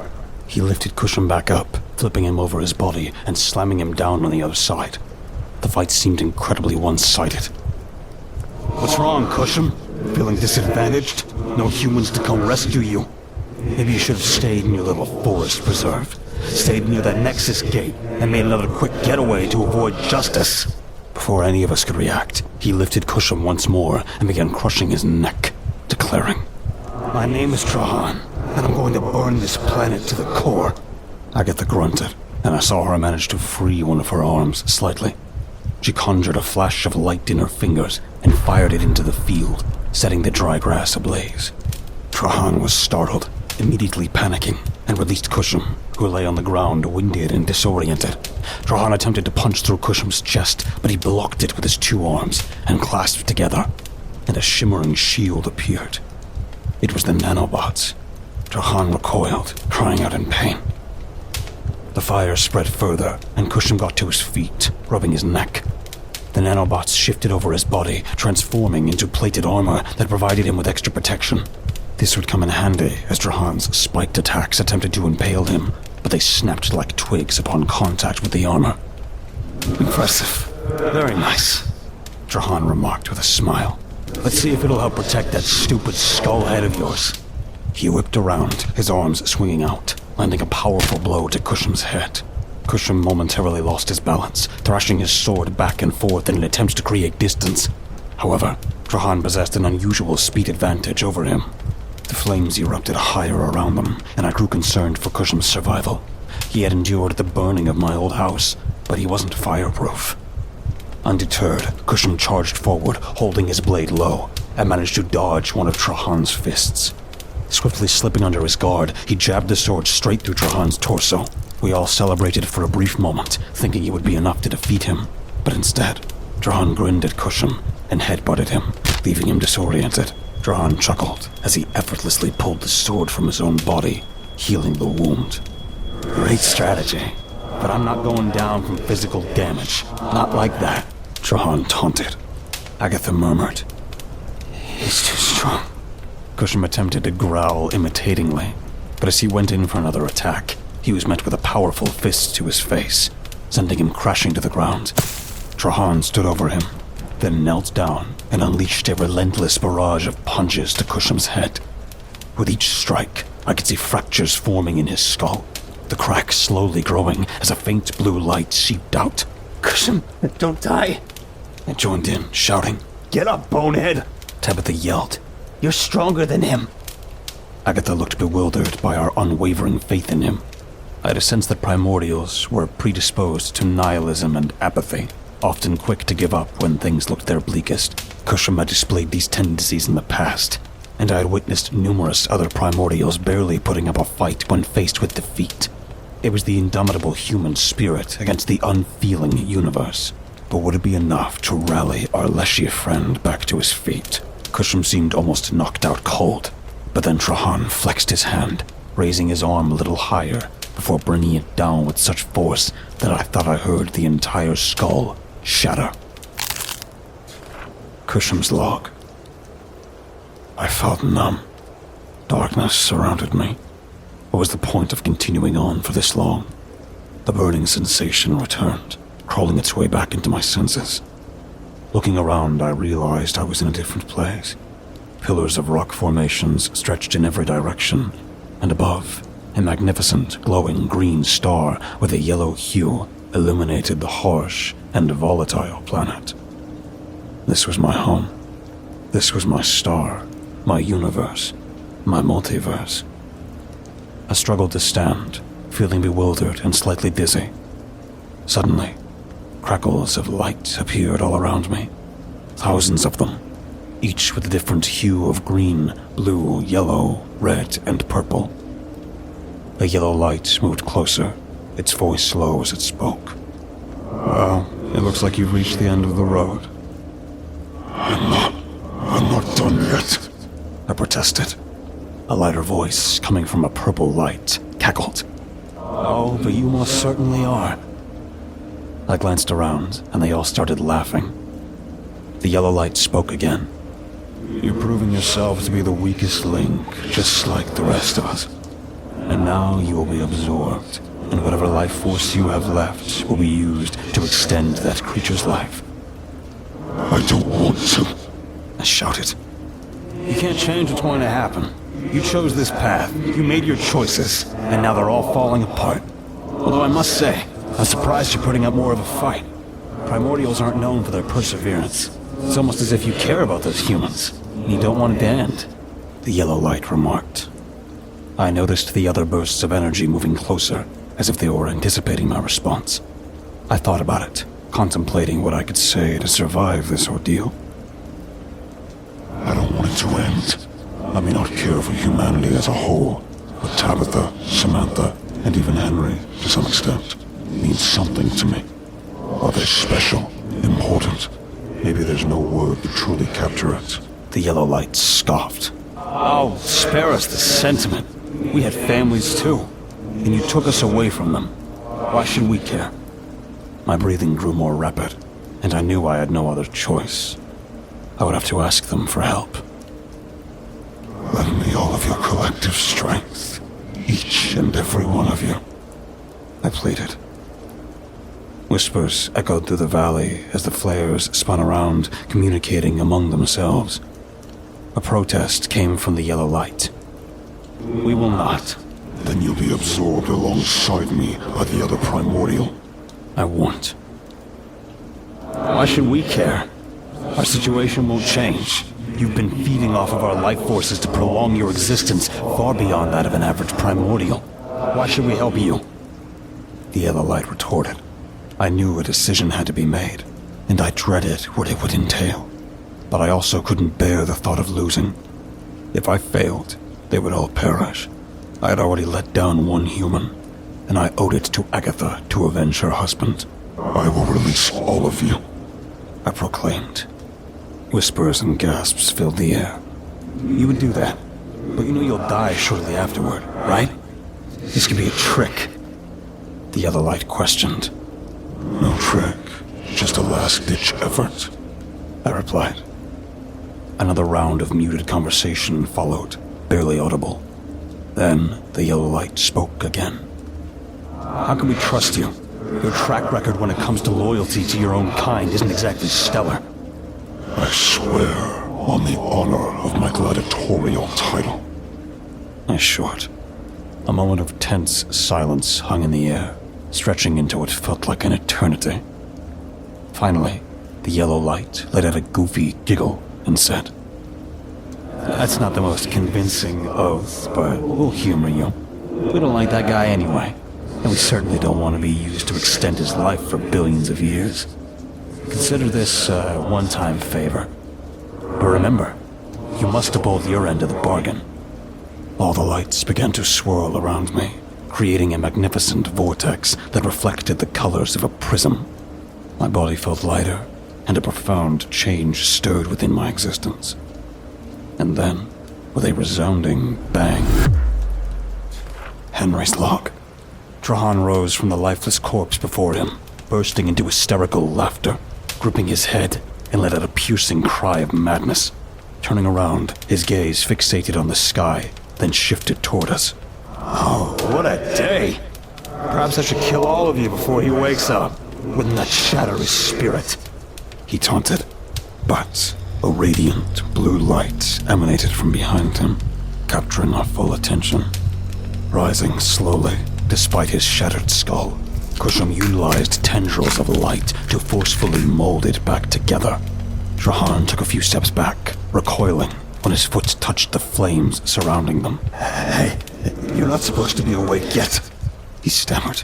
Kushum glared menacingly, his body engulfed in fierce blue flames, reaching a staggering 50 feet into the air. Summoning his courage, Trahan dashed forward, attempting to land another punch on Kushum. Yet, Kushum made no effort to defend himself, rendering the attack utterly futile. Trahan, in a state of panic, unleashed a barrage of punches upon Kushum's chest, but still, he remained unaffected. After the final punch, realizing the futility of his efforts, Kushum sneered. Now it's my turn. With a devastating blow, he struck Trahan's chest, causing one of his eyes to bulge out of its socket. Purple light seeped from the cavity Kushum had created, and with another swing, he mercilessly severed Trahan's left arm. Wait, how are you so powerful? Trahan exclaimed. I made a deal. Kushum coldly replied. Trahan attempted to strike him with his remaining arm, but Kushum deflected the attack effortlessly. Then, he slashed at Trahan's chest 5 times, launching him into the air. As Trahan descended, Kushum's sword pulsed with fierce blue light. With a swift motion, he unleashed a wave of light that sliced through Trahan. Stunned, Kushum moved with lightning speed, teleporting above him and delivering a powerful punch that sent him crashing to the ground. Trahan bounced back up, only to be kicked back down by Kushum with such force that the earth shattered beneath him.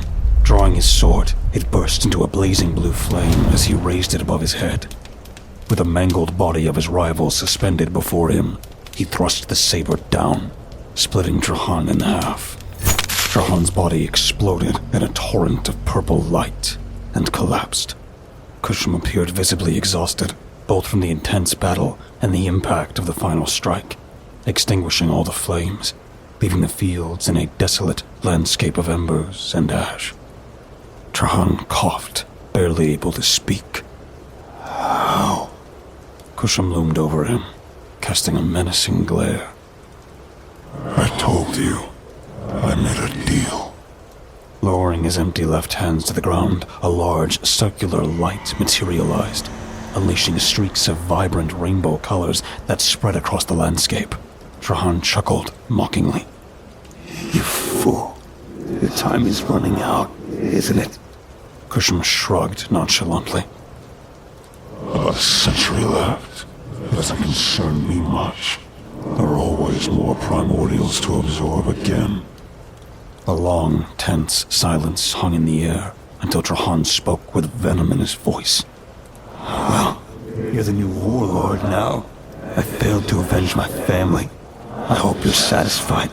Kusham's reply surprised everyone with its softness. I'll strive to be better. I don't want to create more of your kind. Trahan's expression turned stunned.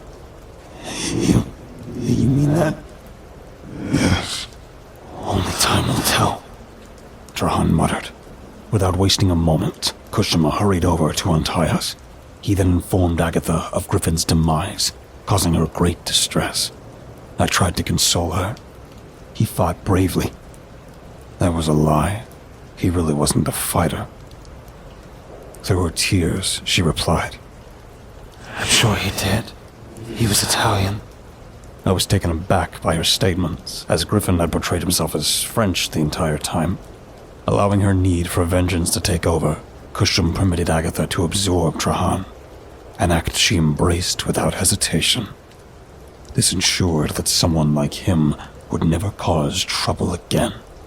With no more primordials to battle, I eagerly anticipated returning home for some much-needed rest and a visit to the local bar. Kusham remarked suddenly, Well, I am a warlord now. I suppose I get to decide the fate of humanity. Samantha, Tabitha, and I exchanged suspicious looks, but Kusham chuckled lightly. Just kidding. I'm a traditionalist and won't make drastic changes. Though it still sounded unsettling, it would be better than the prospect of full-scale warfare. So, our mission came to an end. Samantha would resume her studies, Tabitha would return to Illinois, and Agatha mentioned she would be heading back to Mr. Ensley's estate, likely to deliver the outcome to him. As for me, I was ready to embrace a peaceful life for a while. After all, I had received a hefty check of $50,000 for this mission. As we were escorted back to another airport and boarded the familiar cargo plane, Samantha and Tabitha stumbled upon an old radio that had somehow eluded our attention. Amidst the constant roar of the aircraft's engines, they turned the radio, determined to find a moment of joy. After flipping through a few stations, their efforts paid off, and the iconic opening chords of Don't Stop Believing by Journey filled the cargo space. I settled back into my corner, allowing the nostalgic 80s music to envelop me. In that fleeting instant, a profound sense of serenity washed over me. I felt at peace, a rare sensation amidst the chaos we had endured. Samantha and Tabitha couldn't resist the infectious rhythm of the song, Tabby even going so far as to sing along with the tune. They started dancing. Kusham, somewhat bewildered by their sudden burst of enthusiasm, stood on the sidelines. But Kusham and Tabitha were having none of it. They eagerly dragged him over to join, showing him the simplest of steps. Reluctantly, he tentatively wiggled his legs, which was as good as it was going to get with him. I watched their dance party unfold, weary yet content. Though fatigue threatened to keep me on the sidelines, a spark ignited within me. How could I resist? Slowly, I rose to my feet and shuffled towards them. This song awakened a forgotten joy within me. It had been far too long since I'd truly listened to music, lost in the relentless pursuit of our seemingly never-ending mission. As we reveled in our celebration, I reflected about this unlikely family formed by the hands of fate. I became acutely aware of the world's ceaseless turmoil. Countless dangers loomed, monstrous forces seeking to extinguish any hint of happiness we dared to have. Yet, for now, those threats could wait. This day, this fleeting moment of triumph, was ours to cherish. Kusham, still visibly uncomfortable amidst the festivities, stood on the fringes. Sensing his unease, I offered a friendly pat on the back. It was an unspoken gesture, a silent acknowledgement of our shared experiences and the difficult journey that had led us here. Together, we danced around the radio until the last notes of the song gently faded into the air.